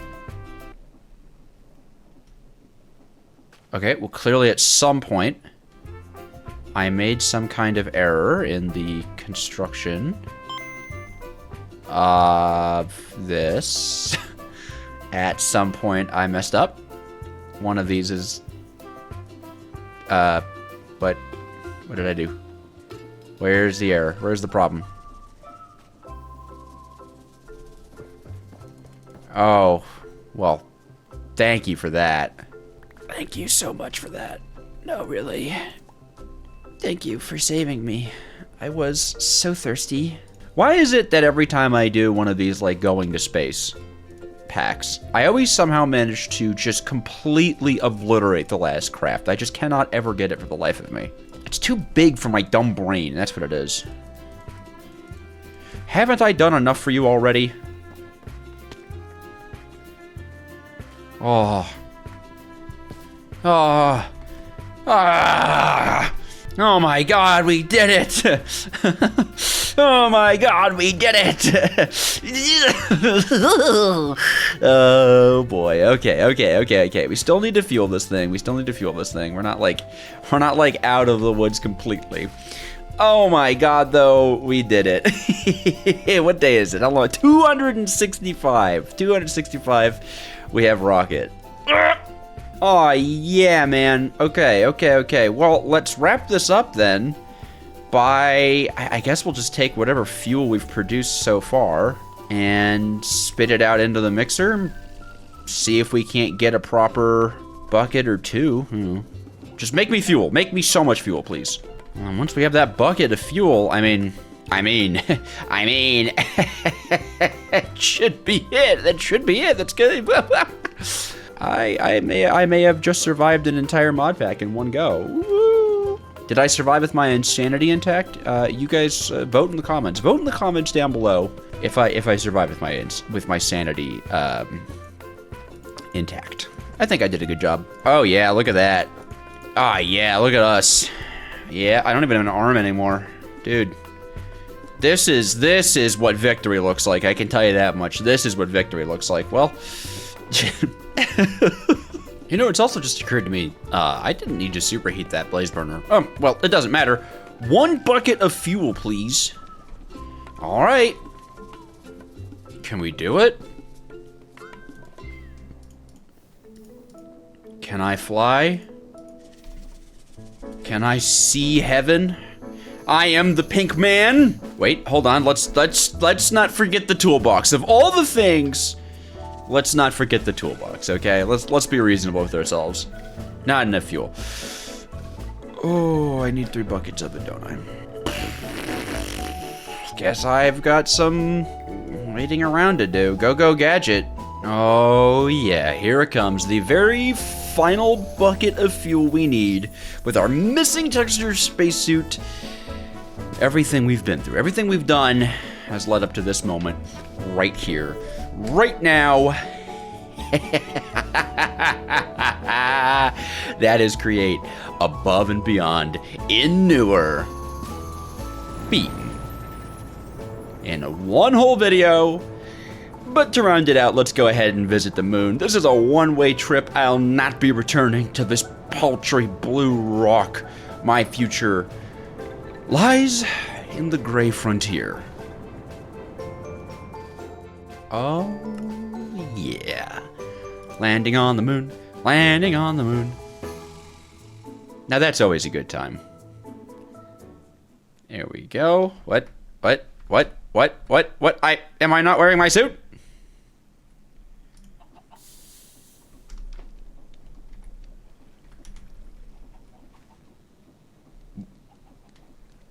What? Wasn't I... Wait, am I crazy? Wasn't I wearing my suit? Wasn't I wearing my... I was wearing my suit, right? Wait, hold on. Hold on. I'm pretty sure I was wearing my suit. No, what? Okay, we're gonna do... Hold on. No! This can't be this can't be true. I was wearing my suit, wasn't I? Bug? Or did I actually go into a space? I'm pretty sure.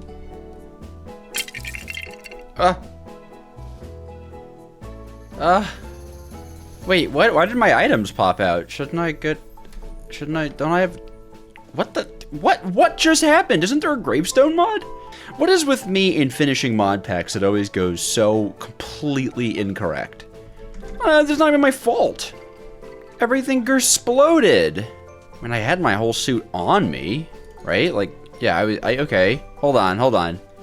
We're gonna grab my suit. We're gonna put it on.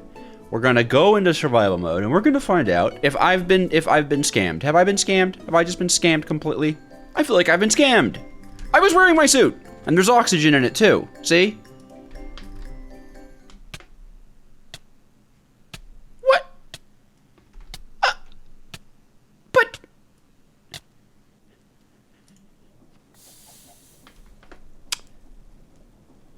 Well, that's rude. Well, that's terribly rude. It suffocated me and blew my ship up. We did it, I guess?